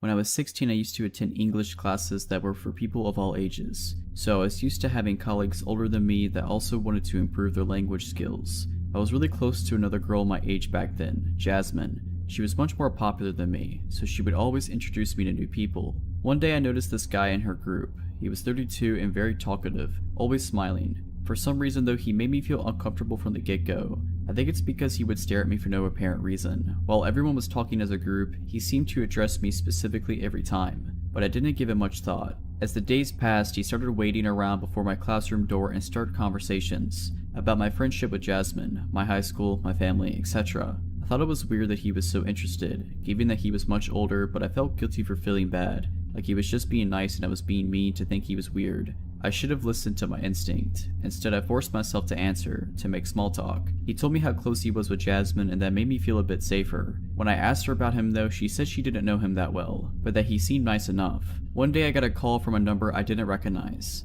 When I picked it up, it was him. He said he got my number from Jasmine. I was upset and confronted her about giving my number to him, and she said he insisted, so she ended up agreeing to it. He started calling me all the time, like 2 to 3 times a day, to ask about my day, saying he missed me and wanted to chat. He started telling me private stuff about his life because he felt like he could talk to me since I was so mature for my age. I didn't like it, so I stopped answering, or would make an excuse and quickly hang up. And he would send me messages. That's when things started getting worse. The messages would vary in tone. Sometimes they were really childish, with lots of emojis. He would wish me a lovely day or say he was thinking of me. Other times they would simply say, "You're so pretty," "too pretty," with no context. He would say he was glad I didn't have a boyfriend, that I should never get one or he would be mad. I never answered to those and showed them to Jasmine. I told her I didn't want to see or talk to him anymore before or after class, and she said she would help. I started going to class late so I wouldn't meet him in the corridors. I leave class immediately after the end, but I saw him watching me. I could feel he knew what I was doing but actually sort of enjoyed it. I felt like it was a game to him, making me feel uncomfortable. He stopped talking to Jasmine and everyone else, but continued to message me saying, "I miss you," or "Why are you so busy?" I blocked his number. I thought that would be the end of it, and started relaxing a bit, but one day I was talking to another girl outside the school and he showed up. with a big smile and said that it's been too long, and why I wasn't answering his messages. He acted like he was worried about me, that I was studying too much, etc. He invited me to go have a coffee with him in his house. I told him no and went inside, where I pretended to study in the library until he left. He waited around doing nothing more for an hour. I started really being scared then. Since that day he invited me to his house, he became more aggressive, making fun of me whenever he bumped into each other in the corridor, saying stuff like, "still busy" or "I'm in no hurry." He found my social medias and sent me messages there, each time more explicit. He would comment on my pictures saying I was sexy and that he knew what I was up to, teasing me. I blocked him everywhere, but I always felt like he was watching me all the time. He stopped talking to me but would always stare at me in class. One day I was going back home alone after class. I noticed a car was right next to me, driving slowly, and when I looked it was him. He talked to me through the window and invited me in, said he would give me a ride home. It was a residential street, not many people around. I said no and continued walking. He kept insisting and saying he knew where I lived, he could drop me there. I started walking fast then, stopped interacting with him at all. I just wanted to get to the main road so there would be more people around. He got angry then, said, "Get in" a voice I almost didn't recognize. I looked at him in shock and his facial expression had changed completely. He had a dark look in his eyes, no smile at all. He looked like he wanted to hurt me. So I ran and got into the first shop I saw, a mini market. I waited until his car left and then sped home. After that I didn't want to go back to class. I asked my mom to change classes. I never told her why. For some reason I felt ashamed, like I somehow caused the situation. I finished the semester without incidents and thought it was all over, but after 2 years, yes, 2 whole years, he came back. By then I was starting university, and any thoughts of him were out of my mind, until he created a new account on Facebook and started messaging me again, like nothing happened, like no time had gone by. He said he was hurt I cut him out of my life, that he wanted to be my friend. I blocked every account he made without ever answering. One day to my panic he showed up in my campus. I went to a university that was close from home, but still, it couldn't have been a coincidence. He was just across the street, watching me. I hurried and got into a bus before he could talk to me. The next week I wasn't so lucky. I was eating a snack at the cafeteria with a group of friends and he just suddenly came by and introduced himself to everyone, like we were old friends. I could barely breathe. My friends noticed I wasn't feeling well and he seemed to enjoy their confusion and my fear. I pulled him aside and asked him what he was doing, asked him to leave me alone. He said he wouldn't and again had that dark look he had in the car, years before. The creepiest part was just how different it was from the expression he had around everyone else. He looked like a different person. I told him I would tell everyone, and he said he knew I wanted him. He knew I was just a dirty little tease, but that he would get me. My body and mind just shut down when I heard that, and I ran back to my friends and started crying. When I finished telling them everything, he had gone away and I never saw him again.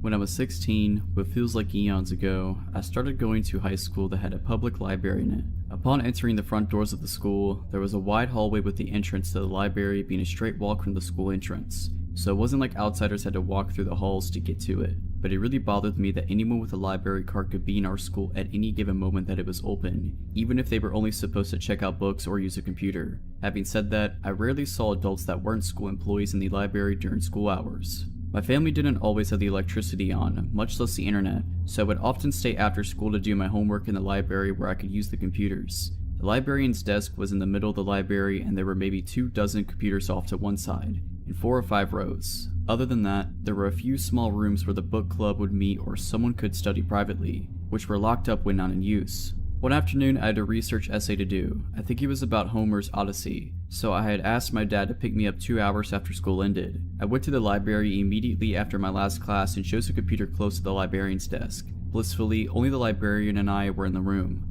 I was really pleased to be able to work quietly, and started plugging it away at my assignment. 30 minutes into writing, I heard the doors of the library open. I didn't look up, but I could hear a man speaking boisterously to the librarian, with her responding in a very chummy way. They were talking like they knew each other very well. After a few minutes of chatting, the librarian excused herself. I can't remember if I heard her say why, but she bustled out of the room and did not return before I left. More than an hour later, which hadn't happened before. I can't say for sure, but I'm almost positive that she was supposed to not leave the library unattended while it was open. They actually closed it when she took lunch sometimes because I'd seen the "back in X minutes" sign on the door previously. Almost as soon as the librarian left, this adult man decided to use a computer. Being that we were the only 2 people using computers, you would think he sat nowhere near me, right? He sat 1 chair away from my right. I could see from the corner of my eye that he was a very large man in every sense of the word, but otherwise, he looked like your average guy with generic black frame glasses. After the first peripheral glance, I tried to avoid looking over at this guy. I also told myself that the librarian knew him, so he's probably okay, just subdued checking his email, nothing to be paranoid about. As I'm continuing to research for my essay and make notes, I start hearing this guy giggle in between clicking the mouse. At first quietly, but he starts chuckling within a minute. I didn't want to, but I felt my whole head turn to look at this guy's computer. His monitor was showing what appeared to be a photo covered by colorful jigsaw puzzle pieces. As the guy clicked on the puzzle piece outlines, they disappeared, revealing the picture underneath. When I first looked at it, the picture was completely visible except for two pieces. The image was a naked man posing with his arms over his head. The creep looked over at me, still chuckling. I had the feeling he was canvassing for my reaction, which was unmasked disgust. I logged off and moved to a different computer, which I thought sent the message that he may be uncomfortable. I logged into my new computer, and as soon as I started typing, the guy got up, walked over, and sat down next to me.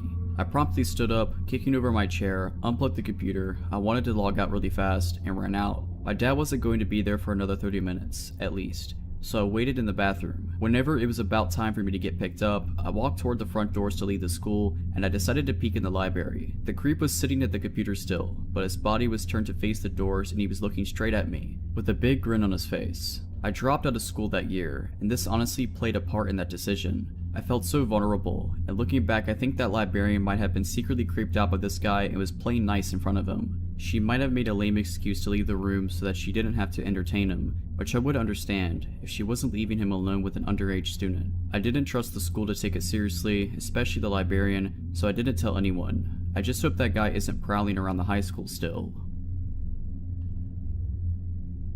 Last year I, a 20-year-old female, had taken the morning off from work so I could pick up my friend from a pretty serious medical procedure. It had been a tense time and I really just wanted her to get through it okay so she could begin to heal and feel better. I live in New York and her appointment was right off of 42nd Street by Grand Central Station, which is arguably one of the most well-populated, busy areas of the city. I had just gotten off the subway and was walking east past Grand Central Station when I made eye contact with this dude walking towards me, and half a block away. He was a thin, looking guy with really creepy eyes, and he was looking basically directly into my soul. It was incredibly unsettling. We were far enough away that I tried to play it off, looked down, and casually strafed to the right a bit so that our paths wouldn't cross. When I looked up, I noticed he mirrored my movements so our paths were directly aligned again. I strafed again to the left, and he again moved to be in line with me, eyes still locked on me. I felt a sick feeling in my stomach and started to freak out a little. He was getting much closer now and we were basically trapped in a group of people, so I didn't really have space or time to cross the street.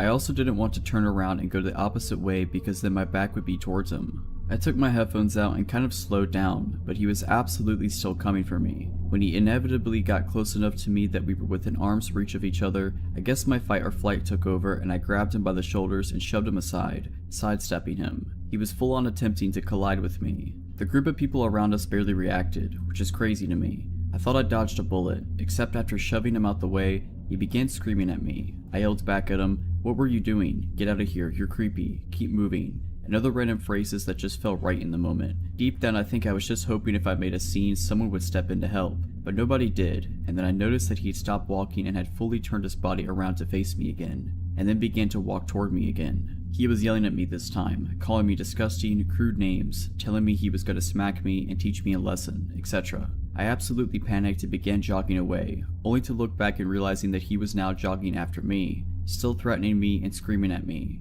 He was getting closer and all I could think was find a cop. You're at Grand Central, where are the cops? Not one stranger noticed or intervened. He was literally 10 feet away from me when I finally just ran up to the biggest, burliest dude I could find and yelled help at him. He was a little surprised and didn't do much, but this younger couple next to us stepped in. The guy got in between us and started telling the creepy dude to get lost, that he's making a scene, and that he needs to go, etc., while the girlfriend consoled me. The guy glared at me one last time until he finally turned and started walking away, still cursing. I thanked the couple and continued along my way, making it about 5 paces before absolutely breaking down in tears and calling a friend. Thank God for the coffee place nearby that let me loiter while I collected myself before going in to pick up my friend. I thank the universe for that brave couple that stepped in to protect me. To this day I wonder what the man would have done to me if I hadn't shoved him aside or if that couple hadn't stopped him from chasing me. Just goes to show, no matter how many people are around you, if you're having a bad feeling, listen to it, and don't be afraid to yell for help. Alright, but that's it. I hope you enjoyed this video. If you did, make sure to subscribe to my channel, like this video, and comment something down below. But as always, Have a nice day.